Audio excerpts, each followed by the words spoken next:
Hey guys, good morning. We have day 10 here of the George Pino trial. The evidence is closed. All parties have rested. State was done with their rebuttal. And over the weekend, the parties were working on jury instructions. Not sure how that panned out. There were some changes to Florida's pattern jury instructions by statute on June 12th.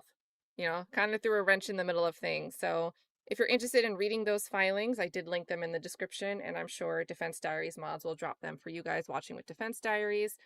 And it looks like there was a little bit of discussion this morning before the court went on to a break. So we're going to get caught up with that break and have some skip time.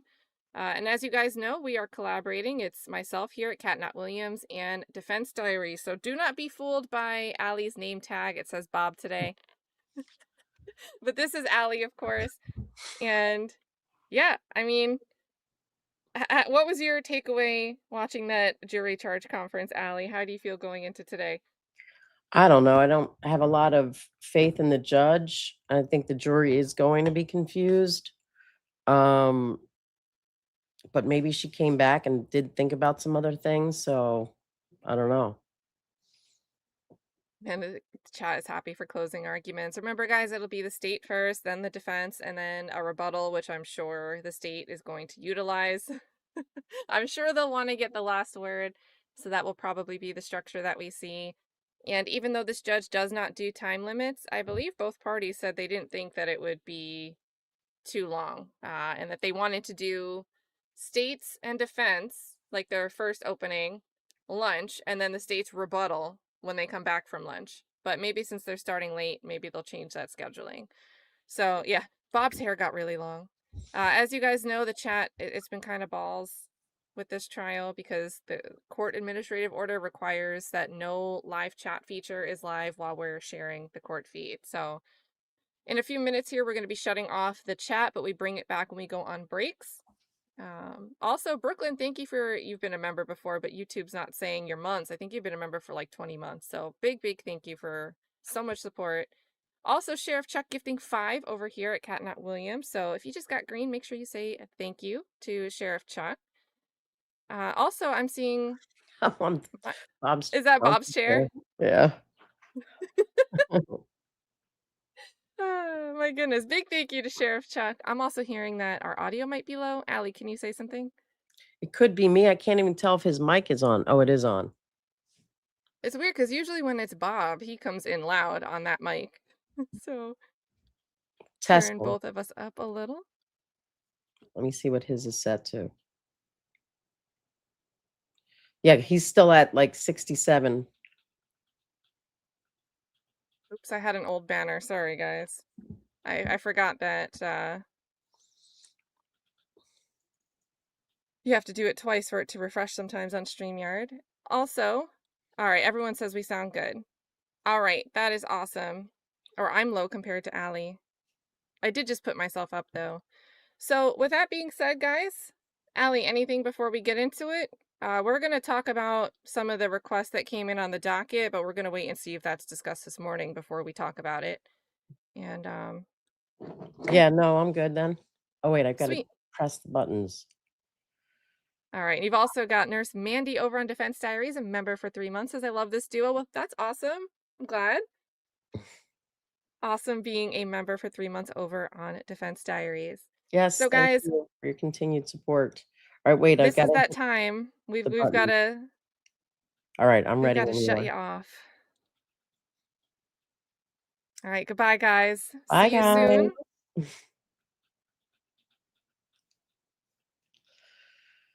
All right. Mine is saved. Mine too. Can't even find now. Oh, there you are. All right. So this is queued up to where they came in this morning. We skipped the dead air. And let's see what happens. Sounds lovely. All right, good morning, everyone. State of Florida versus George Pino. Parties and answers, please. Good morning, Honor. We're at this time. Good morning, Honor. On behalf of George Pino, who's present, Howard Srebnick, Edward Molina, Mark Shapiro, who's General Gomez will be here in a moment. All right, very well. Come on. Good morning, Honor.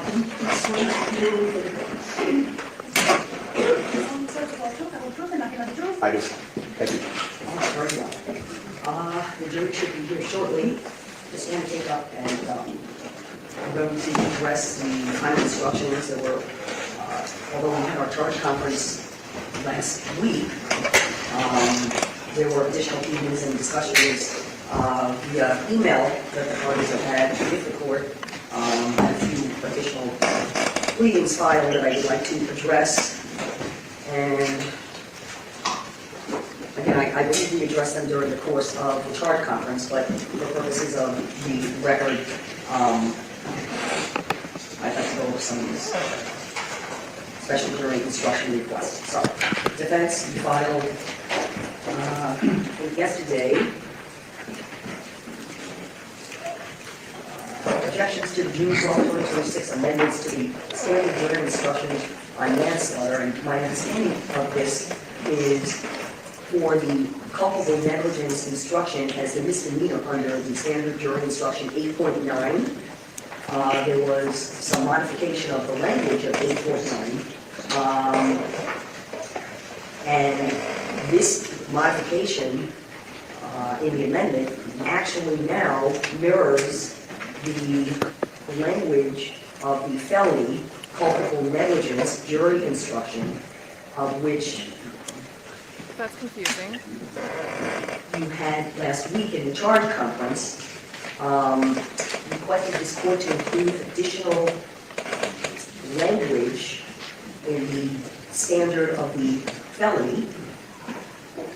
You requested that the language of the misdemeanor culpable negligence instruction be included. Correct. Okay. So, I would ask the state if they had any comments on it. I mean, I've read the pleadings, I understand the issue and the argument and the basis of the argument that you're making. And again, it was something we addressed, but, excuse me.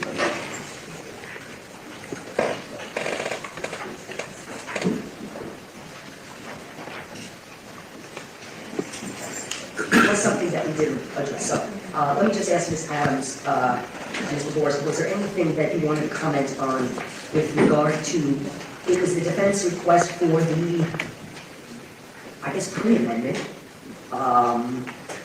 language of the misdemeanor jury instruction under 8.9 to incorporate that into the standard manslaughter instruction 7.7.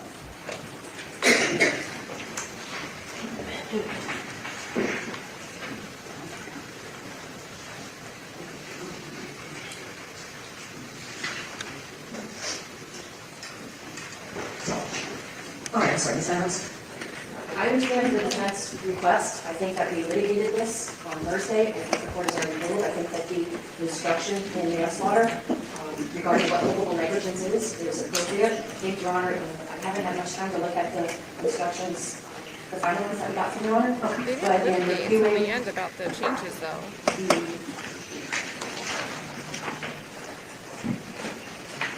the instruction that the court gives on page 8 of the total packet, like when the court defines culpable negligence, I think that it is an accurate statement of the law, and I see no reason to import a misdemeanor into a felony homicide charge.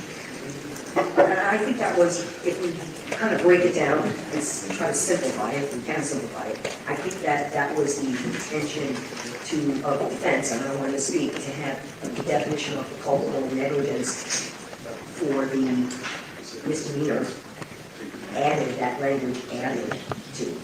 Am I right about that? Correct, as well as other There were other propositions of law that we had proposed in the case law, but yes, you're correct. Okay, so, having reviewed this again, and I did a little additional research, and I am comfortable that the instructions as it exists currently under 7.7, as the current standard instructions for manslaughter 782.7, they are appropriate without the inclusion, because there's a separate, again, jury instruction. 8.9 is the separate jury instruction for misdemeanor culpable negligence in misdemeanor sense. So, which would be a charge under 784.05, which would be the culpable negligence, but as a misdemeanor charge, not a felony charge. So for those reasons, I am not going to, and I understand also, we'll get to this when we talk about the reasonable doubt, because everyone I think is agreed on that, but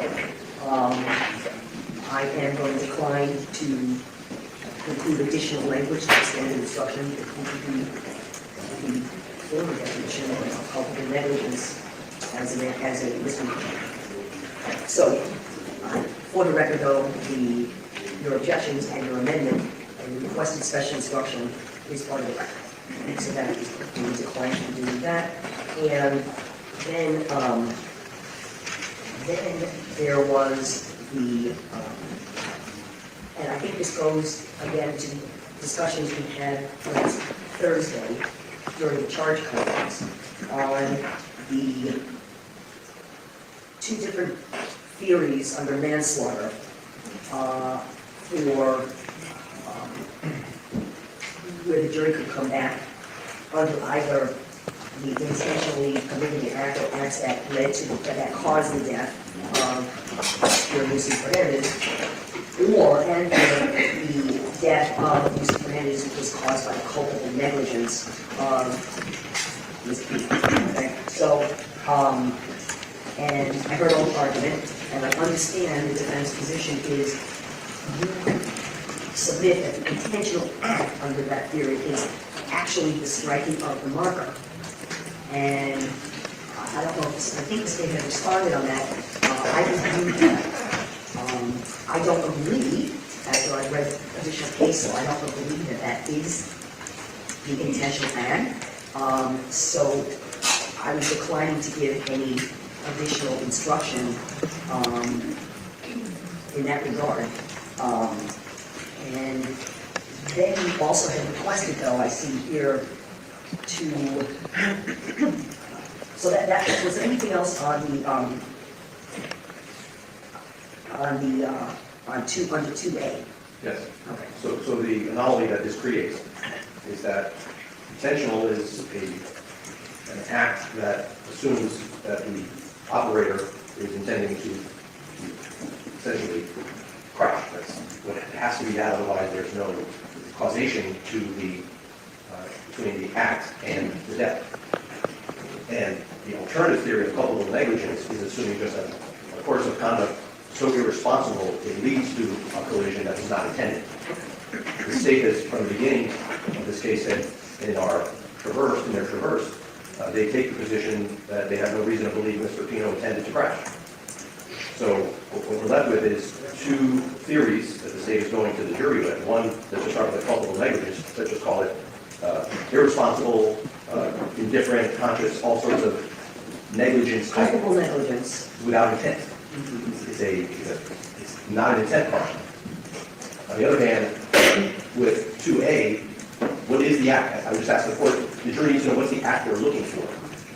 And if you read the case law, my interpretation of the case law, it's the act, and it's defined here. It's not necessary that the state prove that the defendant intended to cause death, but to commit an act that was not merely negligent, justifiable, or excusable, which caused death. For example, let me give you an example of the case that I read. The vehicular vehicle case, where there was a death. And the theory was under an intentional act. Driver and passenger. Driver and passenger get into a dispute while driver is driving. And passenger reaches for and jerks the wheel of the vehicle. And so you notice how she's relying on case law here, but doesn't understand why the defense has to rely on case law to clarify? Which then ultimately results in the car veering off and hitting a tree and killing the driver of the vehicle. Okay? But my point is the act under those circumstances, and again, this is my interpretation of reading the cases as to why there are two theories under the manslaughter. The act was the grabbing of the wheel. But that was an intentional act to get the passenger. So that's the way I'm interpreting. And I didn't ask for the state to, we had responses on Thursday, and the state made the responses, but I went back and I did a little more work on that. over the weekend. So while I absolutely understand your position on 2A, intentional act, that it creates an odd situation, and it could never be. It's confusing. But that's why there are the higher crimes when a death occurs of second-degree murder and first degree murder. So that's my understanding. And your argument? And it Again, sounds like by analogy they were suggesting that the intentional act clause 2A is. I'm not suggesting One anything. I'm act. just giving you my interpretation of why there are two theories as charged by the state here, and two theories under which whether or not the state can sustain their burden under either theory of medicine is a whole different thing. So for example, in our case, the intentional act, if you do it broadly, operating the motor vessel, just broadly. Mr. Pino intended to drive or operate the motor vessel. That's so broad that the argument is that he intended to drive the motor vessel, and that eventually led to a. I'm not sure I agree with that. That should be, How that is should it any be. different? I'm not sure I agree with the example you're giving. I don't want to, what I am not going to do is, I'm not the jury. You're supposed to State clarify. and yourself, So and it's the so closing confusing. arguments to explain to the jury what you believe the evidence was and how the jury could apply the law That's your job. or not apply the law, or even applying the law, the evidence either reaches the element of proof necessary beyond reasonable doubt, or it does not. And That would be the they burden. argue how it does, and you're going to argue, sure, how it doesn't. So I'm going to leave it at that. I think it creates a notice problem for us in terms of what was the act we were defending against. Yes. We always assume the act is the elision, but under that part, that the state was, if it's in the charging document, there's two theories. Either he intended to crash, meaning you can see the example where people bump up against the pylon intentionally, too fast, someone gets hurt, and if it's done intentionally, not merely negligently, then there may be liability. On the other hand, the driver is not intending to intersect or collide with the marker, but happens to do so because of an erratic driving pattern. That would be another theory, which is the theory we've been defending against since the beginning of this case, because the state had made it clear, particularly in its reverse, they're not claiming he intended to collide with the marker. So that's what's giving us the concern. We submit that 2A, manslaughter, should be stricken. Excise that. And I think we preserve that issue, and I'll reinforce it. And then I'll be listening carefully to what the state argues in closing, and be mindful of what Your Honor has said to us about the case law, about the passenger grabbing the wheel, turning it, and that causes the. Again, when I read the cases on the different means by which, in a criminal case, elements of either the intentional act from 2A or 2C, the type of evidence, every case is different, right, factually. So that was my interpretation. Okay. Let's get to, I think, the final. Just before we leave that, to make sure you receive our pleading proposing the instruction. Yes, I'm going to talk about that. And we filed it, so Right. where we propose the instruction on manslaughter 2A. I see that, and in that proposal as well, you also, then there was an additional pleading where you asked for, under the vessel homicide instruction, you asked that the court provide the jury with an additional special instruction as a vessel homicide, which were case examples with citations to the case with the factual summaries of the cases. Yes, sir. It was both for vessel homicide and for the manslaughter. Yeah, vessel homicide, you had about 12 examples, I think. We made it 13. 13, there you go. And for the manslaughter, you had, which were the cases that were presented, and we addressed earlier on as well. In the motion dismissed. Yes. So I am not going to instruct the jury with case law or summaries of case law. I've never seen that Factual before summaries of anyway. different cases. But again, this is part of pleadings and part of the record. The other matter, and I think we've all agreed on, the navigational rule instruction. If you look at, I gave you all what I call the final instructions. If you look, I did, and thank you for pointing it out, during the charge conference, I agreed that the additional language of individually or cumulatively would be included. And if you look, and I think it's included in the correct place where I had agreed that I was. Yes, sir. I see it at page 10 of the paper copies that were delivered to us. You better revisit that lesser instruction, lesser Okay, so that's good. offense. On defendant's statement or statements, because there were various statements, and when the jury is given the opportunity, and as they should, to determine whether or not certain statements are voluntary, I just included the word statements, and then I put parentheses S when I said the word statement in the rest of the instruction. Look at it, just Do you want to take over that? let's say, page 18. Thank you. Starting on 18. Yeah, it's just one of the pages.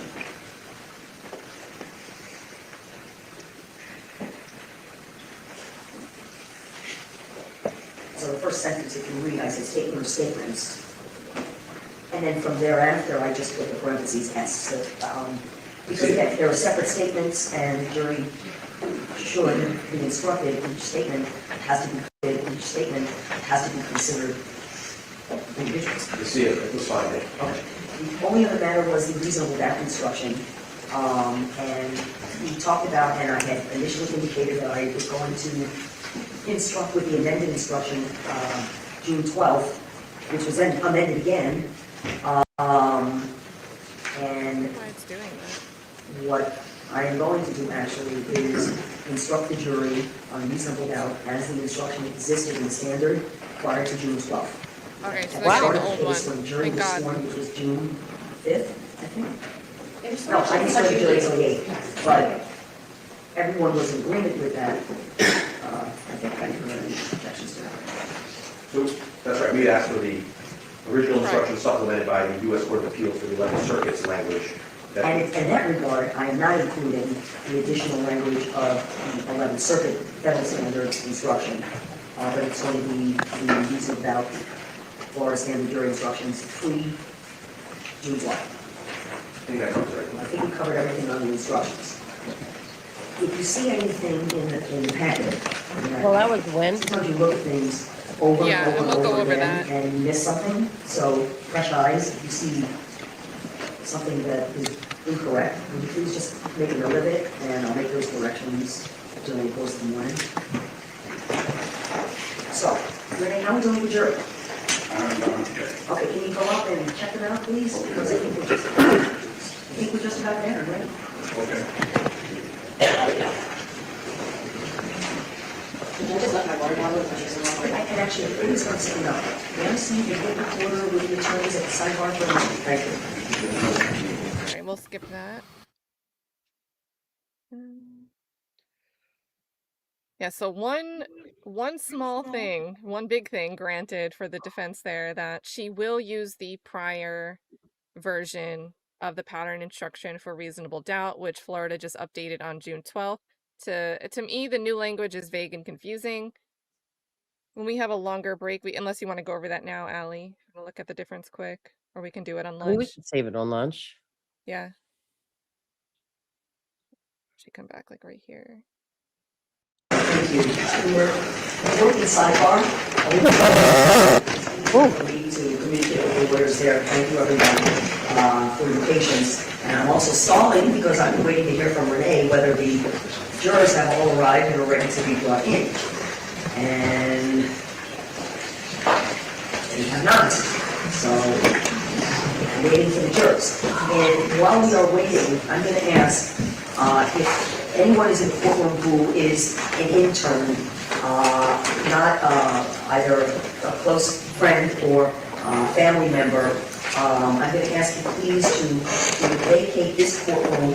We have an overflow courtroom in 4-6. So please go over to 4-6 so that we can make space here because I can't have anyone standing in the courtroom.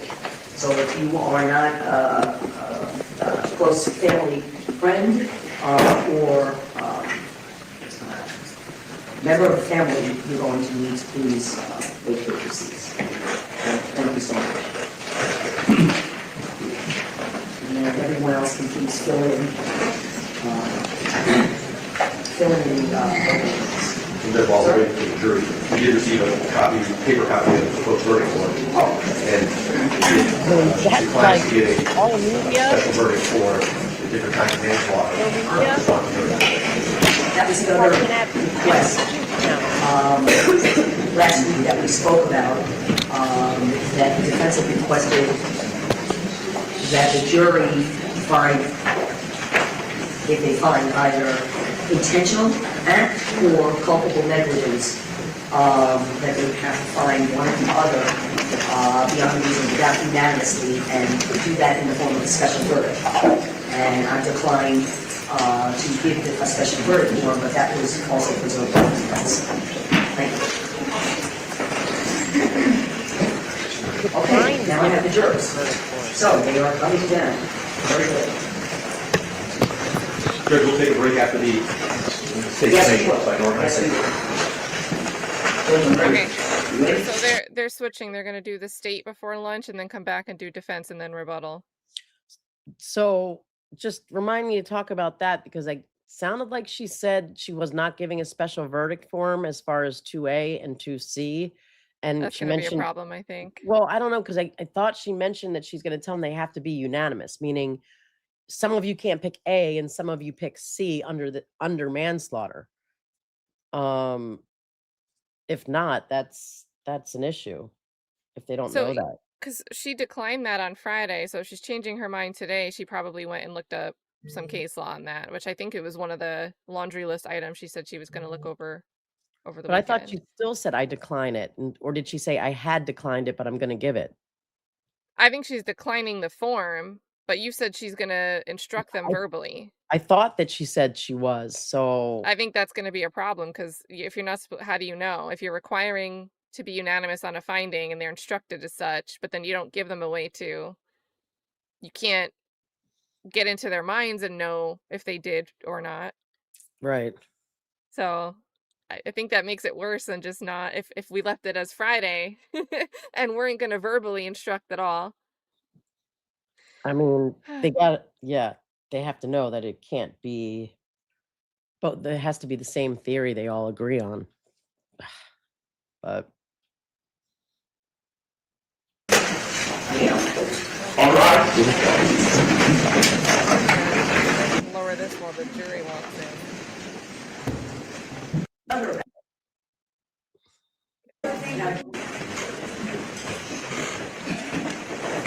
Good morning, ladies and gentlemen. Good morning. How are you all doing? Now, a couple of days off, and I have important questions of you. Have any of you engaged in any independent investigation or research to try to gather information to be used in this matter? Have you spoken to anyone about this case? No.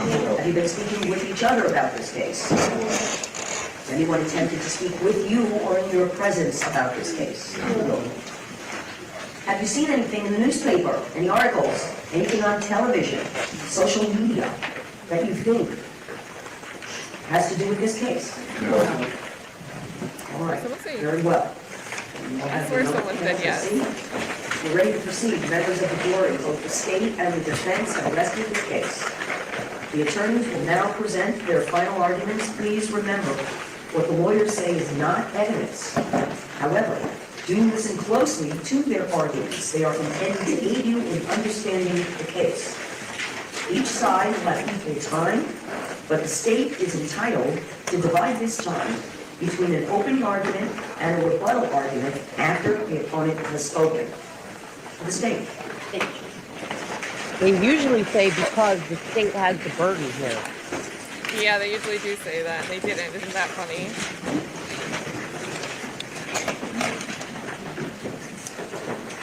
Ladies and gentlemen, good morning. Good morning.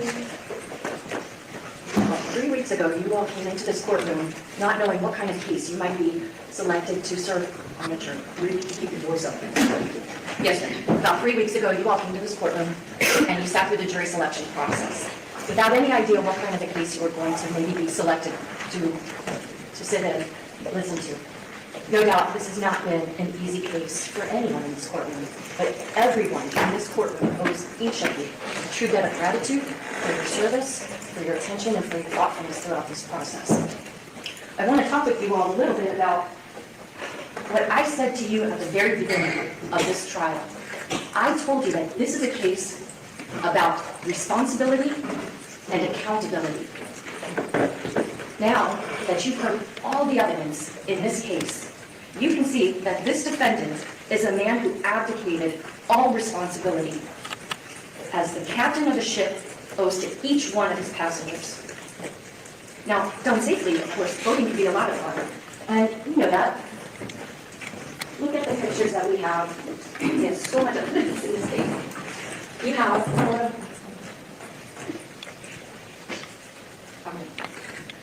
you all saw the photograph that Andy Fernandez took from his boat, looking across to the defendant's boat, where the teenagers are on the boat, they're in the water.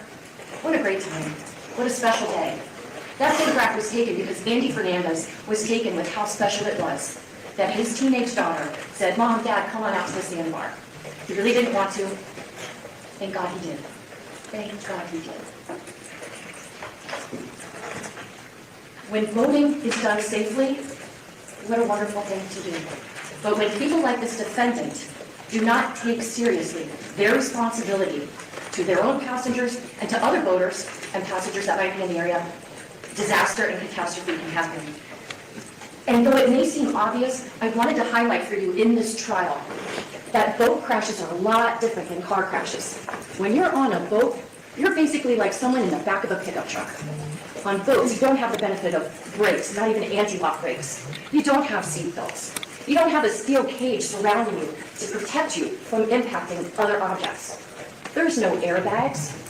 And if, God forbid, something should happen and you fall out of that boat, you jump out of that boat, you're ejected from that boat, you run the risk of drowning, even if the injuries that you sustained weren't that serious.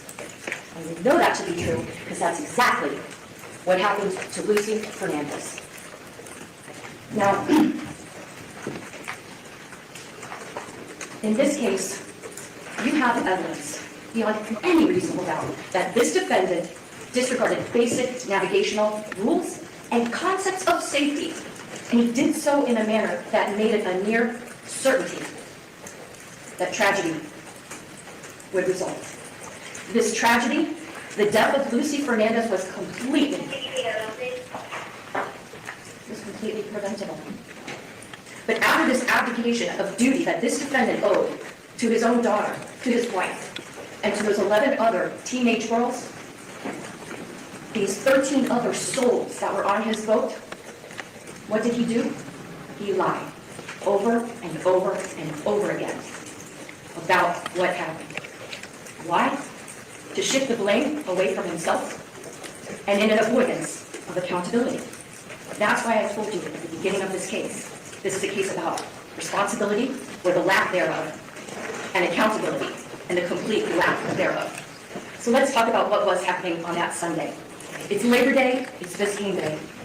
There's a little more boat traffic out there than usual because it's a holiday weekend. The defendant and his wife decide they're hosting a birthday celebration that weekend for their daughter who was going to be turning 18. That morning, some of the girls watching Mass on TV. We're talking still back in 2022. We're just kind of starting to come out of the pandemic. After that, pickleball tournament sponsored by the defendant. The girls defend tennis, pickleball. What a fun day. Knowing that the next thing they're going to do is go out to Billy's Point, go out to that sandbar. So everybody boards George Pino's boat to go party at the sandbar. And boy, what a party that was going to be, huh? They brought food, sure. The defendant's wife said, "Oh yeah, and my husband packed the drinks." What drinks? Beer, alcoholic seltzers, Prosecco, Chambord. Not just for the Pinos, for everybody. The kids, other people that they're going to meet up with. What a great time for these kids, huh? How irresponsible. But, you get out to the sandbar, and what happens? Well, the defendant going out to that sandbar, you heard from Paul Albert, navigational expert, GPS expert, that when he went out to the sandbar, He goes relatively at a mild pace, not really at breakneck speed, and he kind of meanders in and out of the canal, out of the channel, which Mr. Albert told you is consistent with, navigating around other boats, things of that nature, until they get to where they're going to drop anchor. But they don't stay there because one of the other boats, as Mr. Fernandez told you, was too big to drop anchor there. So they go a little bit further north, and that's where they all stop. And they're there for almost 3 hours. And what are they doing? People are drinking, they're socializing, they're swimming, they're listening to music, they're dancing. A lot of these 17-year-old girls were drinking alcohol that the defendant provided. You heard from Candy, the first passenger who testified in this trial. She had consumed 10 alcoholic beverages. 10! I submit to you that as the fun and the drinks were flowing, the defendant kind of lost track of time. And he suddenly realizes, oh my goodness, it's getting to be close to 6:30. I gotta get all these people back to Ocean Reef. And everybody's gotta get fixed up, glammed up for the party. Now, we heard testimony that the house that they were stationed at was like a 3-bedroom, 3-bathroom house. Conservatively speaking, that means 4 girls per bathroom getting ready for the party that he had spent almost $2,000. So it makes sense that the GPS data that Mr. Albert showed us on the way back, he's making a beeline. He's not making all those track points. He's not deviating from course. He's in the mindset of like, set it and forget it. Get back to Ocean Reef as quickly as you can.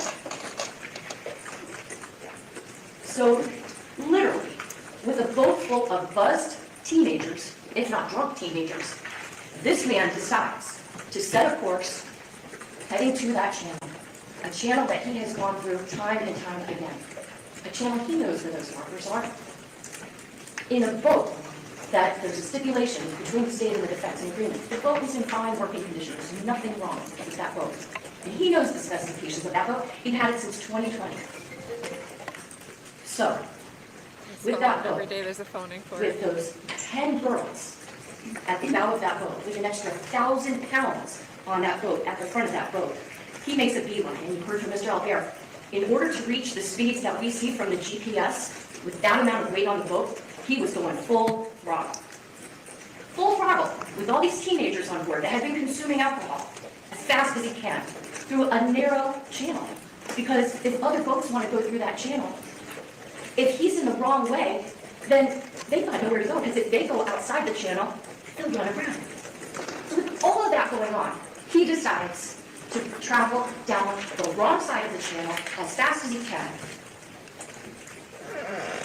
We know that right before impact, he's going 47 miles per hour. Now, it's kind of a silly thing, but I think most people have seen folks, driving the cars and put their hand out the windshield or out the window and kind of feel the air over your arms. We take for granted in driving that it's not that fast because we have windshields, but if you didn't have that windshield, if you were on a nice paved road, if you were on a bumpy road, 47 miles an hour is lightning fast. And the reason why we saw those reenactments is because we wanted you, in as safe a way, but as realistic a way as possible, to understand the manner in which that man decided to operate his boat. Now, I talked about the teens that were buzzed. The defendant, for sure, consumed alcohol. The defense would have you believe that it was only the 2 beers that the defendant told Lieutenant Thompson. I'm going to submit to you that maybe the evidence suggests that just as he wasn't exactly truthful about how the crash happened, maybe he also wasn't so truthful about how much alcohol he had consumed.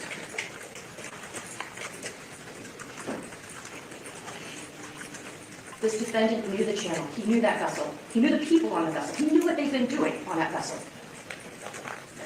Yet he chose, before this impact happened, to put his vessel on a heading 5 degrees to port, 5 degrees to the east. And that put him on a collision course with channel marker 15.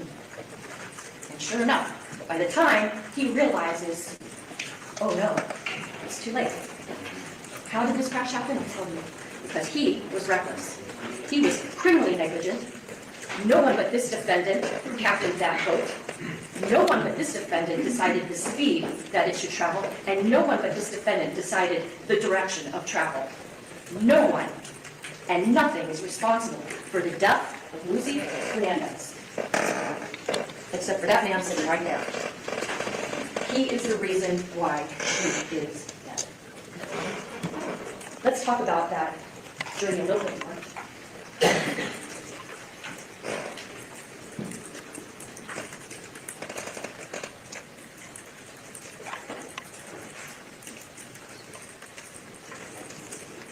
In these photos, dates 3 and 10, which are in evidence, we see in number 10, a bunch of young girls having a great time. In number 3, we see that photograph that Andy Fernandez took. What a fun, happy day. Is it horse?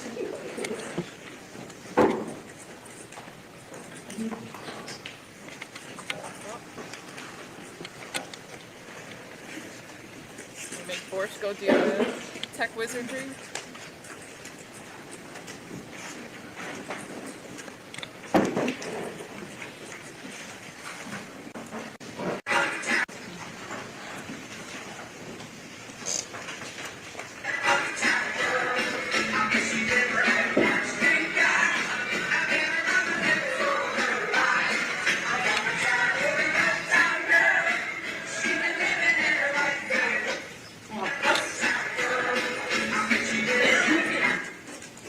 This person right here, in the white bathing suit with the little flowers, that's Lucy.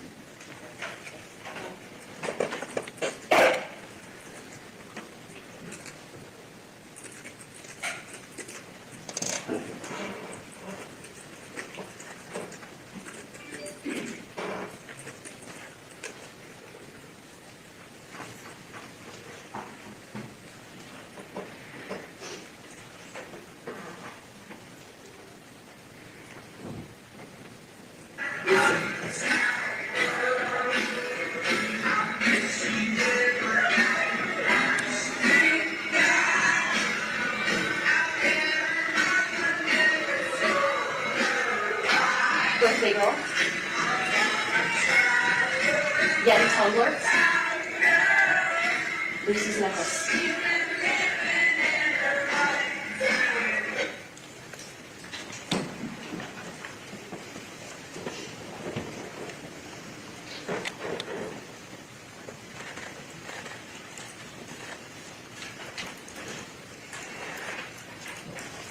We know from exhibits 11 and 106, which are in evidence, that Lucy was seated here in the diagram number 9, right in front of where the defendant was at the helm.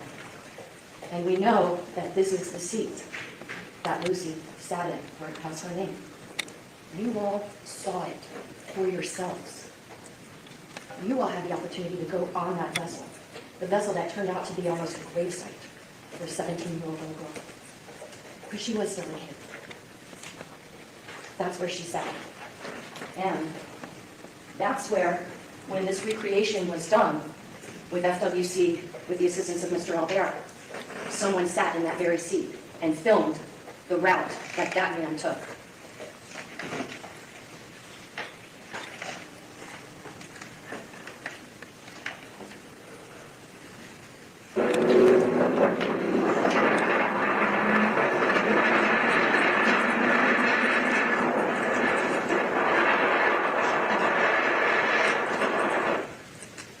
Coming up on 13 and then 13A.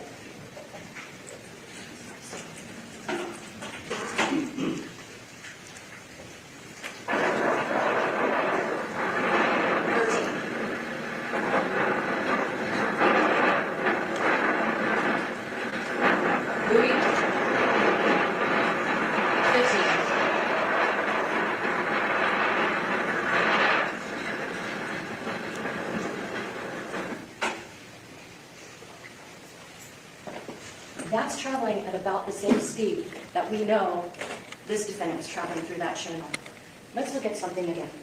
You may remember that when I played these videos for you during the trial, I would stop the video just about at the point where it looks like the vessel is going to impact that channel marker. And then I asked Mr. Albert, who's sitting here, Okay, so if that impact is, let's say we have, 4 seconds left, what's 4 plus 9? Oh, no, that would be great. Why was I asking that?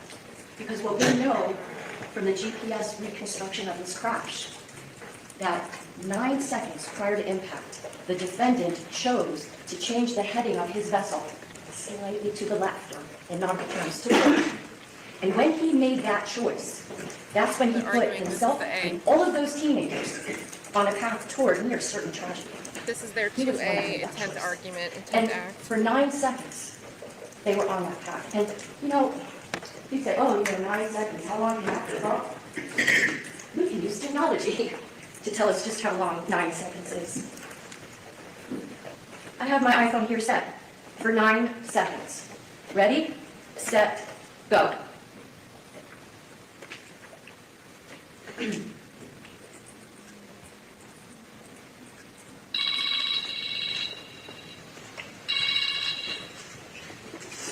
That's a long time to not look at what you wait in front of you. It is not a long time. Took her longer to shut off the phone. Yeah. Took 4 seconds for her to shut off the phone. So let's look at this again.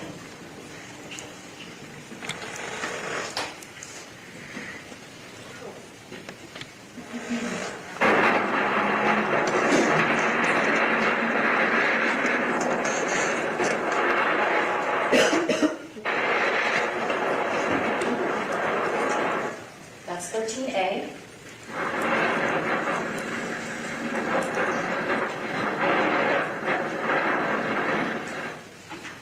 There's the buoy.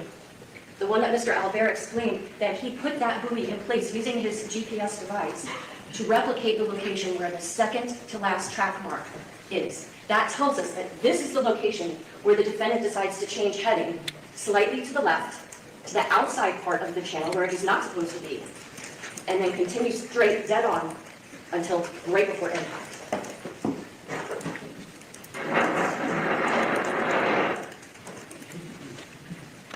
Channel marker 15. This is a little bit of a ways away from you. All of the evidence that was introduced in this trial, you will have available during your deliberations to watch if you wish. You'll have a laptop that you can watch any of this video on.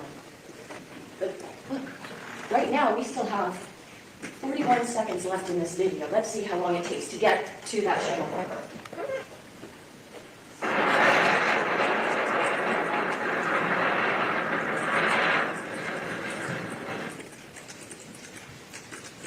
Excuse me. So, do you not see how long he had the ability to see that channel marker and adjust course? But because he didn't, because he was operating with such complete disregard for the kids that were on his boat, Lucy winds up like this in the hospital. Because of the way he operated that boat, this is what the police had to deal with.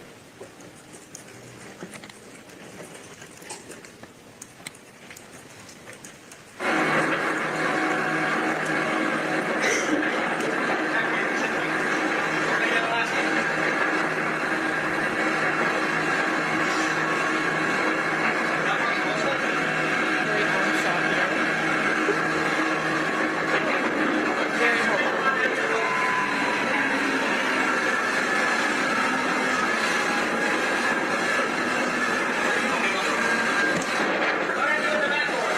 Very hopeful.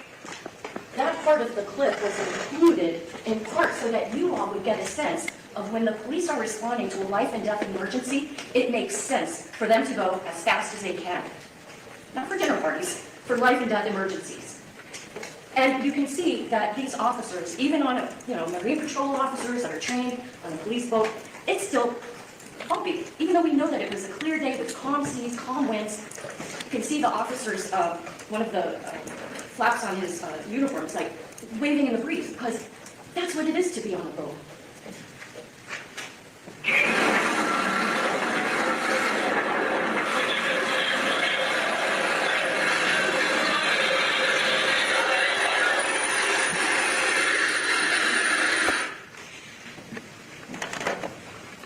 Air rescue got helping a paramedic trying to get to Lucy, to try to save her life.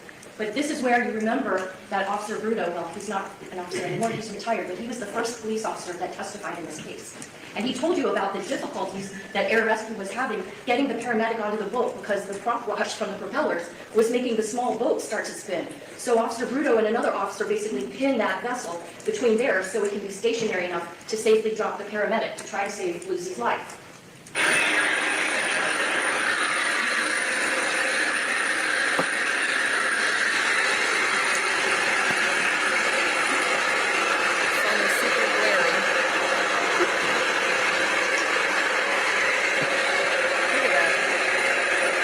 Wow.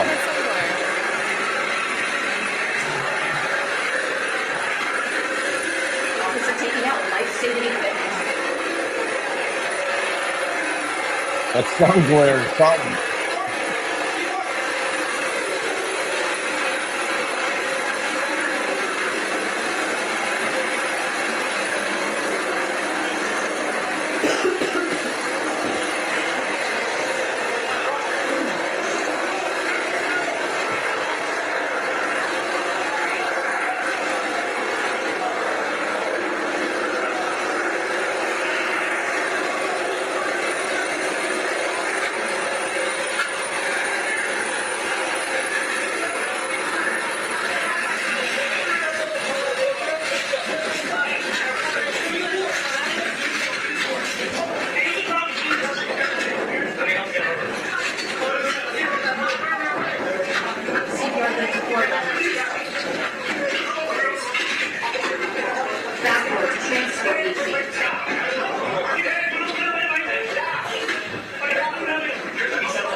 The girl in the white bathing suit with little flowers, who just a little while earlier had been singing and dancing with her best friends.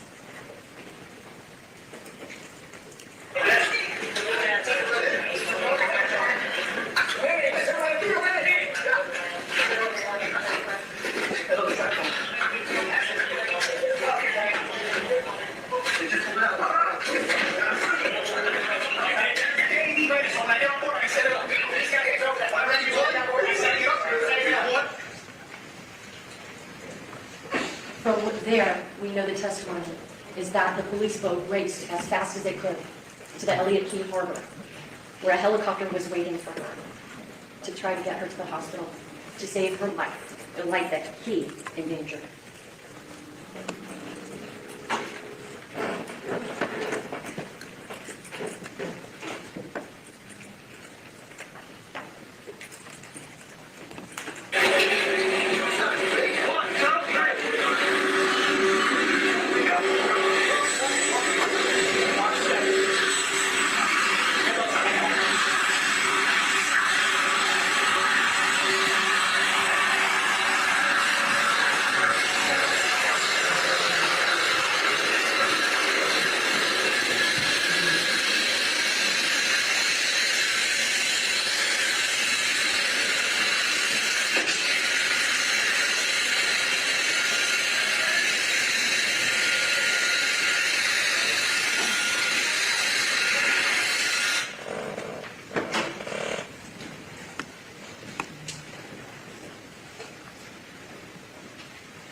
Talked with you before about that final track mark.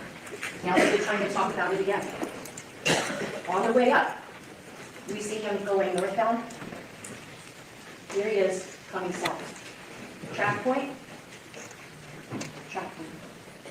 From 6:37:19 to 6:37:28. 9 seconds. Straight. Had he not made the decision at 6:37:19 to make that turn, to go to port side of the channel. Number one, he wouldn't have been on the wrong side of the channel. Number two, he wouldn't have been on a collision course with channel marker 15, which you know, because you've seen it with your own eyes, is fully visible from where that track point is. This last track point is the one that really tells on the defendant. Because it is only here when the channel marker, which is 3 feet by 3 feet, painted day-glow green at the top of a steel pole, that's the first time that he comes out of his stupor or whatever he's zoned out or checked out doing. That's when he realizes, oh my God. And that's when he tries to turn course. But he can't. He's going too fast. He has too many people on the boat. He can't turn because boats don't turn on a dime. He can't turn to avoid the collision because boats are steered from behind. So when he makes that turn, what happens? He slams the starboard side of his boat right into that channel marker. This tells you he's guilty. No responsible operator of a vessel would ever do this. And what's the result of the, I don't know, arrogance? The complete disregard? Nobody's saying he meant to hurt anyone, but just because you didn't mean to cause something terrible, if what you're doing is likely to cause something terrible to happen, the law says you're responsible. Yeah. There are consequences for your actions. Sadly, beyond sadly, the consequences of those actions are in State's Exhibits 15 and 7. A healthy, happy, vivacious young woman with her whole life ahead of her goes from this Oh man. to this with her own father. Tearfully, but with controlled emotion, telling you this. This was my Lucy. The defense would have you believe that the defendant was terribly broken up, and I have no doubt. Nobody would be happy about this. But imagine if Fernandez's first Christmas without their children, and this is what's posted on Instagram, this bereft man. This is what they see in December 2022. Their daughter is barely cold in her grave, and this is what's posted. Responsibility, accountability. Oh, you're muted, Allie. For his social media post? Wow. Mr. Andy Fernandez told me All sorts of wrong. when I asked All him sorts of wrong. what he saw of his daughter, hooked up with all those tubes, and his answer was, a parent's worst nightmare.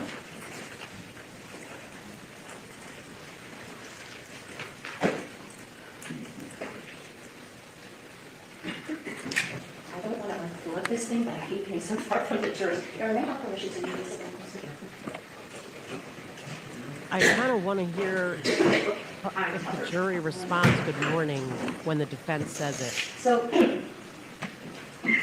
I want to say, first and foremost, this is not a complicated case. The facts are not really difficult. And in fact, many of the facts in this case are not in dispute. Complicated. But what is in dispute, for sure, is what level of accountability does this defendant have? In jury selection, the judge told you, bias, prejudice, and sympathy have no place in your deliberations in that jury room. As We we got just a moved motion. around. The evidence, photos, what the witnesses say, and the law, that belongs. Common sense tells you that this defendant is guilty. Now, the defense through this trial has tried to downplay the enormity of this defendant's recklessness and criminal negligence by saying, it's just an accident.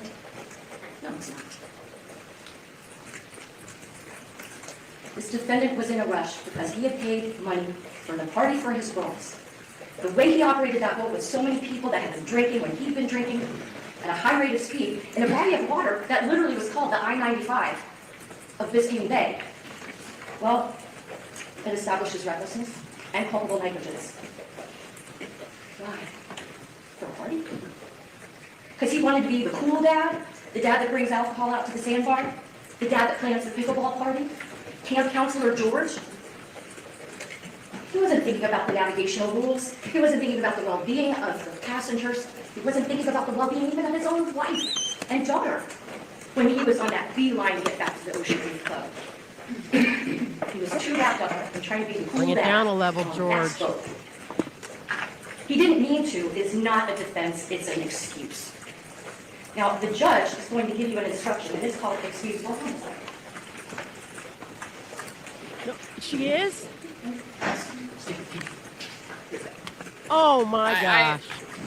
I thought that was out. Oh my gosh. Common sense tells you that just because one person causes the death of another person, that in and of itself doesn't necessarily make it a criminal act. For example, the judge is going to read you an instruction. It's called Introduction to Homicide. And that instruction says that you have to consider whether or not the killing was lawful, whether it was justifiable or excusable. Now, of course, this is not a case of self-defense, but the law tells us that if there's a justified use of deadly force to defend a person, then that person will not be held criminally liable for that death. Common sense. Common sense also tells you that there can be accidents that happen, but there should be no criminal responsibility. Let me tell you what that instruction is. This Excusable sneaky, homicide. shady If the bitch. killing is committed by accident and misfortune, which this nobody's saying She he intended this to underlined happen, ordinary and caution? obviously this is Tell me most she unfortunate. underlined Looks like ordinary it. caution. Yeah, Doing she any did. lawful act.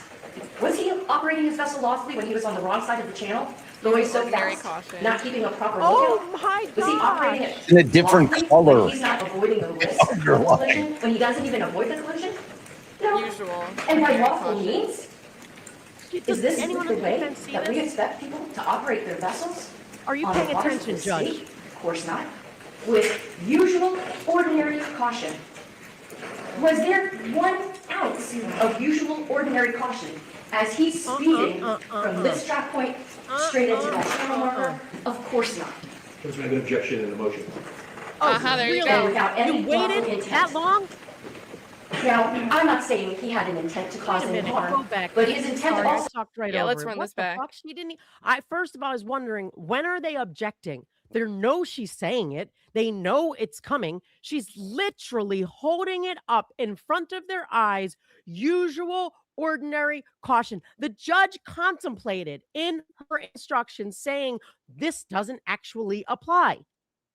And now she also said stuff like they're not going to highlight that. They're not going to focus on that. Like, could you focus They're and doing the highlight it? exact thing. This is like this instruction should have never been there. That's the problem. They did That's the that in problem. session, okay? And now she is trying to confuse the jury with the words. So the judge sure as fuck better do something about making it abundantly clear that this That's not the standard for culpable right, and negligence. that is not the only way that is not the only way that it is not criminal homicide, because that's what she just told the jury, that it is And more important, homicide. don't forget the framing. Before she walked over here, she started arguing, now you need to consider this was not an accident. They tried to downplay it. This is about recklessness and culpable negligence. And then she picks us up with the red underlined words. So her framing for introducing this is directly underneath the definition of recklessness and culpable negligence. All right, let's hear what the judge said when he objected. The guy's going to be convicted. We said it on Friday. He's getting convicted for that alone. Like the jury's never going to be able to delineate between that and what the elements of the crimes. They're just not going to be able to do it. They're just not going to be able to do it. Juries don't even understand beyond a reasonable doubt. The judge is going to have to instruct them that what she held up there is literally just an introduction to homicide. It is actually not in play She's here. not doing any of that shit. Like, she's not going to give any kind of limiting instruction or any kind of explanation as to what that means. It's going to fall all on the defense. They have to. And they better make sure they spell this out in appeal. Like, right, we're already going to worst case scenario. No, but they should have rethought, and it's too late now to rethink that wanting the lesser includeds, because the closings aren't fashioned around it. But I was already thinking they need to do this with the ones that matter. And I see defense attorneys gloss over the instructions way too often. So let's she's playing Wait, it back. we got a couple quick Venmo questions real quick.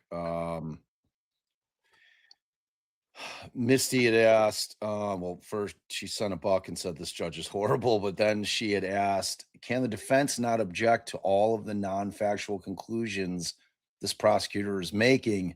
She is so bold. That was a $5 Venmo. I think she was specific. She sent that right when Laura Adams jumped to the conclusion about how much George may have been drinking. I was there. I'm like getting the dog shit ready, and I'm like, oh no, she didn't. Oh Oh, yes, no, she did. she didn't. Oh, yes, Like, she are did. you fucking kidding me? That's She exact is telling them, you can assume that he lied about that as well, and let's just stack that on. And, look, defense attorneys, like, we are trained, you don't object during openings and closings, especially in a closing. You just don't do it. You let the people speak their piece. But the law says otherwise. You do have to object sometimes, so if it's you know this he had to object. Thank God he did object, but it's like it goes against our grain to like object during closings, and now we'll see why. But I the other thing that she did was it was God, I wanted to send you guys a comment so I didn't forget, like a text. She talked about what the police had to encounter when they got there. But there was something else that she did that she shouldn't have done, that she was trying to get to the emotion, and, it was the something else before and she did. after photos, the social media. Yeah, I mean, there were all those things, but it was even earlier, but, to your point, Misty or Missy? Misty, right? Misty. You can object, especially if there's facts not in evidence, but that wasn't really the time or place. Like, they've lost some objections in that regard, and I think that they'll just hopefully get up there and say, you can just rip up, the evidence they actually put forward from every single witness is there was no sign of intoxication. No one saw him drinking. No one saw him in any way appear, seem remotely inebriated. And the parents were there at the same time all of this was going on, seeing all the same drinking, making all the same decisions, blah, blah, blah, blah, blah. But if they don't See, that's stand why up, I don't think they sorry to interrupt you. I don't think that they make the objection there. I mean, theoretically, it's argument. She's definitely introducing facts not in evidence. There's no evidence whatsoever throughout the course of the entire trial. But I think if you object there, if you're the defense, and I understand what you're saying in terms of maybe he should have, I think that sends a weird message to the jury potentially, like, oh, because juries always think of objections not like, oh, we're preserving an issue for appeal. They look at them like, oh, well, what are they trying to hide? Like, why are they not trying to allow them to say that kind of thing? Which obviously isn't what it is, but we're talking about juries here. So right? you've got to kind of like weigh it in terms of, all right, I'm going to handle this on my closing during And my that's closing, actually like what I the was way you were saying for saying, right? the drinking, right? I didn't think he should object, but and then I did this little thing because my eyes went right to that underlining red thing again, so I just was still That's egregious. like Th- it This is is. this is agree like this concerned me on Friday more than anything else. Yep. And if you haven't watched our coverage on Friday, like this particular language coming in under a definition of homicide, which to me, frankly, was completely irrelevant to this case. I mean, like, I don't know. It's this is going to convict them. That language, the first thing they're going to do back there. This is going to be one of the first instructions they look at. They're going to have that thing there, unless Howard does a spectacular job explaining to them. Look, the thing that she had to like, he should go and pick that card back up, And like say, her "This her just take a demonstrative. line through it and Right, this take the" ain't it. This isn't. uh-uh. This is not the element that has to be met. It This is literally not says in the right. words, it has to be more than, not And just and it has to be beyond a reasonable doubt. Right. Whatever that means. alright, so Whatever that They're remember, means. going, people, if you missed it, Bob, they're going with the prior language for reasonable doubt, not the Oh, new prior one. to the June 12th? yeah, and we're gonna Yeah, the talk about it one the on one the win for the break. defense. Yeah. So Alright. people, remember what we paused it here to hear is the defense is going to object. I was screaming my face off, but I didn't even hear the judge say a word. She must have said overruled or something, because the prosecutor just kept talking. And I really thought that this should make the judge. I thought she's picking up her phone there. See what did she have her phone in her hand? I I thought don't she's know. Got making a little note something. to herself, like, this is not right. I got to rectify that. Like, that's what I was thinking she was going on there. Like, she sees what's happening. But then we hear this objection. I think you don't have to go back that far, but Oh, it was like it's 10 seconds. okay. Also, for anyone, Peter, shout out to Peter over on the tip jar. I know Green Hearts would be going crazy in the chat if it was live. Said, hey, what's new? Love your hard work. What happened to the live chat? Remember, guys, we will bring the chat back for lunch. It's based on the court order. We have to, any feed showing the court stream has to disable the live chat function. Otherwise, there's a risk of the still camera that's giving us this footage being kicked out. So But thank we you, miss you Peter, guys, and we and will be Kat, put back. back up your little banner so they Oh, know. yeah. Sorry. Yeah. I didn't know it was down. Oh, Oh, I got to add the thing about court in this one. I see what you mean. All right, let's hit play. we'll keep Safe? playing them. Of course not. With usual, ordinary caution. Was there 1 ounce of usual, ordinary caution as he's speeding from this track point straight into that channel marker? Of course not. There's an objection in the motion. And without any Reserved. lawful intent.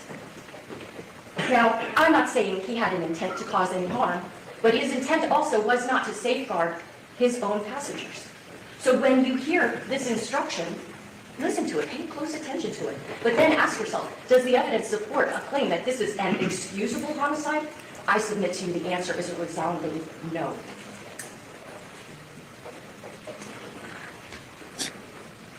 Oh, God.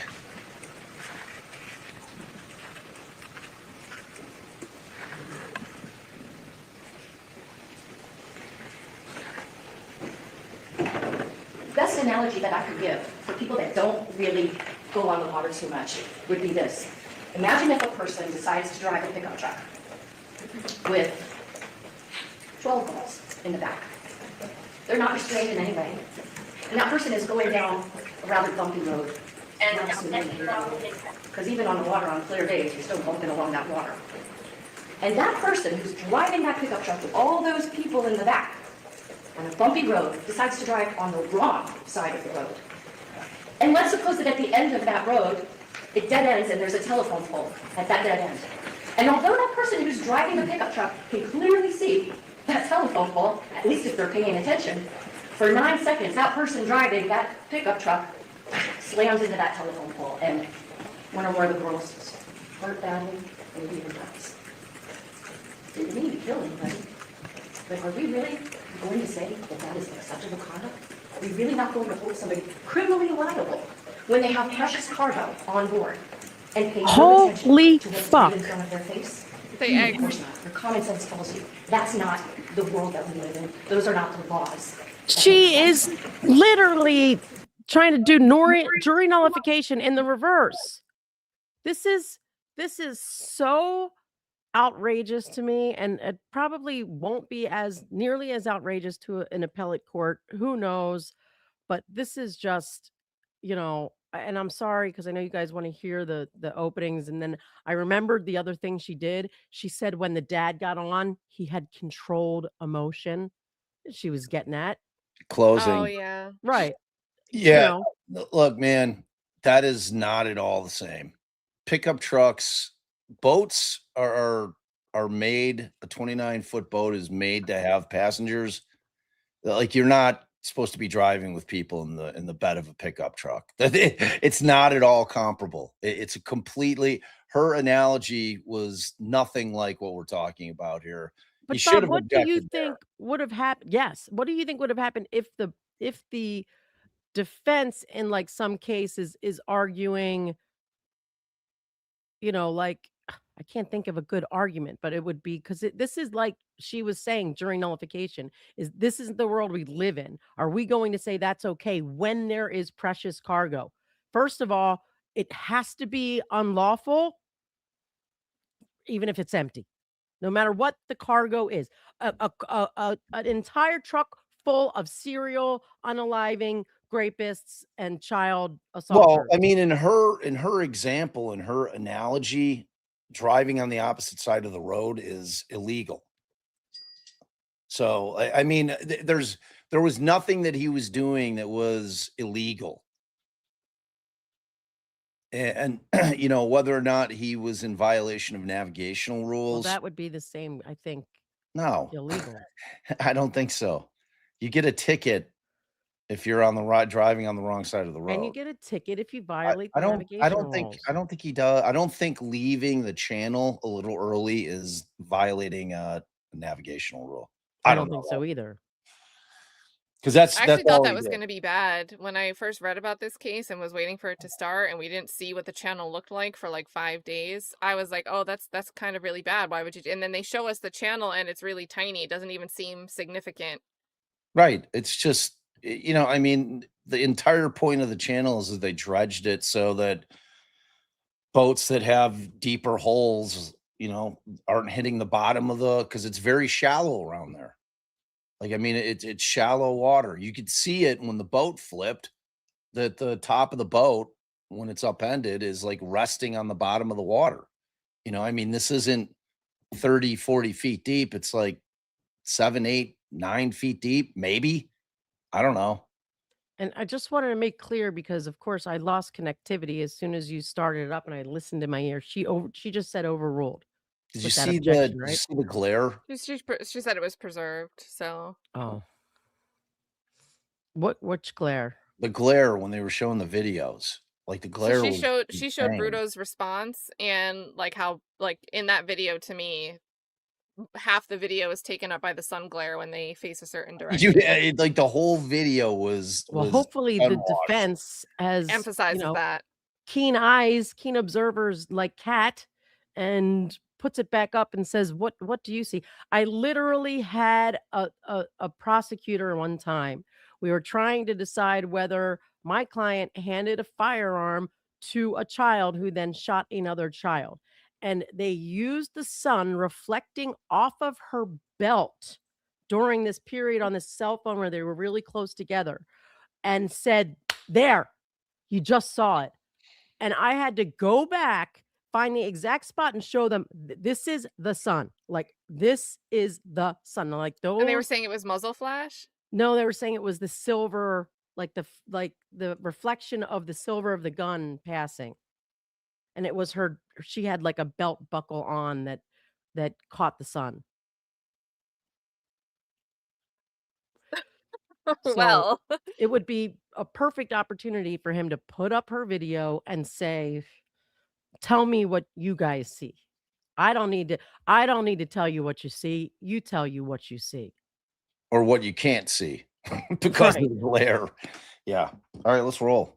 Let's roll. Sleazy, good for nothing. This was not an excusable homicide because the defendant was more worried about being the fun dad, the party dad, the cool dad, than he was worried about being responsible dad, safe dad. He created an environment by supplying that alcohol, by not managing how much those girls are drinking, and drinking himself out there on the water, having played pickleball earlier, been in the sun and the salt water. He created the scenario where this happened. And that's why Lucy is dead. I know that the defense will have an opportunity to address you when I'm finished, and I have no doubt that they will say that they are very sorry that Lucy is dead. Nobody wanted that to happen. And I am sure that that is 100% heartfelt. But when you hear any kind of statement like that, I want you to keep your ears out for the inevitable, but so sorry she's gone, but what a tragedy she's gone, but. And you know what the rest of that sentence is. It was only an accident. Accidents happen. Well, you know this wasn't just an accident. An accident is if you accidentally blow through a stop sign and somebody gets into a fender bender. This isn't blowing through a stop sign. This is blowing into the stop sign on the wrong side of the road when you've been drinking. It's not an accident. I want to take you back to when this defendant's wife took the witness stand.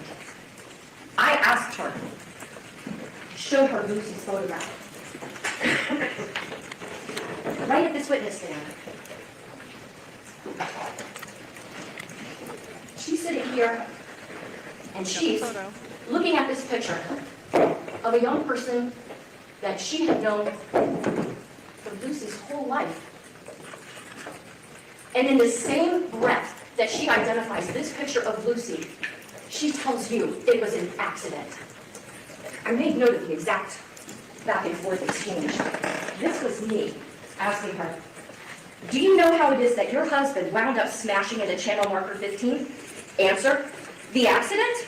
How it occurred? How did he wind up crashing into it? I do not know. Me, why not? Her, I was looking at my phone and trying to send a text to the moms, the video of the girls dancing. I was trying to send it to the moms, and I remember looking at the blue line and being upset that it wasn't going through the text, and I was looking at my phone. Me, I'm showing you a photo. Who is it? Her. Lucy. Me. And she died because your husband crashed into that channel marker, right? Her.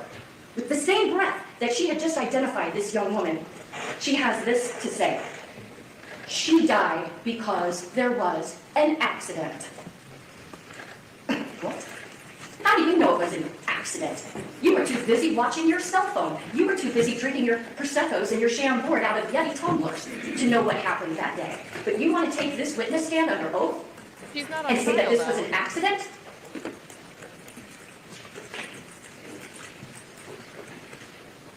The expressions of sorrow for Lucy and her family mean nothing in this court of law because this is not a case to be decided on based on sympathy. Not for Lucy. Not for her family, Okay, not lady. for the other girls who went through this horrible traumatic experience. Not for the defendant's wife. She might as well Not be for holding the everybody. picture of Lucy up as It's she's not a saying case that. about who cried This is not the about loudest, sympathy. who held back the tears. It's a case about what is the facts, what is the law. That's why every day when we see you, Judge Fernandez asks you the same series of questions. Have you paid attention to this case outside of this courtroom? Have you heard anything about it? Because truly, we need you to make this decision, not based on sympathy, not based on what's out there in the interweb of it all. We need you to base your decision on what happened in this courtroom.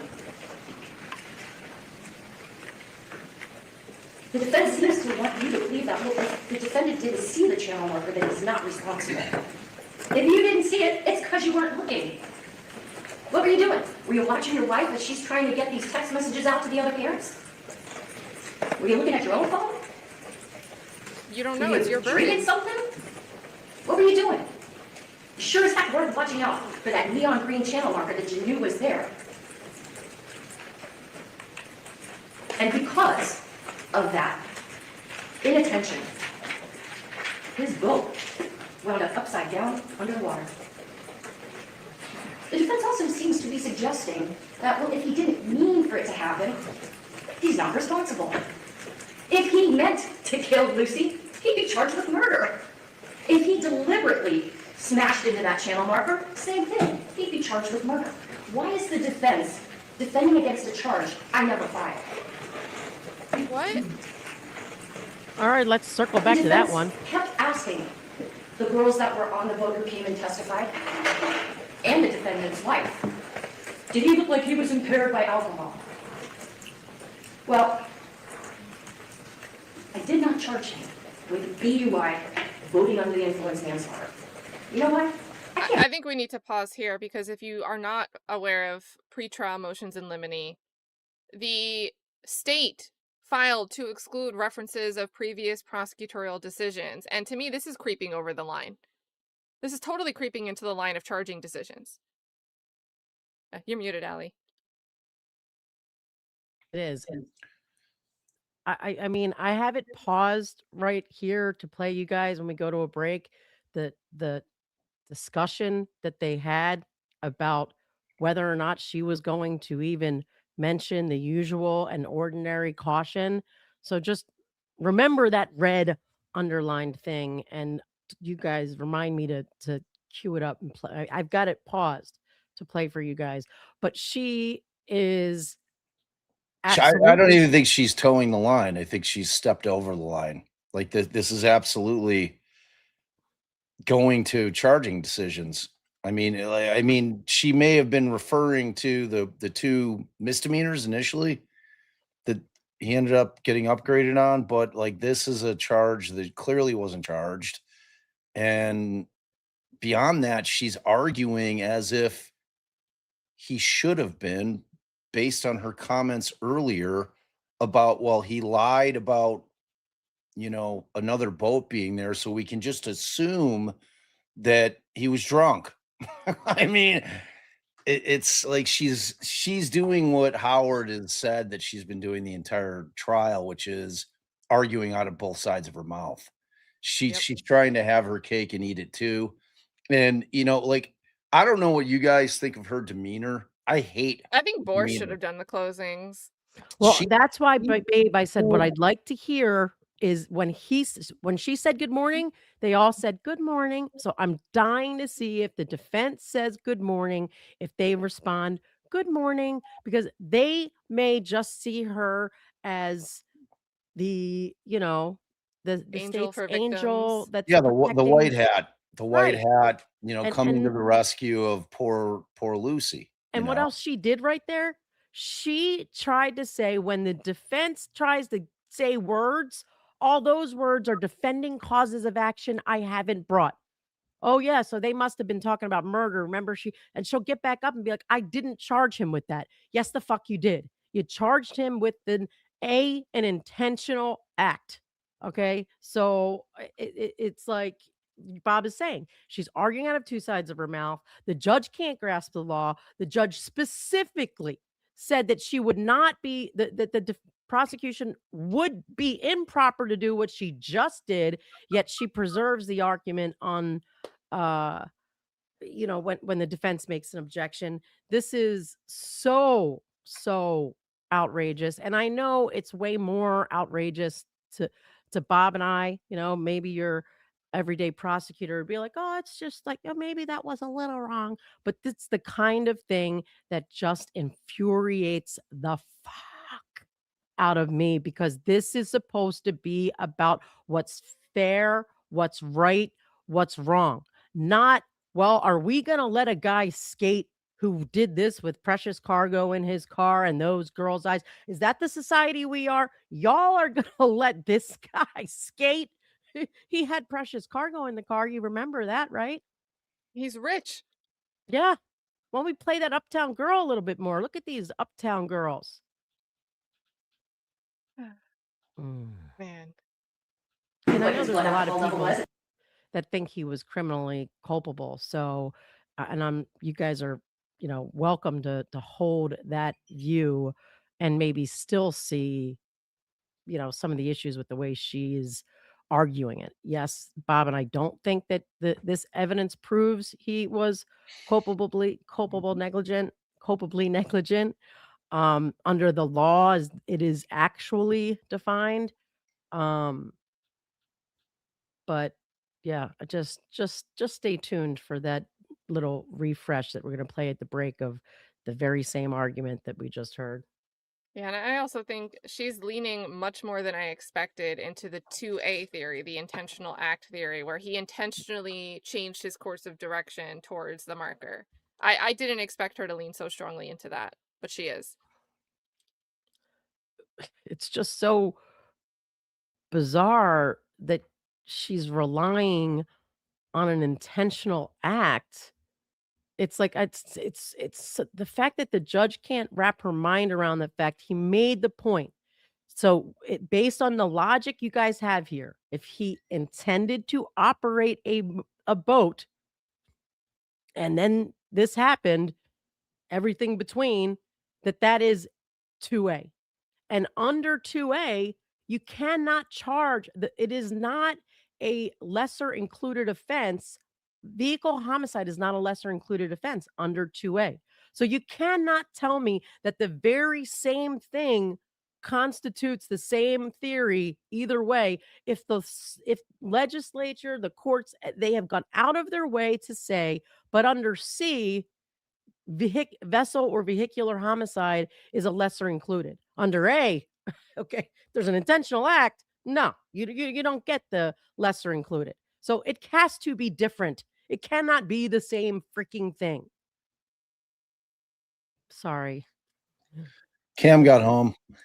Oh, okay. Yeah. All right. The time you smashed into that channel marker, I can't prove beyond and to the exclusion of every reasonable doubt that he was impaired by alcohol at the time he smashed in that channel marker. So you know what? I didn't charge him with that offense. And why is the defense defending against something he's not even charged with? Now, Because you're arguing it You anyway. keep saying he's wrong. that he had 2 beers. Well, frankly, it seems like 2 beers might be a little bit under-reported what he actually consumed, but I can't prove how much more than that he might have had. So we didn't charge him with DUI manslaughter. Think about how many times you may hear the defense say, he didn't look impaired, but who was it that was making this judgment, at least from the voting perspective? The teenagers and the defendant's own wife, all of whom had been drinking alcohol. You think And the maybe first people that have been responders. drinking alcohol are not in the best Those position guys. to say who did or didn't look like they were a little bit buzzed or more? And then that brings up another question for you all to consider. Why even drink beer at all? When you're the captain, when you're responsible for all these lives. Gatorade, non-alcoholic seltzers, water, iced tea. Why did people drink beer? They drink it to get buzzed. And Lieutenant Thompson told the defendant, and his courtroom, it's not per se against the law to have a beer and operate a boat, but if you do drink and drive, or if you do drink and operate a boat, better be really mindful. Because I think it's common knowledge that before somebody looks like they're stumbling down drunk, alcohol's already playing games with the brain. We all know that alcohol can make people make maybe not such good decisions. It can maybe influence your ability to pay attention and to concentrate. But again, he's not charged with DUI. He's charged with being reckless. He's charged with being criminally negligent.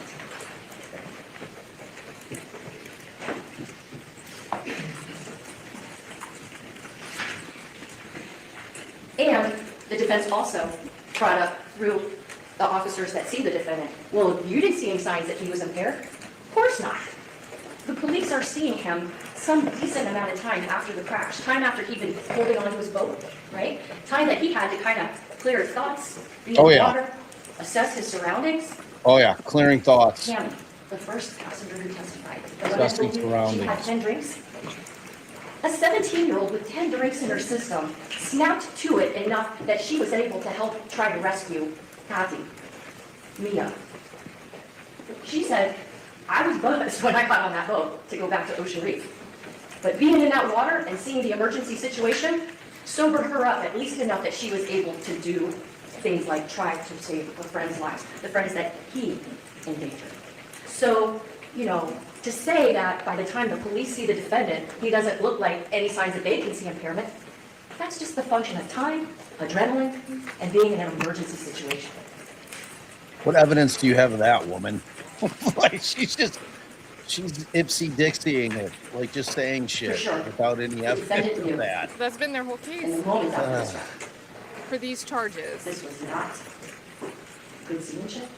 This goes beyond not just following navigational rules. This goes beyond anything like that. Ray This sips is a lot criminal water. conduct. And that's why he couldn't wait. When he's brought to Elliott Key Harbor, and Lieutenant Thompson just wants to ask him about, hey, where do you keep your boat? Do you have a trailer for your boat? Because he's thinking, have to get this boat out of the water. And what does the defendant do? He's so anxious to blame somebody else, that lack of accountability, that he starts answering, and you can listen to the tape yourselves, because you'll have the jump drive with all of this defendant's statements to Lieutenant Thompson. And what you'll hear and see is that in those moments, when the lieutenant is just coming up to him and asking him, hey, do you have a trailer for your boat? Where do you house your boat? He's talking about, oh, there was this other boat coming in the opposite direction. Thompson is not even listening to that. He's like, whatever, and he keeps going back and asking, where do you keep your boat? Then he finally gets the information that the lieutenant wants. But he's still yammering on about some other boat. Then, when he sits down with the lieutenant at that picnic table, he builds on that line. And he starts giving more details about this phantom boat that came along. He's given his Miranda rights. He's told anything you say can be used against you in court. You don't care. He still wants to get that lie out. And under oath, he signed a written statement. It was the other boat's fault. But he didn't stop that night. He was untruthful to his attorney.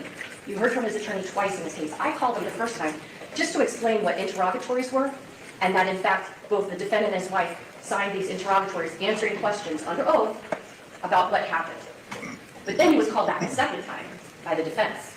Boy, he couldn't say enough great things about George Pino and how he wanted to settle things with the Puigs as fast as he could. But then I brought out the fact that, oh, really interesting, because within 6 months you had filed a motion to limit his liability. And you had also filed a motion to dismiss claims of their lawsuit. Okay, this is not a civil case. And the only reason why any of that is relevant is because it shows the persistence of the lie.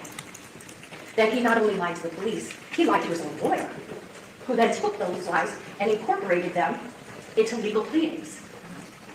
Oh my And God. he wasn't just lying to his lawyer. He was lying to the court system. He was lying to the family of Katy Puig in answering those questions in the way that he did. Because he was so desperate to avoid accountability. Why? Because he knew this was not just an accident. People don't lie about accidents. You fess up, you say, my bad, I didn't see the stop sign. I should have stopped. I'm so sorry. But this was so much more.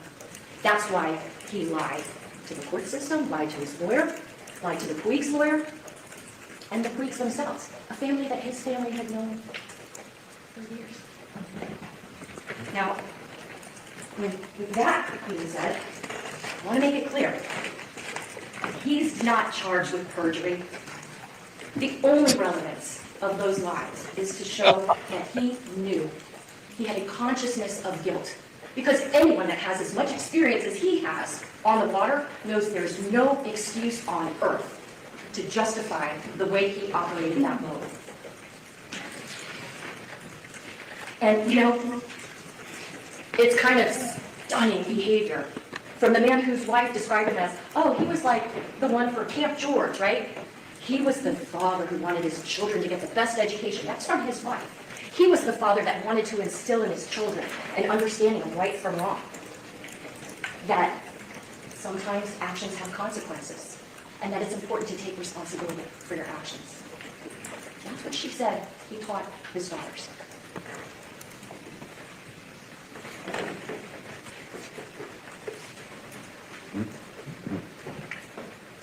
To try to explain away all these lies, the defense called Dr. Diana Barrett, a concierge neurologist who saw the defendant twice, watched a video of him, heard some things that he said, and did work to do one thing and one thing only: answer questions posed by the defense. Did he have a traumatic brain injury, a TBI? Could it have caused amnesia and or false memories without the intent to deceive? And how long would those false memories last? And she got about $30,000 to do that.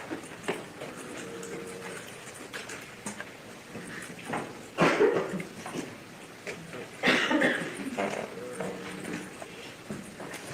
right, what picture are we getting?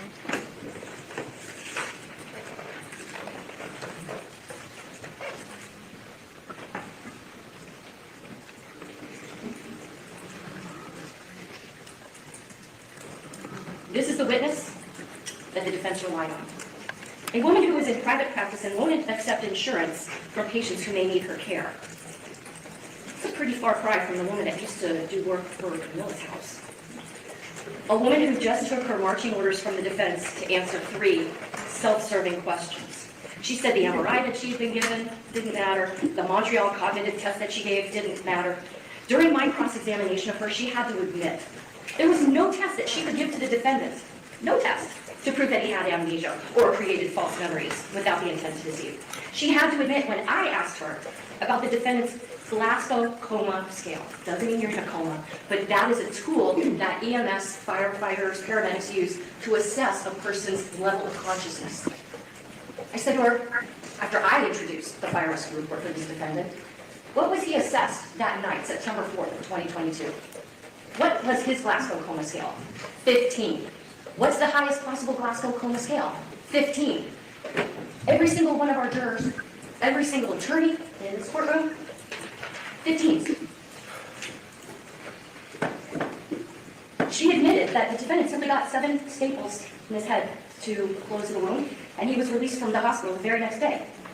She admitted she hadn't even laid eyes on the defendant until this past February, about 3.5 years after the crash. And she admitted that the defendant told her the only treatment he received was some therapy and psychiatric medications. And I'm not putting that stuff down. But that is not indicative of a person that had a traumatic brain injury such that he's confabulated like a person with dementia would. Boy, I'll tell you what she did not want to admit. I asked her, last thing, when she was on the witness stand, Dr. Barrett, let me make sure I understand. You were hired to evaluate the defendant's memory surrounding the crash, but you never asked him what he remembered of the crash. It's a simple yes or no question. Yes, I did. No, I didn't. But you know that the answer is no, she didn't ask him. And she kept wiggling around. Well, I didn't think that that would be important. No. Let me ask again. And note this, when the judge reads you the instructions, one of the instructions is going to ask you, was the witness honest and straightforward in answering the attorney's questions? I said to her again, no, Dr. Barrett, I want to ask you again. You were there to assess his memory of the crash, but you never asked him what he remembered of the crash. Ultimately, she kind of says no, but you know the answer is no, because if she had, she would have said yes. Here's what he told me. She didn't want to admit what a tremendous lack of expertise went into that $30,000 that she made burned. I don't blame her. That's her choice. But you should consider her credibility when you think about the fact that she didn't ask something that basic.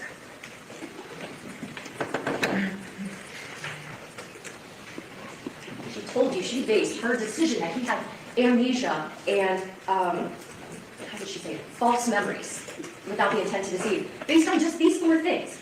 Who sat behind him? He couldn't remember which 2 girls were behind him. What the horsepower of his engines were, he said 225, they were 300. They could remember exactly what happened right after impact. And that he said that it was Nati that he recovered under the boat, not Lucy initially. But there's an explanation for that that she wouldn't have known, but you know. When the defense called Hamlet Rodriguez, he was one of the good Samaritans that gets to the scene. We know that Hillary Candela, who was friendly with the defendant and knew the police and knew the Fernandez family, when Hillary Candela gets there, I have him yell from the witness stand, which I know seems weird to yell in court, but he yells to show you, George, if you don't go down under there, I'm going to do it. That's got to be about the time when Hamlet Rodriguez is getting there, because Hamlet says when he's yelling at him to go under the boat, the defendant does go under the boat. But what does Hamlet Rodriguez tell us that Hillary doesn't see? The defendant grabs a girl from under the boat, and does he take her to another Good Samaritan vessel? Nope. He passes her off to Hamlet Rodriguez. And he's the one, he told you, who takes Lucy to the boat where you just saw the video, where people are doing CPR, where the Marine Patrol puts her on the backboard, gets her onto the Go Fast police boat to get her to the harbor. So it makes sense that the defendant, in just those brief moments that he has of passing Lucy's body, maybe he didn't really take a good look at her. So all 4 of those things, he couldn't remember who was behind him. Even Dr. Barrett said, and I kind of can understand that. Why are you looking behind you if you're going forward? The 225 versus 300 horsepower, okay, whatever, you got a detailed on. Not remembering exactly what happened right after the fact, totally understandable. This was a terrifying thing for everyone, I'm sure, including the defendant. And then the fact that initially he said that he thought it was Nati, but then he realized, oh, no, it was Lucy. That's what she based the amnesia and the false memories without intent to deceive. What I want to propose to you is that you don't need an expert witness to maybe look at the totality of circumstances and say, no, this wasn't a false memory without an intent to deceive. This was a false statement made exactly with an intent to deceive. When he said other boat caused the crash. It was a false statement, and it was intended to deceive. And I submit to you, if he was willing to give a false statement with an intent to deceive about how the crash happened, maybe he was also willing to give a false statement with an intent to deceive about how much beer he had at that sandbar. We can't prove it, so I didn't charge it, so why are we defending against it?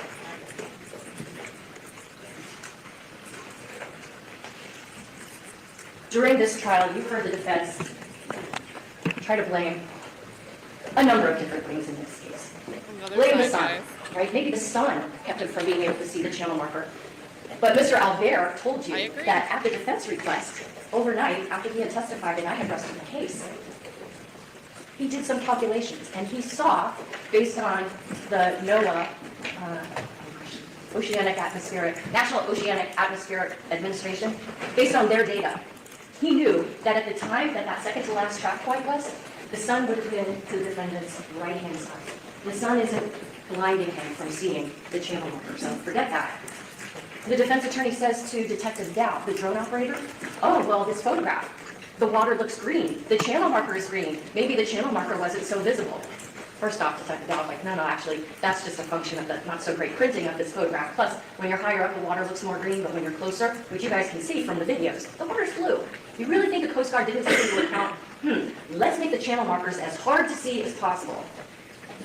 So that doesn't work. Oh, remember they also asked, hey, could channel marker 13A, the one before channel marker 15, have blocked the defendant's view of channel marker 15? Mr. Albert, who, in contradiction to Dr. Barrett, Mr. Albert said, I did that extra work, I'm not charging anybody for it. That's integrity. And what Mr. Albert said in answer to the defense attorney's question is that the only way that channel marker 13 blocks channel marker 15, if you're so far back, you wouldn't be able to see channel marker 15 anyway. So that excuse doesn't work. The defense talks about, well, but if you zoom in on the chart plotter, it looks like maybe the channel marker is a little bit further off. And that's when, it was kind of hokey, but it illustrated the point. I grabbed my iPhone and I showed you all a picture of the Mona Lisa. And if you zoom in on the picture, it doesn't look like it's the Mona Lisa anymore, even though it is. And that's exactly what they did with the GPS screen. Then they come in and try to say, oh, it's the girl's arms. They're singing and dancing. But I asked Claudia Portocarrero, who was the first girl that the defense called as a witness, okay, you guys were singing and dancing, you've seen the video, but at the time you're going almost 50 miles an hour, facing backwards on bumpy water. Like, in those moments before the crash, were you guys standing up? Were you guys waving your arms around? No, of course not, because who's going to be doing that unrestrained in the front of a boat? It doesn't make any sense. So that excuse doesn't work. And then, this might be my favorite, the tides. It was high tide, so maybe the sign wasn't visible. As if the Coast Guard isn't aware of the fact that tides rise, tides lower. And they're going to take that into account when they're placing channel markers that are there to keep boaters and passengers, everybody on the water safe. So none of these excuses hold up.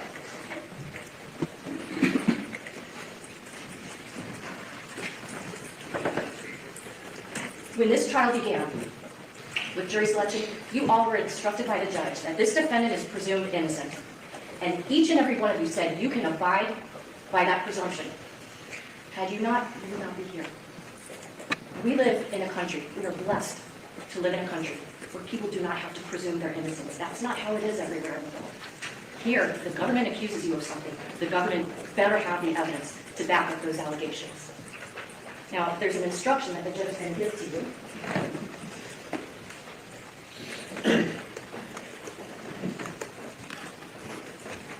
That while the defendant is presumed innocent at the beginning of the trial, that presumption of innocence can be overcome if the prosecution does two things. To overcome the defendant's presumption of innocence, the state must prove, one, that the crime or crimes that he's charged with were committed, and two, that the defendant committed those crimes. So I'm going to take a little bit of time now to go over those crimes, the evidence, and what the law is, to try to give you a roadmap for when you go back into the jury room that you can follow to come to the correct and legal and wise verdict. So first, the defendant committed the crimes. That's basically a way of saying, is the right person charged in this case? There's no testimony that anyone other than that defendant operated that boat. Cammie said it, Haro said it, Claudia said it, Nati said it, his own wife said it. He said it himself in the statements to Lieutenant Thompson. He said it in interrogatories. So there was nobody else operating that boat. So we're already basically halfway there. Same thing.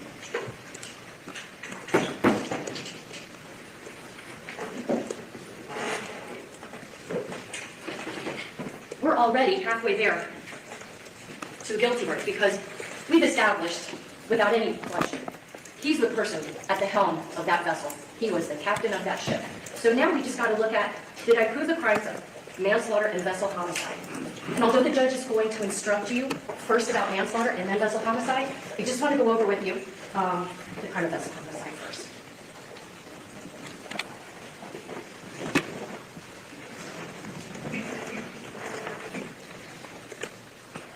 The elements for vessel homicide are simple. First, that Luciana Cristina Fernandez is dead. We know she is. Second, that the death was caused by the operation of a vessel by George Pino. Nobody but this defendant operated that vessel. And third, that he operated the vessel in a reckless manner likely to cause the death of or great bodily harm to another person. The instruction tells you the defendant, to be guilty of that crime, does not have to have intended to harm anyone. So why would the defense say, well, he didn't mean it? Of course not. If he meant it, he wouldn't be charged with these offenses, he'd be charged with something else. The judge will tell you that recklessness is more than just failure to use regular care. She will tell you that recklessness can take place in two different forms. I'm going to suggest to you both are present in this case. First, that the acts are done in a willful way. Willful doesn't mean you will Lucy Fernandez to die, but willful means you deliberately set the course, set the speed. You deliberately operated that vessel. This vessel was not on autopilot. He was the one making the decisions. Wait a minute. Wait a minute. So remember, like, 40 minutes ago when George was like, hey, Your Honor, that sounds like, if I intentionally operated the vehicle, that's the intentional act. And oh no, I don't agree with that. Well, That's exactly what it is. what'd she just say? What are the words this woman just spoke? They need to object again, and I think that they're like zoned out. Deliberately set the course, set the speed. You deliberately operated that vessel. This vessel was not on autopilot. It wasn't an autopilot. He was the one making the decisions. Were they wise decisions? No. Did he intend the consequences of the decisions? No. But he is the one that steered the boat. He's the one that decides how fast it goes.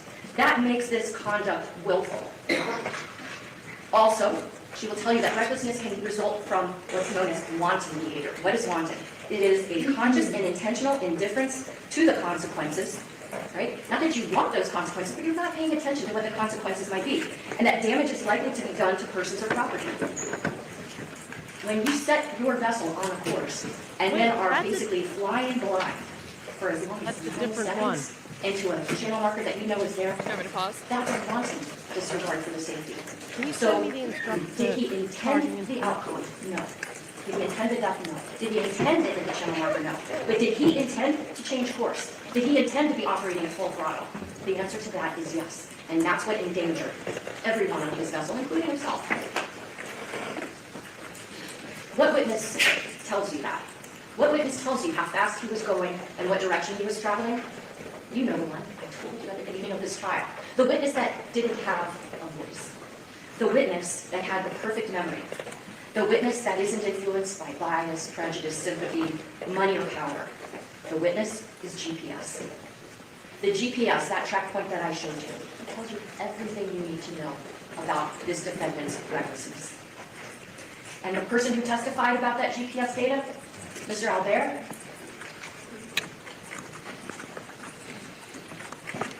he says to you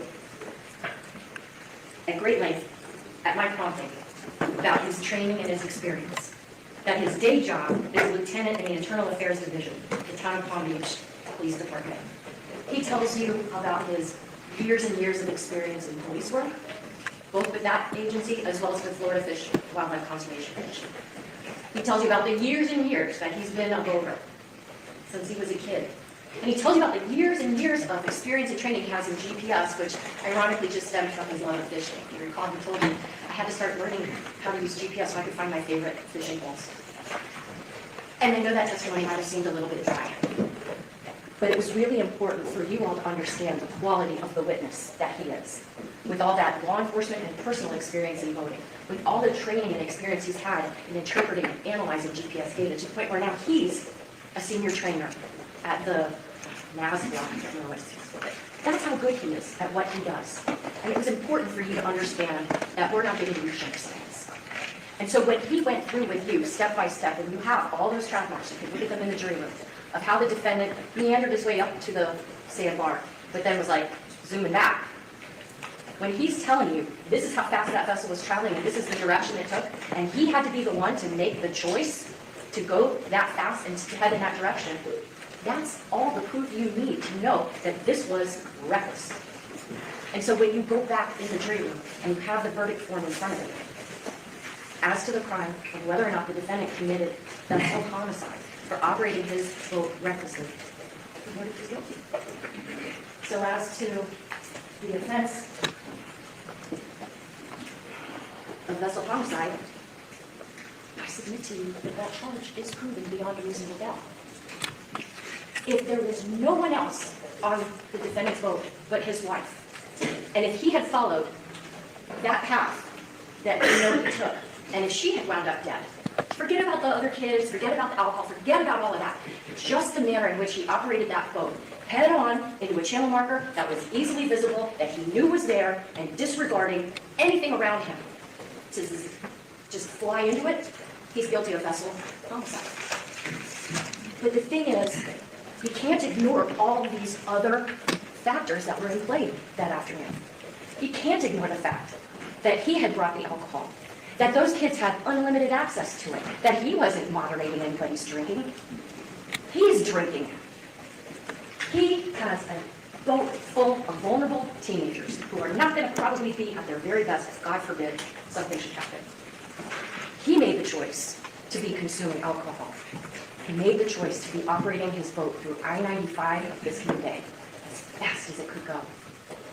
And so when the judge reads you the instruction for manslaughter, she's going to read you the definition of what culpable negligence is.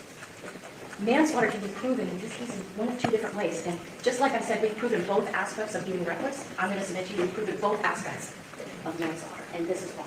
First, you can be guilty of manslaughter if you commit an intentional act, even if you don't need to cause death, but your intentional act causes a death, that's manslaughter.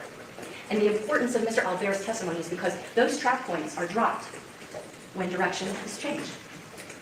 And we know the speed of the vessel based on the distance it takes, or the time it takes to travel a given distance.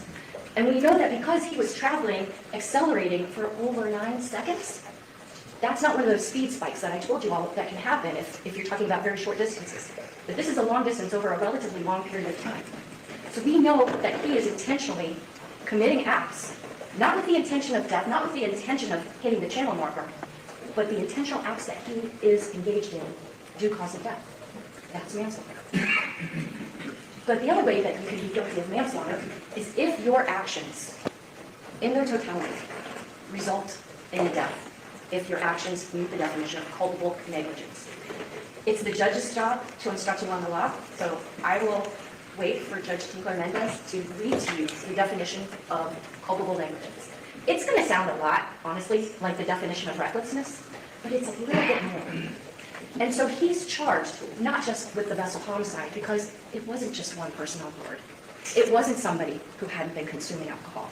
It wasn't someone that didn't have a scenario where it's just him and his wife. This is a scenario where teenagers are on the board. The level of danger that he exposed everyone to cries out for something more than just vessel homicide. What? And that's why he's also charged with manslaughter. And you may say to yourself, well, how can one person be charged with 2 different homicide charges if there's only one death?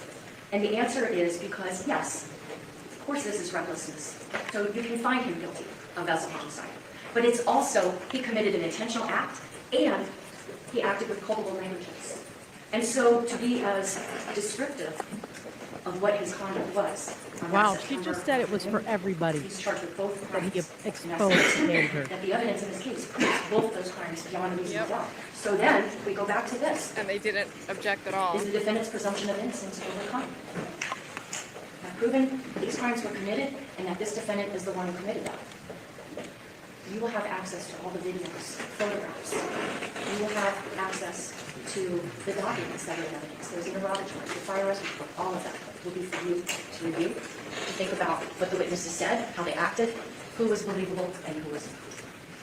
And I'm confident that when you do that in this case, you will find that the defendant is guilty both of manslaughter and assault. Thank you so much for your attention. I hope you'll give your same kindness and attention to my opposing counsel. Thank you, counsel. Just give me a moment. Listen to what is over. Thank you. Thank you. Well, we could jump past this. Think they're just doing scheduling, or think we'll come back and get an I think we instruction? want to hear. Oh, I thought no. There's going to be I mean, some what do you think talking. the approach is about? Everything, All of it. but it could just be how much time, because we also want to argue some shit, Judge. You know. Yeah. So It here's the looks like it thing. was like 6 or 7 minutes. This little break. Here's the thing. Under A, right? So she's charging under A, and under A, like the 2A of manslaughter, the intentional act, her little underlying thing, that is the law. He did an intentional act. That intentional act caused the death, and it wasn't excusable or justified. So it makes like no sense with culpable negligence under this way of doing things, because What was the intentional act? his decision to speed, this is what she's saying, his choice to travel at that speed, his choice to travel in that direction, his choice to set a course. The direction change 9 The seconds direction before change. Right. the tracking based on the GPS. And she's still kind of arguing slightly the 2C argument, but I think it's so far overshadowed by her emphasis on the intentional Well, driving. because for 2A, all you need, it just has to be, or you have to, the only way it's excused is through ordinary caution. Usual ordinary caution is 2A, because it requires this intentional act. It is actually easier to prove here than culpable negligence, even though we're talking about, like, I'm trying to find one case where a negligent act is the intentional intentional act. Like, That's what I'm getting at. Like, that's like saying me walking and putting a step forward, with one foot is an intentional act. Everything that he was doing, there was nothing negligent about it until somebody lost their life. I mean, flat out. Flat out. I mean, him having the girls on the boat, having music playing, him going full throttle down the channel, like, that's just commonplace. Like, there's nothing in and of itself. It's like the only way that it clouds the picture is because Lucy lost her life. But for that happening, no one would think that what he was doing was not reasonable. That's what everybody out on the water does. I mean, to me, that's not an intentional act. Like, to me, an intentional act is they would have had to have proven that he purposefully, with intent, decided to drive right towards the channel marker. Like, he didn't see it. It's clear that he didn't see it for whatever reason. I don't know. Like, that's never going to go away from me. I don't know if it was a glare. I don't know if he looked down at his phone. Like, those would be like, if he looked down at his phone, that's an intentional act wherein you could make the argument that it's foreseeable that you're going to hit something. I mean, like, just him steering the boat, chained all the changing course bullshit. I don't even like what? Like, that ain't it. I'm telling you, they're criminalizing straight up negligence here. It's not like he's To the highest that manslaughter by culpable negligence allows, too. yeah. I Like, mean, he's gonna get convicted. Watch. And it's going to be a combination of that homicide instruction, and that language is going to confuse them. They're not going to be able to separate the two in their minds. And, they'll send out a note, and the judge will say, well, what judges always say. All We right, let's get provided through you this, with because the they look like they go to lunch. So there's a Okay. little bit, it looks like maybe they kick the jury out, and then Howard argues. I hate that. Wait, they're sending the jury to lunch before he follows up, so they get to sit there for an hour and stew on our Yeah, but bullshit. then the other alternative would be they come back from lunch and only have rebuttal. I'd rather have that maybe. I mean, like stewing on her closing for an hour, I think is more damaging than having her just do the rebuttal on, like after lunch. Because I mean, like the last word is the last word either way. Like to me, the gap in time after her closing without him standing up right away while the shit's fresh in their mind so he can rebut it. I don't know. I don't know. I don't know. What do you think, Bay? I think No, what that do you think about the timing? They get to prepare during I lunch yeah, I too. like that he I think I like that he gets time to think. I think that that's What? what I don't know. I mean, I understand your point. Obviously, you don't want them sitting with it for too long, but I feel like I would want that time to like breathe and us like powwow and be like, plus I think they have a lot of arguments that they need to make before they go to their He knew what closing she of her was gonna forget. say. There was nothing that was surprising about what she said or did in that closing. Yeah, Like, but I'd want to use a specific quote as my opening if I were the defense counsel. And maybe they wouldn't do this if they are reading the jury a certain way, but if the jury isn't really showing much at all, I would want to get up there and flip back that why are we defending against something that wasn't charged? Like, I'd want to use that specific language that the state used, not just the concept or the expectation that she was going to trickle into those arguments, but her explicit language. Why is the defense defending against something that we didn't charge? And I'd say, well, because the state is relying on something that they didn't have evidence to bring charges for, because they also don't have enough evidence to prove these charges beyond a reasonable doubt without making you think about the possible impairment and wanting you to make the large inference, the leap to impairment, when they didn't put on evidence of impairment in this case. And that's what I'd want to go out starting on. Turn the state's words right back on their head. So let's see if they start talking and get this chat back as soon as we can because the I'm Yeah, let's sure do problem that. with all that, and I agree with you, is that if there's an hour or 45 minutes and they've stewed on that, they've already made up their mind. That's just the way the human mind works. That's how juries work. Like I'm basing that on experience. Like to me, like I hear what you're saying, both of you guys. That 40, like if you think 45 minutes is allowing you any time to really, like Allie, think about us having a little like a half an hour to try to you're not productive because your mind's racing. To me, you just got to get like, and I don't know that the judge gave him an option.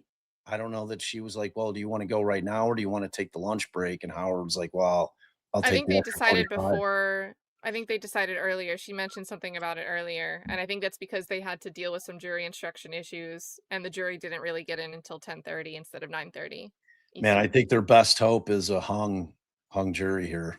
And with six, it's rough. It's rough. This is a like a strictly like this entire case is an emotional narrative case. They're not winning on the law. They're going to win on the emotion. They're going to win on the fact that she keeps, you know, putting the picture of Lucy in front of the jury and the jury feels something because of that. And, there's going to be enough for them to say, all right, well, the guy, he was supplying him. He had all the booze on the boat, like shit that's not relevant at all. Like they weren't able to make any kind of causal connection between the fact that the girls had access to alcohol on the boat and what happened with the accident. The accident is the accident. Like that is all that they need to be focusing on. And Howard needs to steer them back to that. All the other noise that the state is trying to put forth to you as if it matters doesn't. Now, whether you agree or disagree as to whether or not 17, 18-year-old girls should be plied with alcohol and have access to it, that's your prerogative. But in terms of what we're trying to figure out here, what your duty is to figure out if they've met the elements for either of these two charges, and the things that they're talking about And be upset before with the prosecutor for not charging it. right and post. Well, I mean, he's gonna have to lean into that, but I don't know how much you lean into it because, like, I don't Well, want I to. wouldn't argue it, but I mean, you sound like you were speaking to if people are upset and they think he's responsible and Lucy should still be here, and that the issue is that alcohol was being served to minors. I mean, then that outwardly speaking to the public, then that should have been the framework through which there were charges brought. And Right. I Well, don't I see mean, why you can argue that there wasn't evidence that alcohol was served to minors. I can understand why they didn't feel they had evidence to bring an impairment charge or BUI, but why couldn't they, if they wanted to, charge George Pino with supplying alcohol to minors? It seems like a bastardized application of prosecutorial discretion because they didn't want to charge other adults that were present that day and had the knowledge that minors either were partaking in or getting alcohol off their boat or were condoning it in any way, shape, or form. By that, yeah, I mean the no, like Fernandez family being there in person, as well as the 100%. But other my voters. point is that the issue is not what happened prior to or after. It's that simple. I mean, the state's trying to argue that it matters, that it's a totality of the circumstances, that everything that he had done that day, starting with buying them the alcohol and, speeding and all the other shit. I mean, the speeding, maybe you could make, and I don't know that it's speeding. The way that they keep trying to frame it, like he Yeah, was and they said acting like some kind of we know it was lunatic out 47, and there. they don't. Yeah, it's a frustrating case, and it's terrifying if you're the defense attorney in there because Howard's obviously very experienced. He knows how juries operate. He knows that they're prone to convict, and you're sitting there trying to defeat an emotional case, and like this just isn't a case that's not built on emotion. It's completely built on emotion. It's no accident that she repeatedly keeps pulling that picture up of Lucy over and over and over. Oh, you see the girl in the flowered bikini? That's Lucy. Oh, you see the girl who's getting her chest pumped by the EMT? That's Lucy. It's like it's just I say it all the time because it's true and it seems cold, but emotion has no place in the law. It has no place in a courtroom ever, ever. And it's such a tool that prosecutors use in order to secure convictions. And I mean, you're pretty much hamstrung in terms of the defense in stopping it. They're always going to be able to wring the pathos out of these situations. I mean, a beautiful young girl lost her life. It was a tragic accident. And, I'm sure if George could change it, he would, obviously. Would he go slower? I don't know. Probably not. I mean, this is like what I do every time. Like this is exactly what I do every time that I've voted. Like I'm full throttle down the channel. Like there was nothing unusual about it other than whatever caused this disturbance to where he's not aware that he's coming up on the marker. Like that's like, and I don't know what the answer is. And unfortunately, neither does the jury. I don't know that he knows the answer as he's sitting here right now. I mean, it's distinctly possible that the man doesn't know. Like whatever distracted him for that, I would argue, very brief 9 seconds. It passes like 9 seconds is, you know, I mean, like when she demonstrated on her alarm, with her stopwatch or whatever she was using. It's like, And she couldn't stop it. She couldn't yeah, stop the alarm quickly. it's like this is just if we start criminalizing cases that are just straight up negligence, it's going to change everything. It's just going to change everything. If this was charged, if he would have been charged and they had the evidence for the BUI, then this case is a no-brainer. It's a no-brainer. But they haven't produced any evidence whatsoever, including the guy who came out of the woodwork later on, the fireman, saying, "Oh yeah, like saying the exact same thing that you see in a sworn statement by any law enforcement or first responder in terms of, bloodshot eyes, strong smell of alcohol, slurred speech.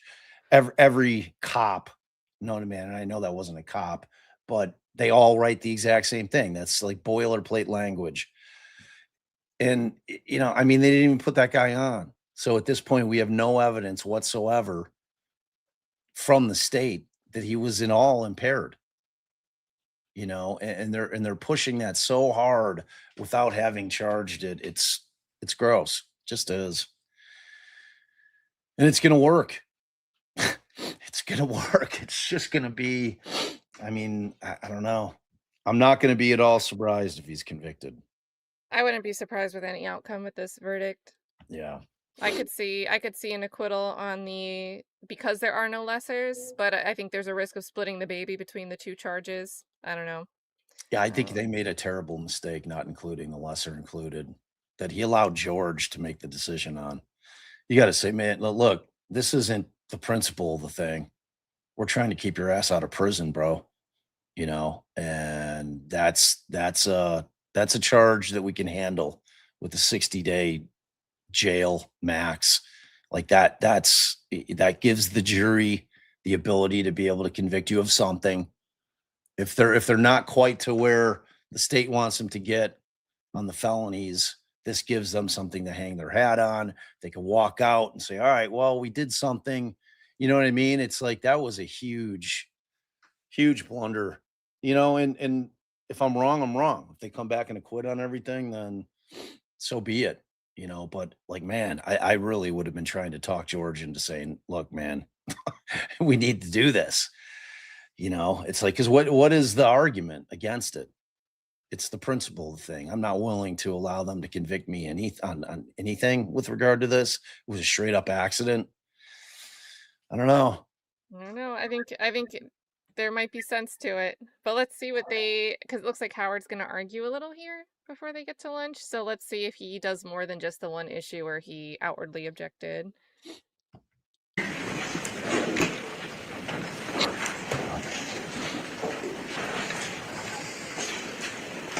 All right, ladies and gentlemen, I think it would be most prudent for us to take, even though it's a little bit of an early lunch break, because I do not want to interrupt. The defense will make their close, and I don't want to interrupt that close for us to take a lunch break. So we're going to take a lunch break at this time until, I'm going to ask you to please be back upstairs by 5 minutes after 1. We'll take a 1 hour lunch break at this time. It's very, very important, ladies and gentlemen, wear your juror badges at all times, even if you're outside of the courthouse. Be very visible with your badges. They're well displayed. Very important, ladies and gentlemen, please avoid any kind of contact, eye contact, conversation with anyone wearing a juror badge. We've all worked very hard these last few weeks to maintain the integrity of these proceedings. The jury can have no contact or conversation with anyone. Even a friendly hello can be misinterpreted. So please avoid any contact with anyone. Do not do any research. Do not look up anything on your phones to try to gather any information. None of that is evidence. You can only rely on evidence and the law to reach your decision. Okay? When you finish your lunch, please go to the jury room, again on the 7th floor, where they will meet you there and bring you into court. If you would, please put your notepads inside the envelopes. I'd like your name to hold them and keep them in a private place during your lunch break. Okay? All right, so I'm going to ask everyone also, please just give us 2 minutes. Let the jury leave, get taken away from the courtroom, and then at that point we'll excuse everyone.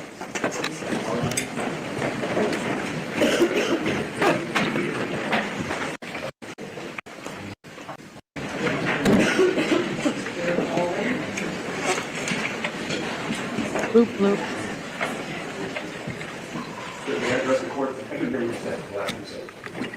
And I'm just going to ask everyone just to wait a moment or two, then I'm going to excuse everyone. Convict. The trial court's attention is over on this issue that we raised sideline. So the prosecutor has suggested to the jury that their intention is enough to convict. That was essentially a contradiction to the jury instruction we proposed that Your Honor declined to give.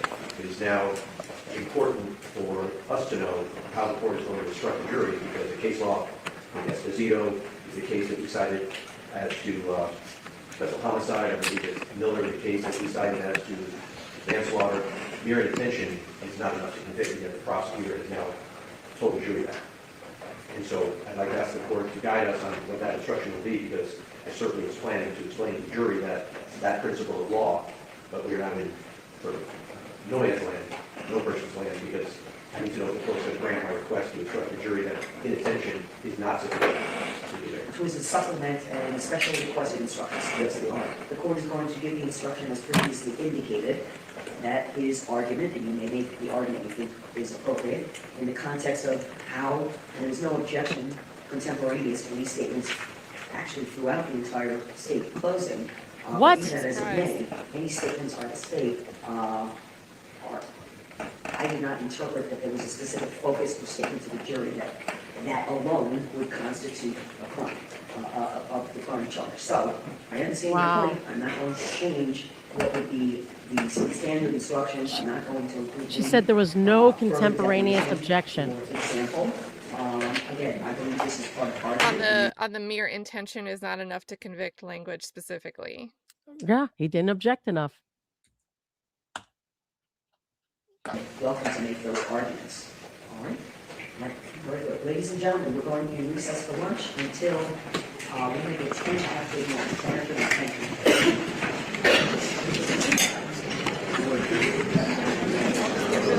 Get the chats back up.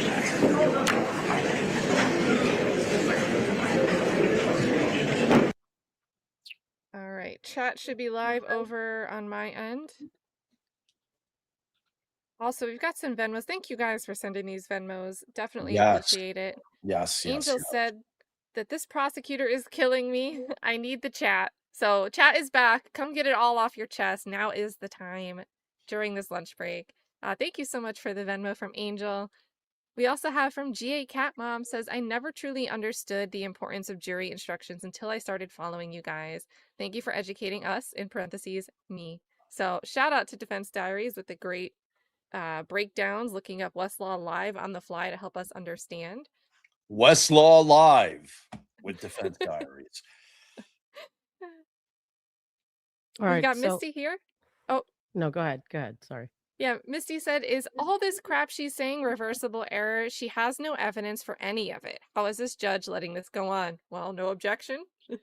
There you go. Yeah, And- judges aren't going to independently just stop a prosecutor unless it's something insane. Like typically one of the sides has to object before the judge is going to sound off. Like the judges aren't going to, say anything. They'll just sit there and you have to object. It's like what Allie was just pointing out. Judge said you didn't contemporaneously object when it was going on. What do you want me to do about it?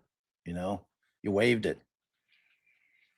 I mean, I honestly think that Florida is either going to have to change their law or because they used to have like intent to kill as part of the intentional act definition of manslaughter, and they like removed that.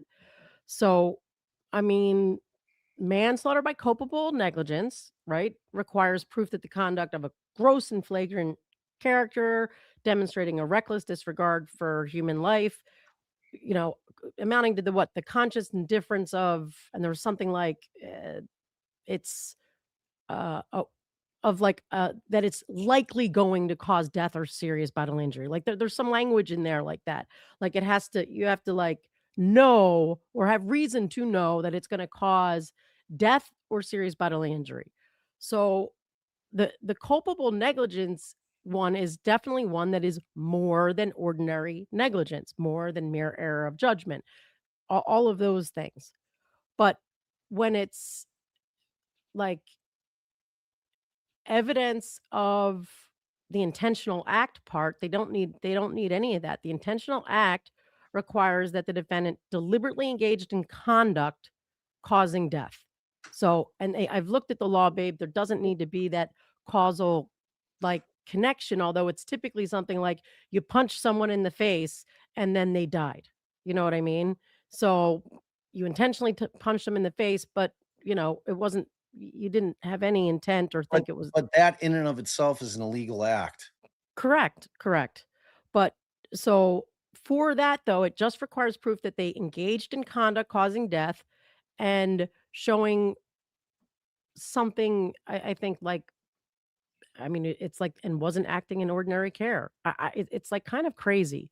So, like for driving in an unsafe manner, if the if I can't find one case where I literally put in drive exclamation point, so that catches driving, drove, well, not drove, but driving, drive, um, operate, catching all of that in the same sentence as speed, unsafe, in the same sentence as manner and condition. So that should capture everything from driving an unsafe speed, driving unsafe or speed, due to the conditions, unsafe under the conditions, like kind of capture all of that.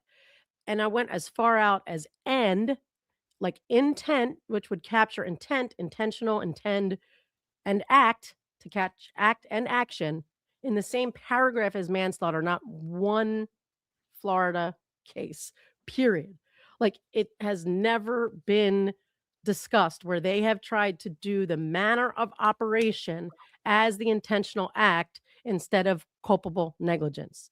So it's when she held up that thing and underlined it, if the judge is letting her have it where, okay, we're calling the intentional act the man that you chose to drive like that. That ain't it, man. That ain't it. I'm just telling you that ain't it. But it Like, is that is not bizarre. culpable negligence. It's just not. It is bizarre given this. Let me play it, babe. Now I can Yeah, play let me know when you pull yesterday's it up. without taking the chat off, right? Like a Sure. quick blurb from 2 days ago. We're going with it. We can do this.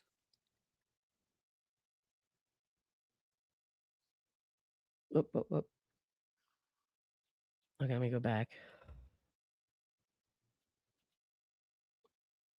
Oh, wait, I gotta remove this one.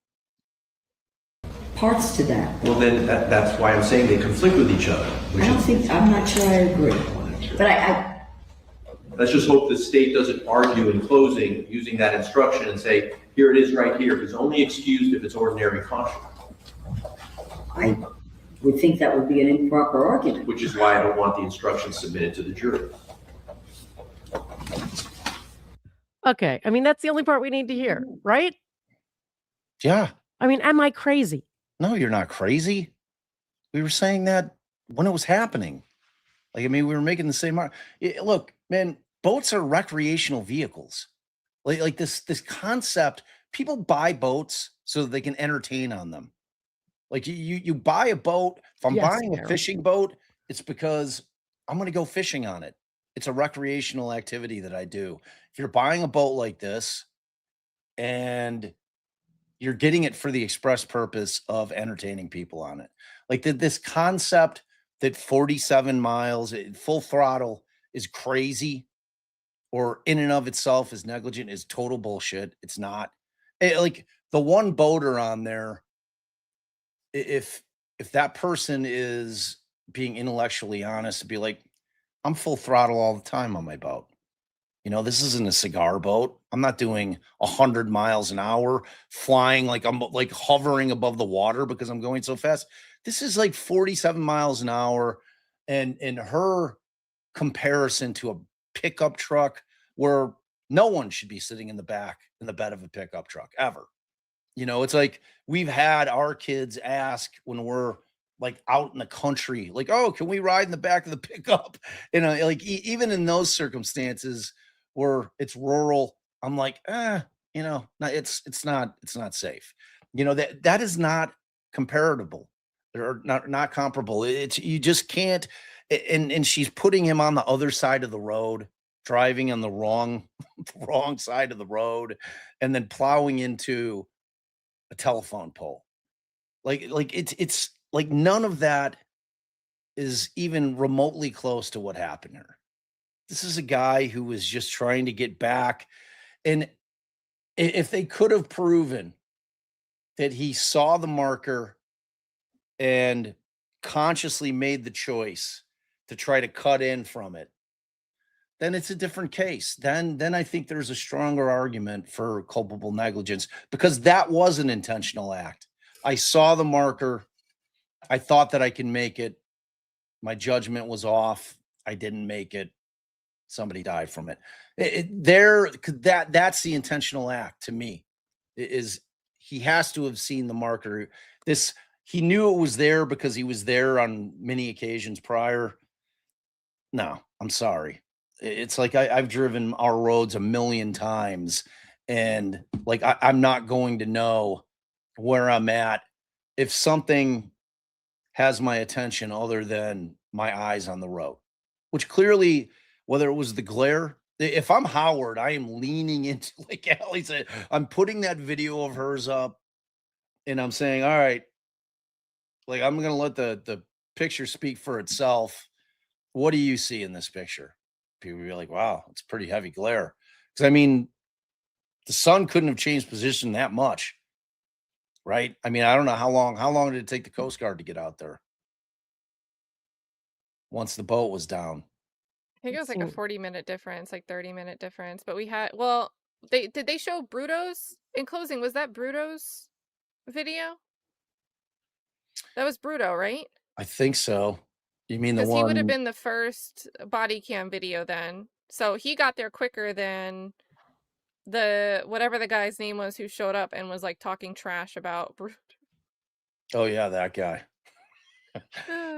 How is Bruto never been, like how is he still going? I'm like, it's exhausting standing out there. It's like my back hurts, my leg hurts, all that shit. Like, I don't know how he does it. He's slacking out there. He's not doing the real work. That's what he was implying. Yeah, so with Bruto, it would have been way closer in time because the other guys, they started getting there like 30 and 40 minutes later, but Bruto got there before they did. So, Yeah, and I again, mean, I and think the like, sun takes a long time to go down. It's not like just because sunset is demarked as starting at 1 minute doesn't mean it takes a minute for the glare to go away. Like, I don't know if you guys have ever driven when the sun is coming up or down and you're driving into it. It is not a fun time. it is blinding. You can't see shit. And so like we live out west, so like every time we're driving home, even on the expressway, and the sun's coming down, it is blinding if it's a sunny day. It's just you can't, like I have my sunglasses on, I have my visor down, and it's still like you've got to find like a like a spot to where you can kind of see the road in front of you because it's blinding. I mean, have we looked up That's when kind of what I sunset think. was? There could have been a boat, like a slight angle away from where the glare, where you'd be looking at the glare. I think that could explain the change of course. It's not an intent to start going towards this channel marker that he also didn't see. Right. Well, I mean, that's I mean, we don't know if he saw any of the preceding channel markers either. Like, what time did the sun go down? Like, what time was sunset? Do we know that day?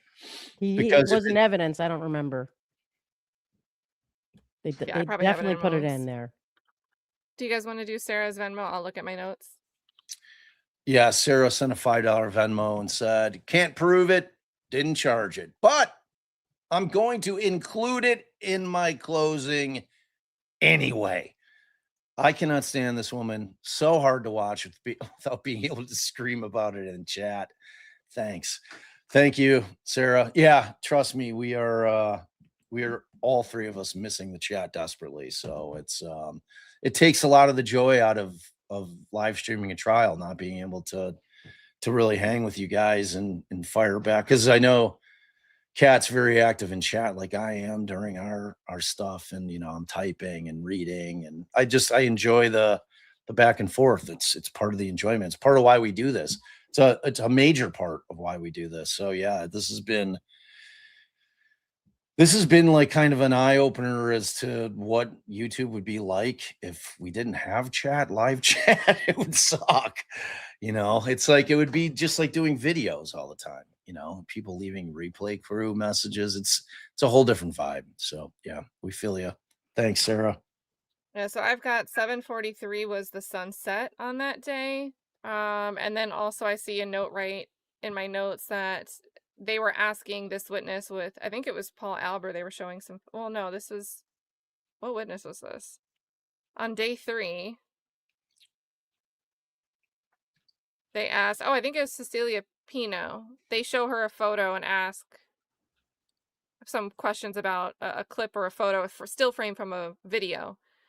And then I noted to myself that there's very visible sun glare, and the stamp in the video was 7/18. It would have been 7/18. So that's a different video than Bruto's. That was later than Bruto and still had the sun glare. So What we'll was just have the to see date if of the the defense brings occurrence? those in. September 4th, 2022. Okay.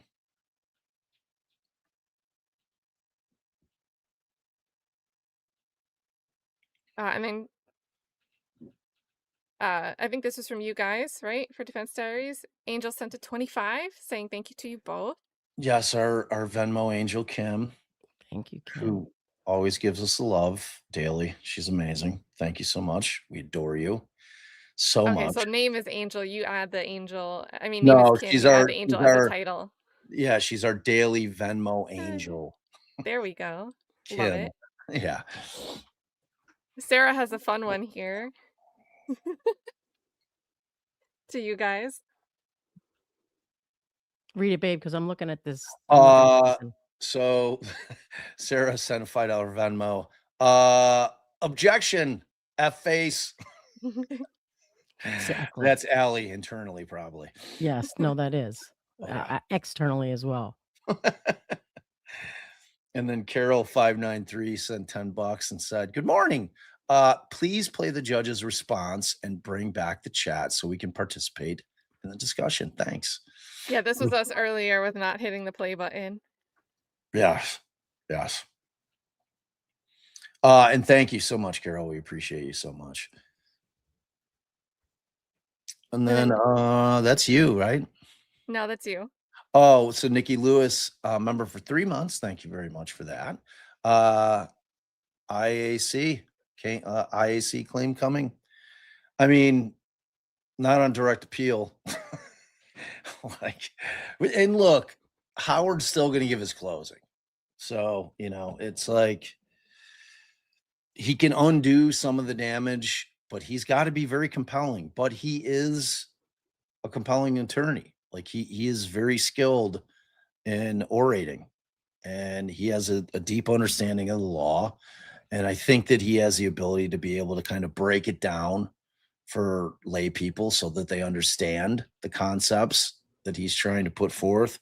So, I mean, we'll see. Like right now, I feel like the jury is going to convict on something.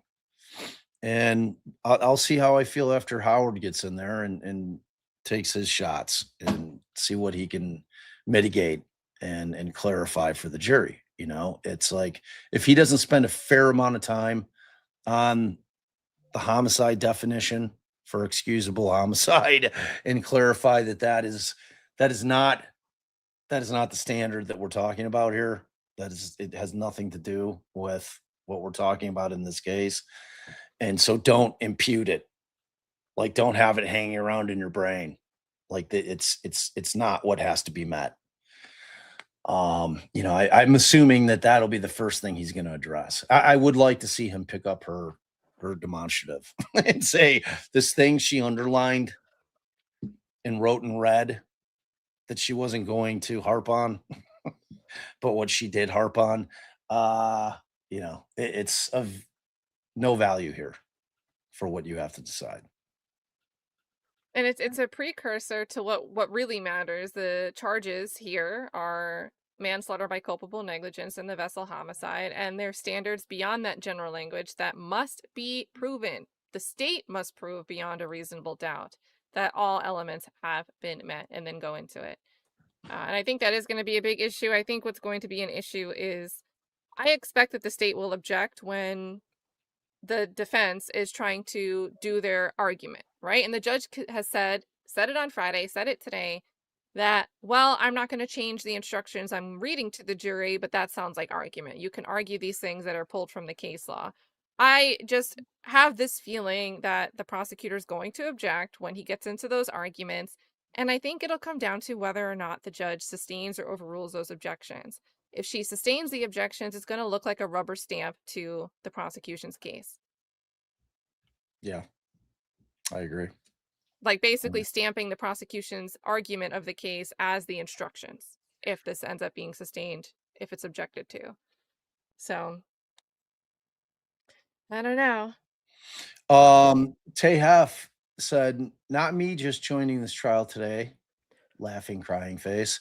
I've been so busy, but I passed my teacher's cert exam. Congrats, Tay. Aw, It's amazing. congrats. That's awesome. That is awesome. I hate to just pop in You can here do off, whatever you want, baby. but why have we heard nothing about the upgrade here? Nothing about the use of a weapon. Not did I miss it in jury instructions? Because it's a pretty big fucking deal. And I don't recall the special jury instruction about it. Maybe it just was like something that they were like, oh yeah, there's this, there's that, and it never came up again. I think they started to mention it and then never actually opined on it. Because I The remember making a note on Friday. the prosecution hasn't brought it up. I mean, maybe the law in Florida changed and I'm missing something and it's no longer, something a jury has to decide. But I thought that the law that we looked at was pretty recent on that. I don't get it.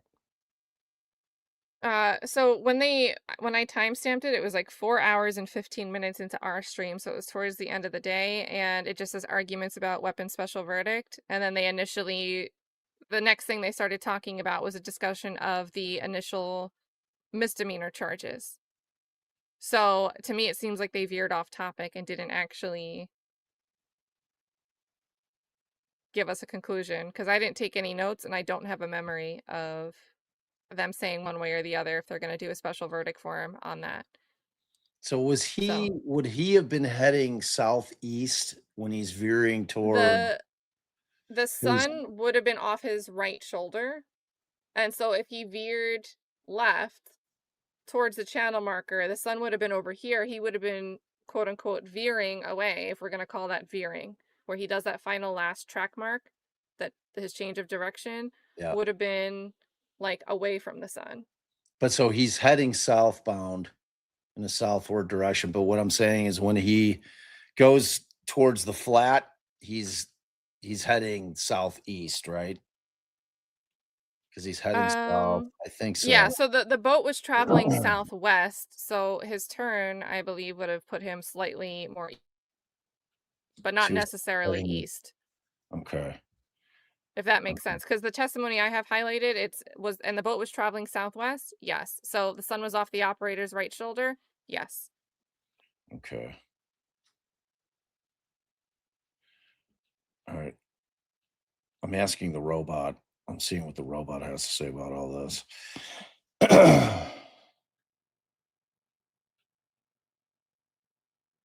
Let's see what it says. Did you read that one? Soap here says, I hate that woman. I truly hate that woman. I'm assuming this could apply no matter who was doing the arguments.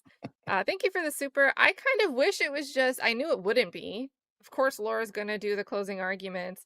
But I think a borscht closing argument could have just been like plain, to the point, to the law, to the facts that are actually evidence in the case.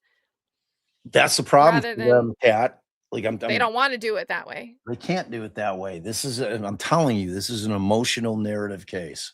There's some cases where if it's close on the law and the law is a little bit murky, they're going to lean into the emotion of it. And that's exactly what she's doing. 100%. I agree. I agree. I mean, we have Flowaskis saying, maybe it's Flowaskis or Flowaskis, says the quote unquote, got to do the air quotes, the reenactment is missing the loud music, people in every seat dancing with their arms in the chair, and equivalent time of day and tide. How did that make it as evidence? Thanks for covering this. I agree. I have issues with the reenactment for several reasons. I don't think it's a compelling argument that the state made that, and even overnight, Paul Albert went and looked at the sun information, and he came back and he told you about the sun. The state was arguing that that was supposed to help their case, show that their expert was doing due diligence. To me, the time to do that due diligence is not in between when you get called back to the stand during the defense's case in chief. That's something that you should have done when you're planning to do this recreation. Yeah. But the way the state argued that, she made it seem like it was just such an endearing thing for the witness she originally called to do this last minute, oh, I forgot, I probably should have cared about the sunlight because they're talking about the glare now. So, and also the reenactment, I think it's a different boat. The boat looks like it's made of heavier materials. I don't think it would steer the same way. But I don't really know. I don't know the exact difference between the two boats. So I agree. I think it was very different, and I'm sure we'll hear a Well, I list mean, in closings from the defense. Laura Adams, like, can tell us that she's never been on a boat with kids without telling us she's never been on a boat with, like the music just was cargo. cranked. The music was cranked. I guarantee it. Like, the music was full max volume. The girls were all either looking on their phones. They were like, I guarantee, like her sitting there acting like all the kids would be like this. She's just full of shit. It's like the woman's never been on a boat.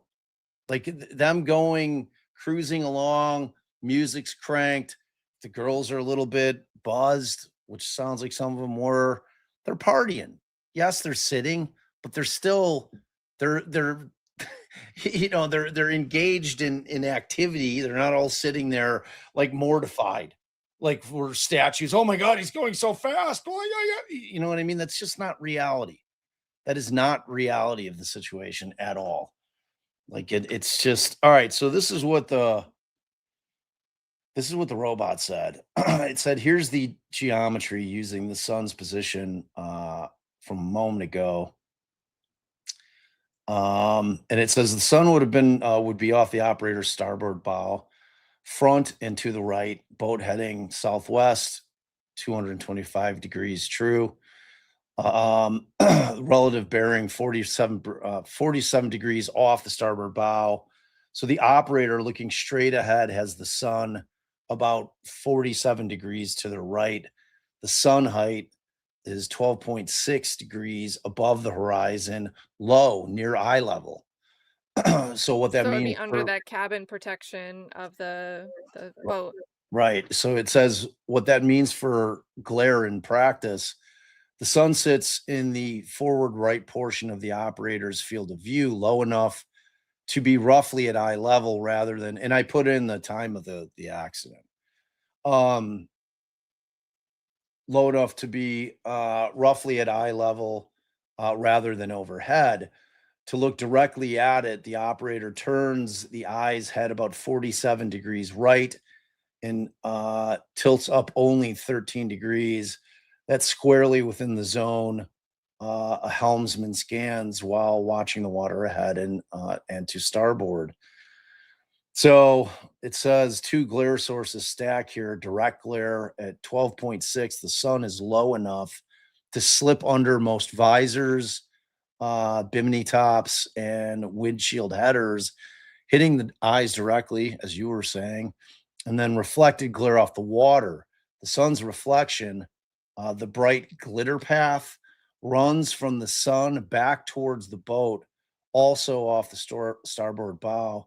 On open water near sunset, this creates a washed out, shimmering band that can hide objects, swimmers, debris, or low profile craft on that side. So, net effect on an operator on a southwest heading at that time, had the sun working against them precisely where they'd be looking for hazards forward and to starboard and low angle near sunset glare is mostly visually impairing condition. If this is for a case, I could build I mean, it seems like maybe they should have had somebody dealing with the glare issue, an expert. I think they're going to rely on the video footage plus the testimony that it was on the right shoulder. I do think Howard asked good enough questions across the witnesses to get this information in a way that he can argue. Yeah. So, and I think it's the most important thing because to me that could explain why somebody, especially if the channel marker you're about to approach is 5 feet shorter than all of the others, you might not be able to see that combined with the idea that, the sun is just hitting in this weird way in this moment that I like, whether I consciously tilt the boat a little bit, because it kind of looks like it could just be a nudge. You ever sometimes you see a glare, your instinct is to kind of go like when you look in a direction and see the glare, you kind of just like jerk Yeah. your body one way. Like maybe his hand nudged as his body moved as a reflex to seeing the sun when he turned to look the other way. Or maybe he doesn't see the marker at all. Yeah, I don't think he saw the marker. I think he was just his focus on the reason for the turn could have been because of turning sun and eyes. Let me just go this way a little bit. Yeah. And marker's not visible when you're also making that turn for you to go, oh, wait, I got to turn more or turn more the other way because there's going to be a marker if I just do this. Yeah. So, Yep. so I don't Yeah. know. And I'm sure we're going to hear that this channel marker was 5 feet shorter. That's not a negligible amount of difference in height.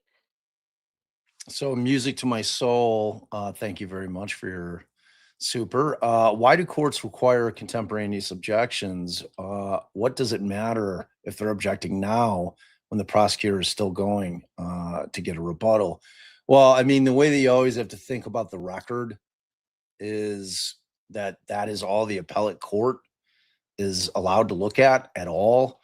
So say, for instance, you are objecting five statements later, the appellate court's going to have no idea what you're objecting to, and it's not a clean record if you're going to say, okay, well, I know that the prosecutor said 5 or 6 things after what I'm objecting to. I'm objecting to when she said that.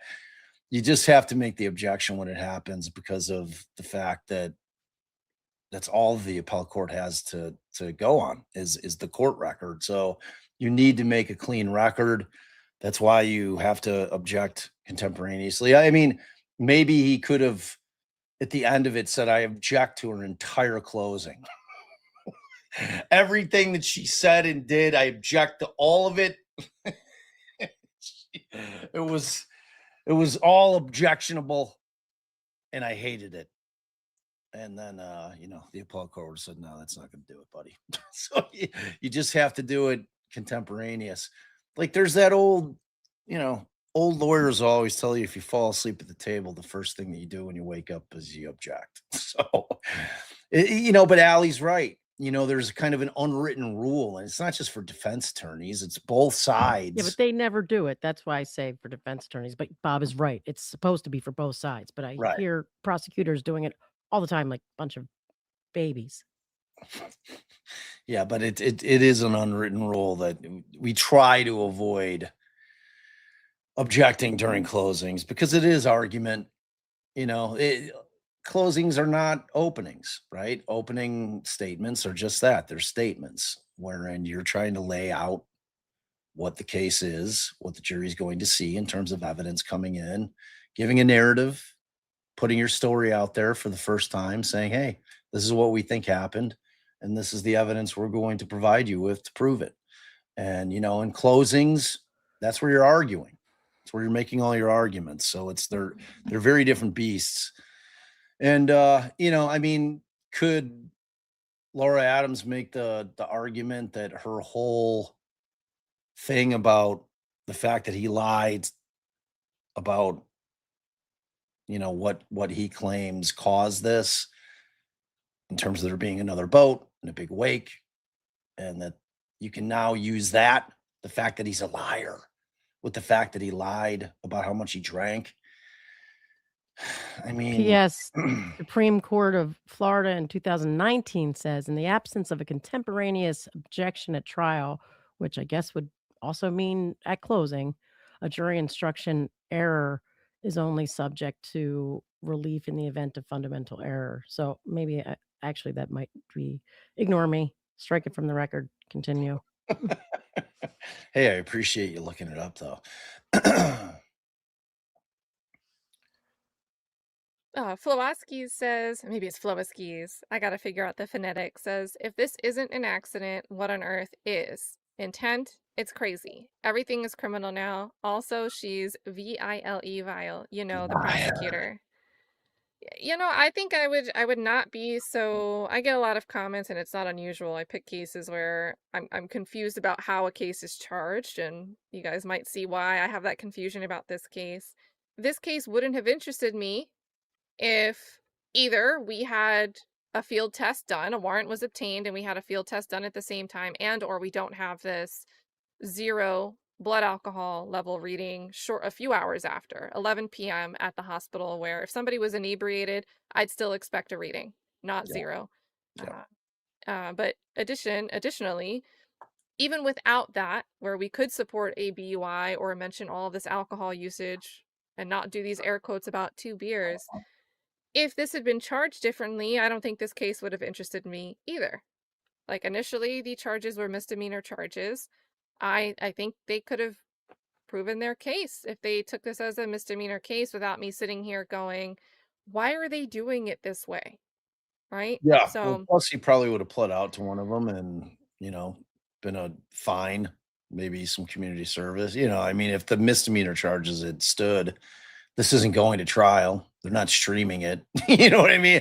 It's like the same reason that Law and Crime and Court TV decided, okay, this is a good one to stream, was because of these charges. You know what I mean? It's like the charges are crazy. And it's like, from my perspective, it's the important part of this case, especially in Florida, is it's going to set a precedent. If he's convicted and it withstands appeal, I mean, they really have criminalized negligence. Well, I mean, to me, this is a civil case. Like, all her bullshit about the things that George was doing. He said he wanted to settle, but then he's doing motions to this. I'm like, man, like that was the whole point of me kind of belaboring the point that these are insurance defense lawyers. It's their job. Like, they're trying to mitigate damages for their employer, for the insurance company that are representing, because they're trying to keep, whatever money is going to get paid out to a minimum. Like, I mean, it's literally their job. Somebody sent a comment on like our chat. They were like, "Oh, I work for," she's like, I was disappointed on your take on insurance defense firms and insurance defense lawyers. I mean, it kind of is what it is. Like, it's not a judgment on them as human beings. It's probably my least favorite area of the law in terms of litigation. Just But, because we do have to recognize there are litigious people, and sometimes they 100%, make false claims, so insurance. totally, Right. totally. But for every one of those, there's people that are legitimately injured. That they're just fighting tooth and nail not to pay. They're fighting to the death on it, like liability. And soft tissue is very hard to prove. That's like that's your typical whiplash case. I mean, try to even get the value of your car if your car is totaled. They are supposed to give you the value of your car is supposed to be enough to buy the same car right now, and that never happens. No. You got to fight tooth and nail for every penny, even just to get the value of a totaled car, or like when someone's house burns down and it's not enough to build the equivalent house. Yeah. And then they have I to spend mean, like hundreds of thousands of dollars getting their own lawyer and their own insurance adjuster to force the insurance company just to pay the right money so they can rebuild their house. yep. also, big salute here to Sheriff Chuck with another 5 gifted. Let's get some W's in the chat for Woo, the Sheriff Sheriff Chuck. with Mosey's on in. Oh, how you doing? Ma'am, let me kick you with some memberships over here. Oh, yeah, we Okay. learned about the bouncy chair earlier. Oh, yeah. Yeah, the yoga ball chair. They're pretty good. Allie abandoned hers completely. What? Abandoned by what? So We've got yeah. Oh, my this God. is a different Angel, actual name Angel. Says, I mean, how tall is George? It was too short to fit in these pop-up things, so I got to read it on the side. Says, I mean, how tall is George? I'm extra short, 4'10". Shout out to the shorties. Aw. Sun glare hits me all the time. If I'm on the jury as a short person, I'm going to notice that glare in the picture and take it into account because glare is one of my many arch nemesis. Oh no. Babe, do you live in the world of glares? Yes. Visors don't work for Allie either. I mean, I just don't really wear visors, I guess, enough to know. Tell you No, the she's truth. talking about Well, like the car visors. ones. Wow. Oh no, those don't work. No. I gotta like. My mom sits on a pillow. Yeah. And I have a stack of phone books for Allie to put on. Jack. Hilarious. Well, thank you, Uh, Angel, for that. And I think I don't remember hearing a height about George, but Yeah, we wasn't the did. state? I didn't catch the I think it was exact like height. 5'8", 5'9". I don't remember. And then the state, I was gonna say, I remember it being shorter, like something like shorter than me, or like my height. And then the state wanted to use Paul Albert, who's very, very tall. He's like 6'7", to discuss like, oh, well, if someone's taller, they could be like the visor of the center console, the hood of where you'd be standing as a captain. You wouldn't really be able to see the sunlight. But the problem with that is Paul Albert hadn't done any research on the sunset and any of that. So what was he even speculating about or opining about? Yeah. Because he had to go home and do the research. He came back the next day, and next time he was on the stand, then he did that research. It Which was just seems crazy. stupid. Yeah. Oh, wait, Paul Albert's 6'8"? Yeah, he Jeez. was tall. That guy was So tall. it's like a foot difference between him and Pino. Yeah. They And I stood remember next they to each asked other. another witness too, like, would you say he's like, I wouldn't say he's small. Something like that. We also have BMAC, Nana Banana saying, you all are awesome. You too. Thank you.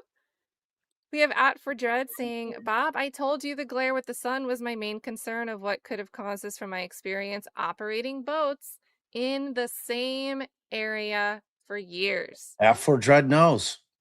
At for I Dread was going to knows. say boots on the ground, but I guess it's boats on the water. Yeah, thanks, At for. I mean, you have been saying it. And I don't know if you were on. Kat threw up. We didn't play the video because you had music, which would have probably got us a ding. But when she showed the still frame, what we're assuming is your boat or the boat that you operated. So we, Really nice boat. yeah. So thank you for that. Thank you for Yeah, that. giving us the perspective of like the GPS and the vantage point. Also, At for Dread with the second follow-up said, also another critical thing that sometimes when driving the boat, the wind blows hard in your eyes, even through glasses, making it hard to see. So, Yeah, 100%. and maybe even worse if you're like someone's trying to show you something and you turn your eyes to where they're facing you, the back of the head would be to where the air is coming in, but you turn to look at something they're showing you and it's like, Yeah, for me at the end of the day, like the concept that the intent is that he was going fast. The only thing that they need to prove in my world is that he intentionally put himself on the course of that channel marker. Like he knowingly did it, intentionally did it with the thought, I'm gonna bust out and I miscalculated. It's like they just didn't prove that. You know what I mean? If we're under the premise that he didn't see it, there's so much reasonable doubt as to other things that may have caused it. And would it have mattered maybe if he was going a little bit slower? Would the boat have done the same thing? I don't know. Maybe not. Maybe. I don't know. If he still didn't see the thing and he struck it, it's like, to me, I don't know. We'd need a real accident reconstructionist to say, okay, well, if he was going 37 knots, this would have been the likely result. Like the boat wouldn't have capsized, or something like that. I mean, maybe then you can make the argument, but still, if his intent was not to try to cut in front of it and he just miscalculated, meaning he did change his course, seeing it, knowing it was there, and just miscalculates and hits it,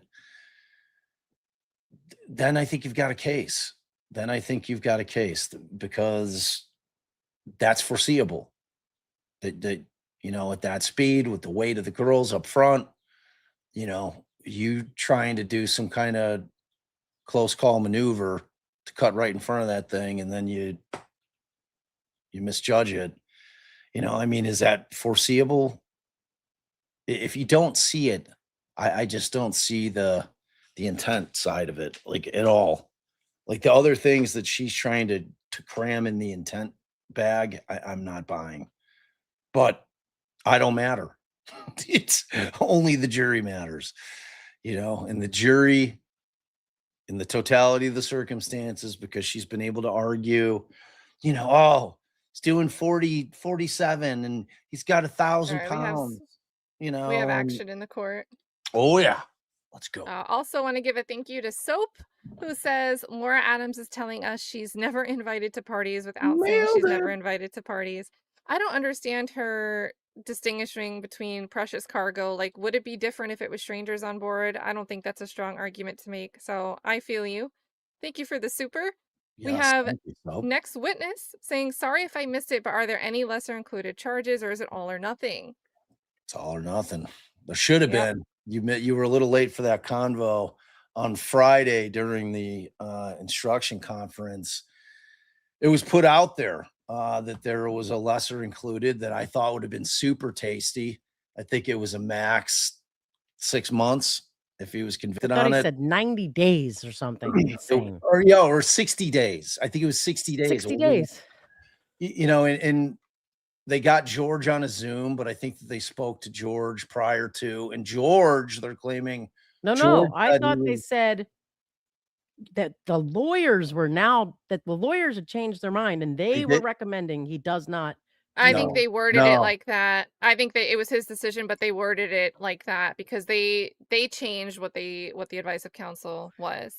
I So want I to think go they back did it to for his that. own I've got it. I got it precaution. booted up. I'm going to listen right Yeah, now. because Hold on. George, they specifically said George, our client, Hold does on, I not want got to it. do that because there were two things. There was that, remember, and I was like, And okay, the well, concession. yeah, when are they going to get to the concession? When are they going to get like that? That's not an express concession, which I still don't think they ever did. All right. So here's what they said. I got it. Okay. I love, love, love, love that you guys are finding Cat. This is That old was, footage, by the way. I hit her up. Okay. I'm So like, it "Yo, says, let's do this together." She's like, let's do it. I knew you guys would love Cat.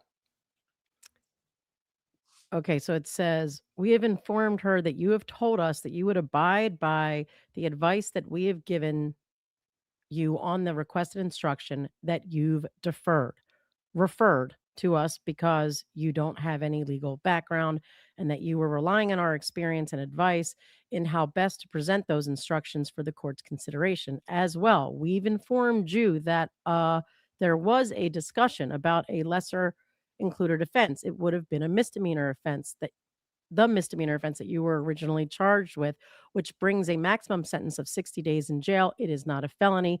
We discussed with you that option, and that you had advised us that you would not be seeking this lesser included at this time, which means it won't be presented to the jury as an option for them to deliberate about. Did you understand everything I just said? And continue to prefer to follow the advice that we gave you, including declining the lesser included offense. He says that it was their advice. Dang. That's bad advice. I know. I think he's saying it's at his advice that way in case he wants to challenge it, that there was no strategic decision or something. But I think it was George Pino's decision, honestly. I mean, Yeah, the way that I heard it, is that the whole thing? With that's regards the to whole that? thing when they come back, which surprised us because before the break, it seemed the defense wanted the lesser. He asked for the lesser. Yeah. Then they asked to talk. Then they called the defendant. Then all of a sudden they got back and they said that you're following our advice not to go with the lesser. So maybe Kat could be right. There's no way for us to know, but they were pretty confident that this guy was going to follow their instruction and would do whatever they said. And maybe that is why they went through this whole long spiel to allow him to claim it was their fault later. But I don't know why they would set themselves up that much. Like, go on the stand, go up here and say all of that when it was against the advice of counsel. I mean, most lawyers would say against the advice of counsel, he is deciding to do X, Y, and Z so that they're not the ones looking like shit later.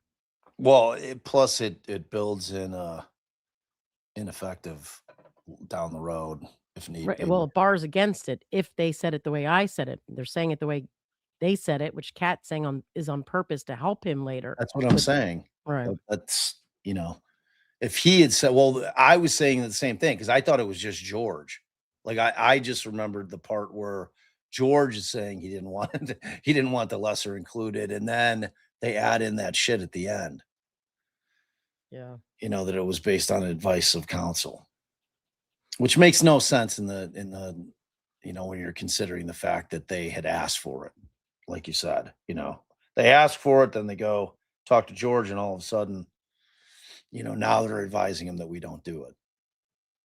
Right. It's just it's a miscalculation. It's bad. It's bad. Yeah. Yeah, I And think that why? they were wording it for his protection. Yeah, I agree. Throw at Forge right up. He sent another Venmo or another super. He's saying, did you do the also another critical thing sometimes when driving the boat, the wind blows hard in your eyes? Did you Yeah, do that one? I think you- Even though glass is making it hard to see. Oh yeah, maybe we did that one already. So what's it looking like? Is there action? Is there movement? Yeah, if you guys are ready. Let's Time go. to shut down the chat. I have it queued up. I know. you're clicking it, right, babe? Yes. Against Guys, my see you wall. again at the end of the day or whatever. If there's a long break, we will, of course, bring you back sooner if it's before the end of the day. We'll miss you. We We'll love miss you guys. Thank you very much Bye. for it's running to the chat when we enable it. I know it's annoying, but it's really awesome to see you guys like eagerly come back to the chat when it's enabled. I love to see it. Yes. It's wonderful. It's all as it should be when we re-engage chat. It's the world is in its proper place. Let me switch the banner. Switch the screen. All right, and we are queued up.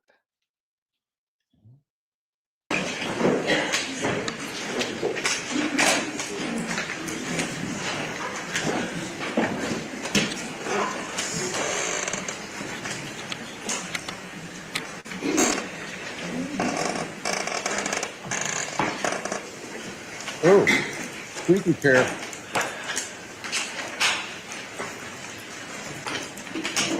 She's coming down. So she's coming down. Okay.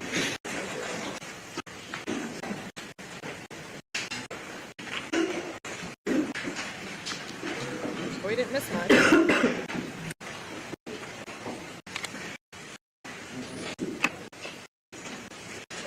Oh no, if we shut the chat off just to bloop all this way. Uh-oh. All right, we have action right on time.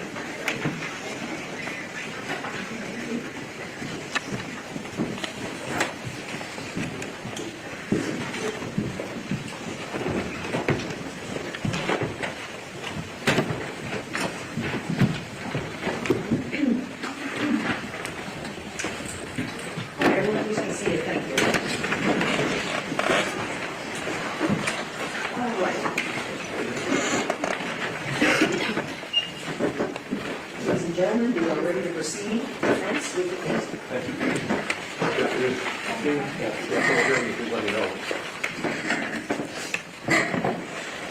I heard the prosecutor say to you, period. What I heard the prosecutor say to you is that in the moments leading up to the crash, with about 9 seconds to go, that George Pino was inattentive. He might have been looking over to his wife while she was trying to text a beautiful video of the girls who had a beautiful day over at the sandbar. He might have been looking at his GPS. He might have been looking over to his right or to his left, that he was inattentive. Those are her words.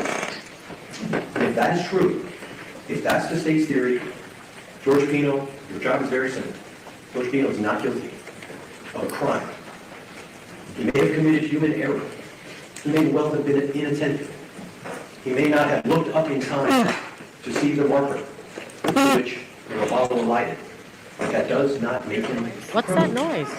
I don't know. We have highlighted for you the law. After all, that's where we are. We're in a criminal court order of the United States of America, That was the where prosecutor. if your government, my government, wants to brand somebody a criminal, they have to prove he's committed a crime. Not that he was negligent, not that he has civil liability. Footnote, all civil liability has been resolved already, long before you were sworn in as judge. This is not a civil case. This is not about whether, by a preponderance of the evidence, the state or I should say, the injured passengers have established liability, civil liability. That has already been resolved. We are here today because our government wants Mr. Pino to be branded a criminal for having, by their own statement to you, been inattentive. Now let's look at what the law is, because we are, after all, a court of law. And what we've done is we've taken what we understand the judge's instructions of law to be before you on the screen. May not be so easy to read because of the distance. What is that? Somebody's moving their There are two microphone or crimes that are their being chair. charged. The camera might be Vessel spooky homicide in a certain and angle. manslaughter. Each of them requires that the state prove beyond a reasonable doubt certain facts. And there they are before you. That George Pino operated a vessel in a reckless manner, likely to cause death or great bodily harm to another person. His reckless operation caused or contributed to the death of Lucy. What does it mean to be reckless? Different than perhaps negligent. Reckless operation of a vessel requires the state to prove more than a failure to use ordinary care. And so even if you were to find that the operator of a motor vessel failed to use ordinary care by not looking up and seeing the marker in the few seconds before it alighted, that would be, even under the state's own theory, negligence, if that's what the state has proven. Because to prove it to be a crime, it has to be so willful or wanton. A willful or wanton disregard for the safety of persons or property. Intentional, knowing, and purposeful. Purposeful. A conscious and intentional indifference to consequences, with the knowledge that damage is likely to be done. It's not enough that a human being has failed to do everything he could or she could at a moment in time. This crime requires a purposeful act of indifference, a purposeful and reckless indifference to his passengers. If we looked at the manslaughter charge,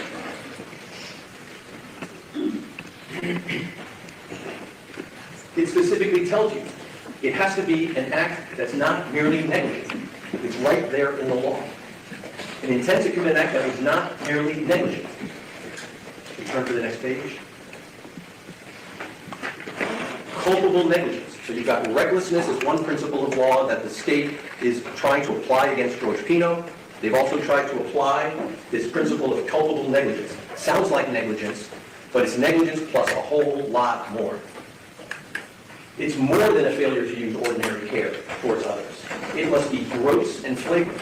Think of those words in your daily life, gross and flagrant. Like in the NBA, just came to me. People commit fouls, NBA, National Basketball Association. There are fouls, and then there are flagrant fouls. You know a flagrant foul when you see it. Flagrant. It's not that when the basketball player is going to the hoop and his arm gets hit by another player, even if by accident. That may be a foul. But it's only flagrant when it gets to the point that it's so intentional, so diabolical. And even then, referees have to go back to the screen to see just how flagrant it was. If we're going to put a man, if we're going to label a man a criminal, it's got to be flagrant and gross, with an utter disregard for the safety of others. And that when George Pino, think of it, that when George Pino that morning woke up, when he decided he was going to host a group of friends of his daughter, that somewhere along the line that day, his brain somehow shifted into this gross and flagrant world. That he made conscious decisions, because that's what the law required before we called him a criminal. And I'm sorry I'm getting a bit agitated. It's an emotional day, because we recognize that there was a lot of hurt that came of this event, a whole lot of hurt, a whole lot of pain. pain that endures till today and will endure beyond today. So we have to acknowledge that, because we all feel it. And I'm sure you felt it as the prosecutor over and again played videos of the injuries and drama and chaos that ensued from the crash. Heartbreaking. Seeing a young girl that we now know wouldn't survive that event. Having to see CPR and medical examiner photos. But the law says that we don't judge these events based on sympathy, because we all have sympathy for those that were injured, those that passed away, those whose injuries will continue on beyond today. But we don't judge someone in a criminal courtroom under these statutes based upon the injuries and the fatality to turn what would ordinarily be just an accident into a criminal homicide. I heard the prosecutor try to give you an example, and I thought it was telling. She said, oh, if someone ran a stop sign and they had a fender bender, that would be just negligence. I think that's what she said. But if that same car, same driver, ran the stop sign, but instead of a fender bender, a mother with a stroller was walking in the crosswalk and got hit and severely injured or worse, would that change the character of the manner in which the person who was driving the car operated that vehicle? The level of injury, the death that might ensue under those circumstances, does not then define the level of recklessness, the level of culpable negligence that we all are here to evaluate. And so with that framework, and with a further instruction that the burden of proof is on the state, if the government, your government, my government, intends to seek a criminal conviction, the government, the state, must prove its case. Not guess someone guilty, not speculate someone guilty, but prove that someone has committed a crime. And that's why the judge told you that we begin, each of us, as a citizen of this great country, citizen of the great state of Florida, we all start with the presumption of innocence. And that presumption carries with all of us whenever we are accused of something in a criminal courtroom until proven guilty. And the burden is proof beyond a reasonable doubt. It's the highest burden we impose upon our courts and our juries. You weigh all the evidence, but if there's not an abiding conviction of guilt, or if it's one which is not stable, but one which wavers and vacillates, then the charge is not proven beyond a reasonable doubt. And the law requires, as part of your oath, to return a not guilty verdict. That is the law. That's why we are here. And so, in evaluating the evidence, I'd like to first begin with just a few fact points that the prosecution has talked about. The prosecutor said to you she hasn't charged Mr. Pino with voting under the influence, so she doesn't understand why, I think she said, we have made such a big deal about Mr. Pino not being impaired. I asked you to recall the opening statement of the prosecutor when you first heard from her. And she said to you that Mr. Pino had 2 beers, and she did this little signal with her fingers as if it really wasn't 2 beers. And she said it to you again today, that maybe he had more. Maybe he had more. That is not evidence. A lawyer's assertion is not evidence. A prosecutor's assertion is not evidence. Just because she wants to argue it doesn't make it evidence. We had to bring out the evidence because the state was suggesting to you that it was more than 2 beers. That's why we are talking about it now, because the state is talking about it. And what was the evidence about beer consumption on that day by Mr. Pino? And we'll talk in a moment about the consumption of alcohol by the passengers and other people at the sandbar that day.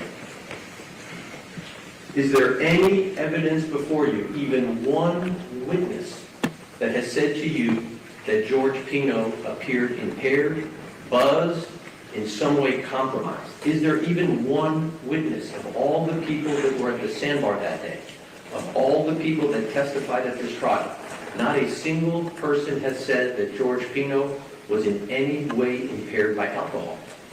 That should end it. We shouldn't have to talk about alcohol.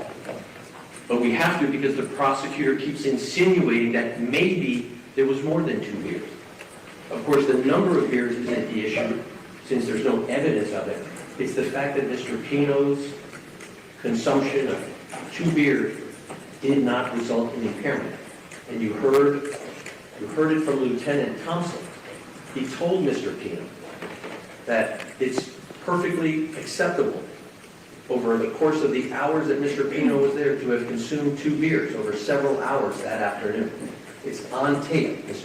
Lieutenant Thompson told that to Mr. Pino. Mr. Shapiro questioned Mr. Thompson, Lieutenant Thompson, who confirmed it's true. You do not break the law by consuming a couple of beers over the course of several hours and then operate a motor vessel. And you know that other adults that afternoon also consumed alcohol and operated a motor vessel, to include Lucy's dad. And no one other than the prosecutor is suggesting anything about the consumption of alcohol having affected the ability of any of the adults that afternoon to operate their motor vessel. That should end it. But it doesn't with this prosecutor. She continues to insinuate that you should find what's not proven. And certainly you can't find that beyond a reasonable doubt.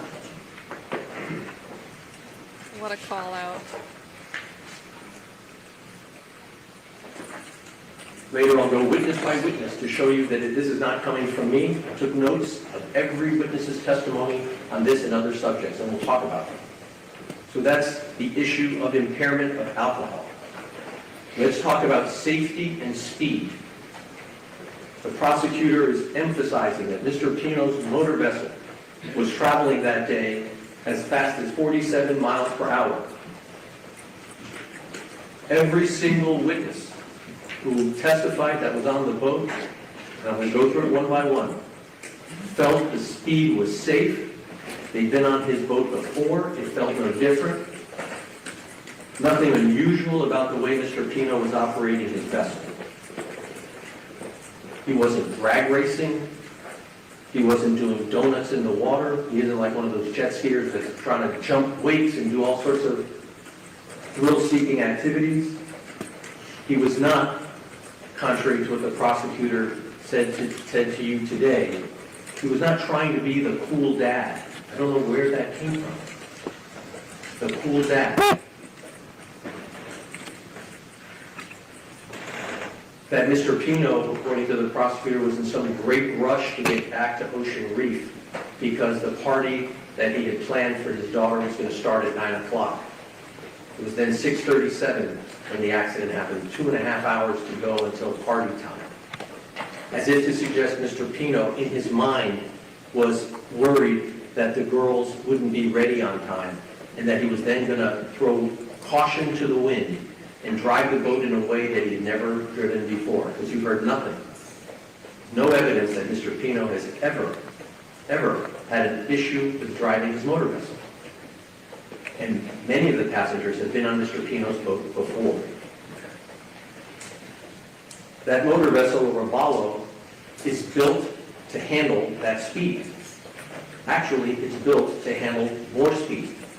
You may recall that boat had 2 300 horsepower engines. That boat is rated to have 2 350 horsepower engines. That boat is built to handle an additional 100 horsepower of speed. He equipped it with motors that would provide less speed than the motorboat is equipped to handle. The passengers were seated exactly where the manufacturer of that boat designates passengers to sit. Every passenger's butt was on a cushion. None of the passengers were standing. None of the passengers were sitting on the gunnel. You by now know what the gunnel is. That's the surface at the front. And to suggest that Mr. Pino, could we put the reckless homicide vessel? To suggest that he was being flagrant. Next page, I think it's better for me. No, sorry. There you go. Perfect. That he was being gross and flagrant and disregarding their safety by having the passengers sit exactly where a company that's been in business for decades.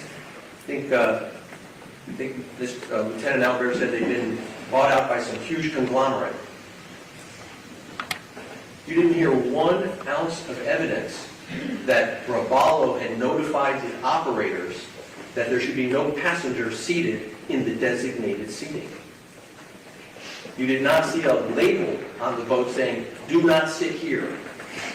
I mean, we live in a society where every package has a warning on it. You buy a pack of cigarettes, it says, "Warning, if you continue to smoke these, it may cause cancer." You go to McDonald's and it has to caution you that they have hot coffee in a hot coffee cup. We give warnings to people for any possible liability. You come home from the dry cleaners with your shirt on a hanger, you take the plastic bag off, and if you read the bag, it says, "Careful, don't put it over your head. You could suffocate if you wrap a plastic bag around your head." We are a society that is so litigious that we warn everybody of any possible misuse of a product. And yet, you did not hear 1 ounce of evidence, not a witness, not even Lieutenant Albert tell you that Robalo has suggested to any of its operators over the last 40 or 50 years that the boat is not equipped to have passengers seated in the designated passenger seats. And yet the prosecutor is suggesting to you he's driving the boat in a reckless manner or in a gross and flagrant manner by having passengers sit where they are designated to sit. I mean, that's just not fair. That's not fair to the operator of the motor vessel. Just not fair.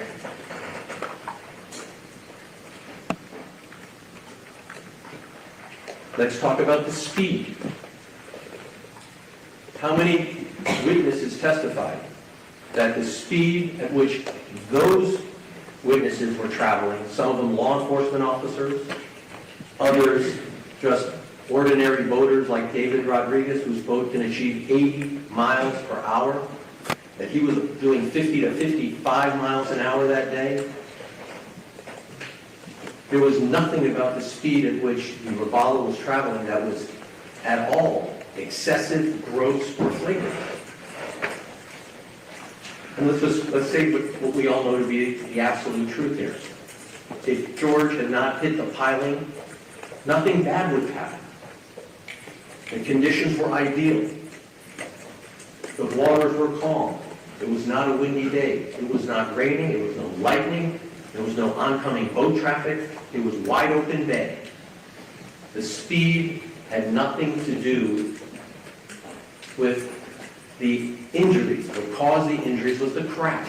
Of course, the faster you go, the more likely someone's going to get hurt. Of course, if he bumps it at 1 mile an hour, nobody gets hurt. But the speed in and of itself did not create the danger. Hitting the marker was the problem. So we all understand that, I hope. No one on the boat asked George Pino to slow down.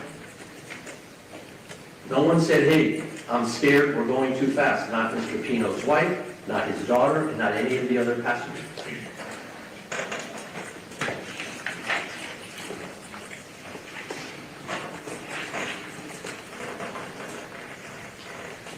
And with the speed at which Mr. Pino was traveling, even at 47 miles per hour, the state's theory is that with 9 seconds to go, Mr. Pino was on a course that would take it into the marker. And as you may recall, when I examined some of the witnesses, with 9 seconds to go, there's plenty of time to simply turn the wheel slightly and avoid the marker, if George Pino had seen it as he was approaching the marker. Of course, if the state's theory was, he was, for those 6 or 7 seconds, inattentive, that would explain why he hit the marker. He had plenty of time to do it, that is, to change course. But because of inattentiveness, according to the prosecutors, he didn't change course in time. Not reckless, conscious, flagrant disregard.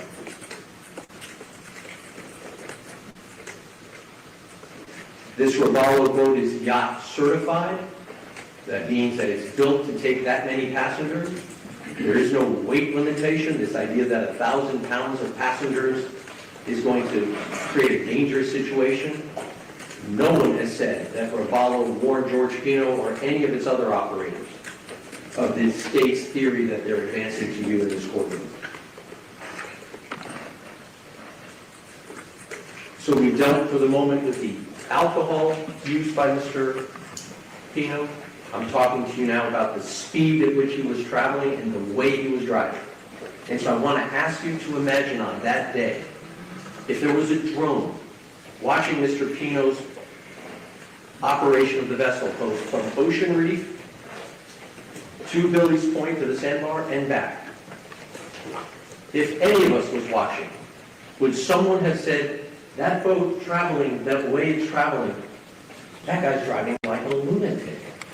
Because that's what this crime is basically suggesting.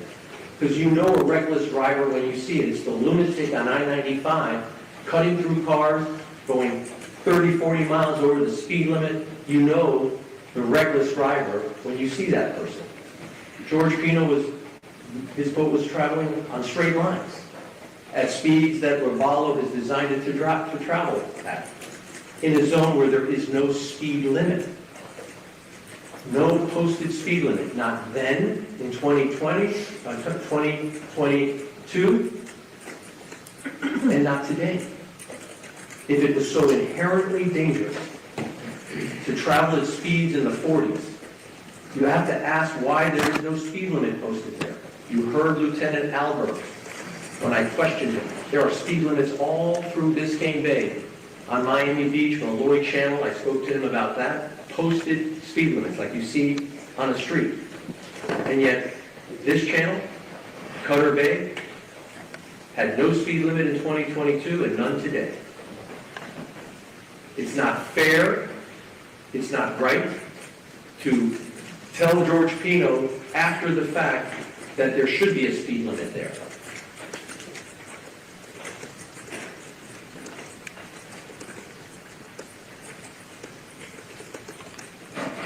I'd like to talk to you now about the government's emphasis about George's imperfect, inaccurate, unreliable memory of the crash. After the crash, and we'll talk more about George's efforts to help people after he regained consciousness, but for now, it's undisputed that as a result of the crash, the collision, George Pino lost consciousness. He was laying on the floor of the boat, unconscious. Witnesses thought he was dead, bleeding from his head. 4 of his front teeth. Maybe you'll help me find it. What do you got, Jeff? Thanks.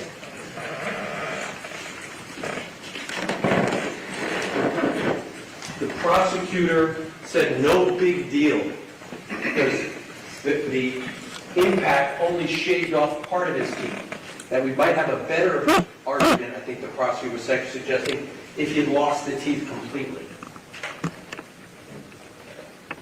So George Pino, by all accounts, unconscious on the floor of the boat.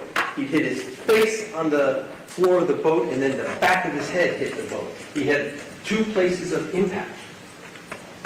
He was knocked unconscious.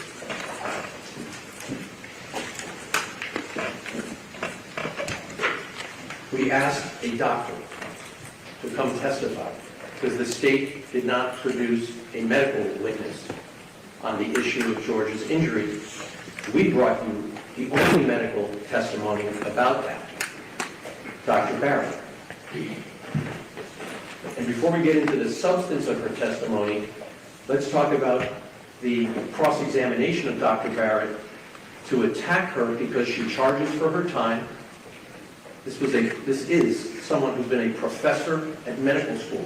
She's been a doctor for decades. Her credentials are unimpeachable. And yet the prosecutor is focusing on how much money she charges for her time, that she charges for all her patients. The prosecutor was making something of her preference not to have to process insurance for her patients. They're able to seek reimbursement from the insurance company, but she doesn't do that. She accepts direct payment, and then if they want to be reimbursed from their insurance company, that's okay. As if to suggest you shouldn't consider her testimony because she doesn't accept insurance and because she doesn't work for free. Now, I never asked Lieutenant Albert how much he was charging the state for his time. He's also a paid witness. Because I wasn't going to go there as if to suggest to you that a man who for decades has been a law enforcement officer would lie to you for money. And I think that's what the prosecutor is suggesting that Dr. Barrett did. That's frightening.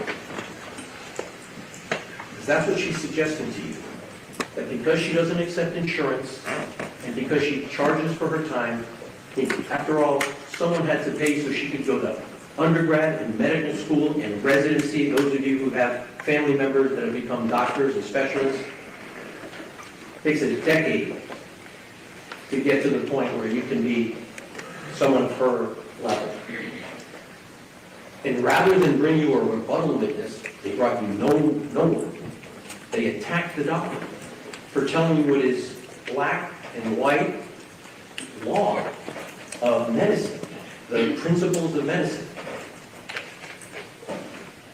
Medicine, she explained to all of us, makes a diagnosis of a traumatic brain injury focus on what happened at the time of impact and in the 72 hours after, not 3 years later. And Dr. Barrett explained to you that because George was seen unconscious by multiple witnesses, and because it was obvious that he had amnesia because he was recalling inaccurately so many of the details of the crash, the diagnosis was beyond dispute. The man was unconscious. He suffered a traumatic brain injury. Now, the word traumatic, I think, is a word that is giving the prosecutor some concern because it sounds traumatic. It should be like he needed to go to a hospital and stay there for a month. But that's not how concussions work, and the doctor explained it to you. And so the questions of a lawyer who worked for the state, not for free, by the way, who is attacking a doctor, a professor, the questions of the lawyer are not evidence. The suppositions of a lawyer are not evidence. The evidence comes from the witness stand. And the only evidence to you about the issue of George's memory came from an accomplished doctor, one who's a professor, one who has published, albeit she doesn't accept insurance. And she explained to you that George Pino, having suffered a concussion, diagnosed with a traumatic brain injury, unable to accurately recall events related to the crash, including, for example, which boat he was on. He thought he was on the boat that had the 225 horsepower engines that he had previously. He thought he had hit the left side of the boat, he thought the left side of his boat had hit the marker when it was the right side. He recalled to Lieutenant Thompson that it was Nazi he had pulled out from under the boat when we know it was someone else, it was Lucy. All of those mistakes made it clear that George Pino was suffering from a TBI, a concussion, and that his memory would not be reliable. It doesn't mean he had total amnesia. The prosecutor was suggesting to you that he should remember nothing to convince you that he's had amnesia and what they call in the medical world confabulation, filling in details about the event from past memories or other memories. And so when George Pino was recounting what he remembered from the crash, and he thought he remembered that there was a wave that came from another boat, that was his memory of it. It may not be reliable, but there are two things that hold true.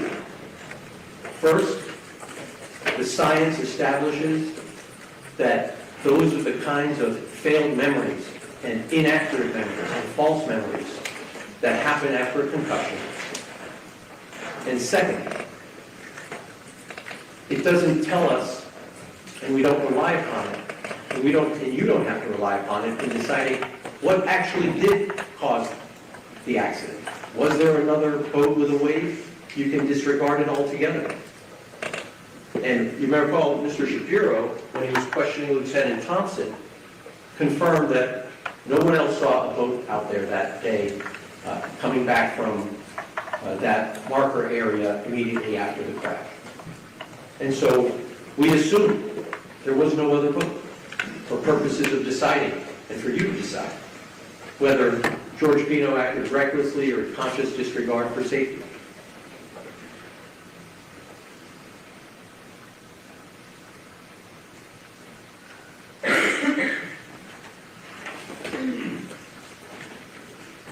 And because there was no other boat, and because the conditions were ideal, the state really has no theory of why George should be labeled a criminal. Because it's not like George was going and racing through incoming traffic, going zigzagging out of boats, and then hit the marker. It was a perfectly, as everyone said, it was like the ideal day to go boating. And it comes back to what I told you earlier when we started. That what the state is telling you is that George made a mistake. He didn't see the marker. And now we're going to talk about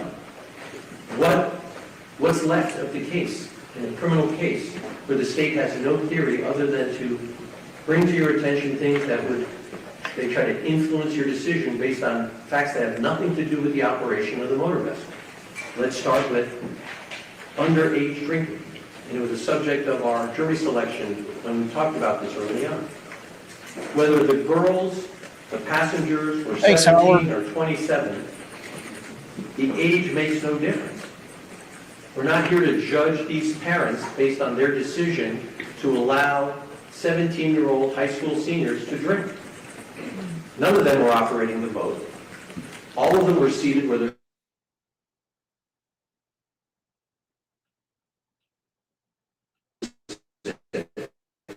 there was a life preserver, but the law doesn't require it.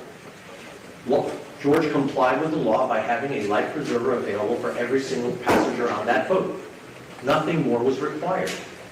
And what the state is saying is to you is that every time someone comes on your boat and has drinks, and I don't know if it's limited by age, but now the operator of the motor vessel needs to put a life preserver on every drinking passenger.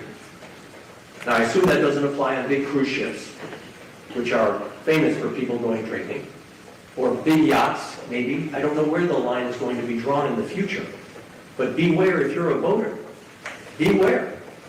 Because you take a group of people out on your boat, and they have a few drinks. Some prosecutor will say that because you didn't put a life preserver on that passenger, you are now a reckless boating operator. Because that's what she's saying. But she focuses on the age again, I think, to just sort of to do two things. It's really, of course, much more painful to know that a young person passed. And let me point out that I think the medical examiner told us that there was no evidence that Lucy had any blood alcohol in her system when they tested her. So I don't think there was any evidence that Lucy was drinking. I don't think there was any evidence about that at all. Some of the other girls were for sure. And nothing about Lucy. But it sounds to me like what the prosecutor wants you to do is say he's a bad parent because he, and by the way, the other parents at the sandbar, to include Lucy's parents, are bad parents. And so let's convict them of being irresponsible parents and call them reckless and callous. The underage or any age drinking of the passengers had nothing to do with why the boat hit the marker. I hope that's clear by now. Nor did the absence of a kill switch. Those of you that may not have been on a boat before, we try to explain it. It's this like string that you attach to a button on the console so that if the pilot, the operator, is dislodged or falls into the water, it automatically stops the engines. And the prosecutor wanted you to know that there's no evidence that George had a kill switch. Not required by law, would not have changed the outcome here. But the prosecutor wanted you to know that, and that the flares that were on the boat were expired. Even though I brought out through Lieutenant Alder, even expired flares can serve the function, although it doesn't comply literally with the regulations. And of course, flares had nothing to do with this.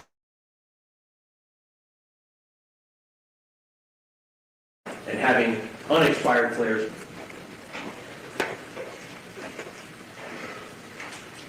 All right.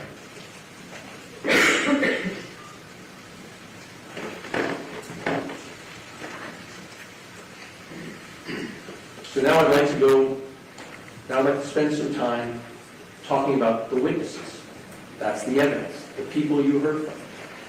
So that you have no doubt that when I share something with you, I am doing my very best to rely on the evidence and not on my theory or my argument. I want to rely, and I want you to please rely, as is your oath, on the evidence.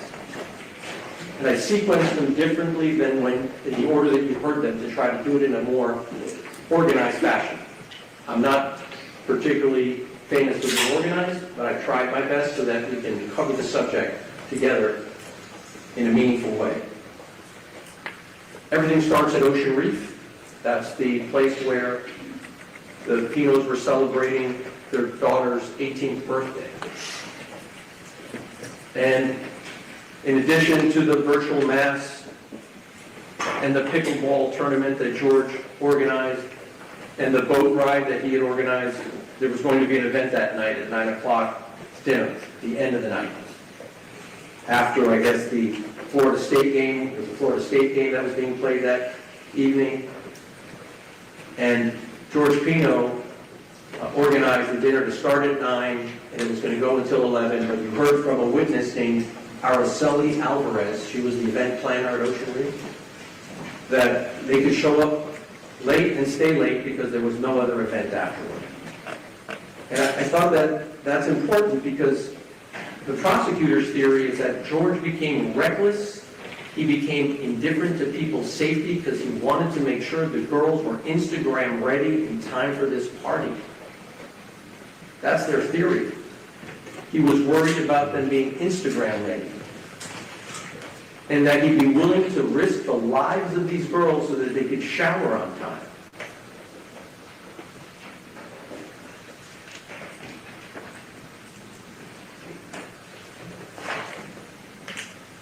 Then we have the testimony of the people that attended the sandbar and the events of the day.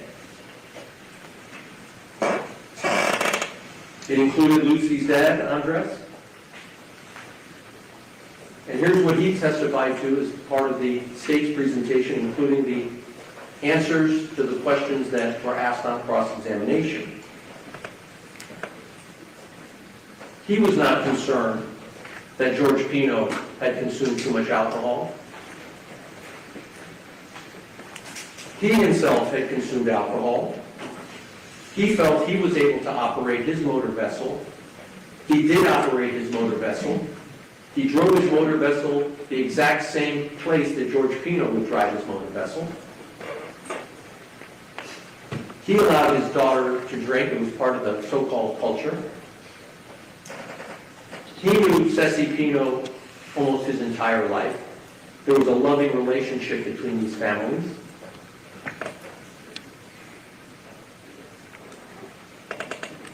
He was at the sandbar until at least 5:41 p.m., and you know it's 5:41 p.m. because there's the photograph of the Fernandez, I think it's going to say, I don't remember the mark of the boat, but it's a 20-footer more or less. And you recall Mr. Fernandez is floating in the boat, in the water behind the boat, and that was timestamped 5:41 p.m. And you know that George Pino left at 6:18 p.m. from the sandbar. So up until 5:41 p.m., at least, sometime after the Fernandez boat leaves the area,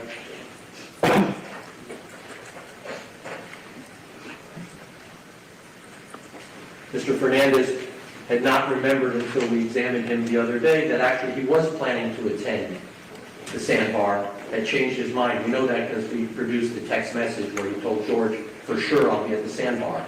But then he changed his mind. That's fine. And he did come out.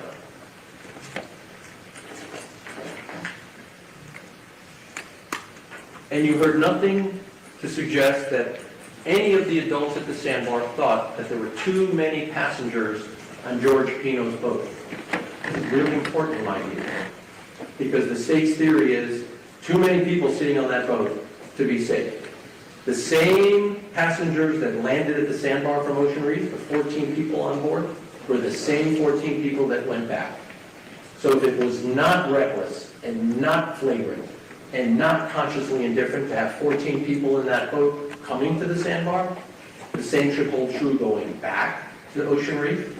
And if any of the adults or the parents at the sandbar thought there was something unsafe about these underage girls who've been drinking going back on Pino's boat where they came from, they could say so. Not 1 ounce of evidence that George Pino was told by any of the adults there that day that, hey, George, too many people on your boat, or anything of the sort.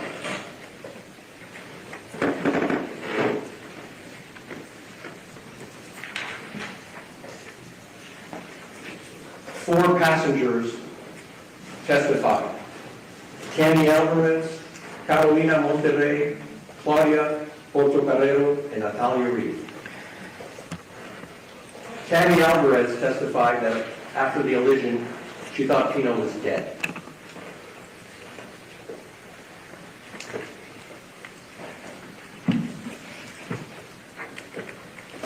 On the way to Billy's Point, she felt safe and comfortable.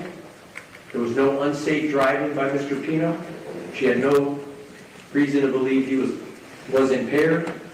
No sense of danger, excessive speed, or risk on the return trip before the crash. Here's the quote I wrote down. When Mr. Pino was driving his boat back from Billy's Point, did you feel that he was driving in a dangerous way? Answer, no. She did not notice any perceptible change in speed, and she remembered that George made sure that everybody was seated, what you would expect a prudent operator to do. The prosecutor will use that against George by saying, George, because you told everybody to sit down, you knew you were going to do something dangerous. So imagine that argument from our government. By doing something prudent, by having everyone sit down as is proper, it's, in the state's view,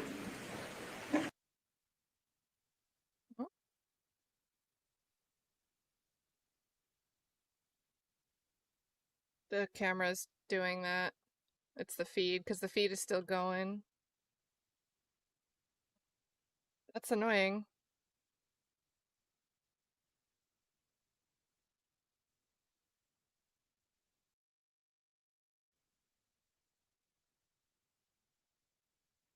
It always seems to happen when the defense is speaking.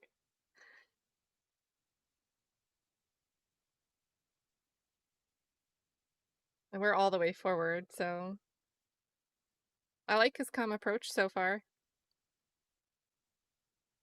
I think you're muted, Allie.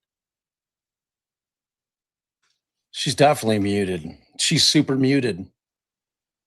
Yeah, this is ridiculous. Like, why has it been all glitchy during the defense's closing? Yeah. It's I don't know. outrageous. I Like, mean, the Sitting there pointing pointing to I'm at the his just going to screen. say I'm doing all this research and we have identified a real gap in Florida law. Like, as I've said many times, there aren't. Stand by. Oh, just when she was about to tell us about the gap that we've identified in Florida law. Wow. Well, I'll just have to wait for that. Just keep in mind, like Howard's saying, keep in your brain. Now the they're gap. going to that live view. Oh, oh, oh yeah. Oh yeah. We've lost it. It's all gone. Oh, She testified that for a split second, she saw Pino lying between the console with his eyes closed, blood on his head, and thought he was dead. She also said that she and Holly Reed, Nati, had never been confused for any of the other girls like Lucy. And that was important because George inaccurately thought initially that he had pulled Nati from under the boat. So those 4 passengers testified. Of course, the state will emphasize that some of the girls themselves were intoxicated. And can we put on the screen exhibit T like Tango? Thank you. If the state had another witness to contradict the 4 passengers on the boat, they could call any one of the witnesses on the list that was provided as exhibit T. We had Mrs. Pino do a count of individuals in the sandbar.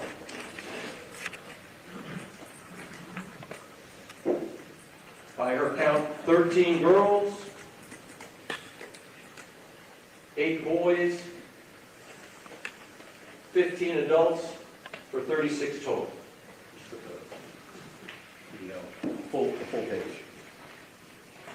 The state did not call the evidence that I just discussed with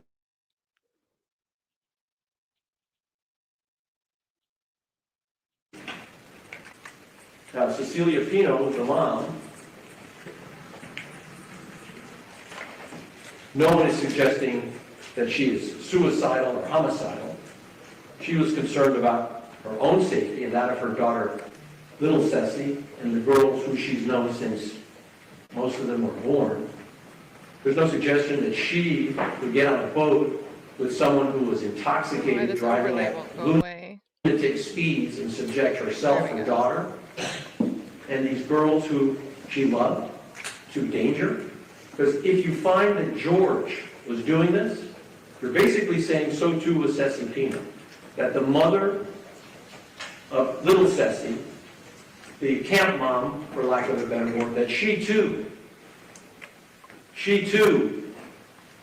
was, quote, reckless in allowing her husband to operate the vessel. It's the only inference you can draw. What else would you say? And not at one moment in time did Cecilia Pino, the mom, say, hey, George, slow down. She didn't feel there was any danger. None of the passengers said, hey, George, slow down. That's the unrebutted testimony. If you need a break, I can take a break. 36 people at the sandbar, 15 of them adults, sharing an afternoon and sharing alcohol. The state put before you the picture of all the empties, the empty bottles. So the Pinos serve as basically the garbage can for that afternoon. That boat becomes one huge garbage can. And everybody puts all the garbage on their boat. And no good deed goes unpunished, because now the state parades before you all of the bottles. And so, being responsible citizens is now evidence against them.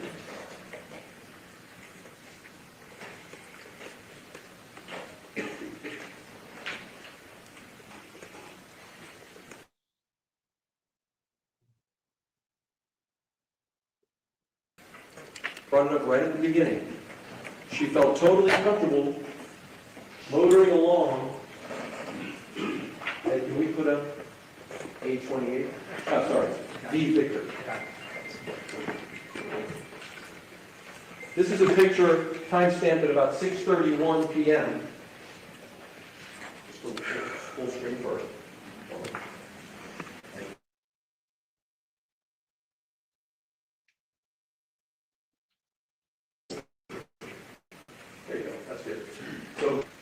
everyone can see, this is a picture from the stern, that's the word we use in boating, the rear of the boat. That's George Pino with the hat, white hat, and Ceci, his wife, sitting next to him. You can actually see the sun catching the right side of his face, Here we go with the sun and he's glare. staring into the sunset, so to speak, although it's about an hour and a half before sunset. And of course, the state is critical of questions that are asked by the defense about the sun and the tides and all of the circumstances. But of course, the reason why all of these questions are asked is to get the evidence out to you so you can evaluate the facts. And so, for example, if it was 8 in the morning, the sun would be to the east on his left. And so it might be very important in understanding how the sun creates glare off of the water surface in deciding what visibility someone might have late in the afternoon. The state brought you no evidence, no discussion, no analysis of that. Okay. But what you have is George Pino on this boat, and all of you had an opportunity to see the boat in person. George Pino is not 6 foot 8 inches tall like Paul Alvarez, whose head would be a foot above George Pino's. And you can get a sense, because some of you stood on the boat, and you can see that the boat, when it's on plane, and I'm doing a profile, the boat's bow comes up. On plane means the boat is already accelerated, got over the hump, so to speak, and is now riding on a plane. That's what they call it. And so this is the windshield. So the 47 mile per hour that the prosecutor was talking about, the wind, there's a windshield. For that reason exactly. It's not like a motorcycle, which has, some of them have no windshield. This one has a windshield. And on this boat, if we can put a sea Charlie.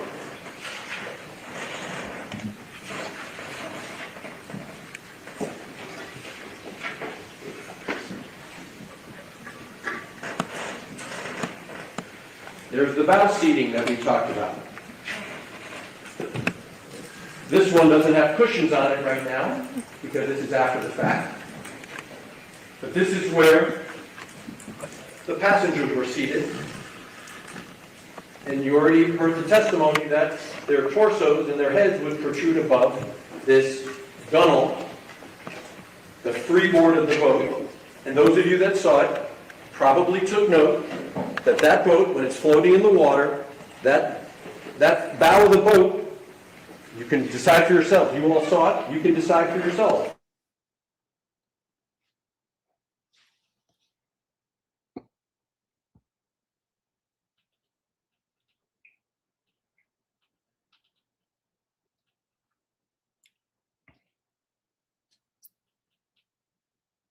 Thumbs down. Thumbs down. Is Cat frozen? You're muted. Cat's frozen. I feel like I'm in It's a... got to be on Cat's end. Let's see if we can do this. Let's see. Cat is frozen. She I'm going to looks try delightful. this. I'm going to try this. She's giving some side eye to Laura Adams right there. She sure is. She's like, oh, this sure this is. bish. Oh, she's refreshing. Okay, I was just going to say, I can put up the... Oh, but I don't know where we were. I have the feed up. But just wait, shouldn't that end the thing if she's gone? No, You think we're still going?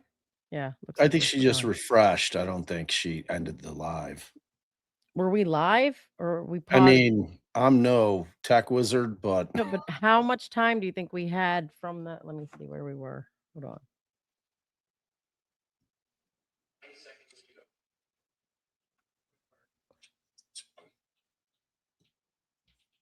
man, no chat, no cat, on. no trial. Shh.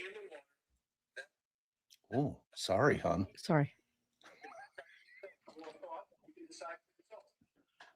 You can decide for yourself. All right, hold on.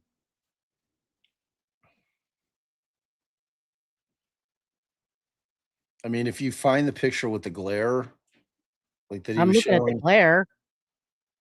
So is that where we got through all these glare pictures? Give me a hug. All right. Okay, this is it. I got it. This is exactly where we were. Let's see if I can do this. Oh, he's saying hi to Cameron. She just got back. Okay. All right, this is precisely where we were. Oh, I thought I shared it. Well, it's not sharing.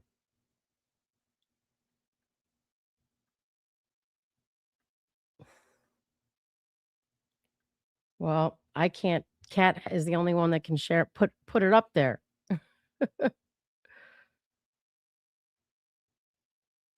He's talking to Kat. Let me call Kat. Oy, oy, oy. I can't even.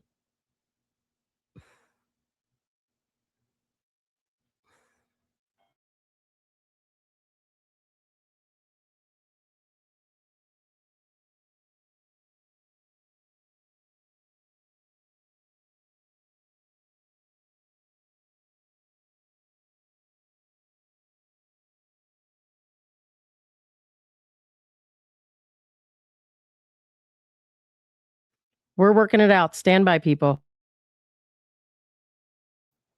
We're working it out. Stand by, people. I mean, yeah, they can hear me, but I can't share my screen. But you might need, because I'm pretty sure that I'm Are probably. you sure you can't? Why can't you share a screen? I can remove the screen and you can share the screen. Can you queue up to where we were? I have it exactly queued up. I just can't I can't put my own screen up. It's Why? shared. I'm talking to Kat, babe. I know, but it seems like we can. What happens when you hit it? It's just down at the bottom, like waiting for her to approve it. She's working on it. Oh, she's got to approve it. I see.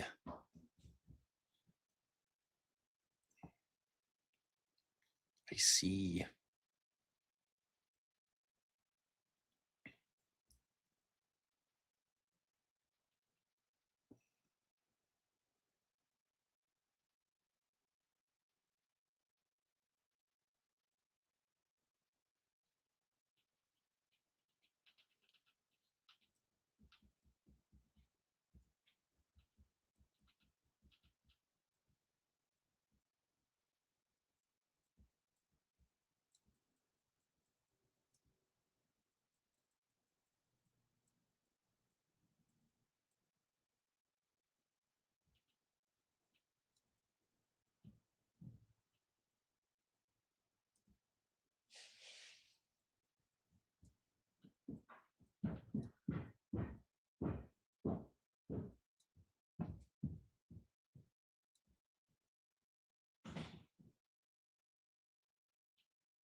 Hmm.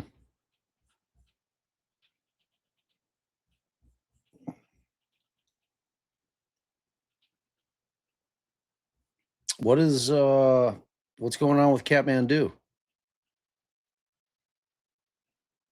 Stormy weather, but I'm about to have this fixed. All right, I should be able to. I might have to refresh myself, babe. Stand by. You've got a Venmo you can talk about. I do. I have a Venmo I can talk about. Oh, Kat's internet went down. Dang. All right. Allie's correct. I do have a Venmo. So Priscilla sent a sweet $5 Venmo. And it said Tech Wizardry at its finest. We've lost everybody. Everybody's gone. It's just me. Woo. Well. All right. Yeah, no. It's all fixed. It's all fixed. It's all ready to go. Come back, people. I could loop back if you need me to, babe, but I should be like 10 seconds before where he was when we went out. All right. Fire it up. Okay. That bow of the boat, you can decide for yourself. You all saw it. You can decide for yourself. How high is it above the water line when it's floating? And the operator, who's a foot shorter than Lieutenant Albert, what is he looking at as he looks to the front? Certainly he's going to see the passengers that are sitting there who are facing him. We'll talk about that more in a moment. Ceci Pino, in the picture I just asked Mr. Armolino to show you, she's actually in the process of sending a text using her phone. Now, let's understand the rules of the road, because the navigation rules have been presented to you. There's no requirement that a boat operator have a separate person serve as a lookout. You're about the lookout rule. I can drive my boat all by myself, provided that I'm looking where I'm going and I'm serving as the lookout for my boat. Just want to be sure there's no confusion here. I asked the witness very clear. The operator can be the lookout. You can have more than one lookout if you like, for sure. And then you'll hear in a moment, or you'll see it when we talk about it, the operator's head is on a swivel. Because when one's operating a boat on the open bay, there are no traffic signals. There are no yellow lines and white lines. There are these markers from time to time. But for the most part, it's just open bay and potentially boat traffic. And so, no different than driving a car, you need to look where you're going. I remember that from when I was a kid. My dad would say, hey, son, look where you're going. And if you don't look where you're going because you're inattentive, you might fall. If you don't look where you're going because you're distracted, you might trip. Or, as might be the case according to the state, if you don't look where you're going at some point in time, you might hit something. That's what we call a crash, an accident. And if that's what happened here, it's not a crime. The judge will instruct you about those navigation rules.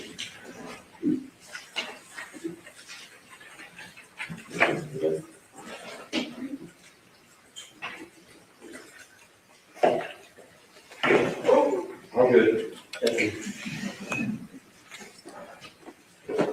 In the state of Florida, the law requires operators of vessels upon its waters to follow the navigation rules.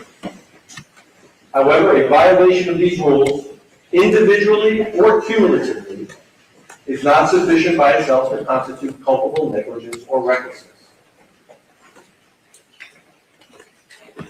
Even if an operator violates one rule, or even multiple rules, individually or cumulatively, that is not enough in and of itself to establish recklessness or negligence. It's back to whether you're driving a car or driving a boat. If you fail to see the stop sign, it could even be a stop sign that you've passed 100 times. You're not paying attention that day. You're going to work and you're thinking about something else. You fail to stop at the stop sign and something awful happens. And that's what we call an accident.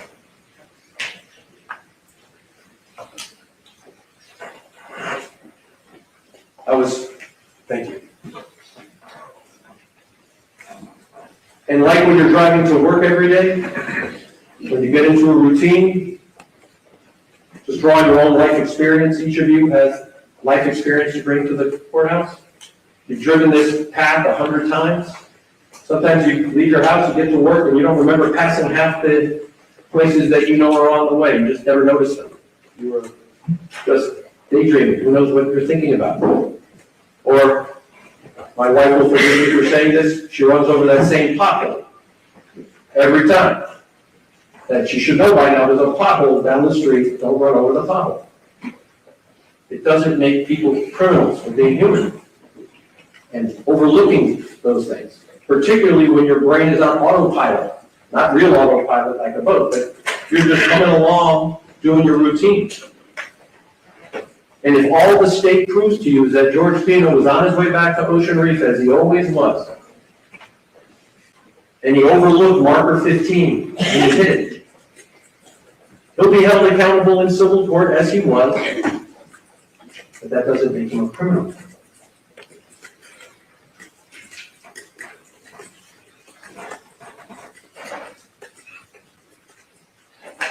Mrs. Pino, to finish her testimony, corroborated what every other witness testified. Her husband suffered a head injury, fractured teeth, stitched elbow, a leg gash. It's beyond dispute. But what the state does to try to, again, avoid dealing with the lack of a theory of criminality, instead it's focusing on that the Pinos, several months after the accident, with George suffering from the post-traumatic stress, you heard he's on psychiatric medications. They go on a family trip to the Panhandle, and for maybe the first time in 4 months, he breaks out a smile with his daughters.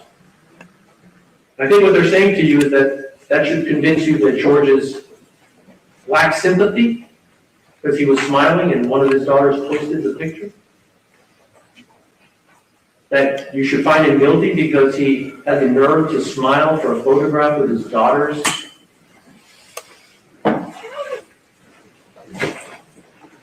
The first smile he might have mustered in many months and maybe very few since.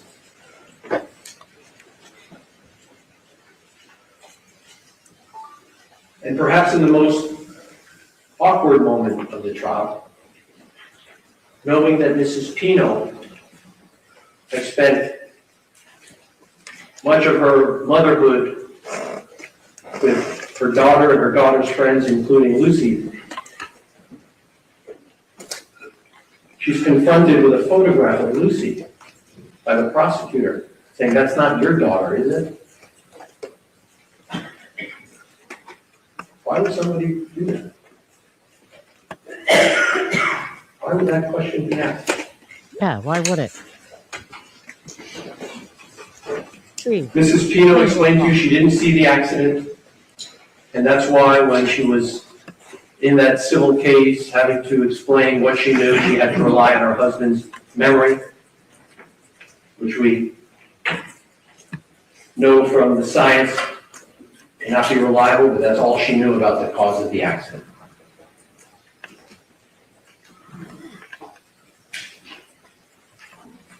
You heard from several good Samaritans: Hillary Candela, Hamlet Rodriguez, and David Rodriguez. These were boaters who came upon the scene. Hillary Candela, a gentleman, he did know George Pino by coincidence. He remembers seeing George looking dazed and in shock. That when Hillary Candela screamed out to George to look under the boat, the first time George didn't seem to register the instruction. Second time he did, and George Pino went under the boat and brought Lucy back from underneath. Hamlet Rodriguez was the person to whom George Pino handed off Lucy so she could get to a boat.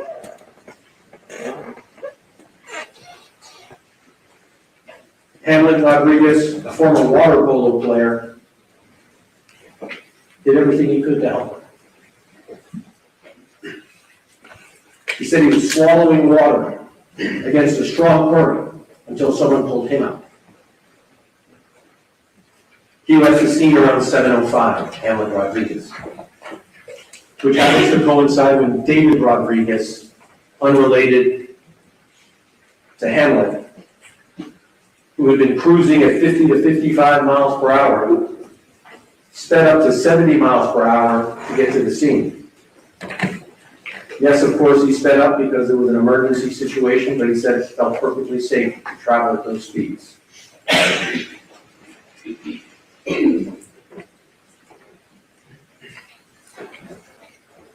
He saw a mature woman bleeding who said a girl was missing. Likely Ceci Pino, since that was the only adult passenger on the boat that he saw bleeding. And I think she told me she was hospitalized after that night. Mr. Pino, by then, was apparently hanging on to the capsized boat after he had passed Lucy off to Hamlet Rodriguez.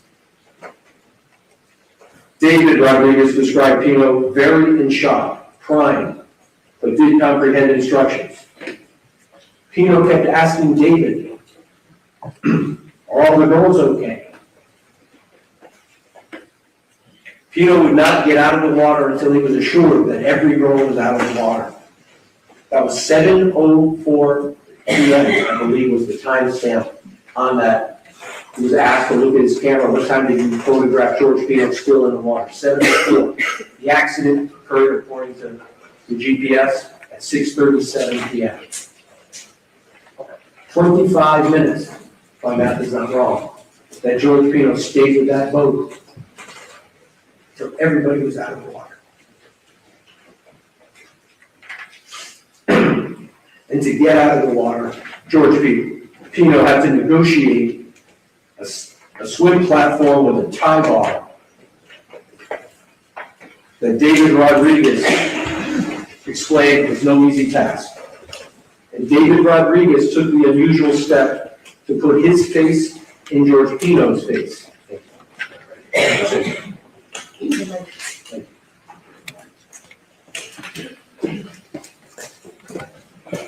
To see if George Pino smelled like alcohol, had bloodshot eyes, slurred his speech, David Rodriguez, who was curious, maybe even suspicious, I think he said, was satisfied that George Pino was not under the influence of alcohol, that alcohol was not impairing George Pino. And we're talking now 20 minutes after the incident, maybe 25 to be more precise.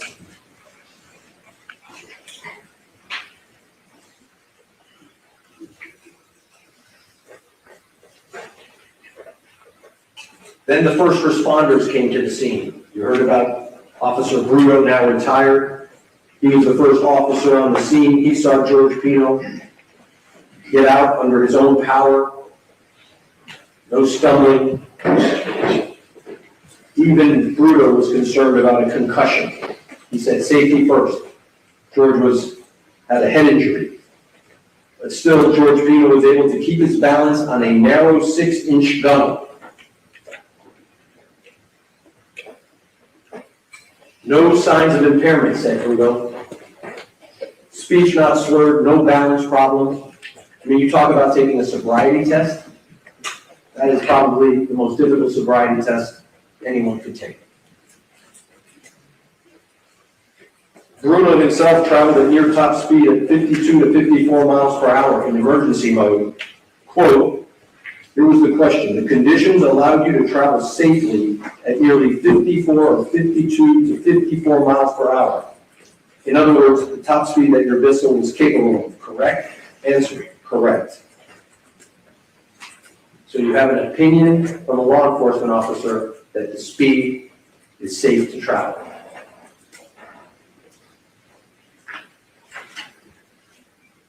First responder Peter Delgado, a sergeant with the Miami-Dade Sheriff's Office. He triaged Mr. Pino, meaning he rendered first aid. He confirmed, of course, that no life-saving devices, personal flotation devices are required to be worn. The Pino vessel had the required PFDs, none are required to be worn. He's the officer who began talking to us about those markers, the staggered markers in Cutter Bank. And how staggering the markers, as I think you'll see in a few minutes, is less simple, let's say it that way, when the markers are staggered versus red, green, or depending on the side you're looking for.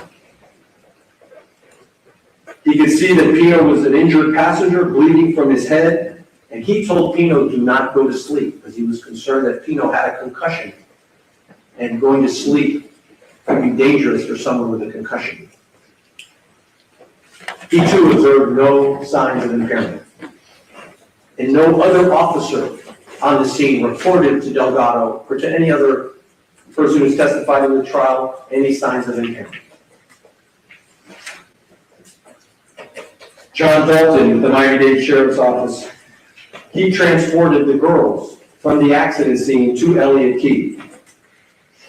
He testified, and this is the best quote I have, about speed. Quote, no more than 40, 45, maybe at max, because they were panic-stricken and begged him not to drive fast, and it was getting dark. As an officer, saying 40 to 45 is not fast. The opposite of not fast, maybe not slow, but it's certainly, it's safe. Let's call it that. That's what the officer called it. The girls on Dalton's boat were sitting, I believe they were sitting, yes, seated on the floor and console at the bow, the front of the boat. By then it was nighttime, doing in the 40s at night. Question, and you felt in those conditions that was a safe speed for you to travel? Answer, yes, sir. He's the one who talked about keeping your head on a swivel, that the operator of the boat has to keep his head on a swivel. And what that means is as someone's operating a boat, since there's no traffic lights, no stop signs, no yield signs, no turn signals, which means that if a boat is coming behind you faster, right, that boat could come up behind you, and so while you're operating a boat, you got to take a look from time to time. You got to swivel, look at your instruments, look at your passengers, and if it takes you more than 6 or 7 seconds to do all of that in one swivel, you might just hit the marker.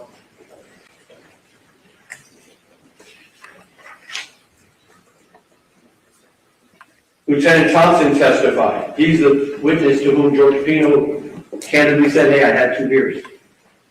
And it was Thompson who explained to them that's okay. It's not illegal to drink and operate a boat. Those are the words of Thompson. Quote, it's not illegal to drink a beer or a couple of beers and drive. And that's a true statement, isn't it? Answer, yes, sir. Now, Lieutenant Thompson was the responder who took the recorded statement from Mr. Pino that you all have seen.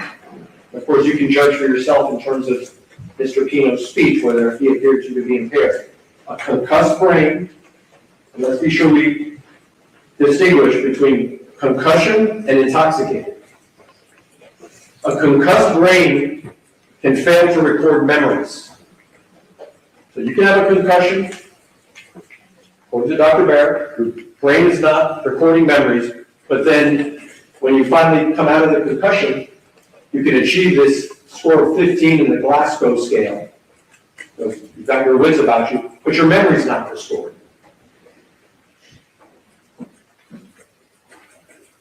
But when George Pino was recounting what his memory was to Lieutenant Thompson, which is recorded, George Pino did not accurately recall the details of the crash. I went through those with you already. And you'll see, if you decide to look at the videos, that the first responders had to wrap George's head in a gauze. And I heard the prosecutor said only 7 staples. Is there a number of staples after which you're convinced that someone's had a concussion? 7 staples on a man's head with the teeth getting bashed in with chipping teeth? That's not enough, according to our prosecutor.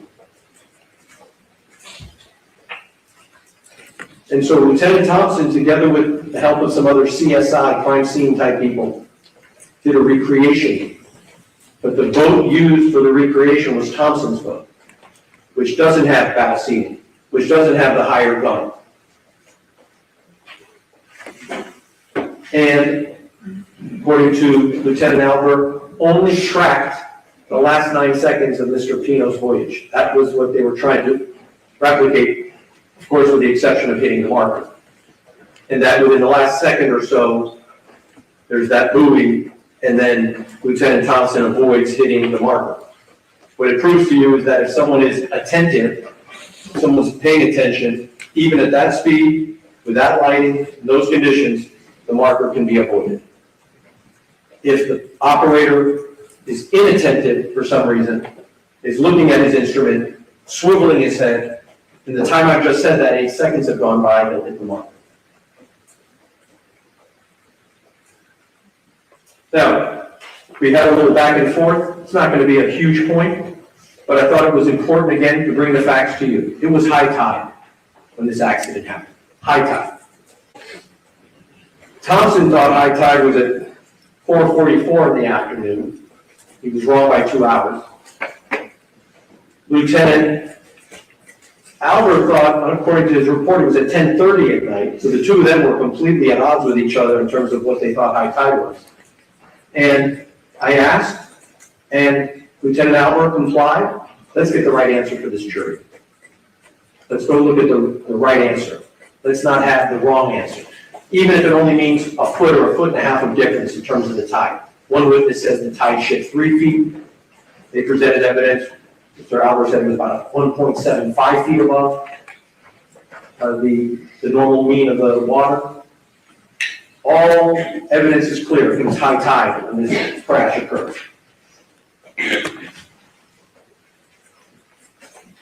Ed, can we put on the screen D Delta?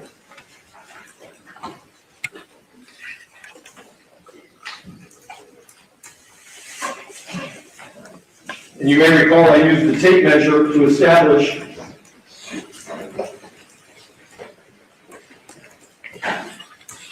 that at high tide, 6 feet plus 3 feet is 9 feet at the top of the marker.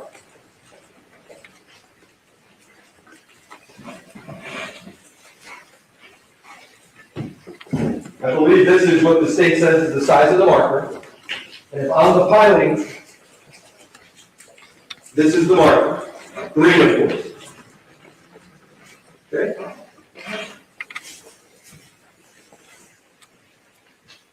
And so you have your experience of having gone to see the boat, where the gunnel of that boat would be relative to the pilot that I represent right now. And whether someone sitting on that gunnel might obscure the operator's view. Of course, should the operator, under normal circumstances, if he recognizes that his view is obscured, request that the passengers make room? Of course. But that's not reckless and conscious and flagrant and gross to overlook that problem. Now, marker 13A, not 13, prosecutor said 13, let's be clear, there's a 13 and a 13A. Let's put 13A. The testimony is that 13A is 5 feet taller. Lieutenant Albert said it was 5 feet tall. So I brought a tape measure.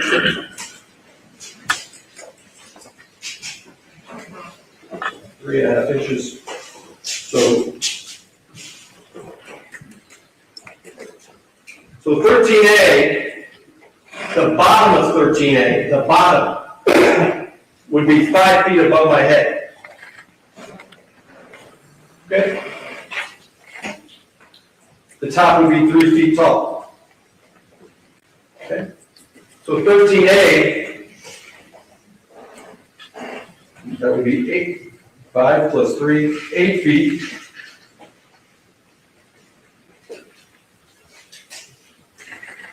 That's the top of 13A. Okay?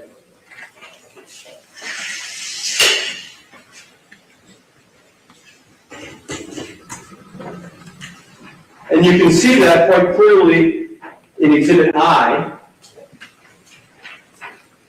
which is a photograph that we showed you through Lieutenant Albert. Hold that right there. Hold it. Southbound, going back to Ocean Reef. There's 13A. There's 13. So it's 12, 13, 13A, 14. They're staggered over there. And if we can zoom in, you can see at this angle, there's 15 obscured behind 13A. And I asked Lieutenant Albert, and again, I didn't ask him how much he gets paid. I trusted that he'd be honest. Wouldn't matter how much he's getting paid.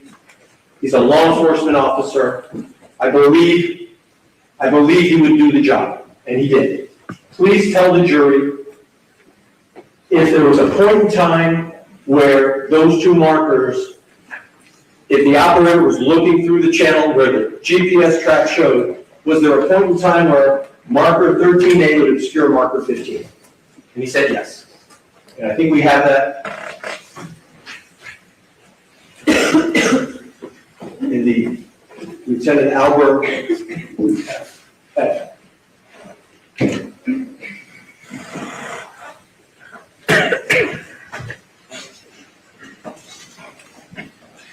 Next one.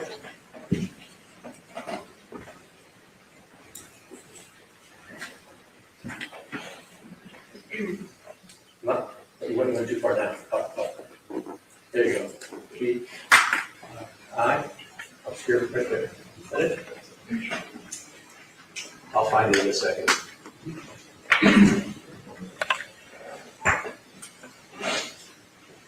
We'll find it in a second for you. But the testimony was that at 34 seconds to go, that's the number that he testified, Lieutenant Albert. 34 seconds to go, those pilings line up with the operator's view. Now let me be clear. George Pino has no memory of this, no reliable memory of the crash. And I'm not saying to you that in fact, that at that precise moment in time, the 34 seconds to go, George Pino looked up, looking down the channel, and they were obscured. Although the prosecutor brought out from Albert that at 34 seconds to go, it might be that green marker 15 is not even visible because it's still too far away for the human eye to see it. Don't have a reliable memory of what happened, but nor does the state. Nor does the state. But one thing we know for certain, the tape measure doesn't lie. The GPS doesn't lie, the tape measure doesn't lie. And we know for certain that marker 15, for reasons that the Coast Guard will have to explain at some other time, why would they make a marker 5 feet lower than all the other ones in the channel? I'm not blaming the Coast Guard, because I'm waiting for the prosecutor to stand up and say the defense is blaming the Coast Guard. I'm just bringing you the facts. And that's a fact.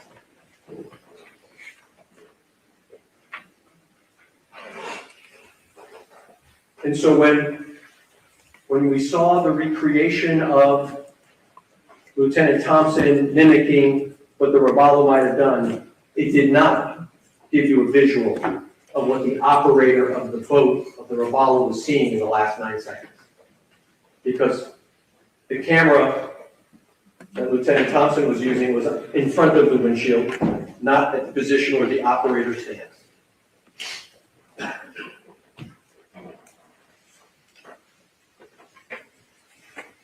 This exercise of crime scene investigation, you heard from Manuel Palmares. He confirmed that marker 15 is the shortest marker in the Cutter Band channel. He talked about the green paint, that the green transfer onto the Robalo.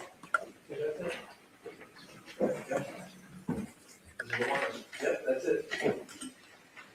Right there. No problem. Just to finish out the loop. The accident happens at 6:37 19. Someone will tell me if I got that. Excuse me, 6:37:28. 6:37:28. At 6:36:54, so let's do our math together. That's 6 seconds before 7 p.m. I'm sorry, 6 seconds before 6:37, plus another 28 seconds. 28 plus 6 is 34. 34 seconds from this point until elision. 34 seconds. And that's where 13A obscures 15. If the boat is here, the operator is looking down the channel, the operator's view would be obscured. And I'm going to repeat myself one more time. Don't know if that's what happened, but it's not our burden to prove to you what happened. Our burden is nothing. Our burden is to appear here in court and answer or hear.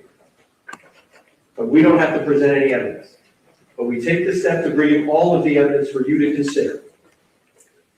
If the operator is looking down the channel, could the operator have counted 2 green on the left, 2 red on the right, continues for 10, 15, 20 seconds, and when the operator passes marker 13A, having counted 2 green on the left, 2 red on the right, thought I just passed the last marker, the last green marker in Cutter Bank Channel, veers towards the left to go to Angelfish Creek, and says, "Hi honey, what are you doing?" I'm sending a text message. 8 seconds later, there's a collision. Don't know, but the state has to explain to you why what happened there was more than just, as they've said so far, mere inattention. That was Palmares. Bengal Dahl, Detective Miami-Dade Sheriff's Office. He was the one, I think he was photographing, he was the drone guy. He said that the operation by Lieutenant Thompson in recreating what the Robalo did was, quote, safe so long as you don't hit the channel marker. Well, we all agree. What George Pino was doing was safe, provided he sees the marker in time to avoid it.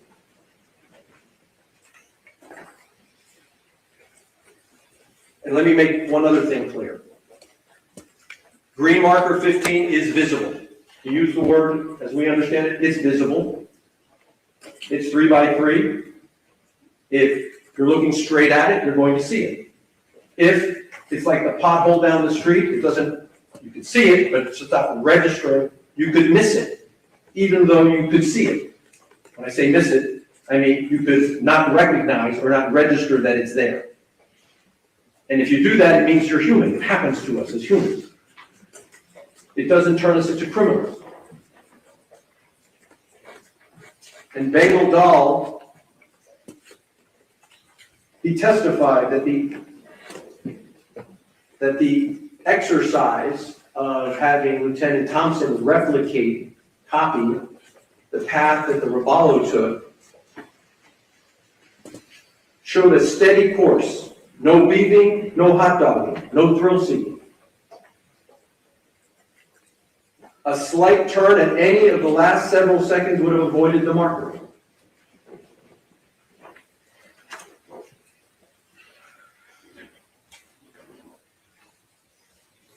He was asked, question, as the vessel, talking now about Lieutenant Thompson, recreation of the Robalo. As the vessel was traveling in the path at that speed in these conditions, did it appear to be operating unsafely? Answer, no. The only thing that would create a problem is hitting the marker. Answer, correct. This is, as I tried to explain earlier, this is the car that's not driving on I-95 like a lunatic, but gets into an accident because, for example, the car forgot to hit its blinker, took a pass, changed lanes, gets hit, and people get hurt. Did they violate a rule of the road? Yeah, they didn't turn on their blinker. Did somebody get really badly hurt or worse? Yeah, but no one's going to jail for that.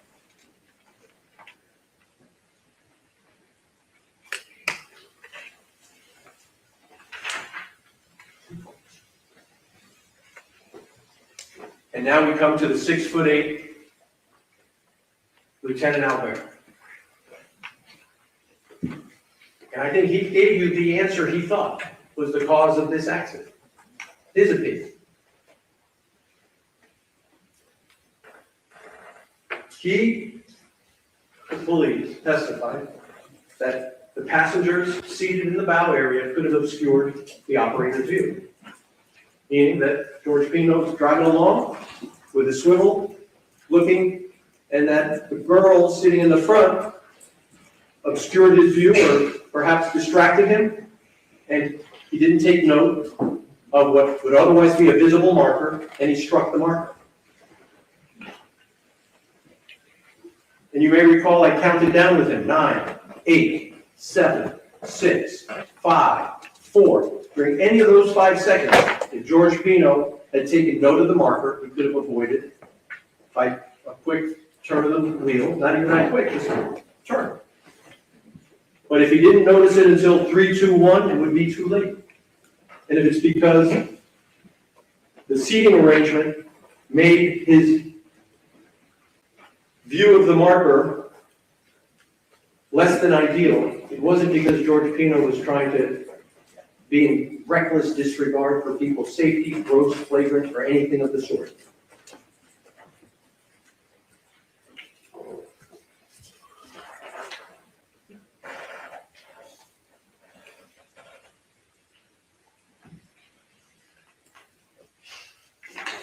A few additional witnesses, the civil attorneys who testified. I just want to note right here that what the defense should be focusing on is the part of the instruction for, for even under manslaughter act, okay, that the act cannot be mere negligence. So you cannot be guilty of manslaughter by committing a merely negligent act, or if it's either justified or excusable. And the excusable ones she holds up that says it has to be done with the usual ordinary ordinary caution. Sorry. So, but the right before that, it says cannot merely be a negligent act. He has to keep arguing that under the intentional act theory the state has presented, all of the things that they are saying the intentional acts were done negligently. So he did an intentional act negligently. That is not, by definition, intentional act homicide. It specifically says manslaughter. He cannot be guilty of manslaughter by committing a merely negligent act. And he can just strike through the rest of it. And I haven't heard him drilling that point home, and I sure as shit hope that he does. Unless I missed something because I had to take a call, babe. No, he doesn't know. All right, let's keep going.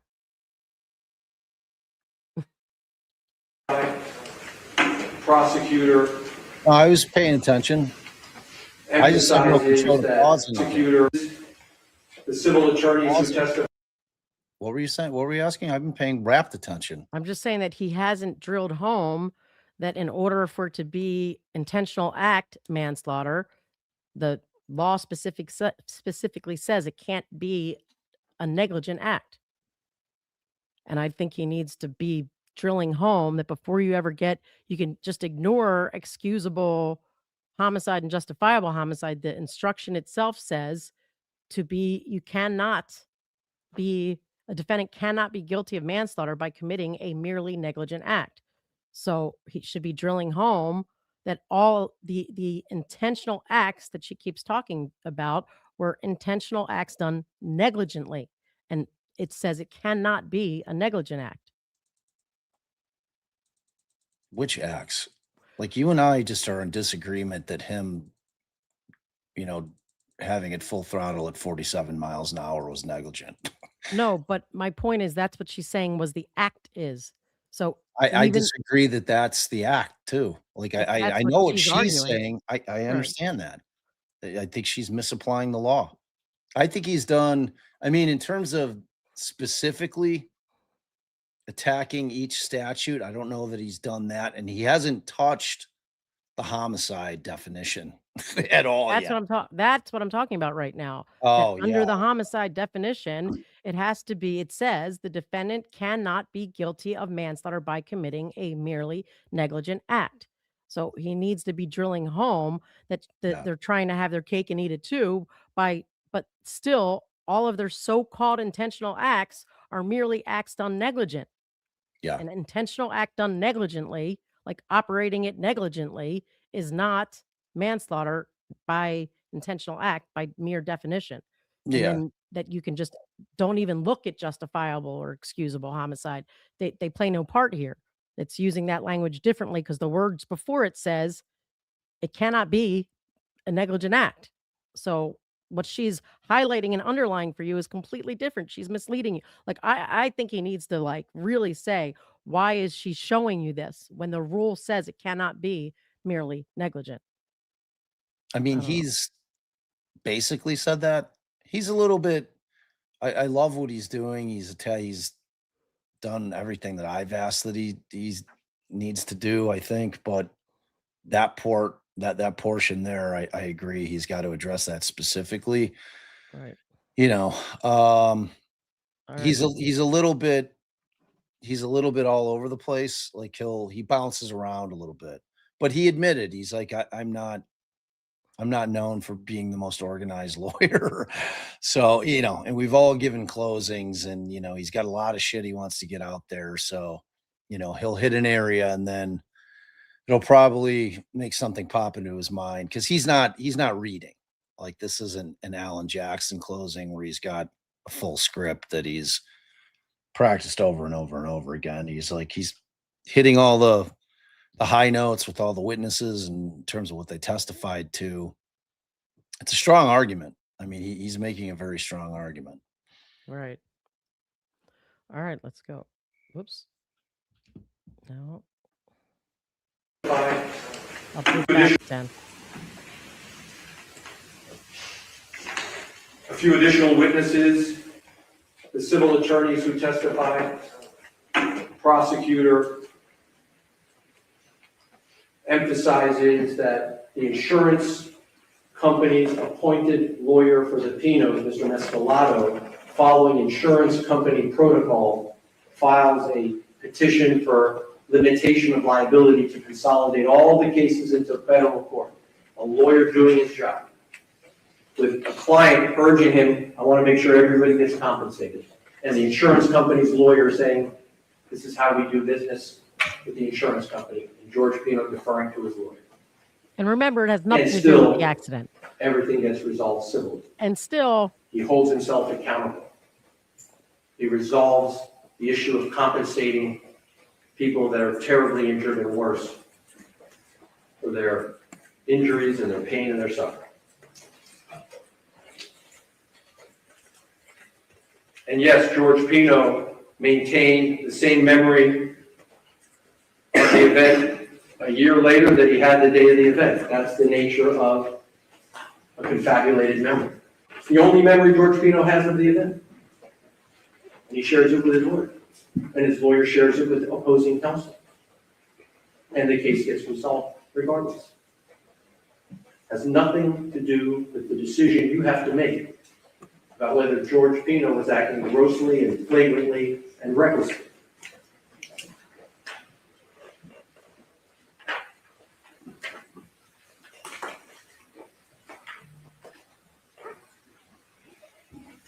If I could just have a second. might be about to be done, right? Close to wrapping.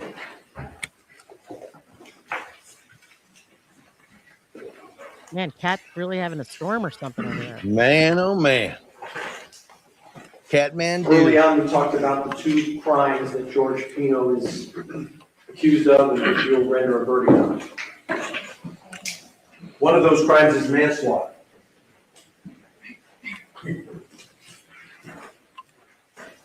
And manslaughter, Here we go. I hope. while the elements, they sound alike, manslaughter has two different ways to to have the state allege it and prove it. One is, can we put up the manslaughter? Finally.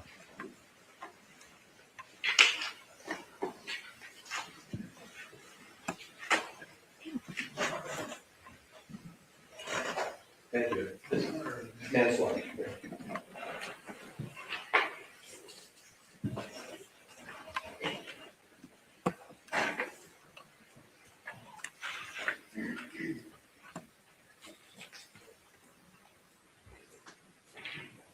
A, intentionally committed an act that caused the death.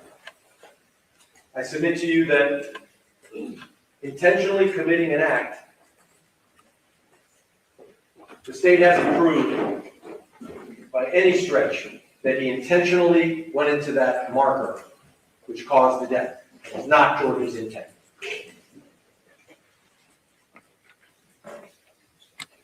Then there's the question of culpable negligence that we talked about throughout this presentation. I just want to make sure that we don't miss that there are two different theories that the state is What is he presenting. pointing at? Am I blind?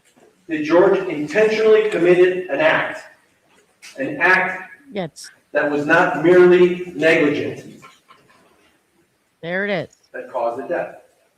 Well, the prosecutor told you if he intended to hit the marker, A murder. we all agree. Going 47 miles an hour, George Pino intended to crash into the marker, guilty. But that's not what he intended.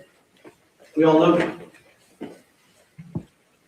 And so the state resorts to this culpable negligence theory. Or maybe the state will say to you his intentional act was turning the steering wheel. And that's the act you should look at. That he intentionally turned the steering wheel, which put him on, as they'll say, a collision course. But you certainly know he did not do that with the intent of crashing into the marker. Or to cause harm, which is what it says. Go back to the instruction.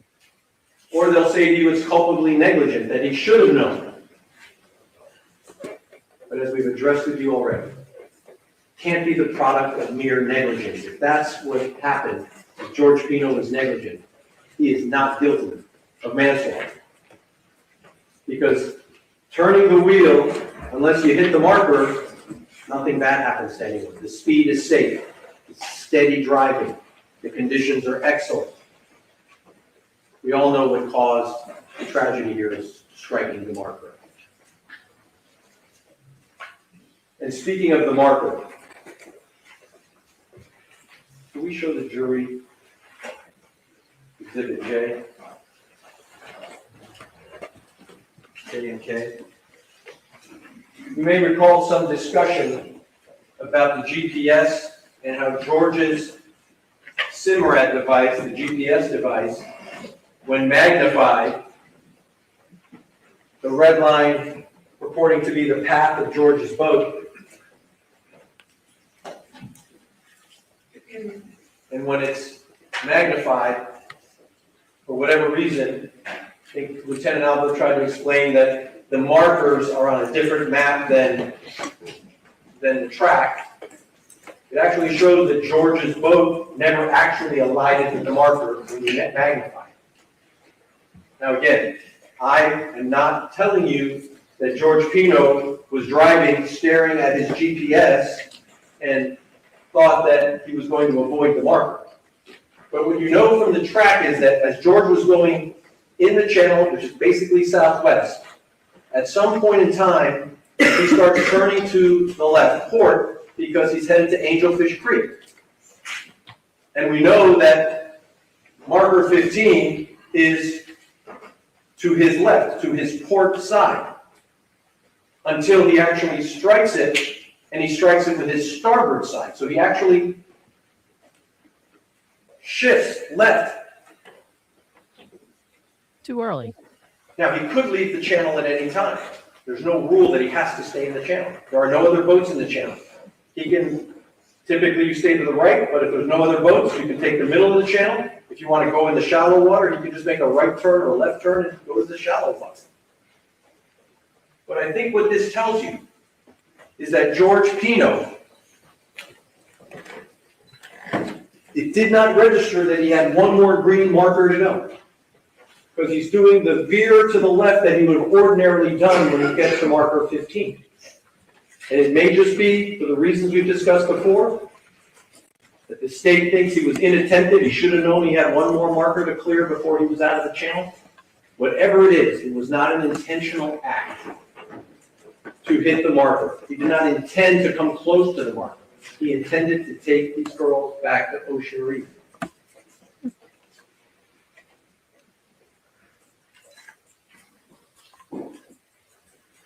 And any intentional act is only And negligence. so now I'm going to ask you to try to get into George Pino's mind.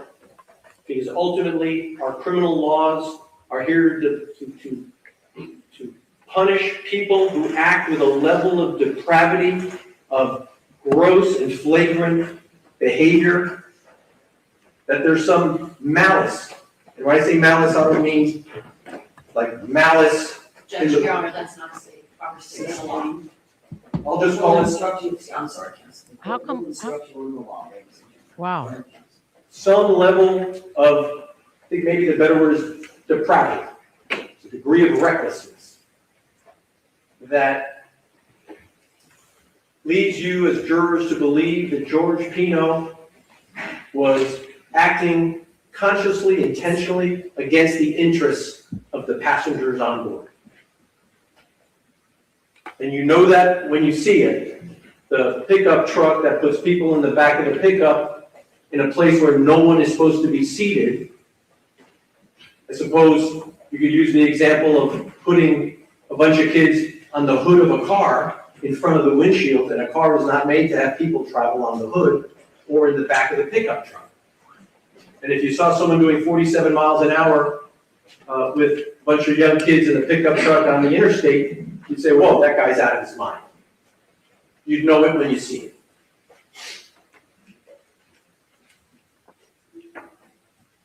But when George Pino left the sandbar that day, it's for you to decide, was he taking extraordinary risk in traveling back to Ocean Reef, back to where he came from? Because failing to exercise ordinary care, if he made a mistake as the operator, that doesn't result in a criminal conviction. There may be civil liability, but not a criminal conviction. And so, what was in George Pino's mind? What was in his heart? And I think it's clear because you know what the occasion was. He was there that day to celebrate a wonderful time, a beautiful time in his life, surrounded by the people he loved. Was he really trying to be a show-off, to be the cool dad, really? By driving his boat back to Ocean Reef while the girls, they probably didn't even notice George Pino. As they told you, they're in their own world. It's not like he had a bunch of race car drivers who wanted to see just how fast a boat could go through an obstacle course.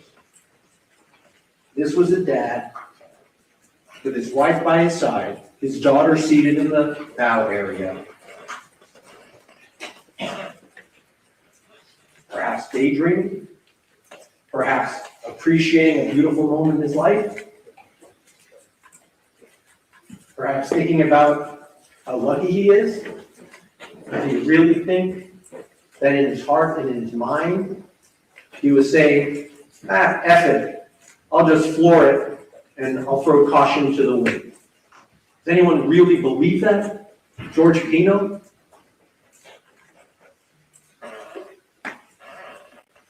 And of course, a bad thing happened. A tragedy happened. And a lot of pain has come from this.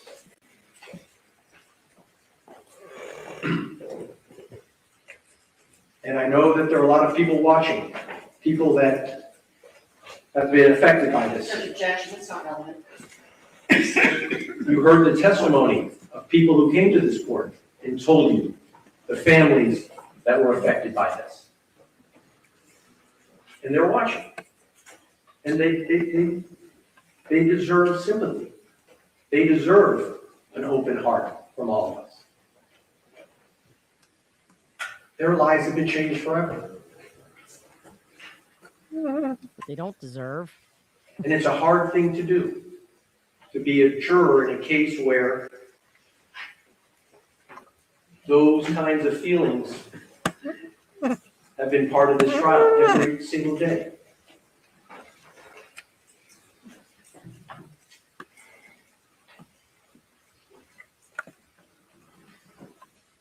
At the same time,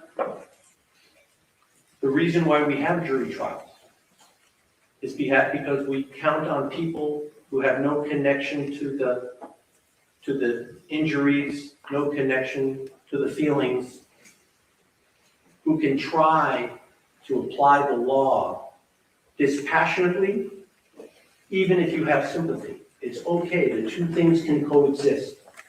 We can all be sympathetic. We can all feel the pain that this event has caused so many people.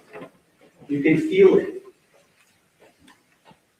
We all felt it when we had to look at some of these photographs, watch some of these videos, and how they've been played over and over again. None of which has anything to do with the cause of the crash, only the injuries that followed from the crash. And the prosecutor has spent an enormous amount of time showing you just how painful this crash was. It doesn't answer the question of what was in George Pino's mind and in his heart, which bleeds for the families that have been affected by him operating that boat. No matter what your verdict is, he will have to live with that for the rest of his life. People he grew to love, people that walked in his wedding, children who spent time in his home. And so in rendering your verdict, yes, we can all be sympathetic, we can all feel the pain. The law says, though, that when you analyze the evidence, you need to do it dispassionately. And I submit to you, if you do it dispassionately, you'll know that there was only love and kindness in that man's heart. And that never once in his mind did it occur to him. Objection to counsel testifying. There is no evidence, He's such a none, that ever once in his mind he thought that he was putting anybody's life in jeopardy. Not his own, not his wife's, not his daughter, not Lucy, not Cathy, not any of the other girls on that boat. And if anybody at that sandbar had thought that George Pino was going to put the lives of those girls in danger, they would have said something, but they knew who George Pino was and is. He may not be the coolest act, but he's also not a criminal. You should find him not guilty. wow. It's good closing. All right, thank you, counsel. Ladies and gentlemen, we're taking a little stretch break. Please put your notebooks inside your envelopes. You can leave them on your chair.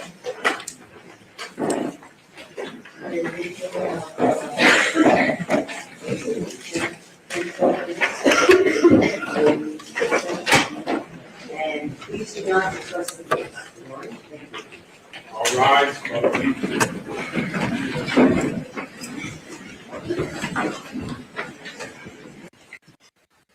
All right, you all can sit.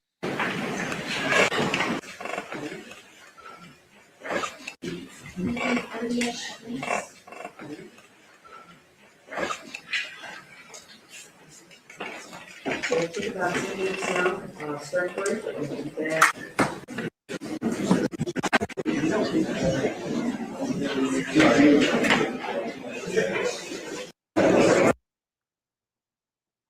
Where'd Cat go? I don't know. All right, we got a couple more Venmos we should talk I'm about. here, but I'm scared it'll freeze. Am I Is like your freezing to you guys? your interweb still not No, great? I'm on a mobile hotspot. Woo, she on a hot spot. All right. Did you see most of it though? Could you hear it? Yeah. Yep. Okay. Watch the whole thing. I Um, love the measuring tape. yeah, it was good. It was effective. Joni sent us 5 and she said, Allie to the rescue with her tech wizardry. Go Pack Go. Go Pack Go. Loved Thank it. you. Loved it up until the Packers stuff. Then you lost me. But thank you, Joni. I Oh, I appreciate thought it. she was like, we're a pack. We're working Oh, yeah, the together. Pack. I Yeah, get it now. that's what she meant. Little Bears dig. Okay. Misty came back and with $5 and said, maybe this was said, but how did this get brought to trial when the Coast Guard or Marine officers brought no charges? Wait, It hasn't been said because we don't know. wait, on. Hold on. Wait, that was a little longer of a message.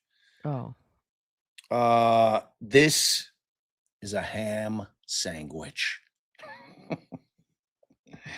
Ham sandwich. Ham sandwich. Thank you, Misty. And then GA Catmom said, I think this is a great closing, but is it enough to overcome the state's emotional prejudice? It's the $1 million question. It's the $1 million question. I mean, if like my Twitter is any indication, I mean, there's definitely folks out there that are having a hard time separating Thank you. you know, here, Oh my oh, God, it sounds crazy in the court. What are they it's doing? crazy. So there's people in my Twitter that are having a hard time separating pre-crash behaviors and occurrences such as drinking, girls drinking, and post-crash stuff. Like that is not what the jury's analyzing here. They're I analyzing mean, the Laura crash wants them itself. to. they're Yeah, only Laura supposed to be definitely- analyzing the post-crash statements to determine if that's consciousness of guilt. Yeah, well, Laura is, she's totality of the circumstances, that it was, all the things, all the like some of the like, and it's resonated with some people on Twitter. Like they're basically aping what Laura said about, oh, well, I was wondering, the judge looks why like do you she's keep doing that? sorry. The judge looks like she's looking at something serious. I was trying to All hear. right, I'm done. Go. No, sorry, No, I'm done. babe. Nope. Bob I'm gonna really go. wants to hear Laura's rebuttal. I do. I'm excited for it. Let's go. They haven't started yet. Bloop it. We're live. Oh, all right.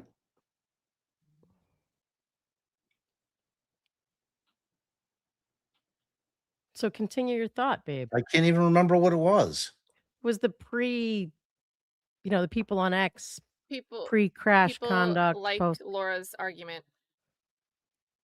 Right. It's just the totality of the circumstances argument that, Sounds the a lot girls, like- had they not been drinking, that they would have been able to save There's themselves. no evidence of that. I understand that, dude. I know. And did he even touch on that? That she's going to talk about? Oh wait, they are saying something. Hold on. Oh, it was.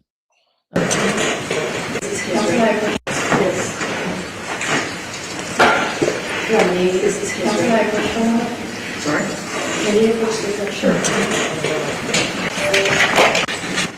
Approachal. Yeah, that was Laura that wanted it. She's gonna be like, Yeah. can I have permission to do this now because the defense said the word malice? I mean, every objection they made, she sustained. And I just want to remind people, rebuttal closing is exactly that. This isn't, she gets to do a whole nother closing on anything she wants. She will, though. She's supposed to be rebutting what the defense says, right? What she'll actually do is whatever the hell she wants to do. And then, if the defense objects, the judge won't do anything about it. But she's supposed to rebut argument that the defense made. That's the concept of, but I think rebuttal closing should go the way of the dodo bird. I hate them. I think the defense should go first and then the state. That's it. No rebuttals. That's how I feel about it. There's states that don't do rebuttal closings, and I'm a big fan. I don't think they need to be able to speak twice. It's bad enough they get a rebuttal case if they want to put that on.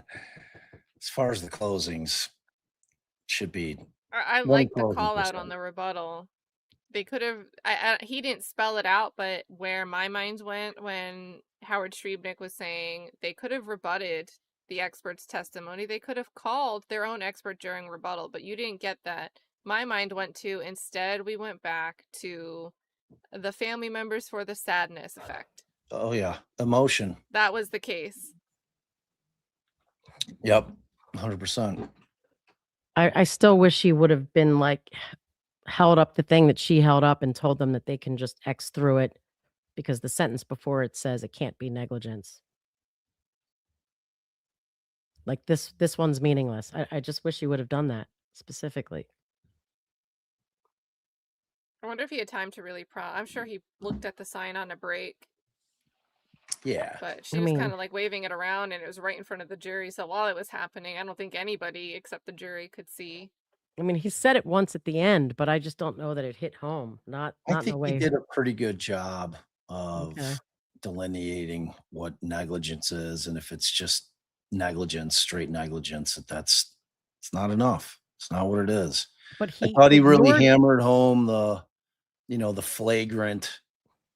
Sitting on the car roof, the hood of the car engine. I understand, but he didn't. Well, now I forget what I was going to say. He didn't do. He didn't say that her emphasis was misguided because the reason it would be important for him to hammer that home is because that's exactly what she's going to hammer when she gets up on rebuttal. Exactly. With And the that's last what- word.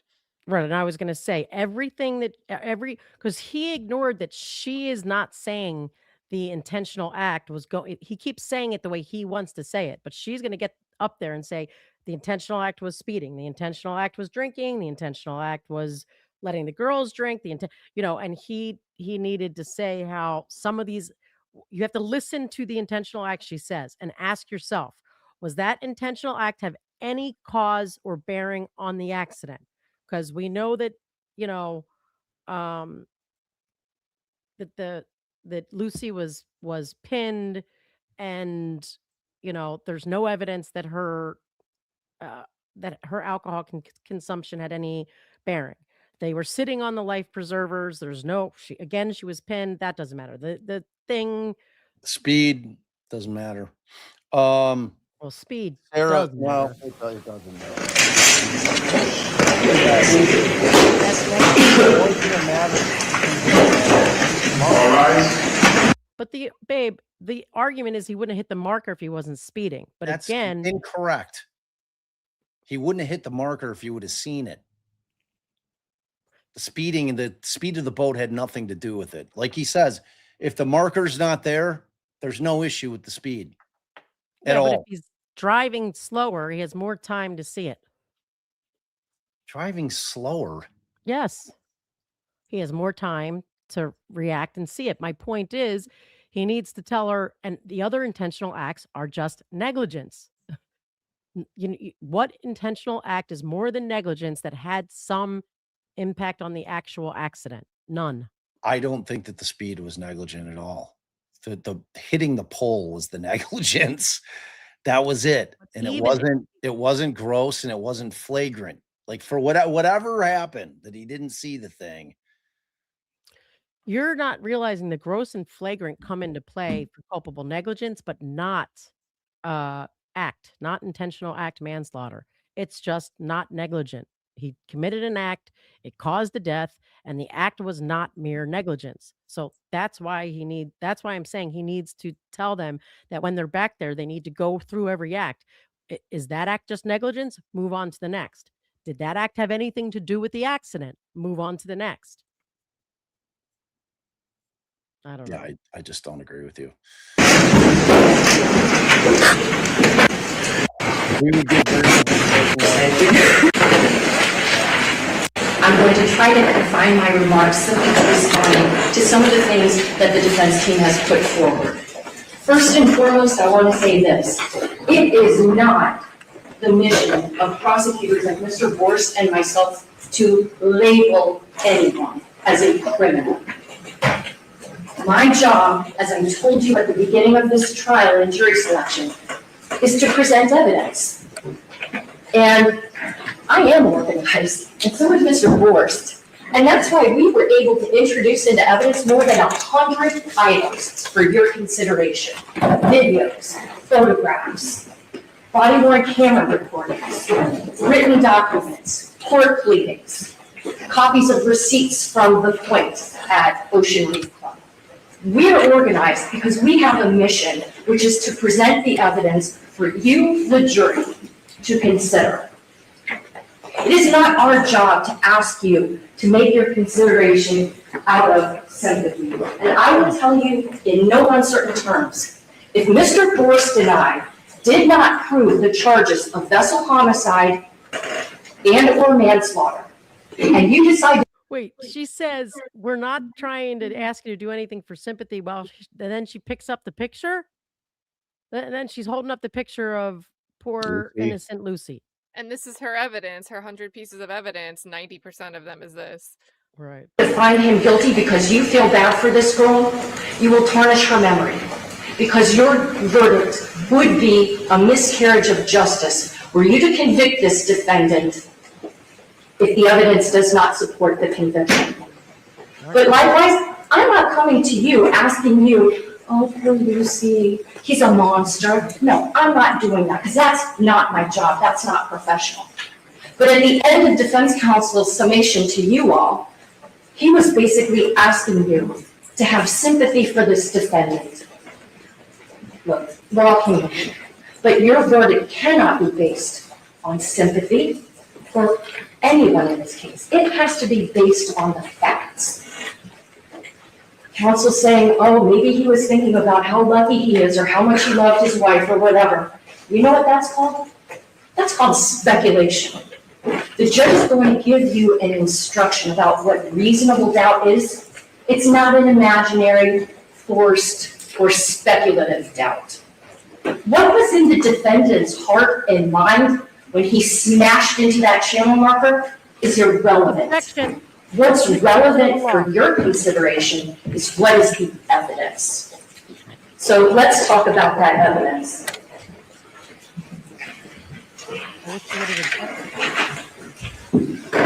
The defense takes one word, inattentive, and says that's what I base my whole case on. And that's just not true. And I'll tell you why. Oh boy. This case is based on so many failures on this defendant to operate in a safe, prudent, and reasonable way that any one thing by Did she itself. write new papers? Well, you make a mistake. But when you heap mistake after mistake after mistake on him, when he was the one at the helm, when he was the one calling the shots, where to go, how fast to go, then we know. First off, we got him with 12 teenagers, 10 of whom are on the bow of that vessel, leading to at least 1,000 extra pounds, which if you remember Mr. Albert's testimony, remember he had that bright green boat, and he showed you how the extra weight on the bow of the vessel is going to make it harder for it to operate on a plane, so you're going to be going faster, and the faster you go and the more weight you have on the boat, guess what? The harder it is to navigate it. So that's another problem that we have. This vessel becomes less responsive because of the weight and the speed. Let's take another factor into account. The fact that She was he had a bunch definitely of writing notes over teenagers there during. who've been drinking the alcohol that he provided. How does that factor into recklessness? It factors in because you now are responsible for the lives of minors, but not minors that are operating at the peak of clarity, minors that have consumed alcohol, and some of them are not of alcohol. You're responsible for the people on your boat. So you darn well be driving carefully to get them safely back to the party you're waiting for. But what else? The fact that he'd been drinking too. That's a factor. I'm not here to prove that he was DUI. I'm here to tell you that this is yet another knock against the safe operation of a vessel. The fact that none of these girls were wearing life jackets, the fact that he wasn't wearing a kill switch, did those cause him to crash into that channel marker? No. But if you're being a safe and prudent operator of a vessel, if you are taking your responsibilities seriously, then if you know that they've been out drinking, if you know you've been drinking, it's reasonably foreseeable that maybe everybody's not at their top of their game. Maybe it's likely that people could maybe not have their best judgment. So you know what you do when you're a safe and prudent operator of a vessel? You tell the kids, put on life jackets. And you wear a kill switch. Because if something were to happen, and those engines keep spinning, which we know they did from that last track mark that Mr. Albert showed us. Remember the little curve? You see all those little track marks. Those engines were still going, thank God. Thank God nobody got chopped, okay? But that's another factor for you to consider. It's not Which is relevant. exactly why it is not a factor to consider. I don't know why he's not objecting, because this is propensity evidence. She is trying to say he wasn't safe in all these other ways that are completely irrelevant, so he wasn't safe in whatever else she's saying. And I don't know why they're not objecting, and I don't know why the judge is letting it in. And I mean, like, he did not address this enough, and it's going to be, you know, why they decide he's guilty. None of it had anything to do with the accident, except maybe the speed and the weight, but that's still just negligence. Here's another one. We know from the specifications of that boat, he was going full throttle. Just because that Robalo is rated that it could go as fast as 55 miles an hour, doesn't mean that it's safe. I think I've seen a lot of cars that have speedometers that go past 100 miles per hour. Just because you can do something doesn't mean that it's safe and prudent to do it.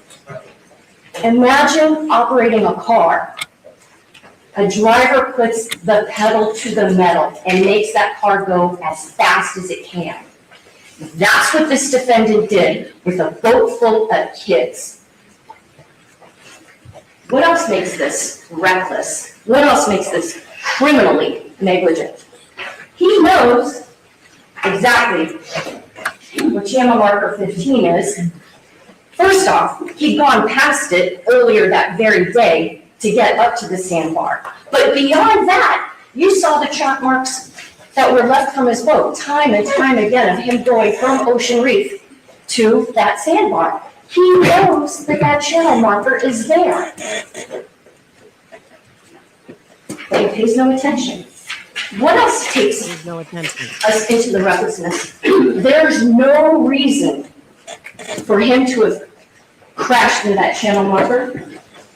There was no wind, the seas were calm, and it's daylight. Blackwater. What else makes him reckless? What else makes him criminally negligent? He's on the wrong side of the channel.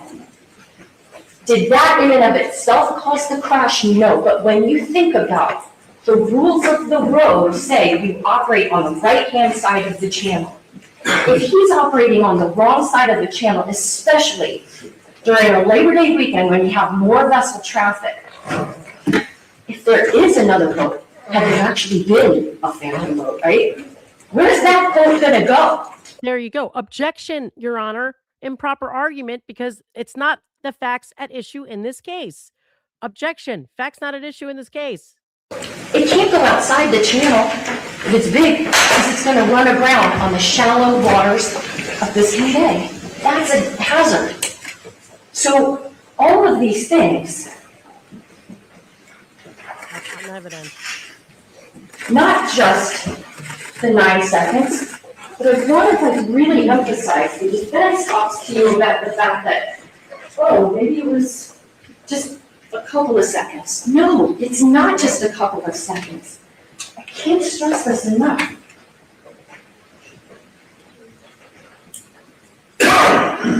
This is how long he was headlong toward that channel marker that he knew was there when he'd been drinking with a boat full of kids, with a vessel that's overloaded with weight for that speed, when he's going full throttle and on the wrong side of the channel. This is how long he is checked out. Ready, set, go. What was that last one? Why is he not a That's a long time.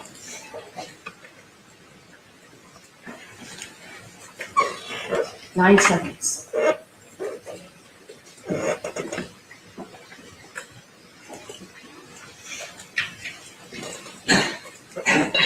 No, lady, that's not a long time. That's more than enough time to check your GPS screen. That's more than enough time to see if any other boats are coming around. That's more than enough time to even, if you want to glance at your wife's cell phone. That's a long time to be heading straight into a steel pole with a gigantic Dayglow green sign on the top of it that you know is there. So it's not just, a few seconds of inattention. It's everything together. You have to consider all the factors that were at play, all the things that had to happen for him to wind up hitting that channel marker. And, as to the defense attorney's point that, but if he only would have just gone a little more in this direction or this direction, he wouldn't have hit the channel marker. Okay, let's think about this. Let's think about somebody that goes skydiving, maybe has a parachute on. Splat, right on the ground. Oh gosh, if only he would have pulled the ripcord, he'd be okay. But that's the kind of argument that you're giving. That doesn't make sense, and the law makes sense. The law can't be such that a person can be that inattentive, can be that checked out, zoned out, spaced out, whatever you want to call it, that you are utterly unaware of your circumstances. You are not taking into account the safety of your own passengers. The law can't abide by that. It's not about labeling anybody a criminal or a bad guy or a good guy. It's about evaluating the conduct and applying the law. And along those lines, I just want to say that to give you an idea of just how much all of these different factors really count in a case like this, I have this rope. And if you look at rope, which ironically for a novel case, I guess, but if you look at rope, there are many little individual strands, none of which by itself would be strong enough to hold on to an anchor or that one boat can tie up to another, okay? But what happens when you take all the little strands of the rope and you start intertwining them and you weave them together, those little strands, when you put them all together, become very strong. And that's why the evidence in this case is very strong for the fact that he was operating his vessel recklessly, and that because of all those other factors, which I already covered when I spoke with you initially, not just reckless. Reckless is the baseline for this conduct. More than reckless. Culpable negligence, manslaughter. To the extent that defense counsel says he never wanted his daughter or his wife or those kids to get hurt, of course. Who would say otherwise? If I had the proof that he deliberately tried to kill somebody, the charges would be different. But just because you don't have an evil heart or you don't have an evil intention, it doesn't mean that you are immune from the laws of this state. If you, even without an evil heart, engage in a course of conduct that is clearly this dangerous and that clearly could have such devastating consequences, then you're properly charged with vessel homicide and manslaughter. Now,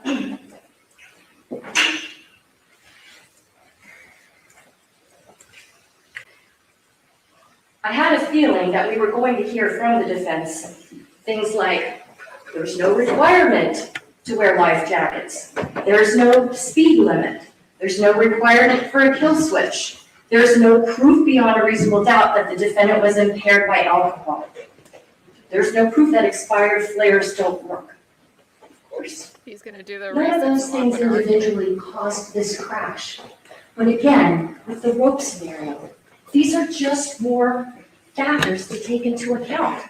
Not wearing the kill switch, not having the kids in a life jacket, that you had been consuming alcohol, that you are going as fast as you can. And to say that there's no speed limit on the water, that's not true. There is. The speed limit is set by Navigational Rule number 5, which Mr. Albert told you about. Pardon me, 6. You have to go at a safe speed for the conditions. It's not the same as being on the land, obviously. We have 55-mile-an-hour speed limits, sometimes 60 miles an hour speed limits. Through school zones, we have 15-mile-per-hour speed limits. But on the water, the rules can't be rigid the way they are on land because the water is a whole different environment.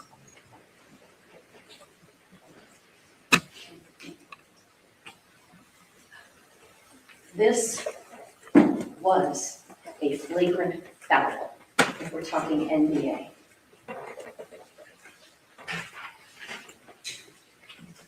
The defense attorney says, oh, the prosecutor, she tells you all this about Lucy's injuries. And I do.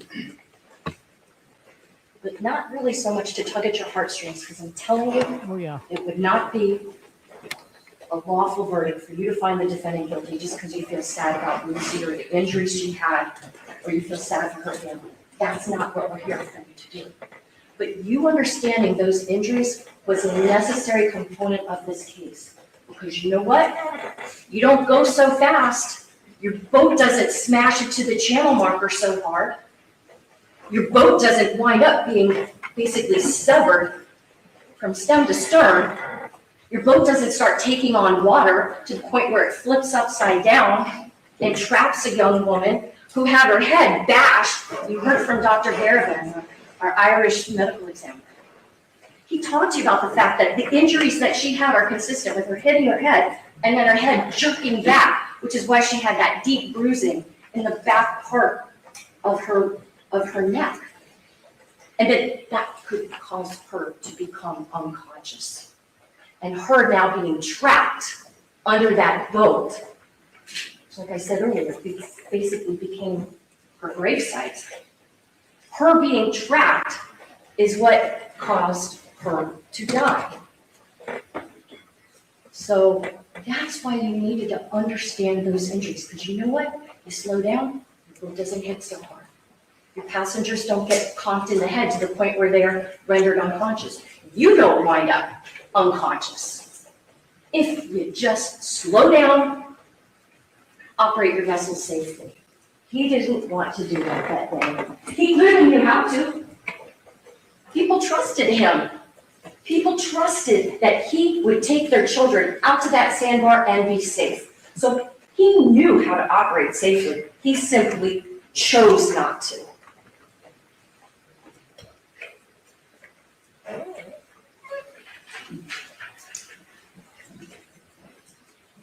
The defense attorney talked about alcohol. Oh, everybody was drinking. Okay, well, first off, just because everybody's doing it, A, doesn't make it right. And B, the only people who testified from the boat about whether or not the defendant looked impaired were themselves drinking alcohol. We had... Notice how she had to constrain that to cut out the first responders? The defendant's wife takes the stand, and, she acknowledged, yeah, she was drinking Chambord and Prosecco from one of those Yeti tumblers. She says, yes, I was drinking. But you know what was kind of funny is that in court, she said 1 or 2 drinks. But in her interrogatory, if you remember when I read that to you, and you'll be able to look at it for yourself, in her interrogatory, she said she had 2 drinks. How come she all of a sudden now, oh, I only had 1 or 2? But on her interrogatory, she had 2. Maybe 1 drink here or there, but come on. Prosecco and Chambord. She remembered, but she wanted to undercut how much alcohol she had consumed. So we think that this woman is in a state to really make a good judgment about whether or not her husband should be piloting that boat. Do we think that Cammie, with the 10, alcoholic drinks in her system, is a good judge of that? Caro had been drinking. All these girls have been drinking. They are not the ones to be in a position to make an assessment if he's capable of operating a boat. They're there as kids to have fun at a birthday party. Don't divest your own responsibility onto underage kids that you gave alcohol to. That's what the defense has tried to do regarding that alcohol.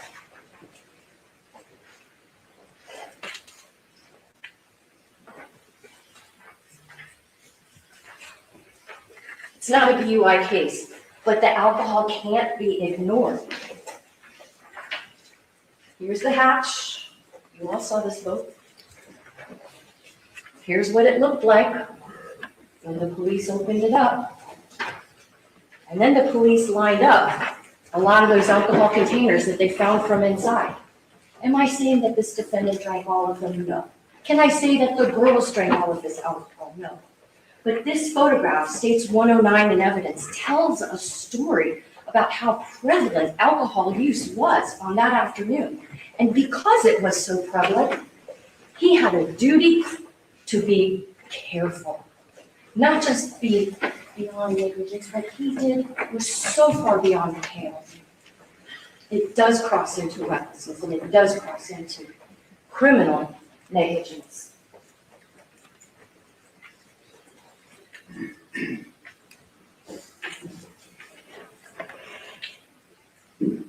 At least if the defendant was maybe buzzed or impaired by alcohol, at least there would be some explanation for why he crashed into that channel marker that's so clearly visible. No, had too much to drink. At least there's an explanation. You could understand why. Not that you're thinking that it's a good thing, but it's understandable. But let's suppose he did not feel any effects of alcohol whatsoever. Does that then not make him even more reckless and more culpably negligent? Because then what the heck are you doing, buddy? Why do you not see that which is right in front of you? I can almost understand it with alcohol. Again, still not good, not appropriate. But to crash into it if you really were stone cold sober, that's almost worse. Objection, burden shifting. Ah. Wow.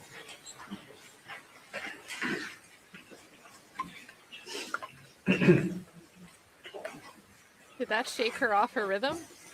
The navigational rules are the warning to all voters. Violating navigational rules all by themselves will not land you in a case like this. But when you violate so many navigational rules, you're on the wrong side of the channel, you're going too fast. Nobody says that you have to have somebody serving as a lookout, but man, if you don't have anybody serving as a lookout, you'd better be looking out yourself. And he didn't do that. That's like so fundamental. The navigational rules of taking steps to avoid the risk of a collision. Him traveling on that wrong side of the channel marker 15, clearly visible to him. He didn't even abide by that rule. And then, of course, the rule number 8, avoid a collision. He had plenty of time to avoid that collision, he didn't.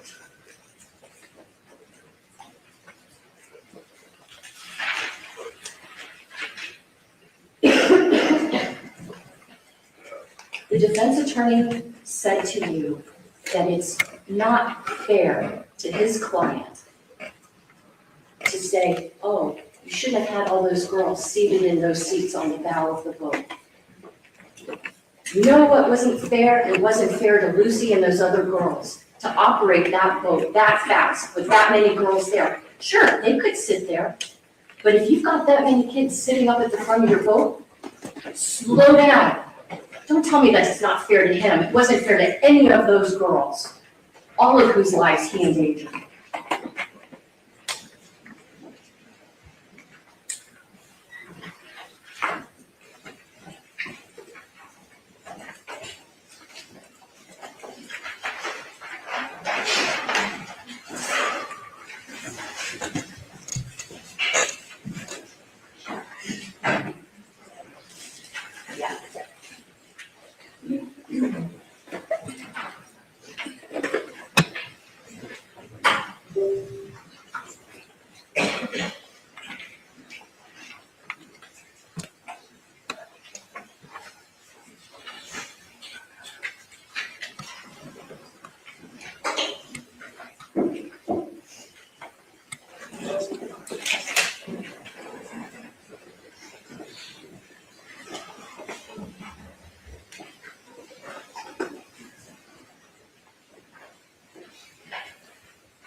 This is footage from a drone that did in fact follow a vessel.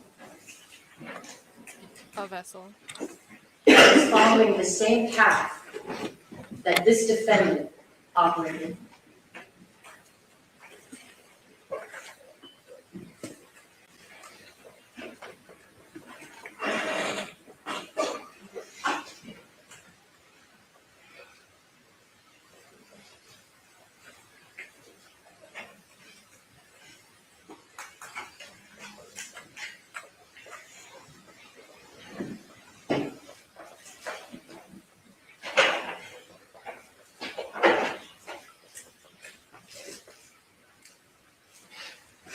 Here you can see channel marker 14. Let's rewind a little bit. Channel marker 14, channel marker 15. This is the boat that Detective Dow and his partner, Sergeant Kopp, were on operating the drone. The drone is following the FWC vessel that's trying to recreate as close as possible the path that this defendant took on that day.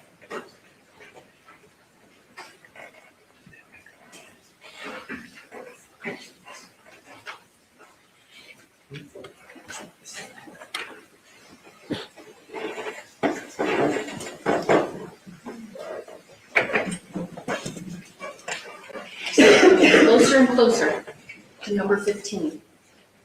Closer and closer.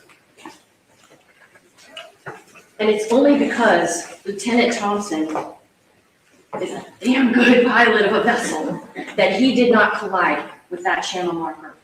And so to the point where the defense attorney said, oh, if somebody was on a drone and watching Mr. Pino operating his vessel, would they want to stop him and say, what are you doing?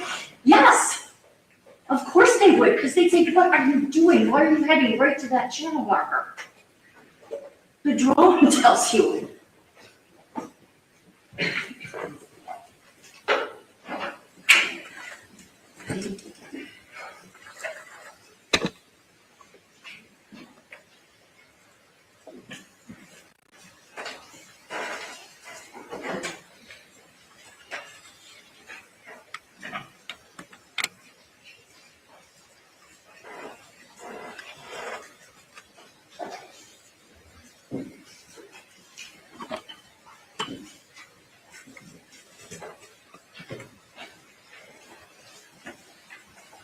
Here we are, right by channel marker 15. Here comes the FWC vessel.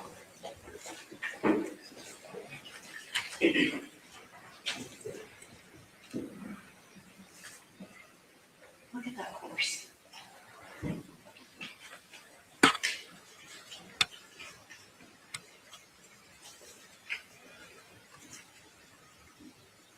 anyone who saw that vessel coming from that distance would say, what are you doing? Are you crazy?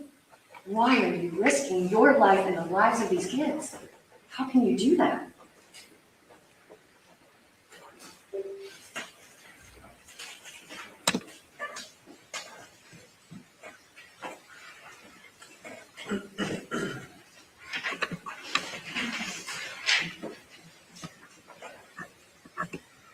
So let's talk a little bit about these injuries that the defendant had. It's funny how he's just fine to crawl up onto David Rodriguez's boat when he's so damaged that FWC, oh wait, no, FWC didn't lifeline him away. They didn't take him in a helicopter away. They had fast boats that could get him to the mainland. They had the means to take him if he was seriously injured, like they did for other passengers. Not him. He was treated, you have body-worn camera footage from Lieutenant Thompson on the Elliott Key Harbor. You'll see that he's got his head bandaged, yeah, his head's glued. And yeah, you gotta seal the wound. Stitches don't make a lot of sense for heads, so leave staples. But he needed staples, whether it's 3, 7, but the only medical care that he told Dr. Barrett that he had was therapy and some psych meds. And I don't take anything away from somebody seeking mental health care if they've been through a difficult scenario. But that is not the same as somebody that has a head injury so bad that somehow it causes them to create false memories without the intent to deceive. And then when we think about that evidence, false memories without the intent to deceive, let's go back again one more time. And the defense says, oh, like I'm some kind of horrible person because I have the audacity to challenge what a medical doctor says in this courtroom. I challenged her because the testimony that she gave is not credible, but you're the judges of who's credible. But she literally took the stand and she said she based her finding that he had amnesia just on these 4 things. That he didn't remember who sat behind him, that he said his engines were 225 horsepower, that he couldn't remember exactly what happened post-impact, and that at first he said it was Nazi, then he said it was Lucy. That's it? You get paid 30 grand for that? She didn't even say that he did confabulate, right? She just said it could have happened. But again, reasonable doubt is not a speculative doubt. What evidence do you have that this is really signs of amnesia? First off, we already talked about the fact, and even she testified, oh, whether or not he could remember exactly who was behind him, she's like, well, that makes sense that he would not remember who was behind him. She said, yeah, you know, after a traumatic event, maybe you don't remember exactly what happened. We already talked about the fact that it would make sense if maybe he was confused about which girl he saved initially, because he wasn't the one that brought that child to the rescue boat. He just ducked under his boat after being told to do so and recovered the body, but then passed it off to someone else. And I don't need to refer to Lucy as an A, but that's what he did. So the one thing that we're left with, the reason why we believe that this defendant gave that whole story about a phantom boat is because he thought that he might have engines of only, 225 horsepower? That's not reasonable.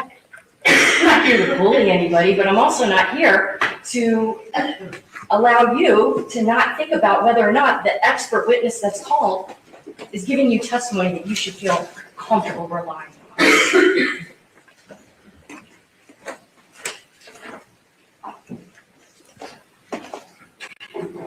The witnesses that I brought to, trust me, I'm not going over all of them, but I think it's worth kind of looking at in totality. Look at the officers who were called. Bobby Bruto, Sergeant Delgado, Ben Dow, the drone operator, Detective John Dalton, who's both been a Marine Patrol officer and a vehicular homicide or traffic homicide investigator. You heard from Lieutenant Damaris and Lieutenant Thompson. Did any single one of them get caught up in some kind of sense that what they were saying to you, they didn't know what they were talking about? That they had some ulterior motive behind doing this? How about the passengers? Cami, Caro, Claudia, Natalia. They don't come here and say, we were there for a good time. We've known the Pinos for a long time. We felt like we were safe, but geez, most of these girls are sitting facing backwards. They have no position to know whether or not George Pino is operating his boat safely. What about the Good Samaritans that you heard from? Hillary Candela, who knows everybody involved, called Katy Puig's dad to say, hey, I'm out here on the water. I think there's been an accident. Hamlet Rodriguez, who takes Lucy's body and gets it to the Good Samaritan vessel. David Rodriguez, maybe a little bit of a character, because, I don't know a lot of people who come across a man that's stranded with his boat and take time to photograph it, but he did, okay.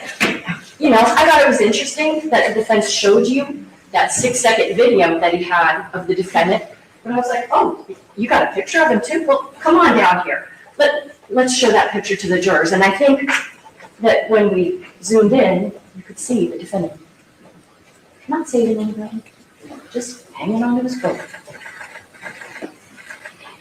Not saving any. You heard from a couple of doctors. Dr. Garvin, the medical examiner, and you heard from Dr. Garrett. I'll let you judge who's credible. We heard from some lawyers, Brent Reitman, who was one of the attorneys that represented the Puig family in their lawsuit. Didn't ask him a whole lot, just wanted to make sure you understood what interrogatories were. The defense, I called Mr. Manslaughter just to confirm, yes, this is a normal part of the discovery process in a civil case. That was it. I just had him read the interrogatories. No.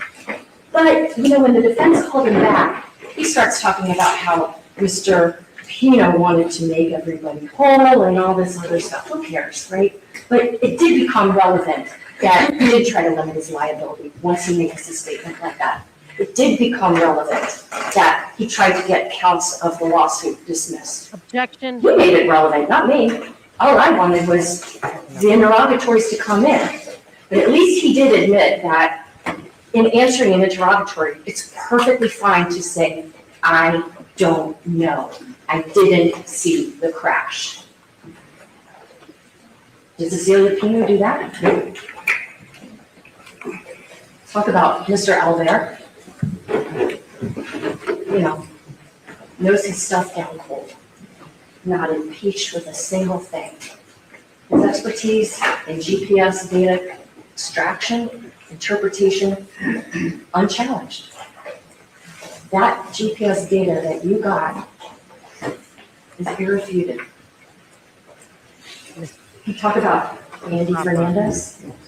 Did he stand at the beginning of this trial and as the very last witness, who, despite having lost his firstborn child, kept it together and answered questions. Can you imagine cross-examining that man and trying to get a oops, gotcha? Because, oh, you weren't planning on going there? Well, don't you remember that client sent a text to you about meeting up at the sandbar a week before? Yeah, and at that time I thought maybe I would. But on that day, I was tired from playing golf and I didn't really need to go all the way out to the sandbar and then come all the way back because I had my plans to go football game with my dad. That's the gotcha of the father who lost his 17-year-old child because of the actions of a man that had been his friend? Wrap it up, counselor. Rudy Puig took the stand. The injuries to his daughter are not really the issue here, but to the extent that something was made by Mr. Mescalado, the defendant's former lawyer, about, oh, the Puigs didn't settle, you deserve to know at least that she's not the same now as she was before this crash. All right, Councilman. Thank you, Judge. Yeah, finish it.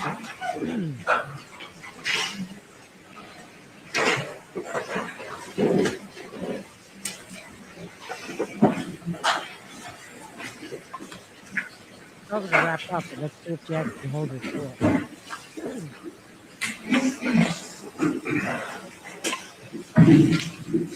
last 2 points I want to make. The defense in this case had no burden of proof. The burden of proof fell solely on Mr. Borst and me. Throughout this trial, we've presented you with what I would submit are very compelling witnesses. We've presented you scientific facts, data that would substantiate a guilty verdict for both vessel homicide for being reckless, as well as for manslaughter. And so when you go back to the jury room, I'm going to suggest, but it's totally up to you, that you may wish to first look at count 2 of the information, vessel homicide, and that you can make a finding that because the defendant was reckless, even if nobody else was on his boat but his wife, just the direction of travel put him on a collision course, that the verdict would certainly be guilty. But then I would suggest, that it's your call to make, that you then consider all these other factors that were at play on that day. These factors didn't have to be there for a vessel homicide conviction, but because they are there, I'm also asking you to return a verdict of guilty as to the manslaughter charge. Because he did do an intentional act by deciding how fast to go and what direction to travel, and that caused Lucy's death. And because the way that he operated that vessel was culpably negligent. And the very last thing I want to say to you is not me speaking to you, it's you watching what happened in this case.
Second to last track one.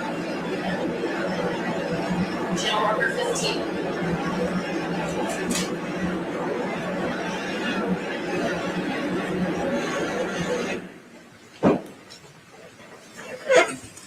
With 12 kids on board, if that's not reckless, if that's not culpably negligent, what is? Thank you for your time and attention to this trial, ladies and gentlemen.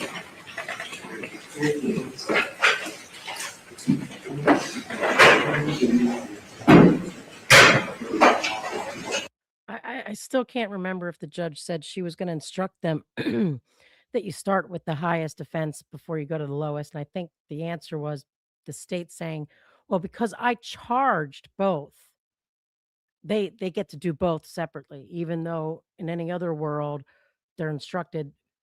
I don't know if you're muted or Yeah, I was actually. no. Yeah, instead of being a lesser underneath, you mean, like, since it's 2 separate standing charges. Right. That because typically the instruction would be you have to, start with the highest and only go to the vessel if you find not guilty on the highest, on the manslaughter.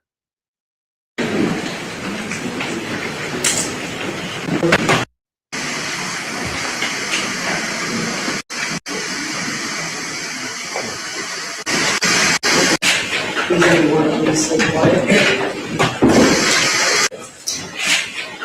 Counsel, I didn't know that jury. That's not reckless. If that's not culpably negligent.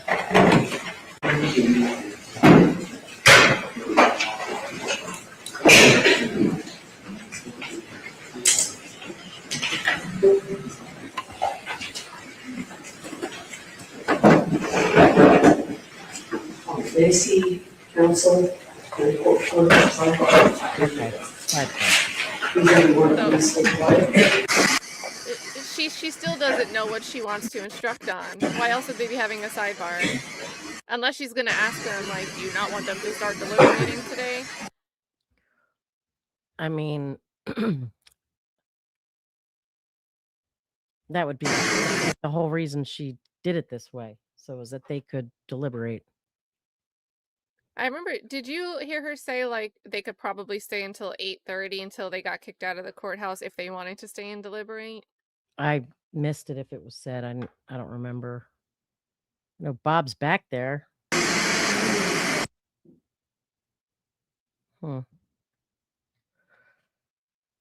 I still haven't heard any mention about the enhancement from 15 to 30 as a weapon. Just nothing. I don't get it at all. Yeah, and I mean, we're going into jury instructions. I still feel like we have this cloud of mystery over how the jury instructions will actually be read. Like that word merely in front of negligent. The last thing I heard was that they were striking the word merely. Yeah, I guess we'll see. And I think that's a big deal if so. So, and I think they should be renewing their request for certain special non-standard instructions based on the arguments being right, especially that whole underlining ordinary and usual. Maybe that's maybe the judge realized that it would be an issue if he doesn't reprint instructions right now and fix something. Aye. And that's kind of how she's been this whole trial. Everything seems to be, oh, we'll take that up later. We'll deal with it later. And then we have these last minute changes. Camera guy is like having a time over there.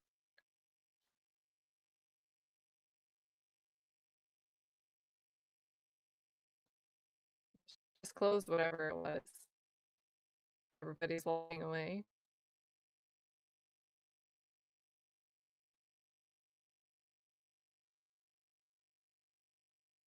Is the court muted or is it? Yeah, it is. Are they talking? Oh, sorry.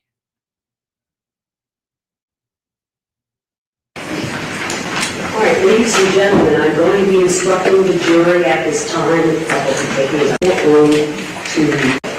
I would ask if you do not want to sit in the court 20 minutes to do so. How long? I would ask if the time is probably taking about 20 minutes to do so. I would ask if you do not want to sit in the courtroom to listen to me instructing the jury. Certainly don't have to, but I would ask you please to avoid going in and out of the courtroom so that there's no distractions for the jury.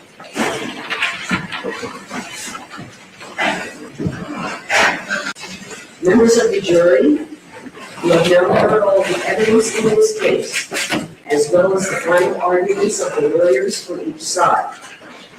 It is now my duty to instruct you on the rules of law that you must follow and apply to arrive at a verdict.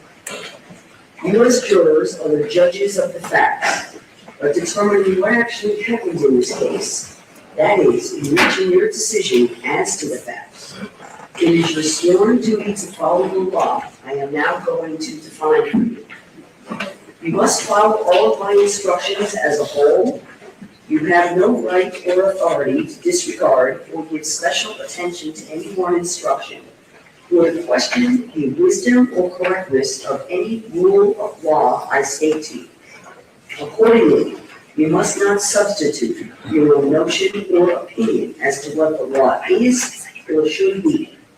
It is your duty to apply the law as I give it to you.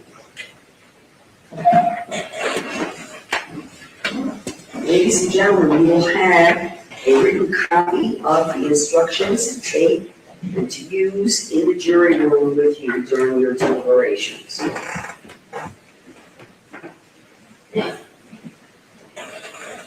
Members of the jury, I thank you for your attention during this trial. Please pay attention to the instructions I am about to give to you.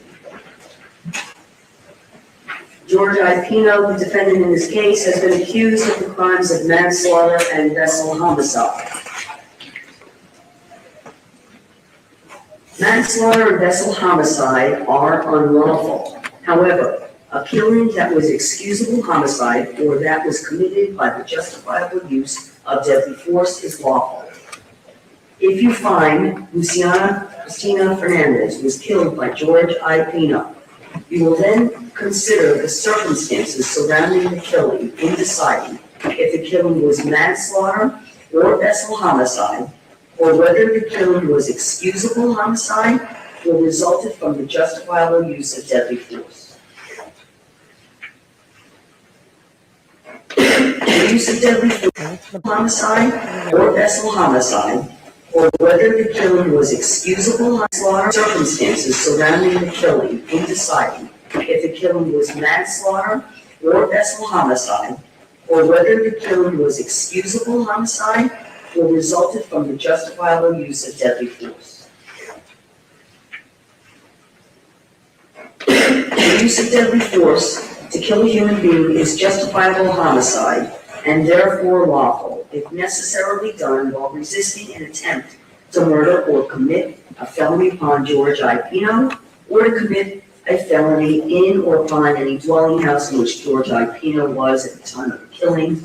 Deadly force means force likely to cause death or great bodily harm. Great bodily harm means harm that is more than slight, trivial, minor, or moderate. The killing of a human being is excusable homicide and therefore lawful under any one of the following three circumstances.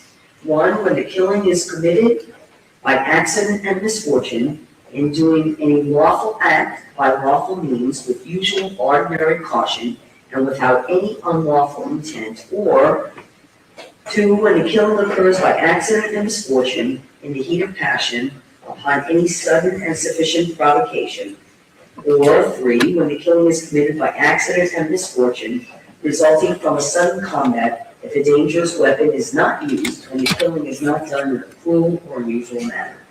A dangerous weapon is any object that will likely cause death or great bodily harm if used in the ordinary and usual manner contemplated by its design and construction. An object not designed to inflict bodily harm may nonetheless be a dangerous weapon if it was used in a manner likely to cause death or great bodily harm. To prove the crime of manslaughter, the state must prove the following two elements beyond a reasonable doubt. One, Luciana Cristina Fernandez is dead. Two, George I. Pino, A, intentionally committed an act or acts that caused the death of Luciana Cristina Fernandez, and or B, the death of Luciana Cristina Fernandez was caused by the culpable negligence of George I. Pino. Every person has a duty to act reasonably toward others if there is a violation of that duty without any conscious intention to harm. That violation is negligence. George I. Pino cannot be guilty of manslaughter by committing a merely negligent act, or if the killing was either justifiable or excusable homicide, as I had previously instructed. To convict of manslaughter, it is not necessary for the state to prove that George I. Pino had an intent to cause death, only an intent to commit an act that was not merely negligent, justified, or excusable, and which caused death. I will now define culpable negligence for you. As I have said, every person has a duty to act reasonably toward others. If there is a violation of that duty without any conscious intention to harm, that violation is negligence. But culpable negligence is more than a failure to use ordinary care toward others.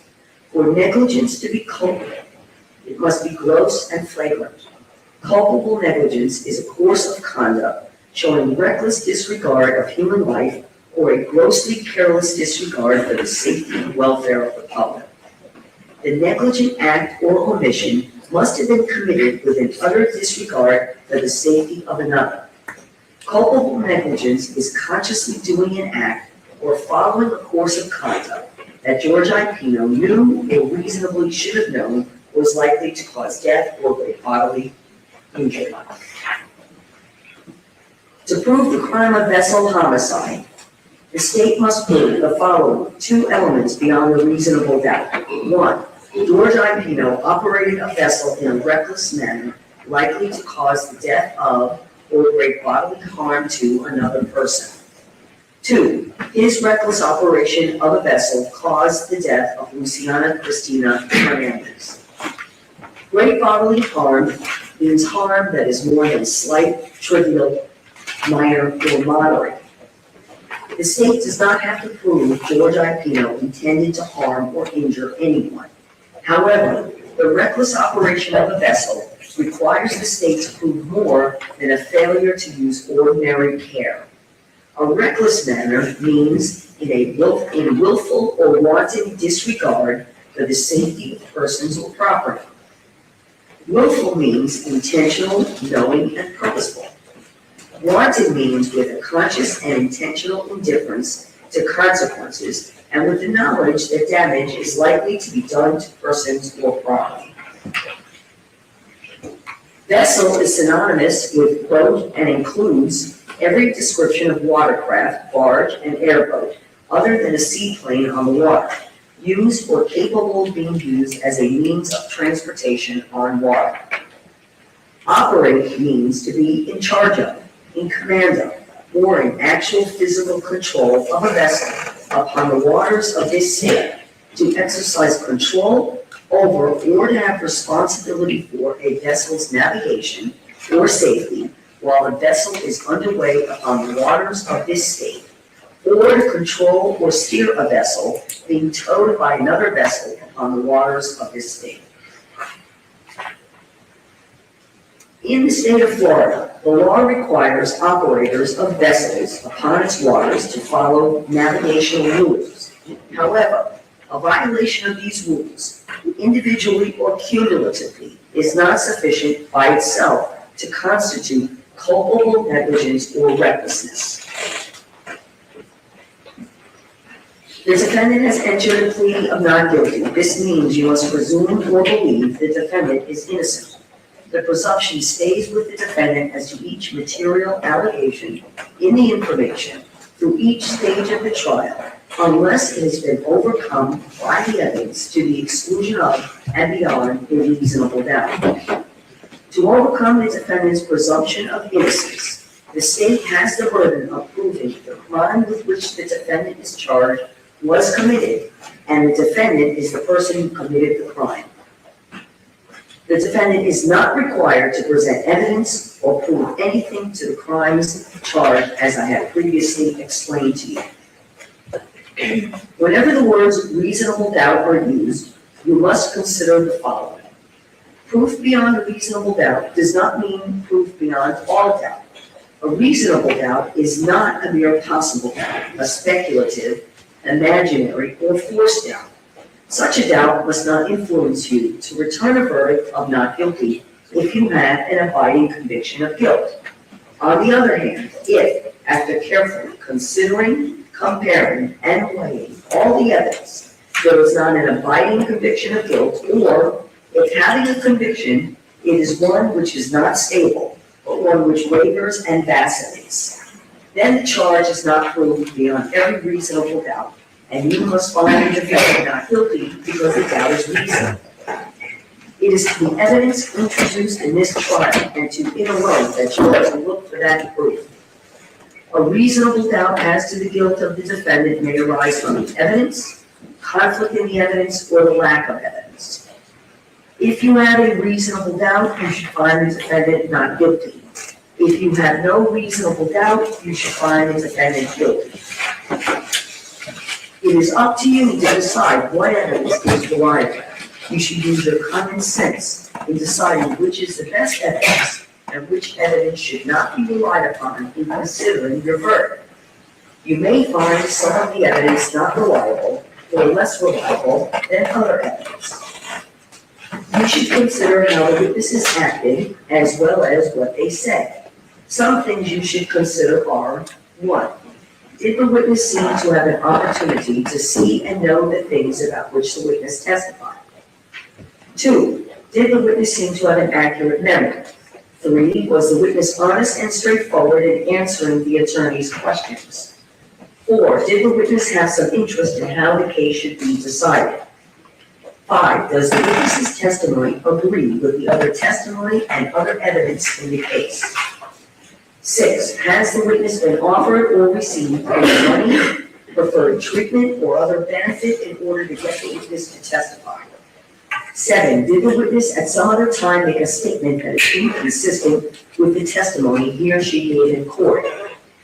Whether the state has met its burden of proof does not depend upon the number of witnesses it has called or upon the number of exhibits it has offered, but instead upon the nature and quality of the evidence presented. The fact that a witness is employed in law enforcement does not mean that his or her testimony deserves more or less consideration than that of any other witness. Expert witnesses are like other witnesses, with one exception. The law permits an expert witness to give his or her opinion. However, an expert's opinion is reliable only when given on a subject about which you believe him or her to be an expert. Like other witnesses, you may believe or disbelieve all or any part of an expert's testimony. It is entirely proper for a lawyer to talk to a witness about what testimony the witness would give if called to the courtroom. The witness should not be discredited by talking to a lawyer about his or her testimony. You may rely upon your own conclusion about the credibility of any witness. A juror may believe or disbelieve all or any part of the evidence or the testimony of any witness. During the trial, you viewed and listened to certain audio and video recordings. Some of these audio and video recordings have been edited to eliminate irrelevant portions that would not aid to your understanding of the case. The fact that the recordings were edited should not concern you in any way and must not impact the way you view and or listen to and consider this evidence. When lawyers agree that certain facts are true, that is called a stipulation of fact. You must accept stipulated facts as having been proven. However, the significance of these facts, as with all facts, is for you to decide. The Constitution requires the state to prove its accusations against the defendant, George Pino. It is not necessary for the defendant to disprove anything, nor is the defendant required to prove his innocence. It is up to the state to prove the defendant's guilt by evidence. The defendant exercised a fundamental right by choosing not to be a witness in this case. You must not view this as an admission of guilt or be influenced in any way by his decision. No juror should ever be concerned that the defendant did or did not take the witness stand to give testimony in the case.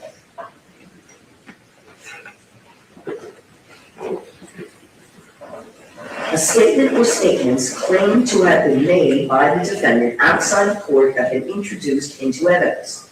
Such a statement or statements should be considered with caution and be weighed with great care to make certain it or they were freely and voluntarily made.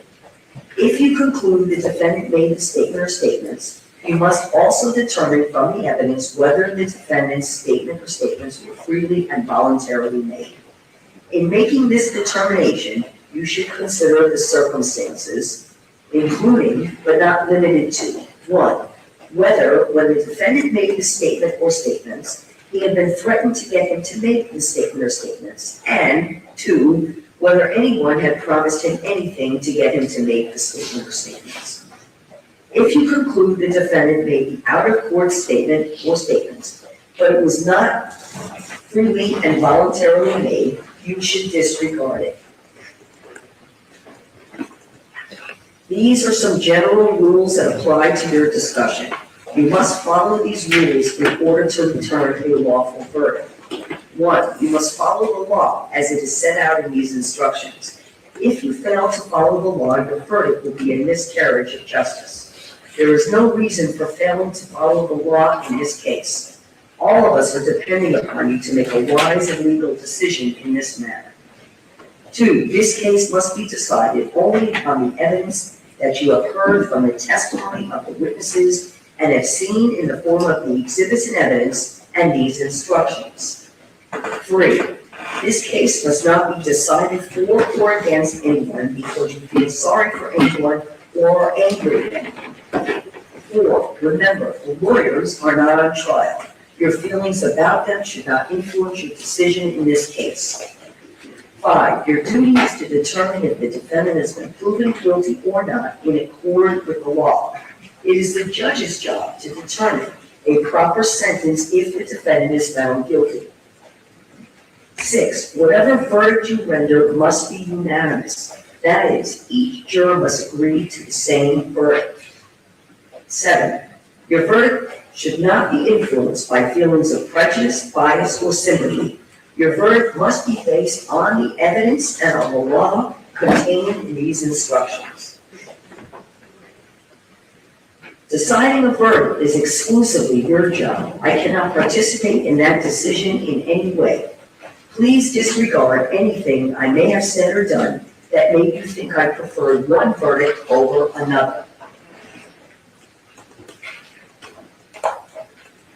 You may find George Pino guilty as charged or not guilty. The verdict must be unanimous. That is, all of you must agree to the same verdict. Only one verdict may be returned as to each crime charged. The verdict must be in writing, and for your convenience, the necessary verdict forms have been prepared for you. They are as follows. You will also have the verdict forms with you in the jury room to use to document your verdict. First, verdict form in the Circuit Court of the 11th Judicial Circuit in for Miami-Dade County, Florida, State of Florida versus George Pino verdict. We, the jury, find, you can't probably see it from there, but we, the jury, find as follows as to count 1 of the information, manslaughter of Lucy Fernandez. The defendant is, and the first line, guilty as charged in the information.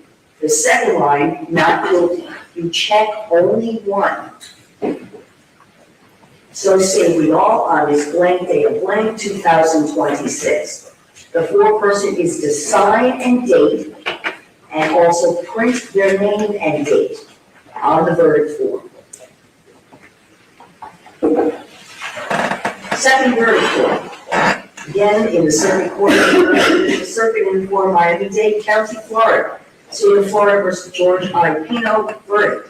We, the jury, find as follows as to count 2 of the information, vessel homicide of Luciana Cristina Fernandez. The defendant is, the first line, guilty as charged in the information. The second line, not guilty. You check only one. So say we all on this blank day of blank 2026, the foreperson is to sign and date, and also then on the next line, print the name and date.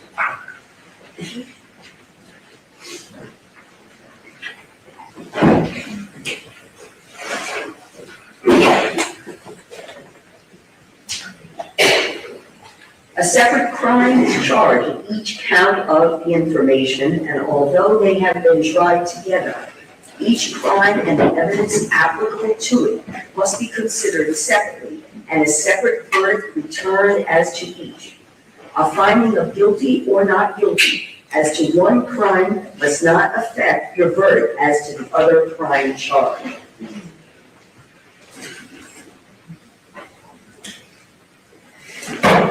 In just a few moments, you're going to be led into the jury room by the court specialist. The first thing you should do is choose a foreperson who will preside over your deliberations.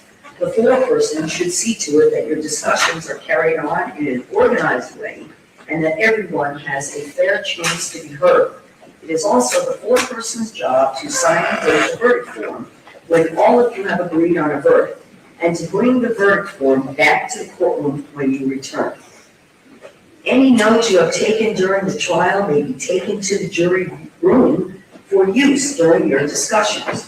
Your notes are simply an aid to your own memory, and neither your notes nor those of any other jurors are binding or conclusive.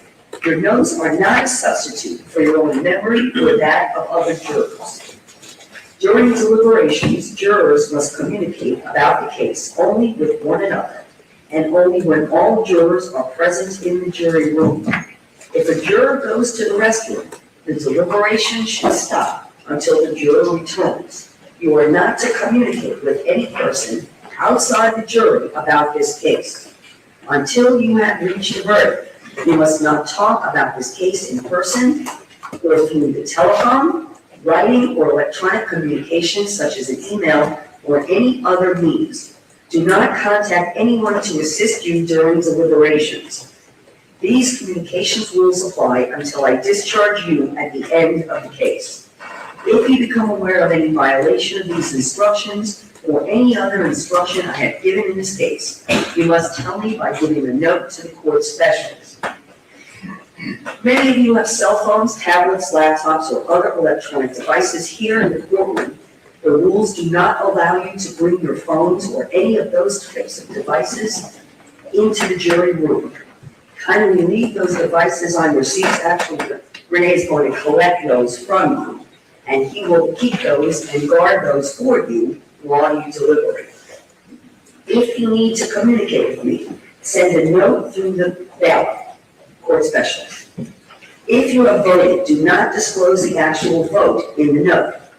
If you have a question, I will talk with the attorneys before I answer, so it may take some time. You may continue your deliberations while you wait for my answer. I will answer any questions, if I can, in writing or orally here in open court. During the trial, items were received into evidence as exhibits. You may examine whatever exhibits you think will help you in your deliberations. These exhibits will be sent into the jury room with you when you begin to deliberate. You will have a laptop to use to view digital evidence. You will also have a device to use with the computer to be able to view the other digital evidence introduced during the trial. In closing, let me remind you that it is important that you follow the law spelled out in these instructions in deciding your verdict. There are no other laws that apply to this case. Even if you do not like the laws that must be applied, you must use them. For more than 2 centuries, actually coming to 250 years, we have lived by the Constitution and the law. No juror has the right to violate rules we all share. Are there any objections to the manner in which the instructions are read to the jury?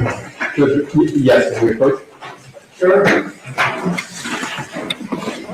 Yeah, it's a big problem. I don't know what it is, but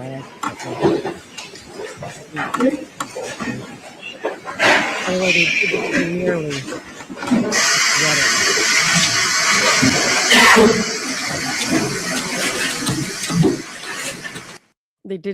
They did say merely when they read it, by the way. They did.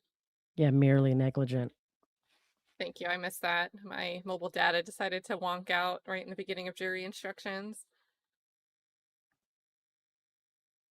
Oh, they muted it for us, so I got the sound back on.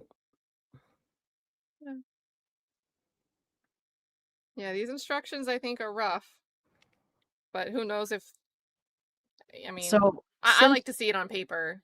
Since she's charged manslaughter under the 2 different theories, the jury technically doesn't have to be unanimous on which theory. They just have to be unanimous on manslaughter. One or the But other. the way that I can't grasp this is because under one theory, it's a There's lesser intent of included an act. offense, and under the other theory, it's not a lesser included offense.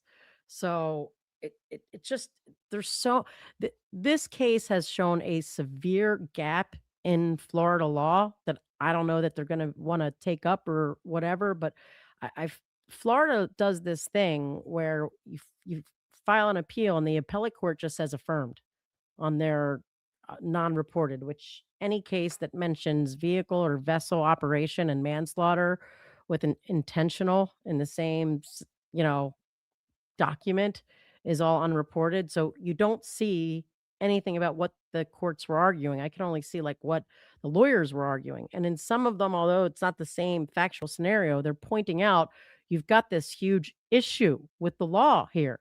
You've got culpable negligence, you've got intentional act, and then you've got this definition of excusable homicide that basically says it can't be negligent.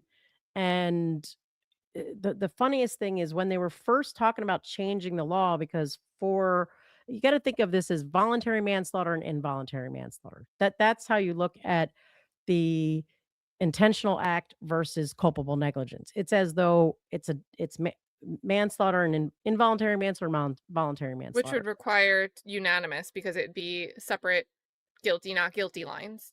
Right. So this is the state's brief in like 2009, and they're trying to get them to take out the intent to kill, which used to be if you did the act, it has to be an act that was intended to kill. So this is the argument they made. Rejecting intent to kill in favor of requiring a deliberate act resulting in death should also end the occasional confusion arising from the notion of voluntary versus involuntary manslaughter, that a deliberate act causing a clearly unintended death is somehow manslaughter by culpable negligence. And they cite a case and they say, compare Brinkley, where they upheld the denial of a dismissal on appeal for conviction of manslaughter by culpable negligence, where the defendant shot and killed his live-in partner's adult daughter, thinking it was a burglar. And Light versus State, which was they entered judgment for manslaughter by culpable negligence when the defendant and the victim scuffled in a mosh pit. The defendant picked up the victim, slammed him to the floor, and the victim was later died as a result of a head injury. So, and I'll give you the next comparison, but before I do that, the state here went on to argue those two should really be manslaughter by act, not culpable negligence. Then they give this third example. Upholding a conviction for manslaughter by culpable negligence when the driver crashed into a tree and killed the passenger. The driver had been consuming alcohol, was driving at an excessive speed, was in a total darkness on a two-lane canopy road, etc. And again, the state suggests that Brinkley and Light, although reaching the right result, actually involved manslaughter by act when death was plainly not intended, while Davidson, the one where he's driving, correctly treated as manslaughter by culpable negligence. The useful distinction is not the defendant's intended result, but whether the defendant acted deliberately toward the victim. And this was the state's motion or petition to the Supreme Court of Florida saying, hey, the courts are confused about when it's culpable negligence and when it's an intentional act. And we have to get rid of this intent to kill and just require an intentional act that caused an unintended death, that caused the death. And they go on to make it clear that basically what we're looking at here would stay culpable negligence. And when you intend an act directed at somebody, it should be intentional act, manslaughter. So, I mean, it's really a huge issue that the court just has not taken up under any of the cases where it gets brought up, as far as once Whether they it got should be rid of different offenses versus and what the state would need to prove and what constitutes an intentional act, because the law used to be very clear that an intentional act has to be directed at a person, and now technically the way they've changed everything around, intending to speed and intending to drive dangerously close to whatever could constitute an intentional act, but it can't be considered what the law intended, because why in the hell do you have the whole vessel vehicle homicide? Yeah, And I was why just is thinking it that, like, and why is it a specific carve out that is a lesser included of culpable negligence manslaughter? If it doesn't matter, if you can just say your choice to intentionally operate in this manner constitutes the intentional act, then what the hell is all this other law for?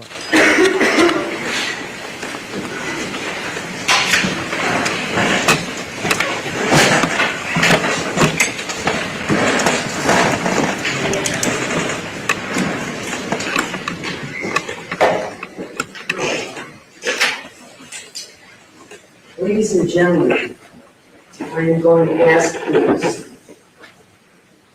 Scheduling? Gotta give them their- if Miss juror number Uh-oh. Oh, will be the Uh-oh. appointing judge. 29, Do the- initials MD, please stay in the courtroom. Oh, no. Juror number 35, initials Oh, They're gonna be the AM, alternates. please stay in the courtroom.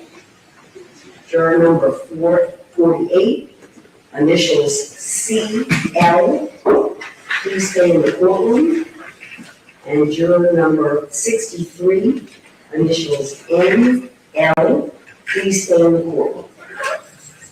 The rest of you, please take your notepads and please enter into the jury room to begin your deliberations. All right.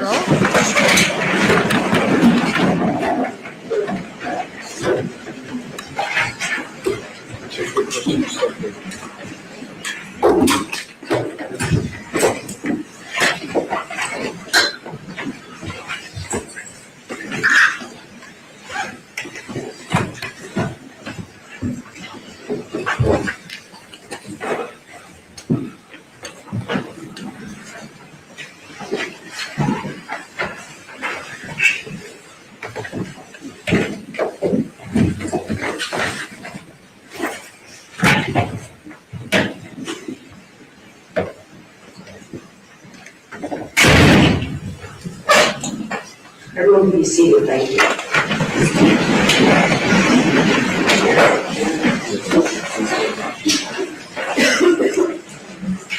It's very coffee today. Well, ladies and gentlemen, you might feel extremely disappointed at this time that I would advise you that you have selected as alternate jurors in this case. The disappointment may come from the fact that 4 of you have sacrificed over 3 weeks, how many days, but various number of days, to serve as jurors in this case. The sacrifices really were extraordinary. This was not a 1 or 2 day trial. We engaged in an extensively long jury selection process. And then the trial proceedings, again, over the last few weeks. It took so much for each and every one of you to place this, your service on a jury in this community, as your priority. It was forced upon you, really. You didn't volunteer for this work. It says so much about each and every one of you as citizens in our community and in our country as to how you value your responsibilities and this branch of government. If we don't have citizens like yourselves to make these sacrifices, it'd be chaos. This branch of government must remain strong and does remain strong because of citizens like yourselves. And again, this was just not an ordinary sacrifice because of the length of time that was involved.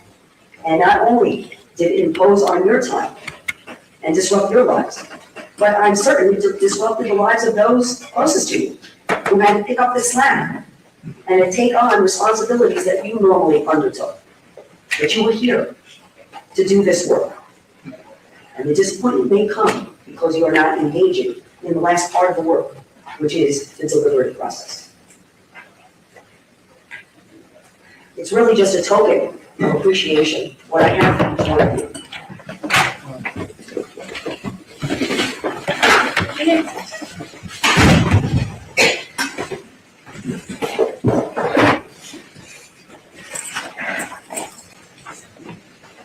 I'm going to step down and give to each one of you this certificate of appreciation, again, which might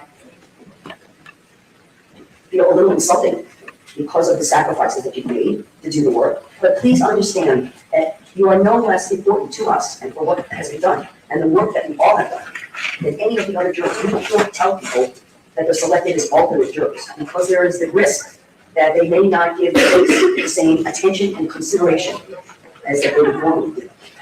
So let me tell you, keep it secret. So Someone has to with find this, clock let me also tell you, once I discharge you from your service, you have no further obligations to this court. You can keep your privacy as you will. You are not required to speak with anyone at all. You become like every other citizen. We are a public courtroom. You're welcome to stay. You're welcome to go home. But you no longer have any obligations or commitments to court or to this case. And again, you can maintain your privacy, even as an alternate juror. Aye. Unless this court orders you, which I will not, to speak with anyone. It is your prerogative to do so. Okay. So let me come down and give you each a certificate, and then I will give you order a each juror to speak with discharge and farewell. In order them not to do. So they gave the jurors their oath during jury selection, but they didn't do it. Miss M.D. I'm surprised. Releasing them now in case something would happen. Miss Like what if A.M. someone refuses to deliberate? Right, or That apparently happened in the Rashawn Jones trial in the same courtroom.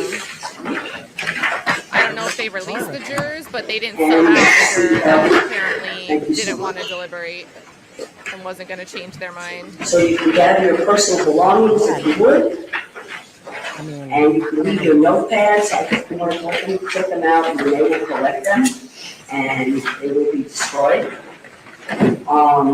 And again, prerogative to speak to whoever you wish to speak to or no one at all.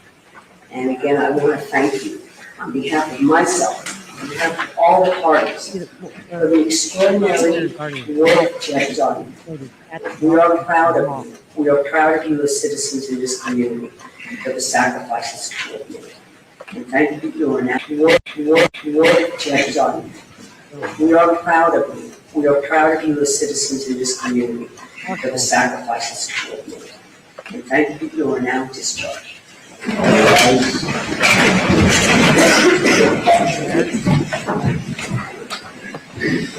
girls or boys. Stay still, please. Woman. It's the alternates that were pre-selected, I think, because it was 3 women, 1 man on the alternates. Oh, okay. Oh, there's 4 people? 5? What? Oh. Okay, that's just that's a judge. Why did she come down? She shook their hands or something? He handed them all their. All right, you can all be seated. Let me give you some further instruction with regard to jury deliberation. This courtroom is clear and locked. No one is cleared in this courtroom other than, if necessary, court staff, but certainly just the court specialists, my bad. So, this includes the attorneys as well. But before the attorneys leave, we need to look at and go through all of the evidence to make sure that what is to go back to the jury is separated from what is not to go back to the jury. So I'm going to let all lawyers start to gather to do that work. As for everyone else again, if there is a question, we will notify the attorney. If there is a verdict, we will notify the attorneys. In addition, we don't disrupt the jury in their deliberations, and we will work to a reasonable time.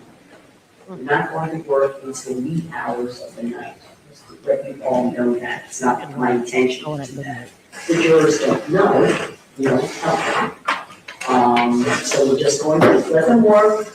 And again, everyone, the courtroom is cleared completely. We don't allow anyone in the courtroom during the deliberations. Renee may wind up locking the door even. So you should take your personal items and belongings with you. And I think we'll probably work until somewhere close to 8 o'clock and see where we are at that point. If the jury has not reached a verdict at that point, I'll explain the process to you all now. We will reconvene. I will instruct the jury that they're going home, they're not sequestered, and they return the next day. We don't meet. They are brought right into the jury room to continue with its deliberations. The parties do not gather at all. So this courtroom will remain locked. If you do have to come back tomorrow, we will remain locked, will not be open for anyone other than Renee and the jurors to continue in their work. Okay, so just to give you a preview, and we don't know, but that's kind of our plan for today. Thank you very much, ladies and gentlemen. Chat time. Chat time. All right, so I mean, to round it off, deliberations started kind of at the hour. Started like 3 or 4 minutes before the hour. Yep. So I'm gonna ballpark 5 p.m. Eastern is when they started deliberating. To me, it looks like the alternates were the pre-selected alternates. It was reported before trial that 3 women and 1 man were selected as the alternates, which makes me think that avid voter guy is still there because he was reportedly as part of the seated 6 jurors. Right. So, chat, come back in. Chat. Did you re-enable yours? I did. Run, Allie. No, I did.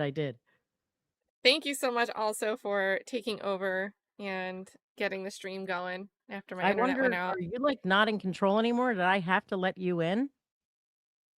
No, so when I first tried to join after coming in with mobile data, it was going so slowly, I didn't even want to risk like pressing add to stage in case something like lagged and pressed weird. But now it seems to be smooth, so I can operate things. Okay. Kind of. And while we were watching arguments, sometimes the video would freeze, but I could still hear what was going on. So Spectrum said 5 p.m. restoration estimated time, and we're 7 minutes past that. So we'll see. We'll see if the verdict comes back faster than my internet comes back. Why don't we have any comments? See, it's showing me now if I try to send a message, I'm you. I sent that test. Oh, that's crazy. It's, I Yeah, guess, it says because of Ken the Williams. whatever you. Oh, I'm gonna start saying a bunch of stuff. Ooh. Speak for Cat. Does it give you a toggle where you could change your chat at the bottom? Like where you were, if you were to type through StreamYard, can you click my picture and No, switch like I to clicked the picture, there's nothing there. weird? Yeah. One time, Nick Starro gave me admin permissions on his StreamYard when he was traveling in case like he had an internet kerfuffle with a hotel and needed someone to go in and turn the stream off.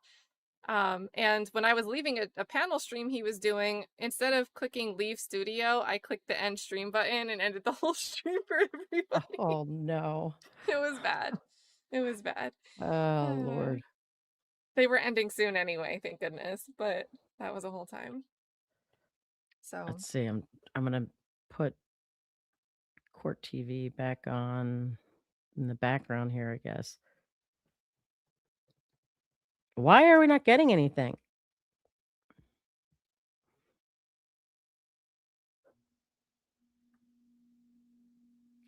All right. maybe if we put them on the screen, they'll start coming in. Well, they are on the. Yeah. Wait, what do you mean?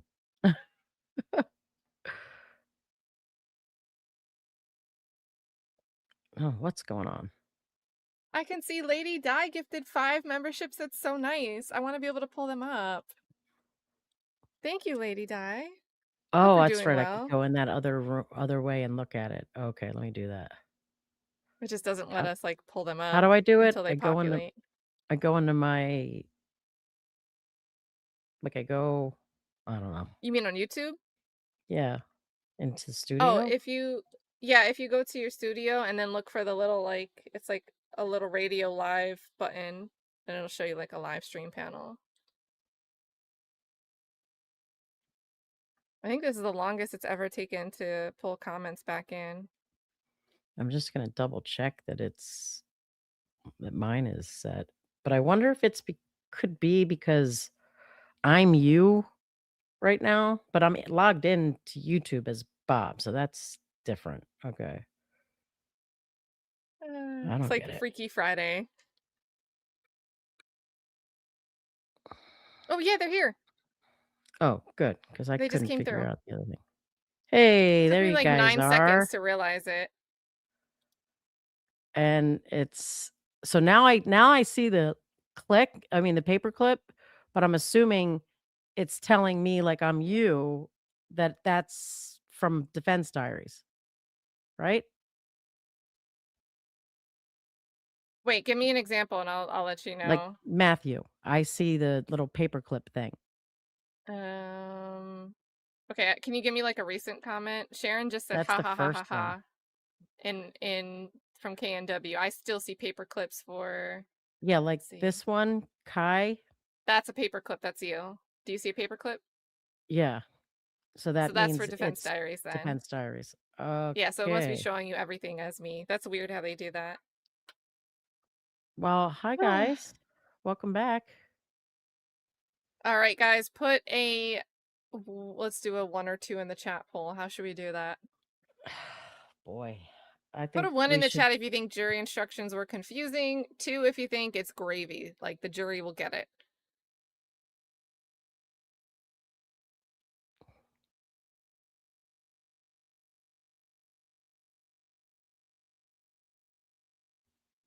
Well, this America for Justice. No, not America for Justice. Who said it? Somebody Right as we said. flood with 1s in the chat. Oh, I Kat, don't I'm see not a sure if you single. know Oh, I that see 1 too. this judge most often leans defense and her sentences on the light side. So I haven't Shocking. watched trials with her like through the end of verdict, but I've watched a lot of plea colloquies and also like how she's handled some pretrial matters, and I can see that. I just haven't watched something with her to the sentencing stage. All right, most people are 1s. We had a 2. Yeah, I saw 2 up there. I see another 2. See right there. We gotta Hello, leave the hello 2 on here says. for 9 seconds. Hello says. Gang, I had questions, but I done forgot them. That's Go the ahead, hard you part about not take having a over chat right away.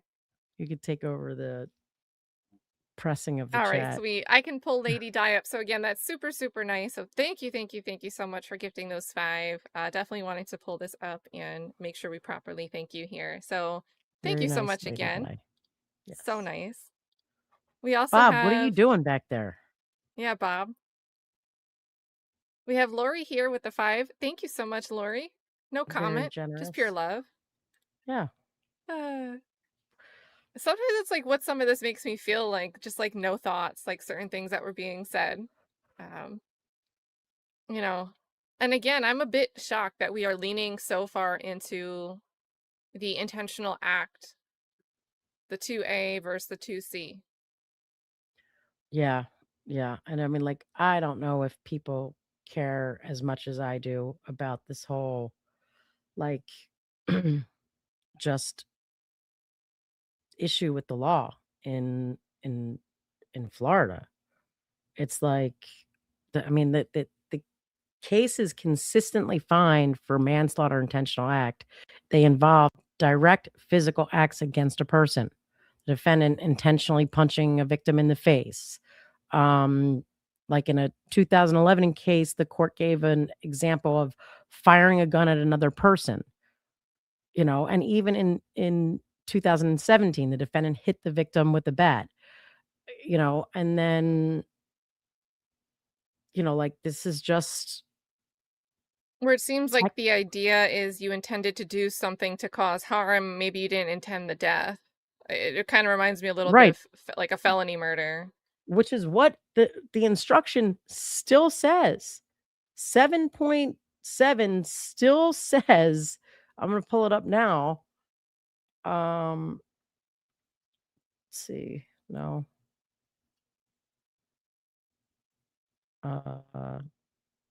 Wait, I got to go to part 2. I'm looking at the table of contents. So, okay. Homicide 7.7.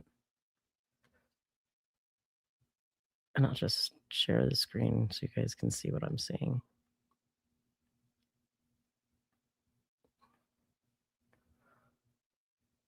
So first you've got this part. Every person has a duty to act reasonably towards others. If there's a violation of that act, of that duty, without any conscious intention to harm, that violation is negligence.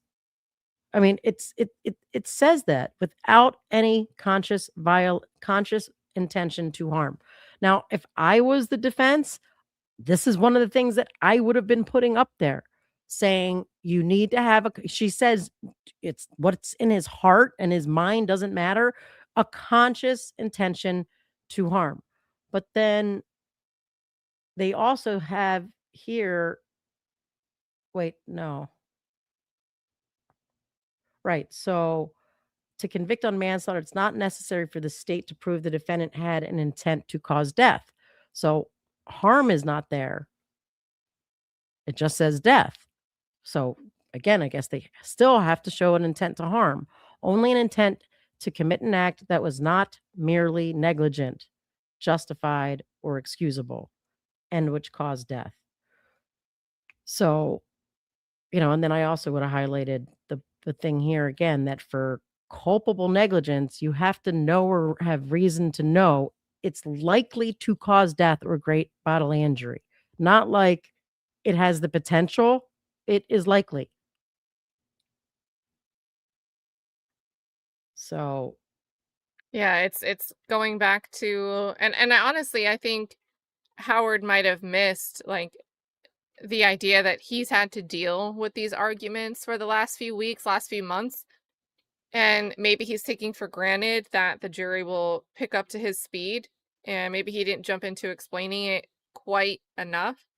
But this idea that during outside the jury presence arguments, when the jury wasn't there, this idea that having an accident plus fatality is not enough to get you to manslaughter by culpable negligence. And I think that was such a simplistic way to say it. And I don't know, like harping on that in closing, one of those stupid handwritten signs could have been effective. and if you look at culpable negligence, it is harder for the state to prove than intentional act, because if they can show the intentional act, they don't have to show all this other stuff. But that's why it has to have an intent to harm or directed at a person, because when they define culpable negligence, we got that one. Okay. But culpable negligence is more than the failure to use ordinary care towards others. For negligence to be culpable, it must be gross and flagrant. That's where all that extra language was coming from. Culpable negligence is a course of conduct showing reckless disregard for human life or a grossly careless disregard for the safety or welfare of the public. And then again, where they say that it's consciously doing an act or a course of conduct that the defendant knew or reasonably should have known was likely to cause death or great bodily injury. That's not the same under the intentional act.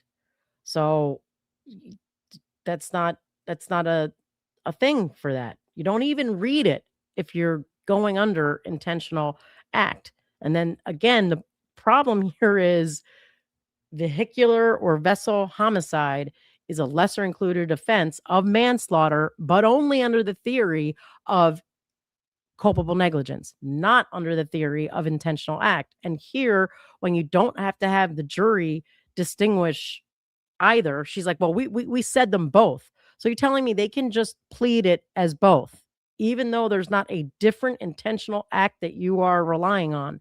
And that can circumvent the entire lesser included offense, law, the entire vessel and vehicular homicide law, and the entire instruction that the jury is supposed to start with the more severe and only get to the lesser. Like the way she's saying it, it's like she thinks that these will be not merged at the end. Like if they I was found going them to say, guilty it of seems both. like a way to get around a like matter of law and or a argument about an inconsistent verdict. For sure. But it's just shows like a really big kind of gaping hole in Florida's law, It's like, is it, person directed acts only, that the intentional act must be directed at a victim, like punching, shooting, or hitting, or is it just general conduct? The intentional act can be can be a violation that causes death. So then your choice, if you chose to drive at that speed, knowing the conditions were too dangerous for that speed, then your what would traditionally be culpable negligence is now intentional act homicide. There's also Choosing it came on the docket now after they entered the jury notes at the end of the day here, but it was filed yesterday. It just didn't hit the docket till now. Pino's objections to the June 12th amendments to the manslaughter statute. which I guess are less So important now that she read the original ones anyway. But let us know what was the change. They made it here, I'll put less it in. severe, I guess. I put it in the private chat just because I'm wary about sharing windows right now since I'm using my hotspot. Maybe I should Okay. check and see if the internet's. But yes, my spectrum's still not restored. What a day to lose internet. And it was right in the middle of like the defense's arguments too. Like it could have been any other time, but no. Also, I took issue with the we know. We had a we know in the state's opening and then also in rebuttal that he was going full throttle. We know that he was going 47 miles per hour, but my understanding is that was an extrapolation from GPS data. We don't have black box data that's saying this is what was recorded as his speed at this moment. But she was phrasing it as we know when it's a fact in dispute, and I thought that was improper, but there were no objections either time. So he went back to the misdemeanor culpable negligence 8.9, which the judge said that that instruction doesn't come into play when you're dealing with culpable negligence under the homicide charges. And I'm just looking to see what's different.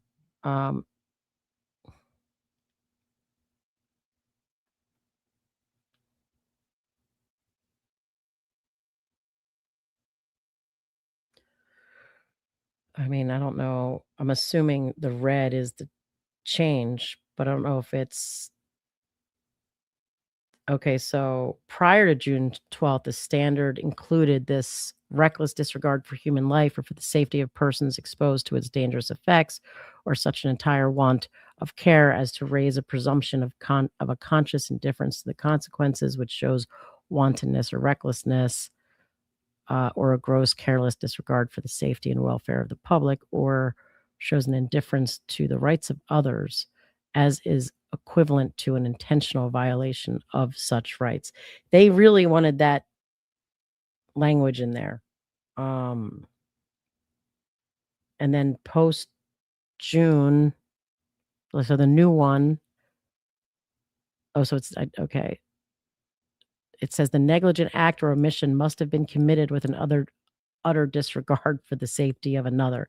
I mean, they weren't reading either of them, but I think they just wanted this to stay as part of the record that they were asking for this, and they were asking for the one that was in place The at the special time. instructions Right. too.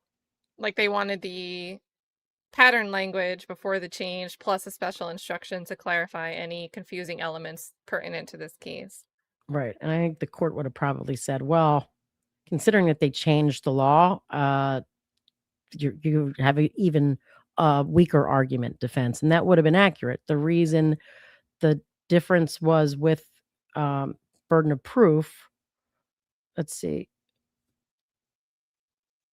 So they said for this one that the court denied both requests and included only the 7.7 culpable negligence, which is now almost exactly the same as the definition set forth in the newly amended misdemeanor culpable negligence. So what is the point of that? What is the point of saying that?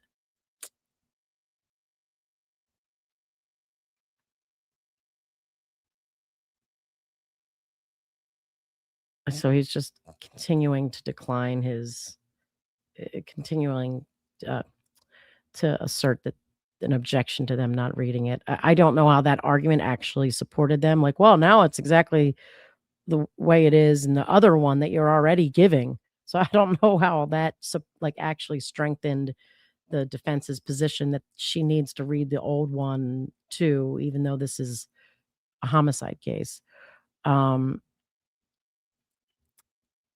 So when an unforeseeable court construction of a criminal statute is applied retroactively, the defendant has to. Yeah, I don't think that this would have mattered. They're talking about when the law changes and then they apply it retroactively. That's not fair, but it's not really what happened here. As a general proposition, a newer jury instruction under which it is easier to convict cannot be applied to a crime which pre-existed because it's an ex post facto violation. Oh, there's a but C. I was like, that seems odd. They cite this but C, although we question the continued viability based on the holdings of another thing. We do not reach the question. Okay. I don't know that that's a real strong argument, but when you get to the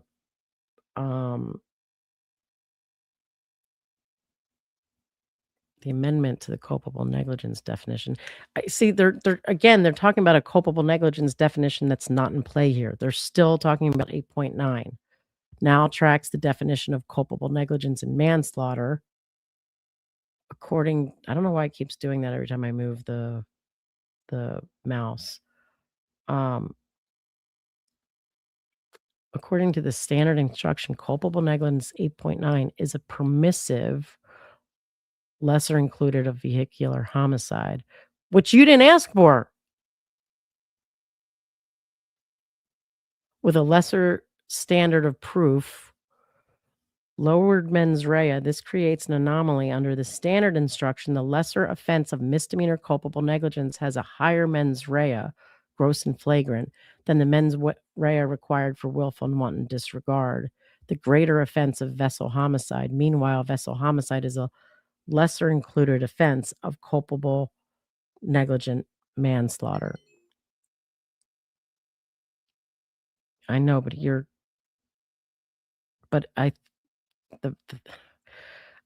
that's because technically in the reverse of just the misdemeanor culpable negligence, this would be it's the lesser included to vessel homicide. So again, I just don't think their arguments there matter. I'm probably not really explaining this as well as I could because some of it just doesn't really matter. Plus, I don't know why they didn't ask for that lesser included too.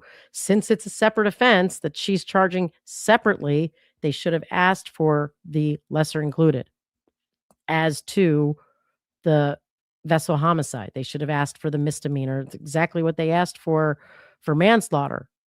And the judge was like, you can't have it for manslaughter because for manslaughter, it's a homicide. So you can't have a non-homicide. Well, then you should have asked for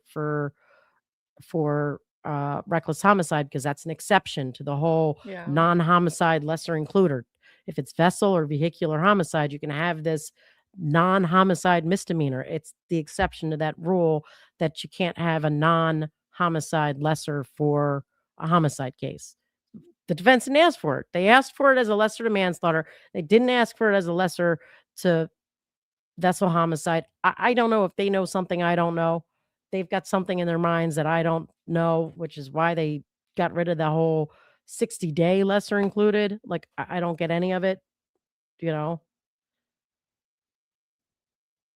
I think it's a gamble. Maybe it'll pay off. I think the hard part is you still have two choices, right? So if there's jurors that want to go to the top level, jurors that don't, they could compromise and just say, well, let's just go for the vessel homicide because that's right. And now they don't have the lesser included on the vessel homicide. I think it was stupid. This is what Bob kept saying here. The court should define the intentional act as the elision, so that they must prove under 2A that Pino intentionally committed an act or acts that caused the death of Luciana Cristina Fernandez is the elision itself, because no act short of alighting with channel marker 15 itself caused Lucy's death. And that, they should have The defense should have been bringing this home in their closings, saying, don't forget it says, and caused the death of. So again, and I would go through all the things that we knew she was going to say. The expired flare did not cause the death of.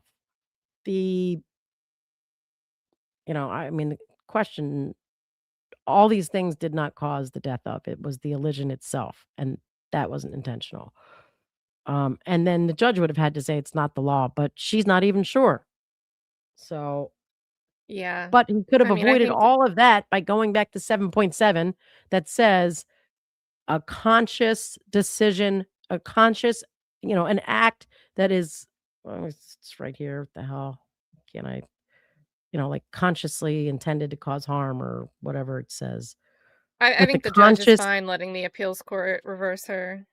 yeah, without, it's an act with that there's a violation of that duty without any conscious intention to harm. That violation is negligence. He needed to keep saying that over and over again. If there was no conscious intention to harm, that violation is negligence. Do you And then think they,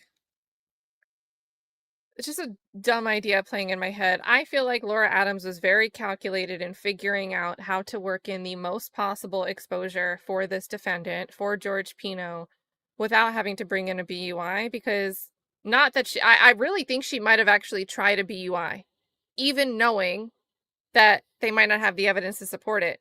But what I think she might have been afraid of is possibly bringing in the hospital BAC from 11 p.m. with the 0.00, which right. would have looked very good for George Pino, but because there is no BUI, we can keep that part out, but we can still say the 2 beers thing.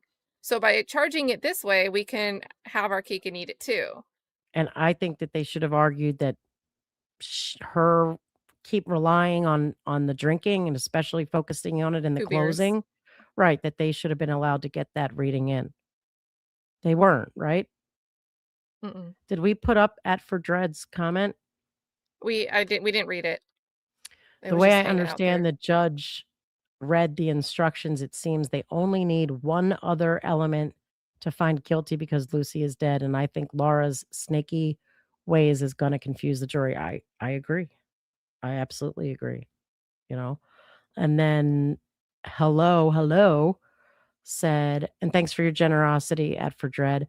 Has anyone, defense or state, ever objected during jury instructions while being read to the jury, or would that be disrespectful to the judge? So, I mean, I think we might have seen it in read. I can't remember if it was one of the reads, but usually it would be like as the judge is reading it, you'd say, Your Honor, can we have a sidebar? And she'd know something was up. But you would want to address it like sooner rather than later. Or I guess you could wait till she got all the way through it, depending on what it is, and then have her fix it. And then sometimes the judges say afterwards, before the jury goes, like they did there, they had a little sidebar before they let the jury leave. So if she had made a mistake, then she would have had the chance to correct it. But it wouldn't be an objection during while she's reading it. It would just be more of a, do you Can we interrupt or do you approach? wait to the end? Right. Yeah. And thanks for your generosity. Iceman cometh. What's he got to say, babe? Yeah, he's You're muted. muted, So Bob. I had a big problem with the flagrant What foul. up, though? There he is. Foul analogy only because the NBA keeps changing the rule. And if any of the jurors watch basketball, that may affect them because it would definitely affect me. What do you got to say on that, babe? Flagrant. It's a Are you flagrant familiar with foul. this? Yeah. Changes in the NBA's. Yeah, I thought it was. I didn't hate the analogy as much as Iceman did. It's a little different though. It's a flagrant foul in the NBA. They do keep changing kind of the rules of it and what constitutes flagrant, but it's usually a high level of intentional violence that goes beyond just like, because you can sometimes accidentally foul somebody. They're taking a shot, you're going up to block, you hit their hand before the ball releases. That's just a foul. You know, sometimes you can intentionally foul, you know, where you're meaningly or with meaning trying to hit their arms so that they can't get the shot off. And that's not necessarily flagrant is like when you're doing something intentionally with intent to maybe harm them. And so it requires some sort of malice. So it's like a Uh-oh. low version of malice, like a low form of malice, I would say. Thanks for your generosity, Iceman. And then Hello came back with a good question because I actually meant to explain this and I think I got distracted by it. My question is if they don't go by the new instructions they already argued before it went to the jury, can they object to the judge? So it she didn't change anything. If something changed like that, they would object at sidebar. It still wouldn't be like objection out loud. It would be like, can we approach? And then they would object. But here, with the reasonable doubt instruction that was changed, when they did jury selection, they would have been introducing the jurors to the concepts. And it actually says in the Florida rules or jury instructions that they should be introducing the jury to the concepts of the certain concepts of reasonable doubt during selection. And that's why the judge said, all right, we're going to read the old one because that was the one that was in place when we selected this jury. And that's what we introduced this jury to. Now, if they didn't go by the new instructions, they already argued before it went to the jury. Yeah, they can ask to approach and then object on the on the at the bar of the court. It's not like a typical objection when you need to stop a lawyer from asking a question. You just need to get it, on the record. And they probably did on the side over there, just like restate certain objections after she finished reading them. And thanks for your generosity. So I started. Hold on, I have a I have a started a Venmo poll. from Tiffany. Thank you, Tiffany. Oh. It says tell Allie to check Bob's Venmo. Oh yeah. Oh, okay. Let's see. Let's see who checks it first. So Tiffin said in rebuttal, Adams comes off as desperate. She is the epitome of the ick. Now, Yeah. Allie once really, really had to school me on the use of the term ick because she told me I used it improperly when it wasn't relating to a relationship. Right? Like a boy. I did, but I'll be a lot easier on Tiffany. Tiffany's fine. I mean, she really read me the riot act about the misusage of the word ick in relation to something. Like I said, oh, it gives me the ick. She's like, no. It wasn't even a person gave him the ick. It was like, I don't remember what it was. Gave me the ick. It was wrong. It was way wrong. I'm with Tiff. I think it's got a much broader usage pattern than you give it credit for. I think she's using it way better than you used it. I'll tell you that. But Jody, as a matter of fact, she's using it exactly. No, nope. Thank you, Tiff. I feel so validated. And thank you for your generosity too. Yes, thank you for your generosity. Jody said, I think not guilty. They should have objected more. Love y'all. Well, thank you for your generosity and your all right. So I started a poll. Kat, have you started a poll? I did a verdict today, yes or no. Okay. What are they saying? Vote, guys. What do you at? I gotta go, babe. I think we need to decide 2/3, yes. how we're gonna get notice if there's a question or a verdict to restart at some point after whatever we started. Well, Kat's just gonna have to set another live. That and just then goes. Yeah, and then I'll jump in when she sets it and I'll set it for us to be able to dual stream it. And then whenever a question or a verdict comes in, at that point, then, we just fire it up. Yeah, you could set it for 8:30 Eastern time and then change it if something. Where do you have to go? I got to go to get Scout's stuff before she's got to go to practice. She have a game or practice? Practice. So she's been being very patient. About what? What up, Doe? Her phone. Oh. All right. I'll see you guys later. Bye, Kat.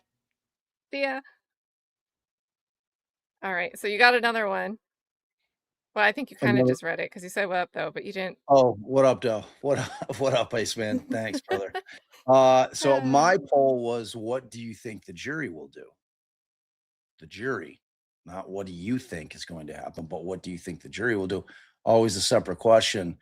So we're about 200 votes in, just shy of it, and it's 50-50. Guilty on one of the counts, not guilty on all counts. 50-50. Straight down the middle, split. Straight down the middle. I think that's actually a bit more optimistic than before closings. I think, did closings rub people the wrong way and think like maybe the jury won't take so well to the argument of the state? Yeah, I mean, that's why I definitely distinctly went with what will the jury do as opposed to what people might be thinking themselves personally about the case. You know, I mean, it's pretty clear from what I've seen in our chats and our Venmos that we've been sent during the trial. There's not a huge fan base for Laura Adams. So, you know, I mean, my whole problem is that I just think that she's trying to push this case that I just don't think should have been a case. To me, it's it really is just a civil case. It's as simple as that. You know, I mean, that's how we've kind of landed on trying to make people whole in situations like this. You know, because if you subtract everything out of it, like if you take Lucy's death out of it and you take the debilitating injuries to the other passenger out, and you're just looking at the conduct on its own, there's nothing culpable about it. There's no culpable negligence. There's no recklessness. I mean, like, that's what I kept trying to say. The same thing that Howard's saying, that the hitting of the pole itself is the thing that we're talking about. And was he negligent? Like, him going 47 with 10 girls on the boat, if he doesn't hit the thing, is not an issue. It's not negligent. Well, You at know, least and the if you- state got their polls straight for closings, because it was, to me, it was very frustrating that they didn't know the difference between 13A and 13 and 15 and 14. Like, they just Yeah. had no care or concern until they heard the defense argue it, that they needed to be able to distinguish between what somebody would be seeing as they moved forward through the channel.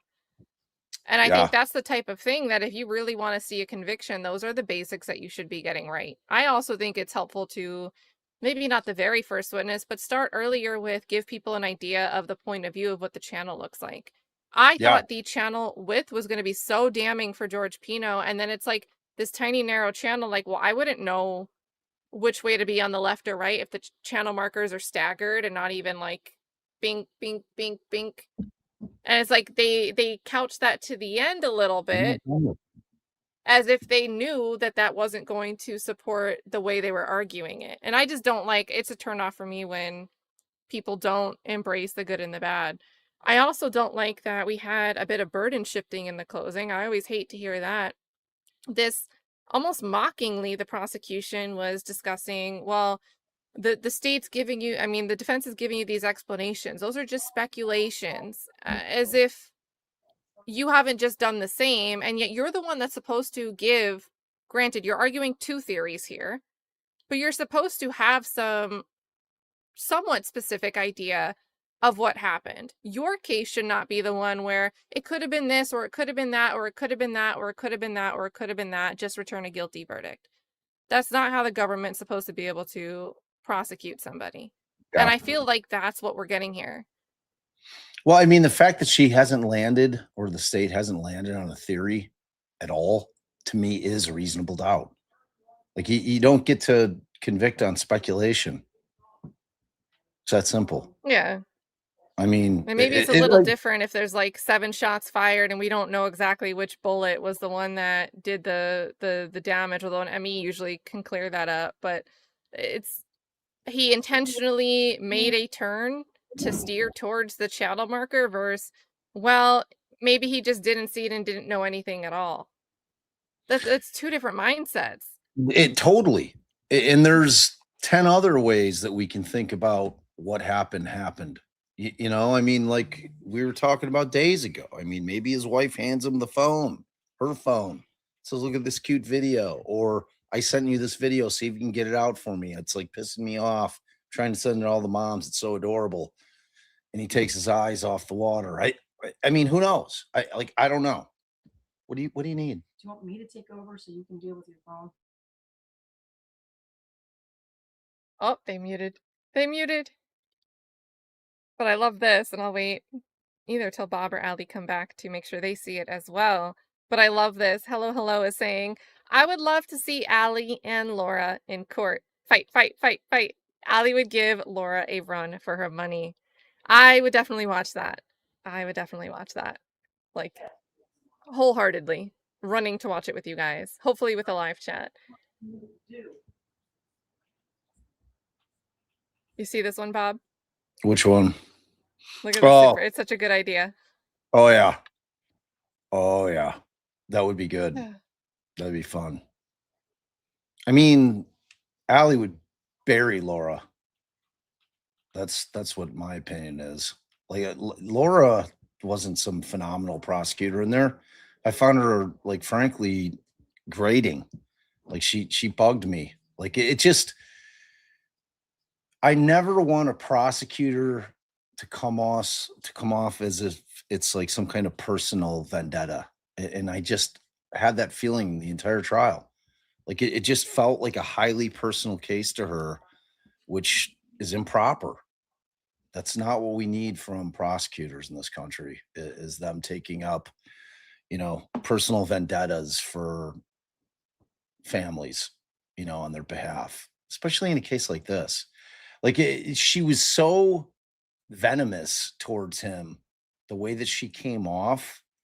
It's like people on Twitter or X are like, oh, he reminds me of Murdoch. I'm like, what are you talking about? I'm like, this guy It's is just in the like money no way, shape, factor. or fine. Like no, they're talking about the emotion shit, and like people are like, oh, he's just fake. I'm like, you don't think that this guy who's had these kids in his life for the past 15 years, in and out of their house, eating dinner, spending the, sleepover, all the shit that comes along with being a parent and having, being a girl dad. I have a lot of daughters. I've had like a lot of kids like in and out of my house for the last 15 years in this neighborhood that we've lived in for 20. And I know all these people. I know their parents. We're tight with a ton of the parents. The kids that Scout plays softball with. I'm tight with the parent. It's like to think that this guy is faking everything that he's feeling at this trial when his life is hanging in the balance. Now, like it's not a death penalty case, but I'm saying if he's doing serious time, his life is done. Everything that he's ever known is done. And for people to be so skeptical, I guess that's just what our society has become. Like nobody thinks that anybody can genuinely feel bad.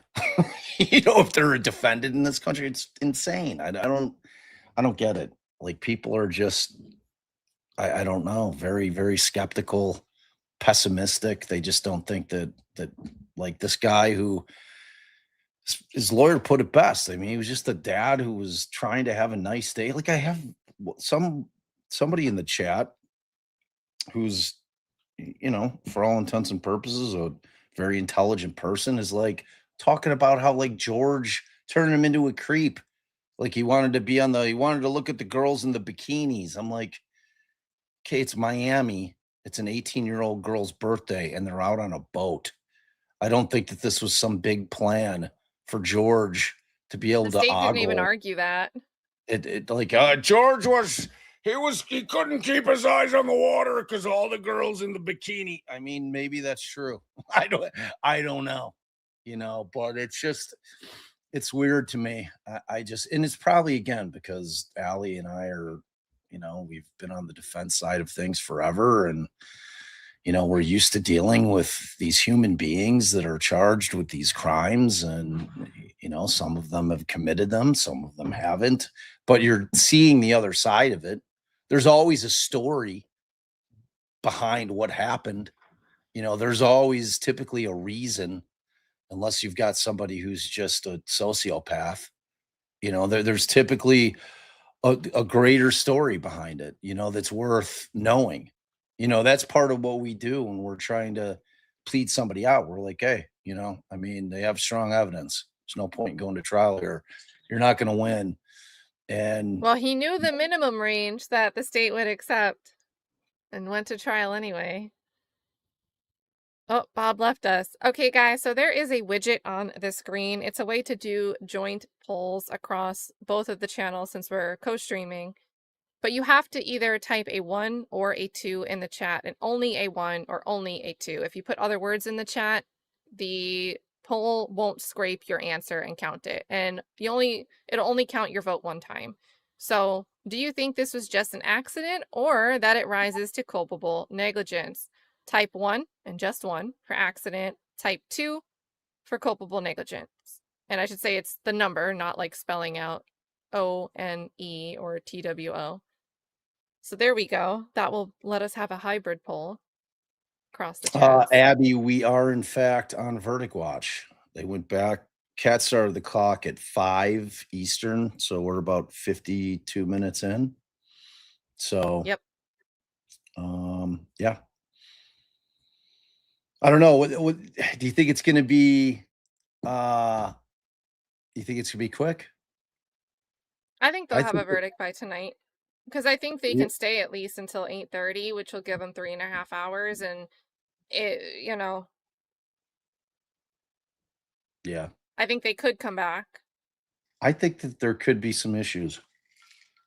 Confusion over the instructions. I think we'll have a question. I definitely think we'll have a question. I'd be surprised if we don't have a question. Yeah. Yeah, exactly. DB says, and they all saw you hit that dock, Bob, and they accepted it and still appreciate it. Exactly. My boatmanship was phenomenal that day. Could have been so much worse, but for my excellent boatmanship. Oh, good times. Those good times. Yeah, I I'll feel tell like you a lot what. of Florida cases are late. Like we just stay late. We have the Black Swan. Ashley Benefield was late. Alicia Andrews was late. Sarah Boone. I didn't remember the time, but I trust you that it was 10 to 11 p.m. Like that's just part of being an East Coaster too, right? Like we have to start our days early, but then we also stay open for West Coast time. I think we're just used to it. So deliberate late here. Also, you have Mima, fellow cat, says her attack of witnesses was so gross. What did you catch that where she had I don't know if you're looking at the screen, but Laura Adams had the poster board where she listed all of the witnesses and she had them in categories. And so she went through like, oh, we have all of these law enforcement witnesses, which kind of gets into the defense's prior objection of the cumulative nature of some of the law enforcement officers being called to opine on the same thing. Without really introducing anything new, just do you think this is a violation? What's reasonable to drive this way? Then went through the witnesses of, well, and at some point she constrained. She was like, and the witnesses who said they didn't notice that were on the boat during the time, because she didn't want to acknowledge in the immediate aftermath the first responders and FWC, the investigating agency, didn't see signs of impairment that would make them go get a warrant or conclude that alcohol played a factor in this accident. She constrained it down to the witnesses that were present on the boat at the time of the accident. They said they didn't see anything, but are they good judges if they themselves were drinking? Right? And I understand why she's making that argument, but to me, it was very selective about how she had to make that argument. Bob is leaving us again. Thank you, Mima Cat. Sorry, Allie's bringing back, or she's going to pick up Scarlett's gift, which was a new phone, but trading my old phone in, and I'm like, whatever, I'm dealing with shit with it still. I'm not comfortable wiping it because I have to make sure everything transferred over because, sometimes that's a thing. I hate changing phones for that It's reason. like it's a total pain. Like, cause it's not like magic. It's like half my apps aren't installed and I don't know, whatever. Um, yeah, I did see that. I just didn't like any of her game. You know what I mean? Like I didn't like her case. I think it was a shitty case to bring. And I'm standing by this. I think she's criminalizing negligence. I think this is a case that is a civil case. And as a matter of The fact, chat it's wants you to talk about the rope. oh my God. I just thought that the rope analogy was so stupid. I couldn't even she's like, oh, well, one thread might not that be might not be that strong, but when you put all the threads together, it becomes very strong. I'm like, but your threads don't have anything to do with the actual issue that's being decided by But the she jury. said all her evidence makes a strong rope because she put in 100 pieces of evidence. Yeah. And I thought she'd go the other way with the rope metaphor. I thought we were going to get a Swiss cheese type of, you can make a mistake and it might not cause an accident. It might not rise to the level of criminal culpability, just like a rope with many threads. But as a rope starts to fray, as one thread starts to unravel, the rope could still be strong. But if another thread is coming loose, and another thread is coming loose, and another thread is coming loose, now that rope is like basically disintegrating. It's unraveling. So when you fail to do one thing, you might say, okay, that's an accident. But when you're doing and then lay out all of your bullet points again and say the rope comes undone. I thought that's where she was going to go with this rope thing. I didn't think she was going to bring this out. And she sure enough did, to say, this is how strong our case is. I knew that's exactly what she was doing. Like, but I didn't think, like, you were the more optimistic of the two. I was all about, like, she's doing this to talk about how strong her evidence is. That one thing individually is not strong enough, but the culminated, it's what I keep saying. She's doing the totality of the circumstances, like evidence in a case wherein, again, what happens after the fact and what happens before the fact doesn't matter. None of that matters. Whether or not he supplied the girls with booze doesn't matter. I mean, but like in terms of building an emotion driven verdict that you're hoping for, it matters to her because it makes him look like a shitbag. It's like, oh, this guy, he's got a bunch of 17-year-olds on his boat, and one of them had like 10 Trulies. She was pounding Trulies. Kids were shit faced. It's like it makes him look like he's a negligent person in general. That he's not being the kind of parent that one would expect in that type of situation.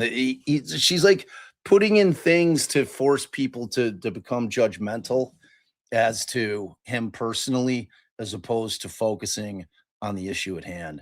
And the issue at hand, the problem for the state is they have no idea what happened in that 9 seconds as to why he took his eye off the pylon or the thing, because he either didn't see it.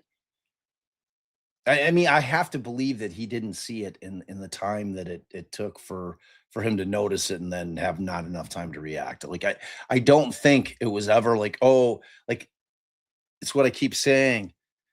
If you strip away everything, including the channel marker, and you just look at the fact that he's got 10 girls on the boat. I disagree with Brooklyn, who keeps saying that 45 miles on it.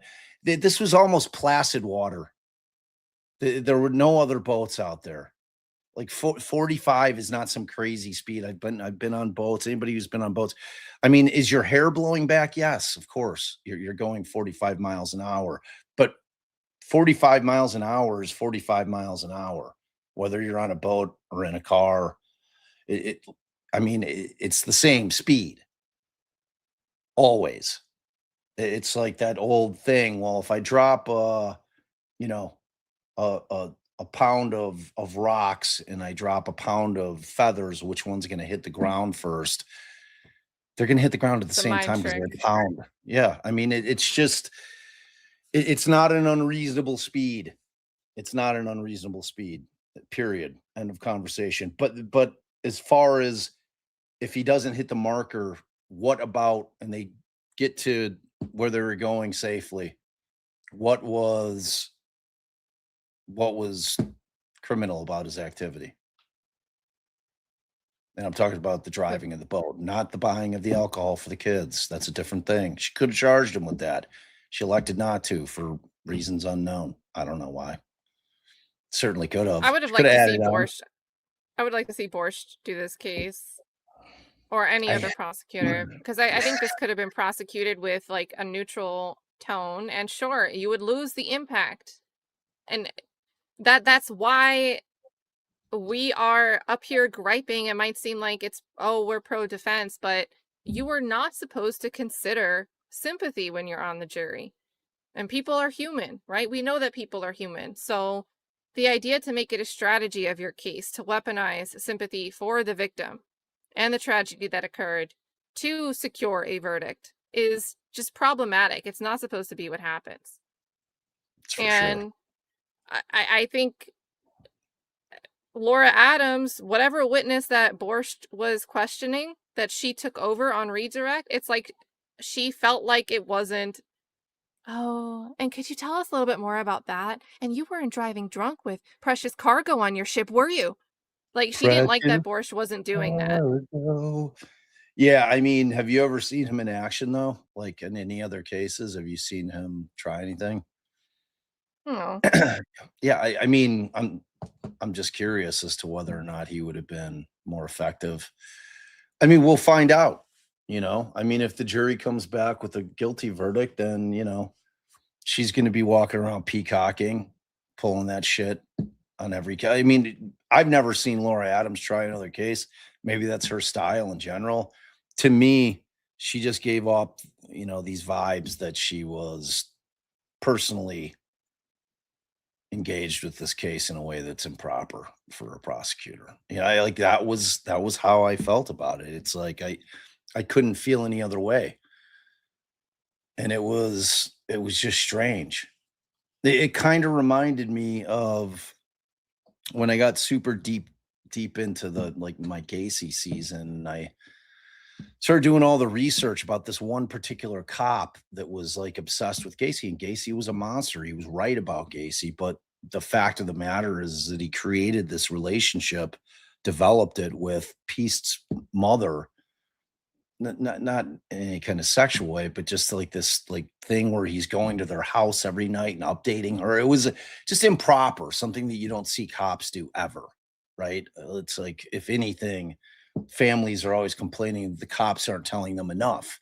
And like this guy was just so obsessed with this case, it took on a personal tone, which ultimately ended up in the dude like fabricating the evidence to get Casey. It's like insane. It's like totally insane. You know, it's like I called his wife when I uncovered it, and she was like in Arizona on vacation. Cousin Zach's dad, and I'm like, you know what your husband did? And he's like, I am not trying to besmirch his character, or his integrity, or his honor, or his career, or any of that. But I mean, I'm going to report what I uncovered, you know. And she was like, oh, well, she's like, I typed out that evidence log. I'm like, I know. You wrote about it in your book that you helped him type, you know. And it was just like, that's what she reminds me of. Like somebody who is just improperly engaged with somebody that they're representing in some capacity. No, his daughter didn't testify. all right. So Tiff has been trying to give you a message here. I'm with Bob. Adams wants a relationship with the jury, but nope. Ick. Thank you. Thank you for doubling down on that as well. I appreciate that. I appreciate it. It's like Tiff Thank and you for I hanging are, on the screen. yeah, locked arms on the usage of ick. So I feel And then you've bad. got hello asking, have you pissed? Who pissed in the Wheaties? Who pissed in the Wheaties? George, apparently. George took a big old dump in her Wheaties, and she's super pissed about it. It's like that thing where she kept trying to distance herself from the fact that she was trying an emotional case, like holding up Lucy's photograph when she's like, if you guys do anything in terms of deliberating using your emotions back in that room, this beautiful young lady, we're besmirching her memory, because it was so disingenuous. It was like a cheap carny trick, like her standing in front of them saying, whatever you do, you're doing a disservice to Lucy by going back there and not finding George guilty only on the law, but having your emotions play a part in it while she's holding up the picture is like the shittiest thing that I can imagine a prosecutor doing. It's like that woman just never stopped with the photograph of Lucy. And I don't know why, to be honest, I don't know why Howard wasn't objecting. Like, how many times does this woman have to hold up the photograph? Like, what was your count? Like on that case, if you had to I put an wasn't over and counting. under, but give me an over under guess. I'd say it was over 40 times. 47. I like your number. I like your Yeah. number. I bet your number's spot on. All right, if somebody's got secretly nothing counting. to do.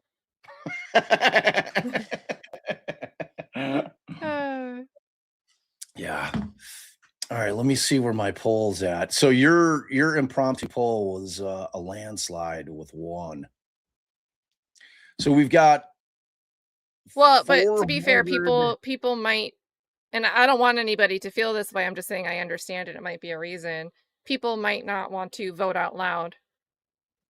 It's different than a YouTube poll, right? With a YouTube poll, Totally. you can press a button and nobody knows what you're voting unless you tell the chat what you were voting.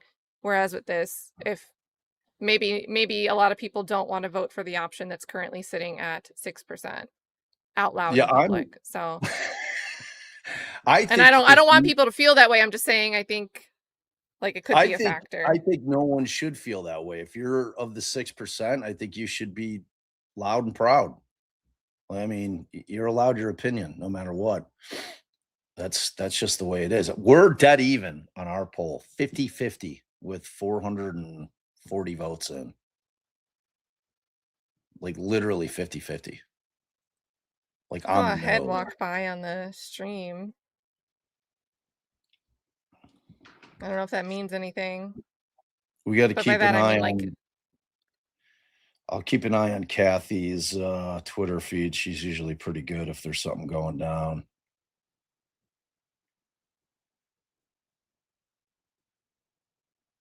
Okay, no more movement. But it just looked like the way they were walking past the camera, like there's that room behind the jury bench. So that's why I was wondering. And I'm also nervous, like I'm looking at the video, but like if it freezes, I won't know if there's activity. Because I still don't have, I can't believe it. I can. Because Spectrum, their estimates on restoration never seem to be close to the right time. But still no internet restored here. Really sucks. Oh, is that that's the StreamYard poll, yeah?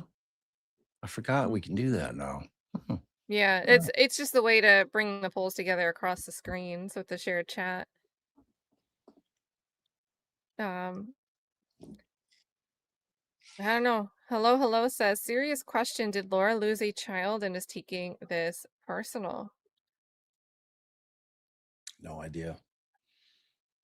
No idea. I mean, I think what it really boils down to is you just have these prosecutors that on occasion, they take on a cause.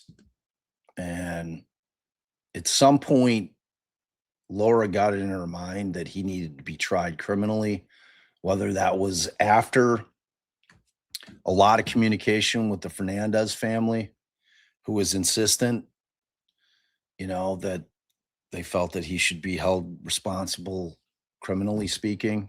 And, we saw Kat put up the chats between Laura and her boss, where her boss is like, you know what?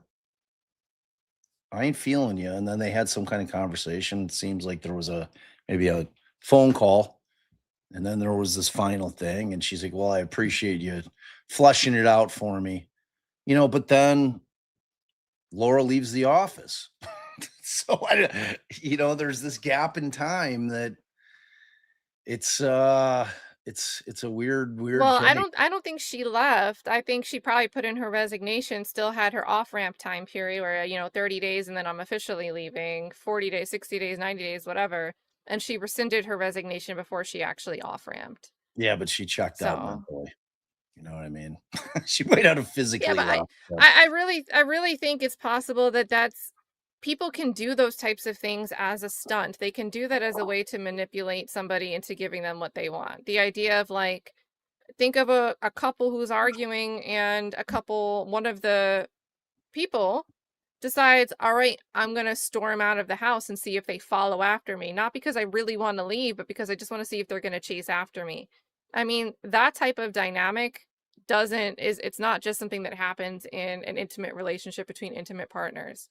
It's something that can happen with friends. It's something that can happen in professional settings.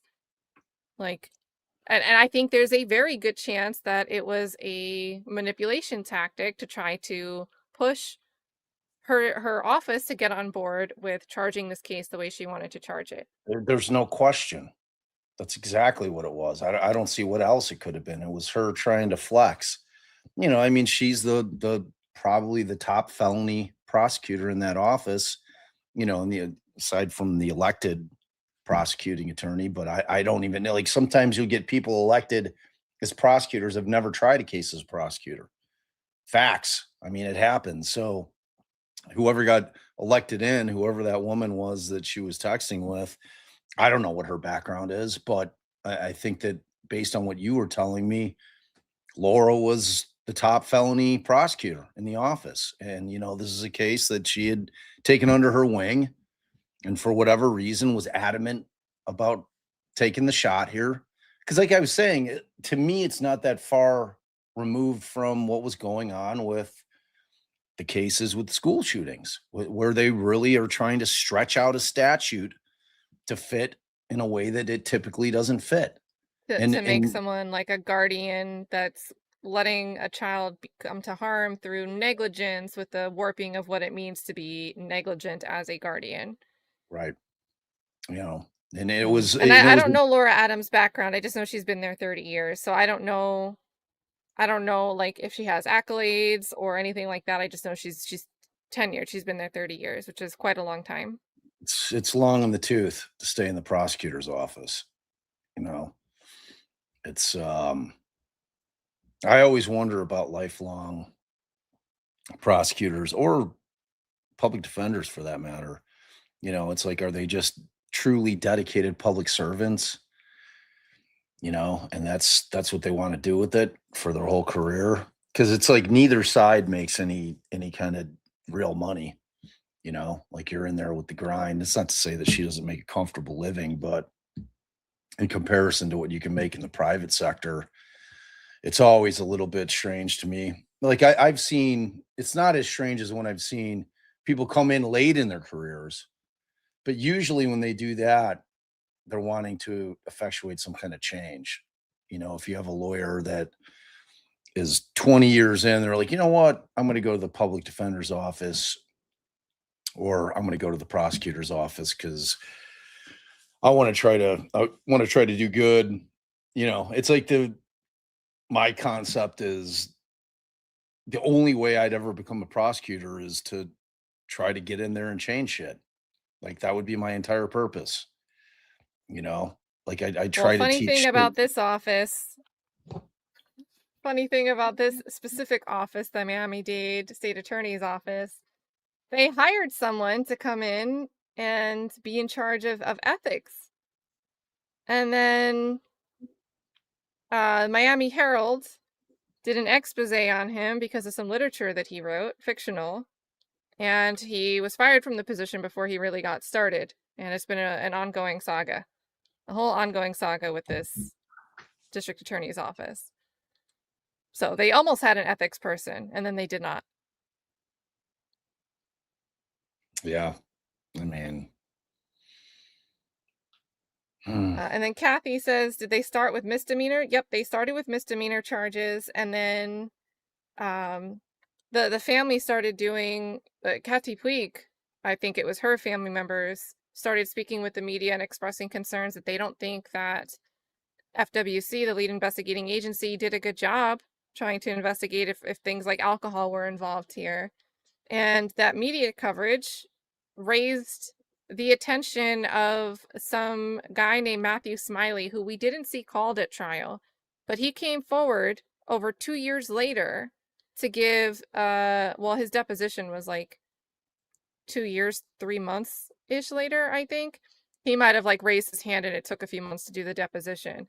But at some point in 2024 or late 2024, because of this coverage, this guy Matthew Smiley, who was a firefighter that helped show up at some point during this aftermath, wanted to speak to the prosecution team and would ultimately give a statement that he observed bloodshot eyes and could smell alcohol on George Pino's breath when he was speaking.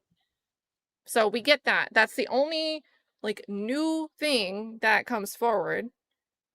And we get this vessel homicide charge. And then at some point it's going to upgrade to the manslaughter by culpable negligence, tack on the extra.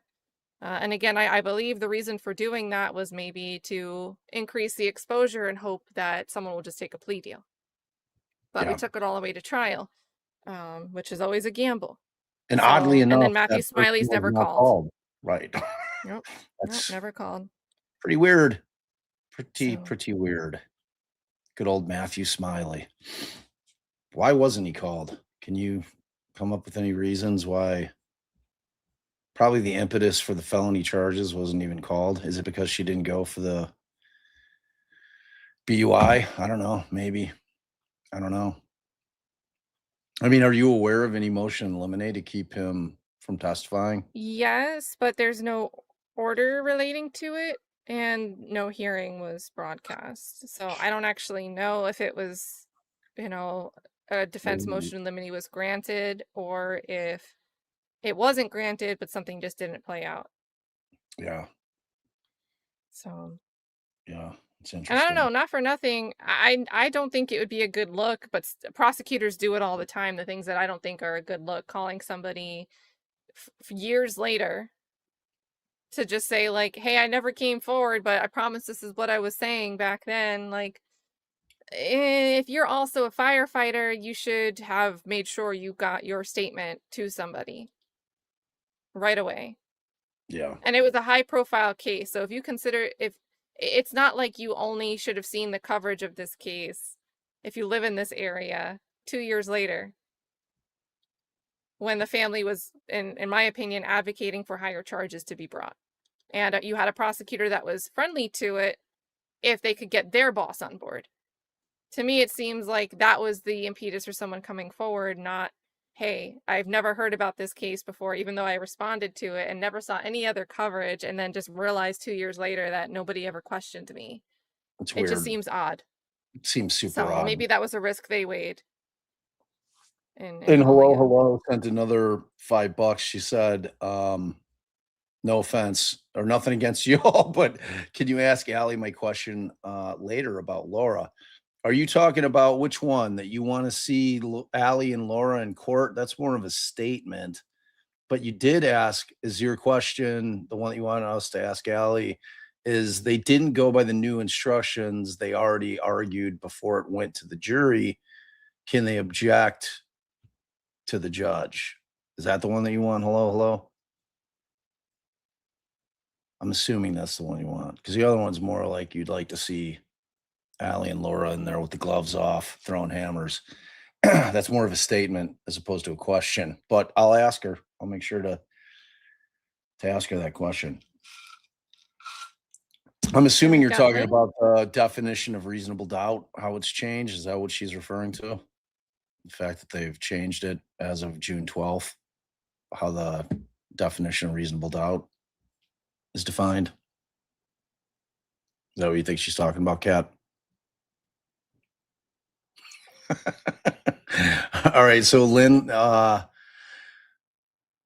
love Just shot. ask Allie all the questions. ask her all the questions. In my opinion, they need to hold the parents as well. They knew the girls were drinking. They are just as culpable as to it as he is, which I don't think he is. Yeah, I mean, I'm pretty clear on the whole drinking thing. It didn't have jack shit to do with what happened with him hitting the channel marker. Just didn't.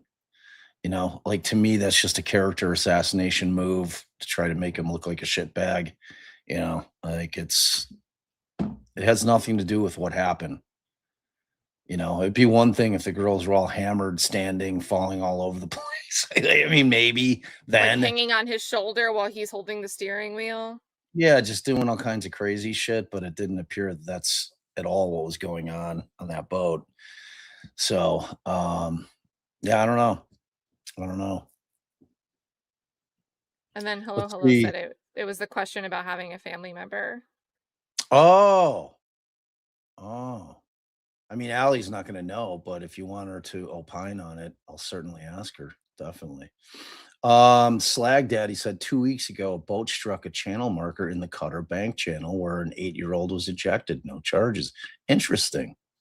No charges yet. Interesting.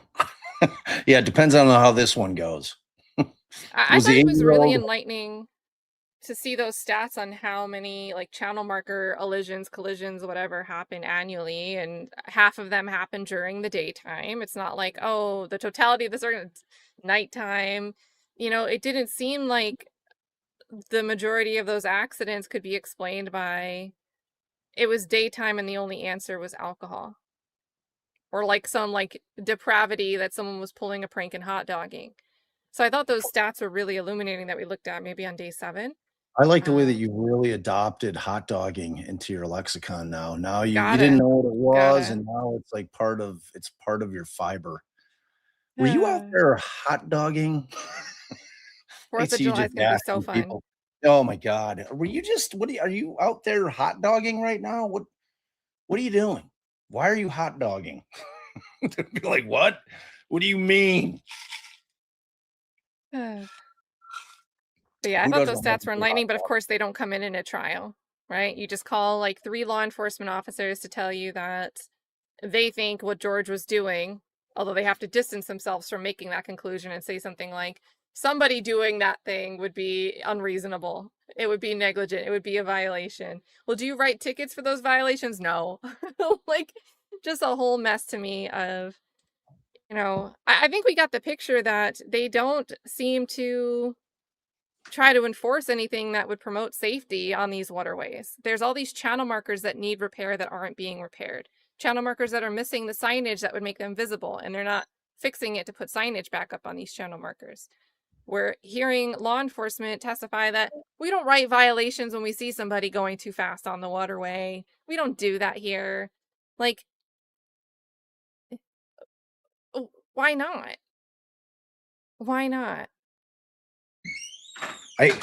I still stand by this whole like why are they having these things like immovable objects? Like I just don't understand that.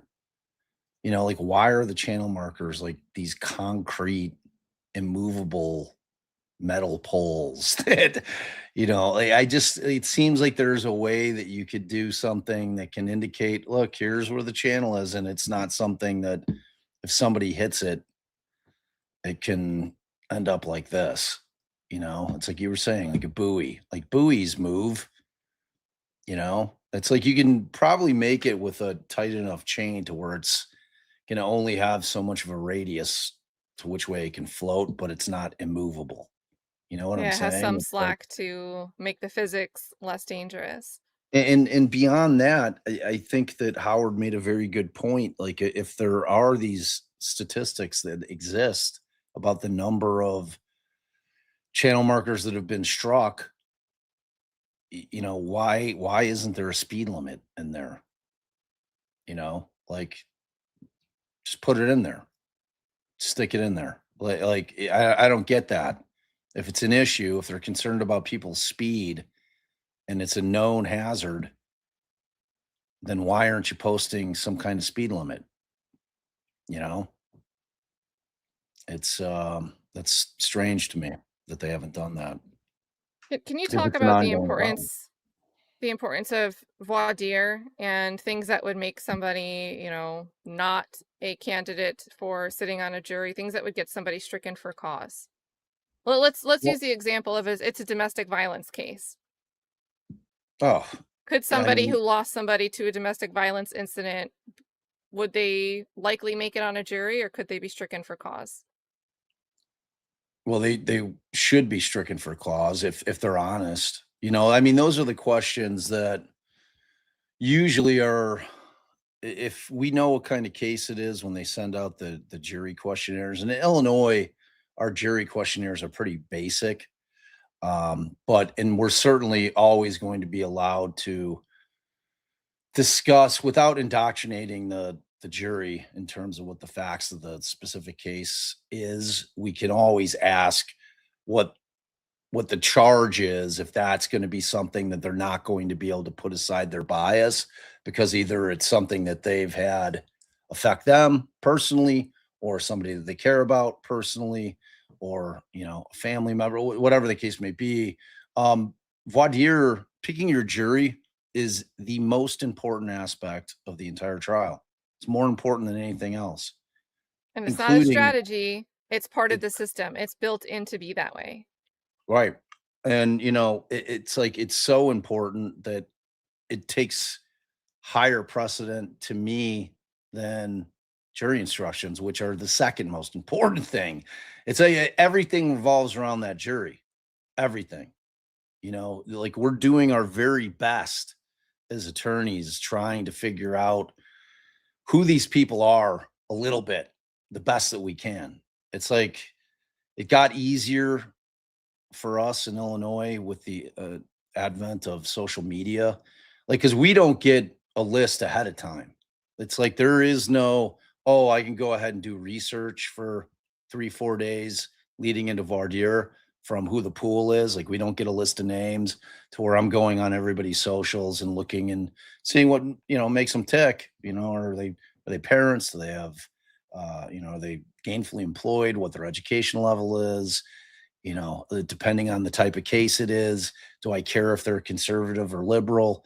I mean, all those things, you're trying to get an idea of who these people are and how they think.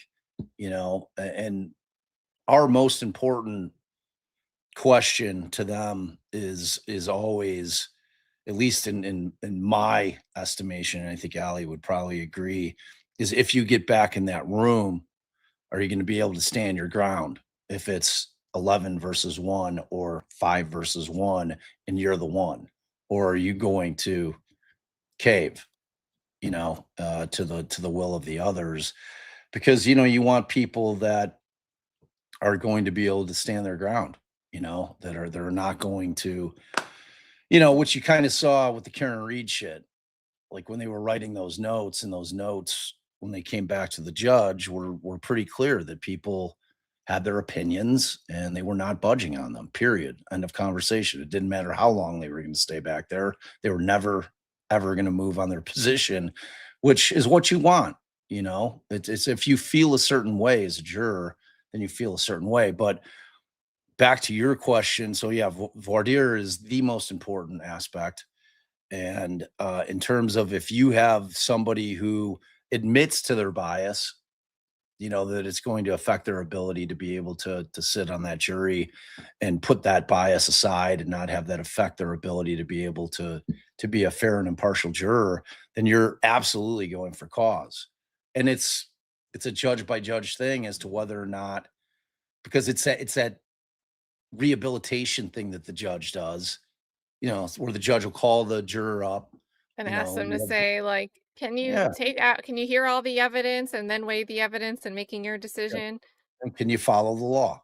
And if they say yes, I can follow the law, then the judge considers them to be rehabilitated. Then you have to use one of your challenges to get rid of them.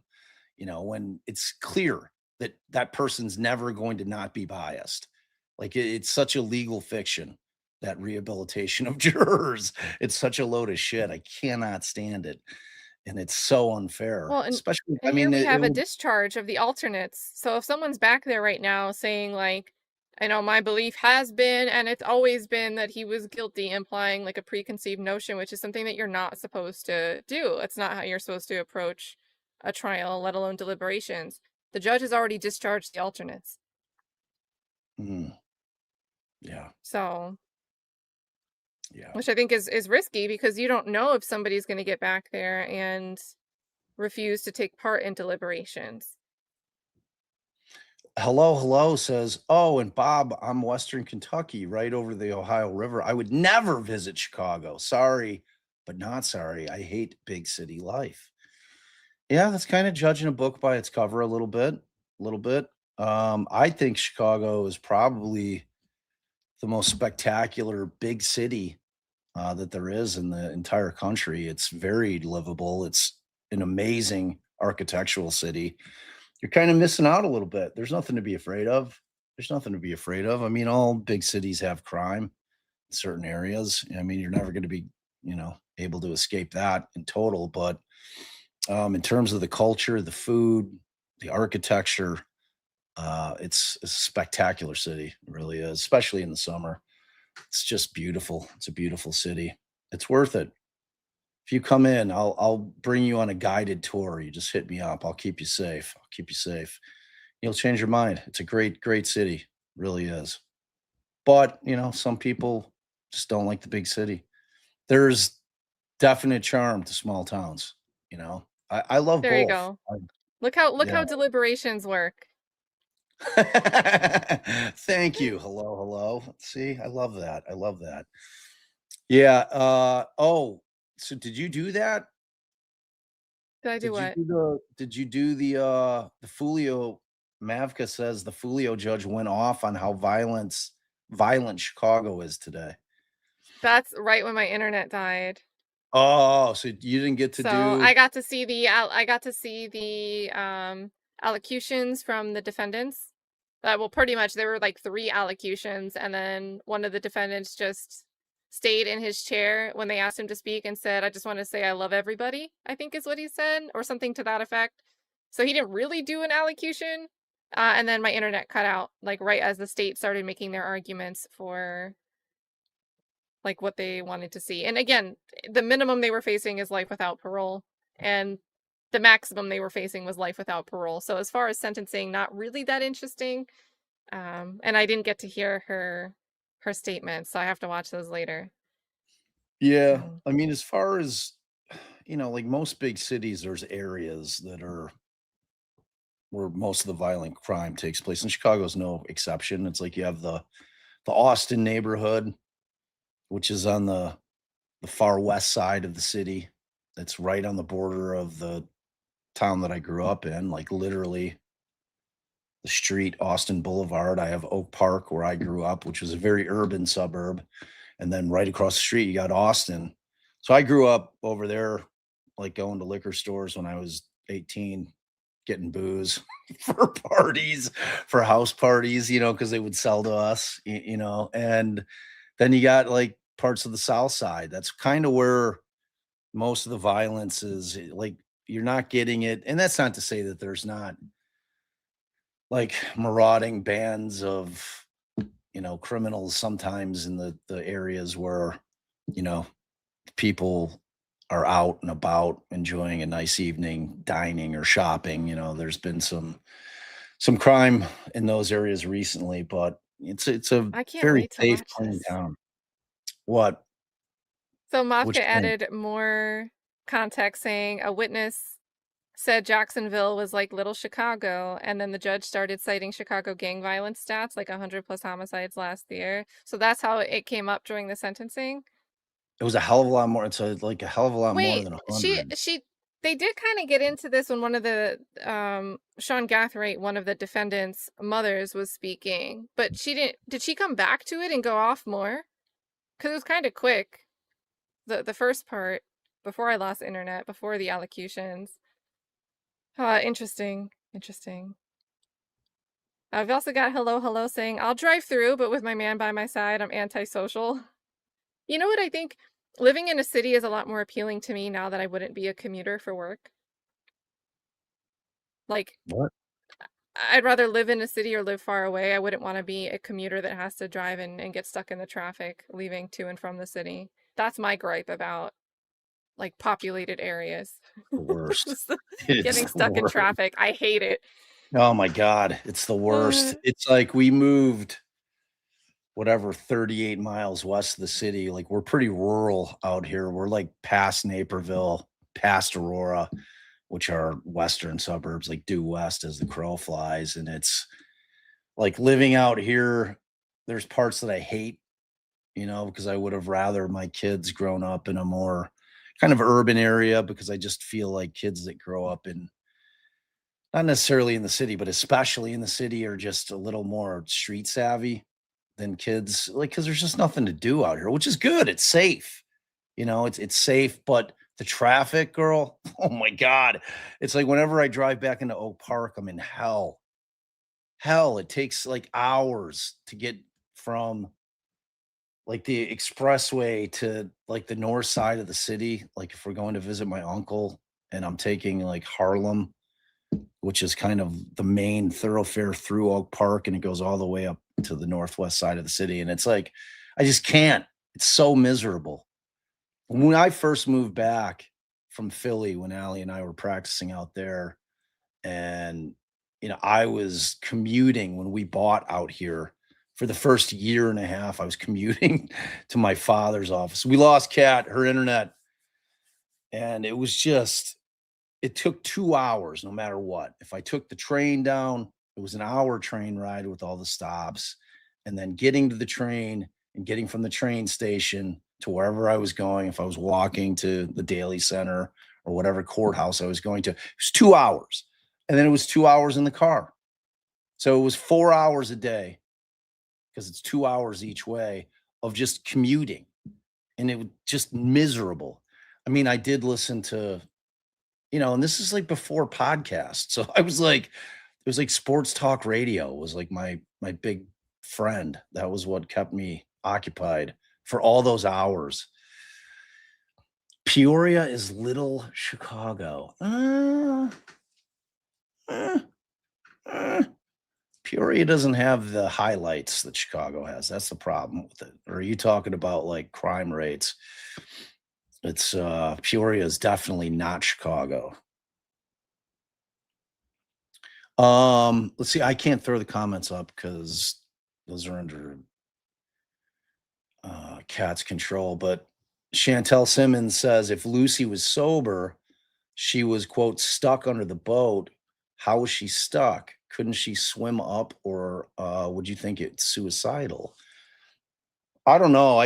To me, it appeared when we got the evidence that she had the fiberglass embedded into her head, into her skull, it seemed clear to me that she was knocked out. I don't think that, I think she was knocked unconscious at some point. That's a guess, but I mean, to hit your head hard enough to where the little fiberglass shards are stuck in your skull, it seems like she hit her head. Probably not too dissimilar from what happened to George. And I think Kat said that the ME did say that she had some injuries to the skull and to the head, but that they weren't calling blunt force trauma part of the cause of death. And I think there's an argument to be made if she was wearing a flotation device, like a life jacket, and she's kind of trapped under the boat. Doesn't that make it harder to get out from under? Maybe, potentially. I don't know. It's like I was talking about, like, seatbelts are good, but I can definitely think of certain situations wherein, like, if you're about to get T-boned and you're going to want to try, you see it coming and you can't move anywhere. So you're behind another car and somebody's about to T-bone you and you're trying to lean away from where the impact is going to take place, but you're belted in and you're trapped and you don't have enough time.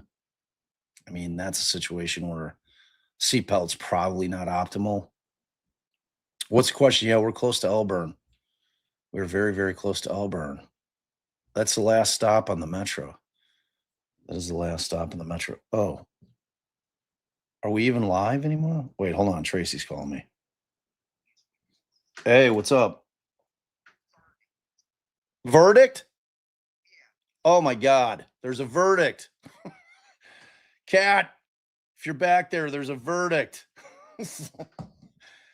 I don't know if I could pull it up. I don't know how Allie did that. What was the workaround?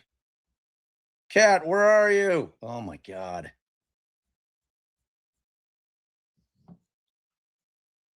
Oh my God, where's Allie? I don't know how to get this thing up. What was her workaround?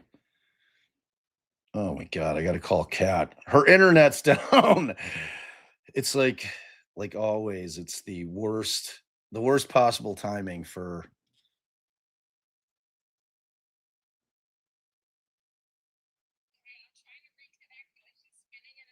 There's a verdict.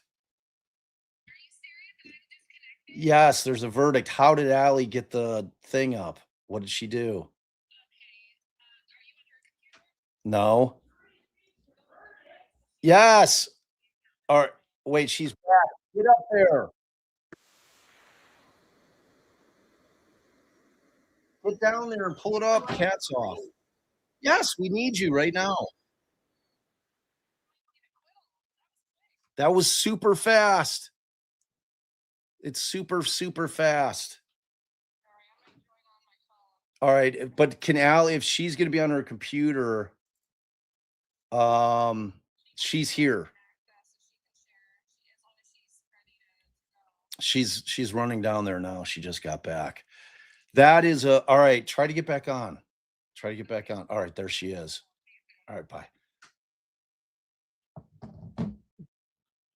Wow. Fast verdict, huh? He's reading it already. What? Yeah. It's obviously guilty. I think it's not guilty. No way. That fast?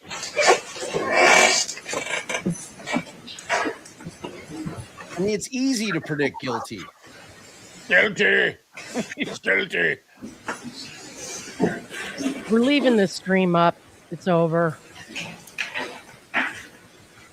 Right, we have the comments. Please publish the verdict. In the Circuit Court of the 11th Judicial Circuit in Miami-Dade County, Florida, State of Florida versus George Pino. Case number F24-22896. Judge Marisa Tinkerman.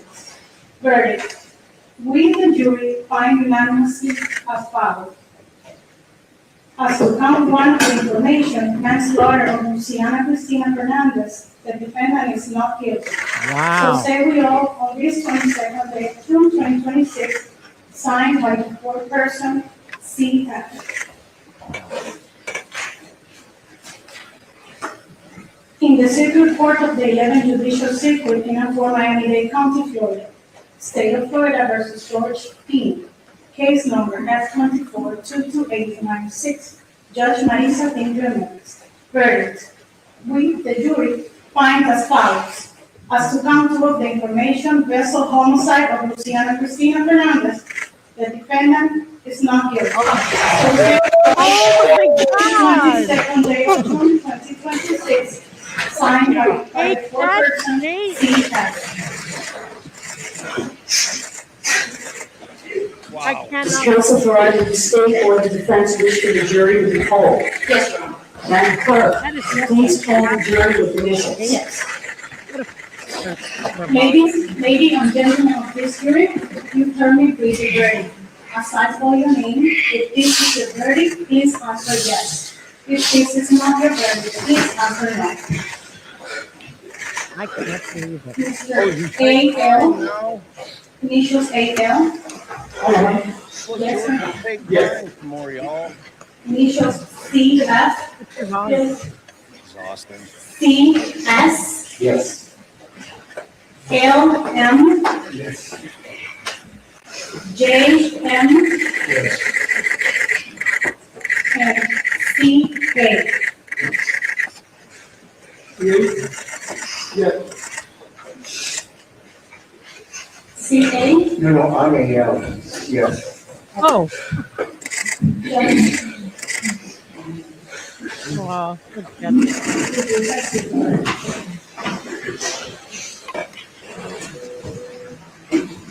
Ladies and gentlemen, I want to thank you for your time and consideration of this case.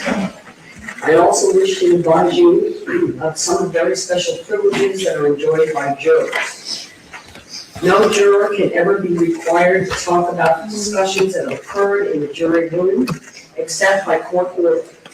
For many centuries, our society has relied upon juries for consideration of difficult cases. We have recognized for hundreds of years that a jury's deliberations, discussions, and votes should remain their private affair as long as they wish it. Therefore, the law gives you a unique privilege not to speak about the jury's work. Although you are at liberty to speak with anyone about your deliberations, you are also at liberty to refuse to speak to anyone. A request may come from those who are simply curious or from those who might seek to find fault with you. It will be up to you to decide whether to preserve your privacy as a juror. I want to thank you all again for the sacrifices that you have made over the last 3 weeks, for your time and consideration in this case. What I have for each one of you is really just a token of our appreciation, which is a certificate of appreciation, and a small symbol of the great appreciation all of us have for you and for your participation in our system of justice. What I'm going to ask you to do is, as I discharge you, you will go with Renee, and Renee will take you out, and he will provide you with your juror certificate. All right? I'm going to ask everyone, please, in the courtroom to please remain in the courtroom for a few moments and allow the juries to exit. Thank you. All right.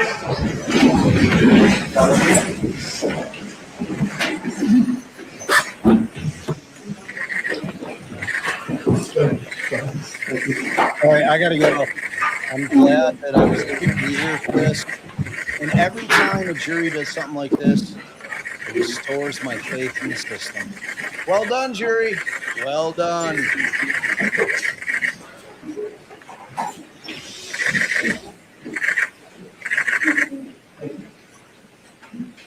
Everyone, please remain in the courtroom. Be seated, thank you. For purposes of the record, there are no errors or omissions in the verdict form. And filling out the verdict form is legally sufficient.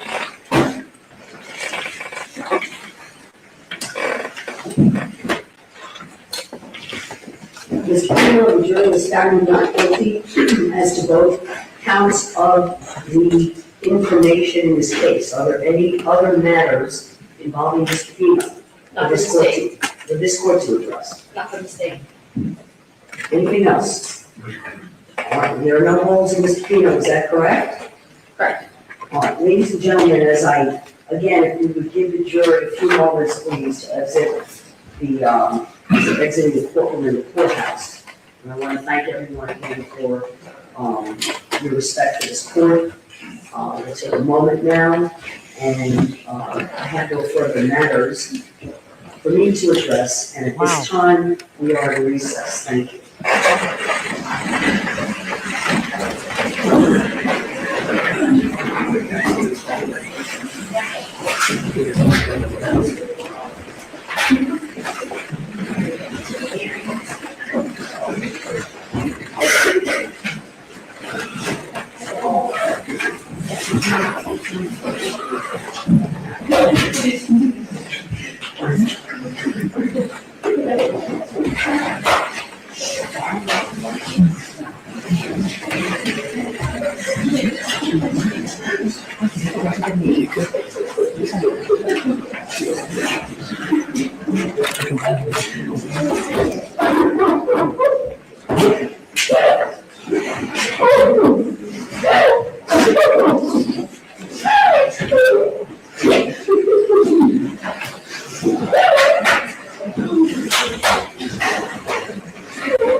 Who's hugging over there?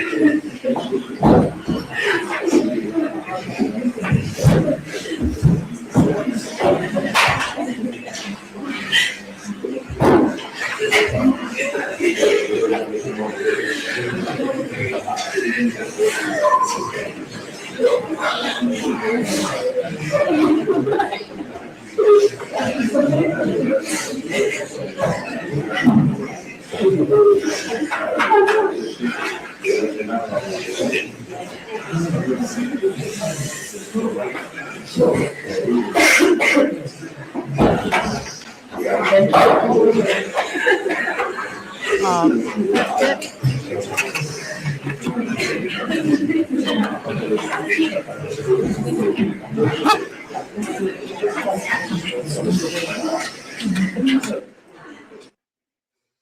All right. Well, that's all we're getting. I think the father's being a lawyer is probably why he's like on the other side, like so comfortable to walk around the courtroom and go, I don't know where they were actually going. Oh.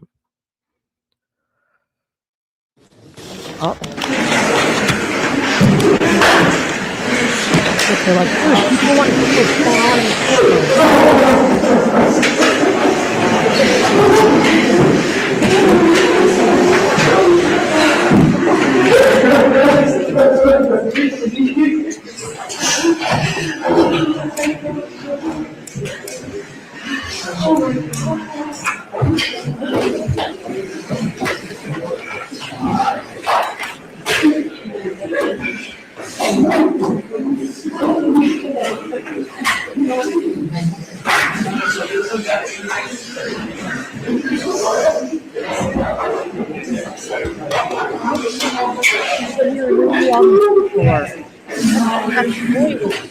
Maybe that's fun. That was the girl.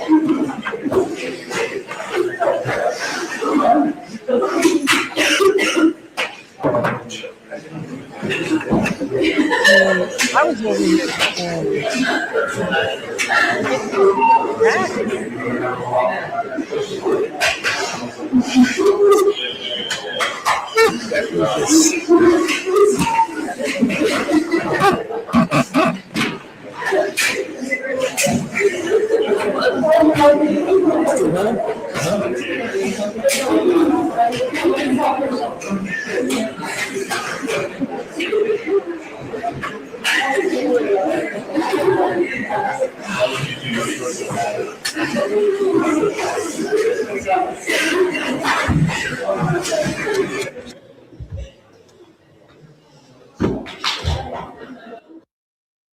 All right, they shut it back off.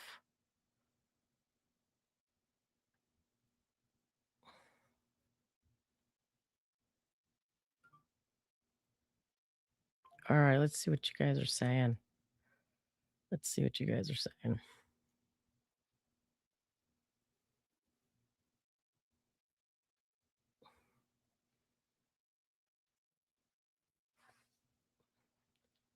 So I'll start at the bottom.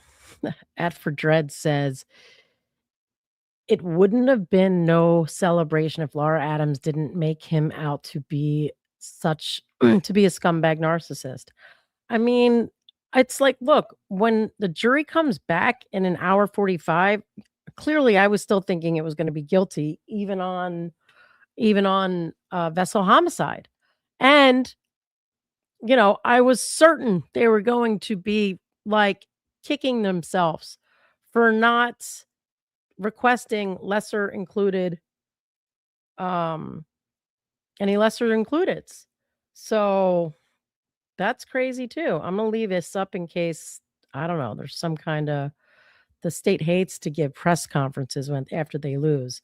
But no, I hear you at for Dread for sure. And thanks for your generosity. Hello says, oh man, this hits hard. It really did.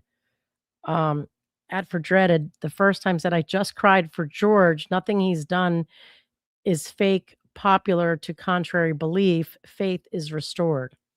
No, agreed. Agreed. Hello, said jury understood the mission and saw right through the prosecutor. Yeah, an hour 45?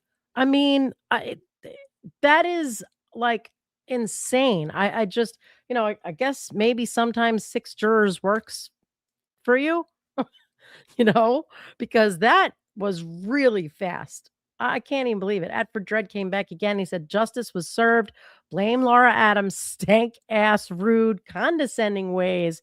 Happy for George Pino. He's already punished daily. That's true. Music to my soul said, Allie to the rescue. Thank you, Allie. I mean, like I got off to do something with Scout. Then she was like, all right, let's do it tomorrow. And then I was like, all right, these two are just up there talking. No chance we're getting a verdict anytime soon. I just sit in front of the TV, start watching TV, and then all of a sudden I hear like all this ruckus. And I was like, what is that? And I didn't like, is that my phone? Why'd my phone just start making weird noises? And then I realized the judge is sitting there.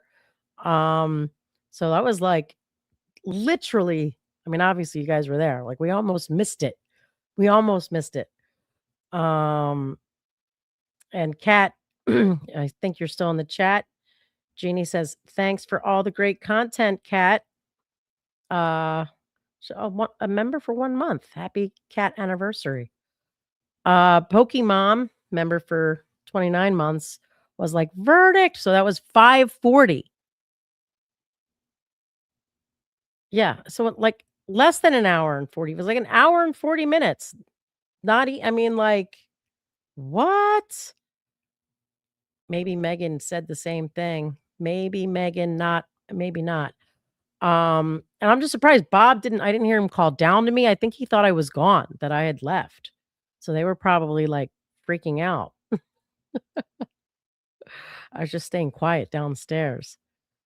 And hello said, sad thing is I work for Public Works. Sounds bad, but I am a heavy equipment operator and I have to talk to people. I can't ignore people. I mean, but people do suck for a lot of times. So I feel for you. Bab, there's a verdict, Brian says. Member for 25 months. Thanks for your continued support. Sharon, thanks for your continued support. Bob, verdict. And then I don't know if Bob read these or not, but Ritzy once said, and I think I remember Ritzy, I live in Chicago, in the city, not the burbs, would not recommend. I guess visiting is okay, but no longer a good place to live. It used to be. I have a pit bull that keeps me safe, though. Oh, well, sorry you feel that way. I don't know what part of the city you're in. Chantel Simmons says, if Lucy was sober, she was, quote, stuck under the boat. How was she stuck? She couldn't swim up or no, I think she was unconscious. So, I mean, that's what I think. Or I don't know if that was like a comment in response to something somebody said. So, but and then Bob left to take Scout to softball practice. My husband and his family are from Chicago now. They live in Wyoming. Thanks, Darcy. And it looks like that's it. It's such a useful thing that they do this like highlighting now. OG feisty cooter, member for 18 months. Kat definitely appreciates that. I believe in justice today. I mean, it's real. It's real. It's kind of crazy. Like, I mean, you guys were here. You know how we felt. We're like, there's just like, you know, in a million years, I didn't think they proved their case, but I still thought a jury was going to come back guilty. Music to my soul says, I haven't followed this closely, but I still saw evidence of reasonable doubt. It seems likely the jury agreed that this was likely a horrible accident. George's reaction is making me emotional. I mean, it's just it's such a like a shame. It's so, so horrible. And, you know, it's like all these kids really went through it. And I'm sure it was hard for the Pino family, like the tremendous guilt of causing the death, like literally being responsible, not criminally, but still responsible for the death of, I mean, even just anyone you know, but someone whose family you know, who was a huge part of your family for whatever period of time that happened. Like it's so horrible for everybody, and I just don't know what the motivation was for upping the charge, because they probably could have gotten him guilty on just regular, like some sort of misdemeanor. I mean, he would have done 60 days if they charged him with what they charged him with the first time, you know? Um, yeah. Um, Miss Priss, thank you for your continued support. Says it was fast, but they did it. Yeah, and I'm just saying it was fast. Like that's a big slap to the prosecutor's face. She's like, oh, uh-oh. Like I'm the only one that thought that this was, this is what was going on here. Sky Goddess, thanks for your continued support. I don't know if I said that already. Justice was served. Yes. I want outdoors. Thank you for your generosity. Kat, Allie, and Bob, thank you. There she is. Here she comes. Can we hear you, Kat? No. Kat's having let me see something. Oh, if you don't Can you know, hear me? now we can, yeah.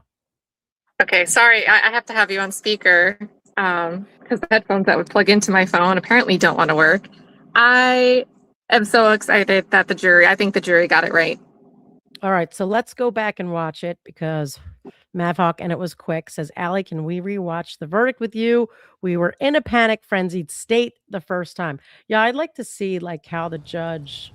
Carm week is officially over. The rest of us are back. Bob watches. Taking whenever he's not doing.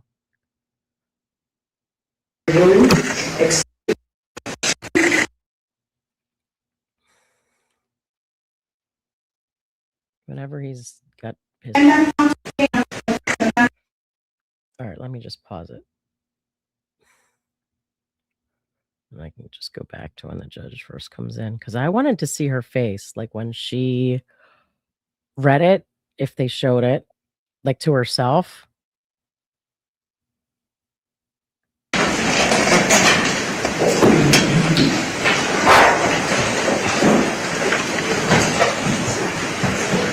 Ladies and gentlemen, the jury has reached a verdict. I commend everyone for the way you all have conducted yourselves so appropriately and respectfully in this court.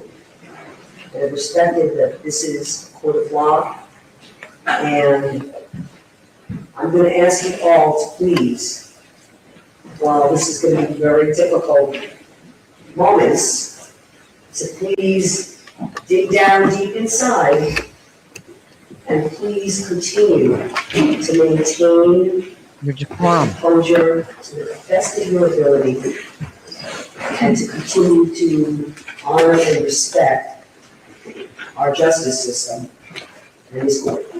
Thank you very much, everyone. I'm going to receive the verdict now. Thank you. Point to the judge. Cameraman, judge. What else do you want to see right now? Yeah, I agree.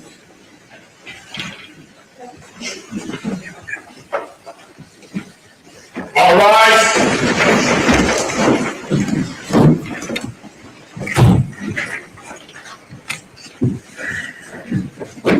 Got the prosecutor just cut off. Damn it.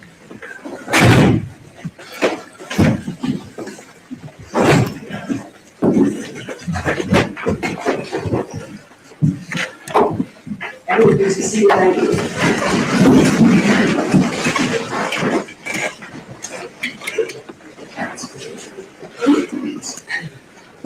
Ladies and gentlemen, I understand the jury has reached a verdict, is that correct? Yes. All right, our foreperson, please hand the verdict form to Renee. Thank you. Doesn't see it first?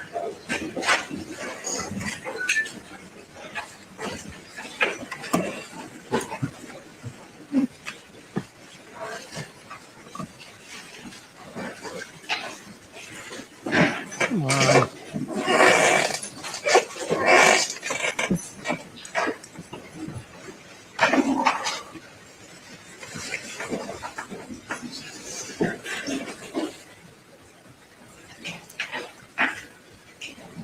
And clerk, please publish the verdict. In the Circuit Court of the 11th Judicial Circuit in Fort Miami, County, Florida, State of Florida versus George Pino. Case number F24-22896. Judge Marisa Fernandez. Verdict. We, the jury, find unanimously as follows. As to count one for information, manslaughter of Lucy Fernandez, the defendant is not guilty. So say we all on this 22nd day, June 2026, signed by the foreperson, C.F. So I'm just going to say this. Do you see her over there writing? Like Scribbling. She reminds me of Adrian Love. She didn't skip a beat. I'm like, did somehow either she was like, oh shit, like she knew herself, or somehow she knew beforehand. To me, this is obviously just assumption.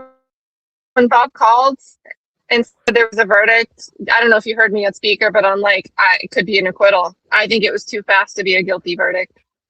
And I thought it was too fast to be. So she probably knew by the speed. I mean, all right, let's see. In the Circuit Court of the 11th Judicial Circuit in Fort Miami-Dade County, Florida, State of Florida versus George Pino. Case number F24-22896. Judge Marisa Fernandez. Verdict. We, the jury, find as follows. As to count two of the information, vessel homicide of Luciana Cristina Fernandez, the defendant is not guilty. So carry on this 22nd day of June 2026, signed by the foreperson, C.F. She folded her hands and sat up straight with her computer. Or the defense wish the jury to be polled. Yes. Madam Clerk, please call the jury with initials. Yes. Ladies and gentlemen of this jury, if you heard me, please be ready. As I call your name, if this is your verdict, please answer yes. If this is not your verdict, please answer no. Mr. A.L. Initials A.L. Yes or no? Yes. Initials C.F. Yes. C.S. Yes. L.M. Yes. J.M. Yes. and C.A. Yep. C.A. No, I'm a yes. Yeah.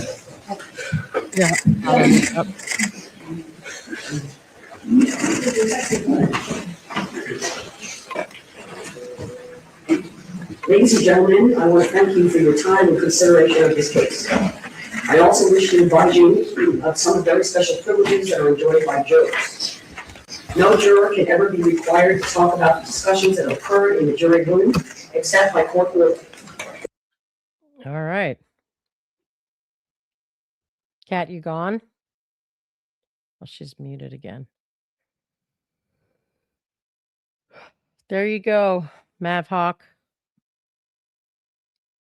And girl Ryan, new member. I feel like I recognize your name, so welcome. Family hug. Appreciate the support. Yeah,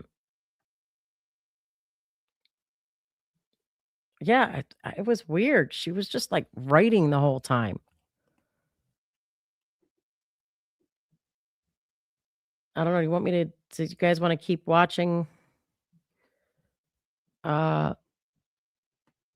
All right. Read the Venmos, Allie.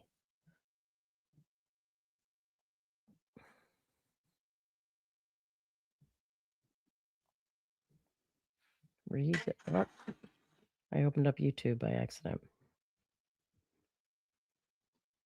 Let's see.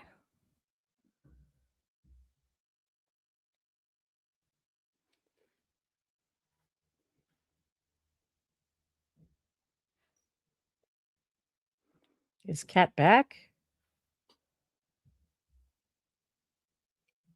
The last Venmo I see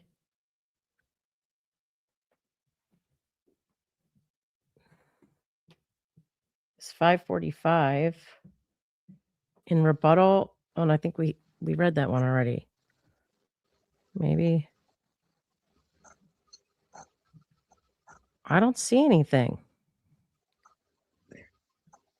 I have one from Janice who was asking, and I would love your opinion. We talked about it a bit earlier.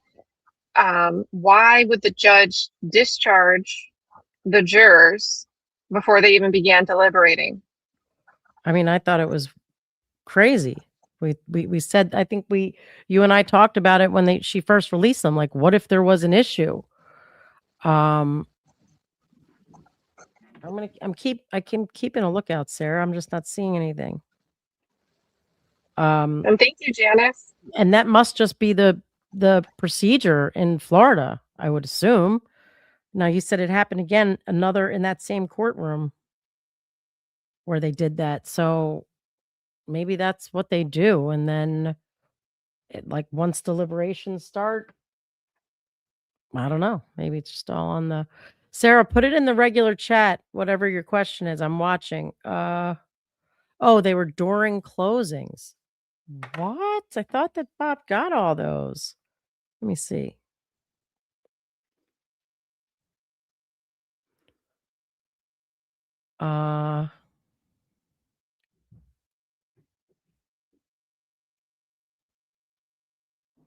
Let's see. Let me see.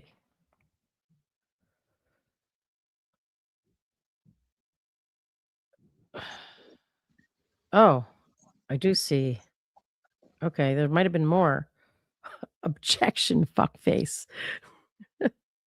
Is that you? Is that the same Sarah? Yes, that was absolutely how I was feeling internally and externally. Bob did read that one. Because I remember it. And then there's another one from @Carol593. Oh, yeah. Please play the judge's response and bring back the chat. We read that one too. I was trying to tell you guys to do that too. They were deliberating an hour and 45. an hour 40 max, because it was, when I look back at the chat, I'm trying to see if Sarah said anything else. Oh, and I'm gonna take this live just in case. Oh no, it ended. We know it ended, right? I mean, Yeah. if attorneys speak, sometimes it'll be the local syndicates that do it because it won't be the still camera that's doing the feed for the court. So local 10, NBC 6. So I how think do it's WPLG. If you search George Pino trial, because usually the local syndicates will stay live on their feed and then just switch to an outside camera. So find someone that's live. Local 10. Now at noon, the George Pino trial wrapping up with closing arguments underway right now Go in to their Miami channel courtroom. The and real see if estate they have a CEO live accused of video. causing a boat.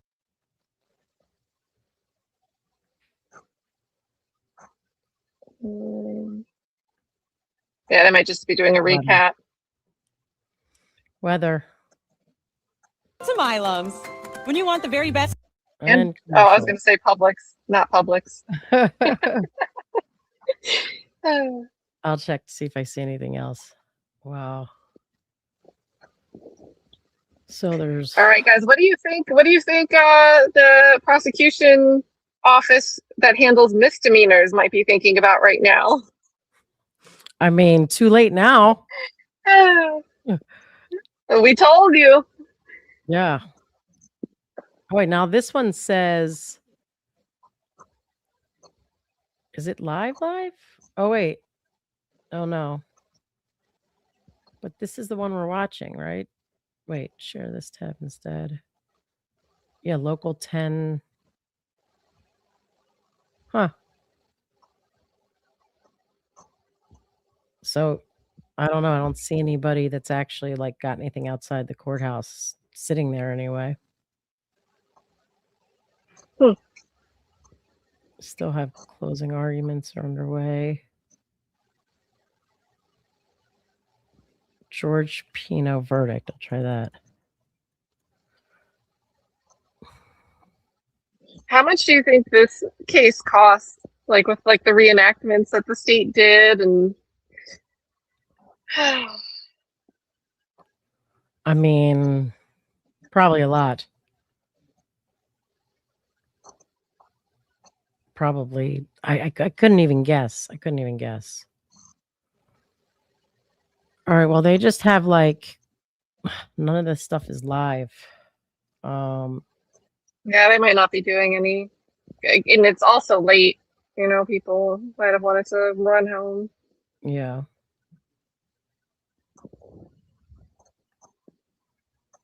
I don't think it's still live. Right. Yeah. Yeah. Nope.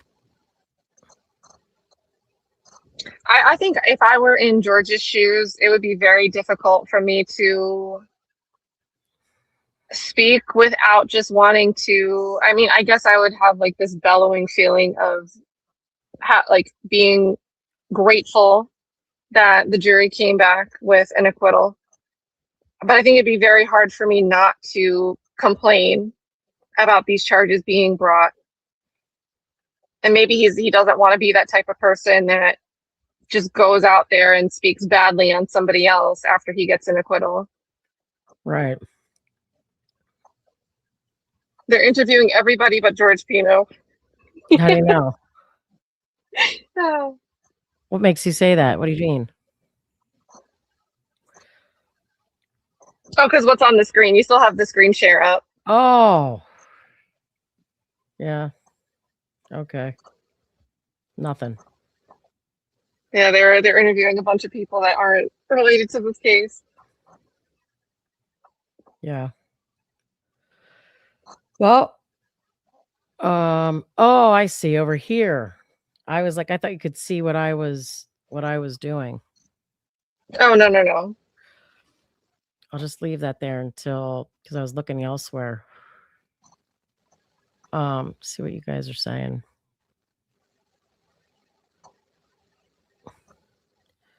I Want Outdoor says, I want to see the text messages between Laura and the state's attorney now that the trial is over. Yeah, right? Oops. Oh. Allie, now you guys can start covering Rashawn Jones. Oh, you guys will lose your minds over that trial. If you thought Laura Adams was a headache. You've already said enough before that made me like, what the hell is going on? What the hell is going on? Well, we watched the oh, I thought I had that up. Just do we keep taking it down? There, not guilty. All counts. Oh, I think because the comments replace it. Maybe I don't know how to. I could do it if I knew how to use StreamYard on mobile, but the scrolling banner, it should be the top banner all the way at the top of the pre-made banner selections if you want to just update the ticker. Wait, why did it do that? Edit. Okay.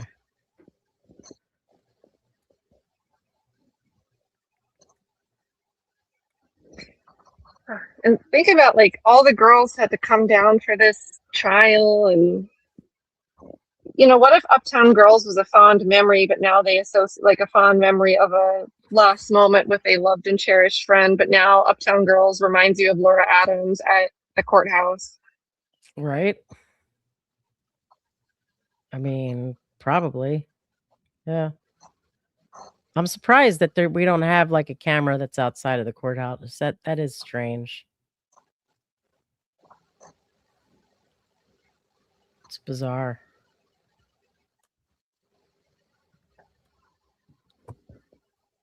There you go. You got that guy.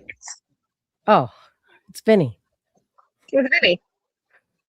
How did he already Graffiti make After it Dark. to shocking decision? No, it's old. I think just to not include lessers, right? Probably. Yeah. All right. Well, that's all we got.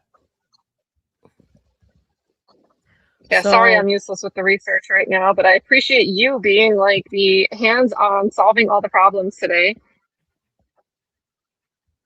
No, we're good. Yeah, we're good. Court TV has monopoly. Yeah, I don't know. There's nothing else.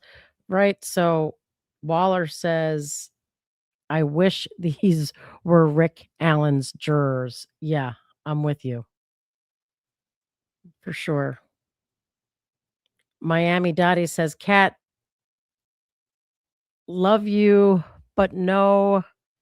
If Laura's reputation, I'm really surprised at. Wait, Kat, love you, but now Laura's reputation, I'm really surprised at. But no, I don't know what that was actually starting with. So sorry. Gotta look for the follow-up. Yeah. Bluebell says, thank you, Allie, Kat, Bob, and Mods. Appreciate all your hard work. All right. So should we let the people go? Let the people go.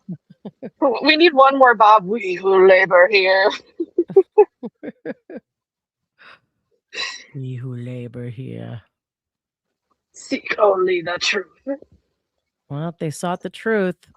Oh, she says that Laura has a great reputation. And like, I forget where else we heard that. Like we were watching something where locals were saying she does like all the high profile stuff and she only takes cases she knows she can win, or I don't know, something like that, the really important ones. And then, or maybe Bob and I had seen something and he was like, well, we know that's not true because she was texting her boss like, I need this case. She almost quit over not being given this case. If that's how you're supposed to read those texts. I wasn't sure how to read those texts. But, Okay, I mean, if she has a great reputation, I mean, I feel like everybody has a moment in their life where they have a lapse of judgment, a moment of inattention.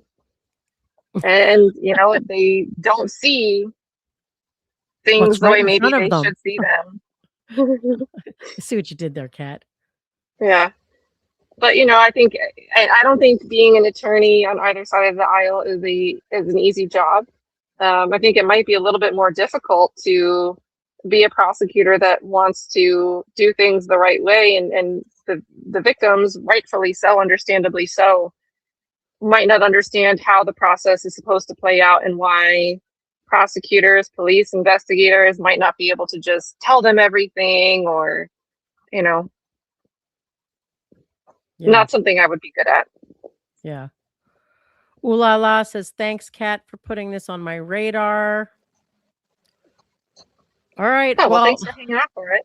Yeah, thanks for hanging out with us through all this. And I hope you guys had fun in Discord. You were desperately missed. Sharon says, thanks for everything, Kat. Thank you to Sharon and the mods for holding it down across 2 channels. Yes, thanks to all the mods, like Kat said, holding it down between 2 channels. It was you did the hard work. And then I don't know, what do you have coming tomorrow, Kat? With my internet still not being up, I think I might just stare at a wall tomorrow and get it together. I can't believe that the internet went out today and we had a verdict when I had no internet. You can catch up on Love Island. Oh, maybe. You know what I just watched? I finally watched season 2 of Jury Duty, where they did the company retreat with the one actor. I mean, everyone's an actor except the one guy. Right. And I just finished that yesterday. Totally recommend it. Not as good as the first one, I didn't think. Did you? I thought it was for its own reasons, because there were so many little emergencies that they had to improv. I thought it was very cool from a production and broadcast standpoint, how to make a resort work. And guys, if you don't know what we're talking about, there's a show by the team that made The Office and another show, I forget, where they put together, the first season was a fake jury trial. But everybody was trained actors. They were all very good. It was over the top, but just enough to slide in the realm of possibility. Maybe because they did it in LA where crazy things can happen. But And the one guy, juror didn't know that everybody else was acting, that it was a fake case, and that it was all like a reality show setup where he was basically the hero or supposed to be the hero. Incredibly insightful, interesting show. Great production, very funny, lots of entertainment value. And they did a second season with a different theme. And totally recommend checking that out. I think it was on Prime that I watched it.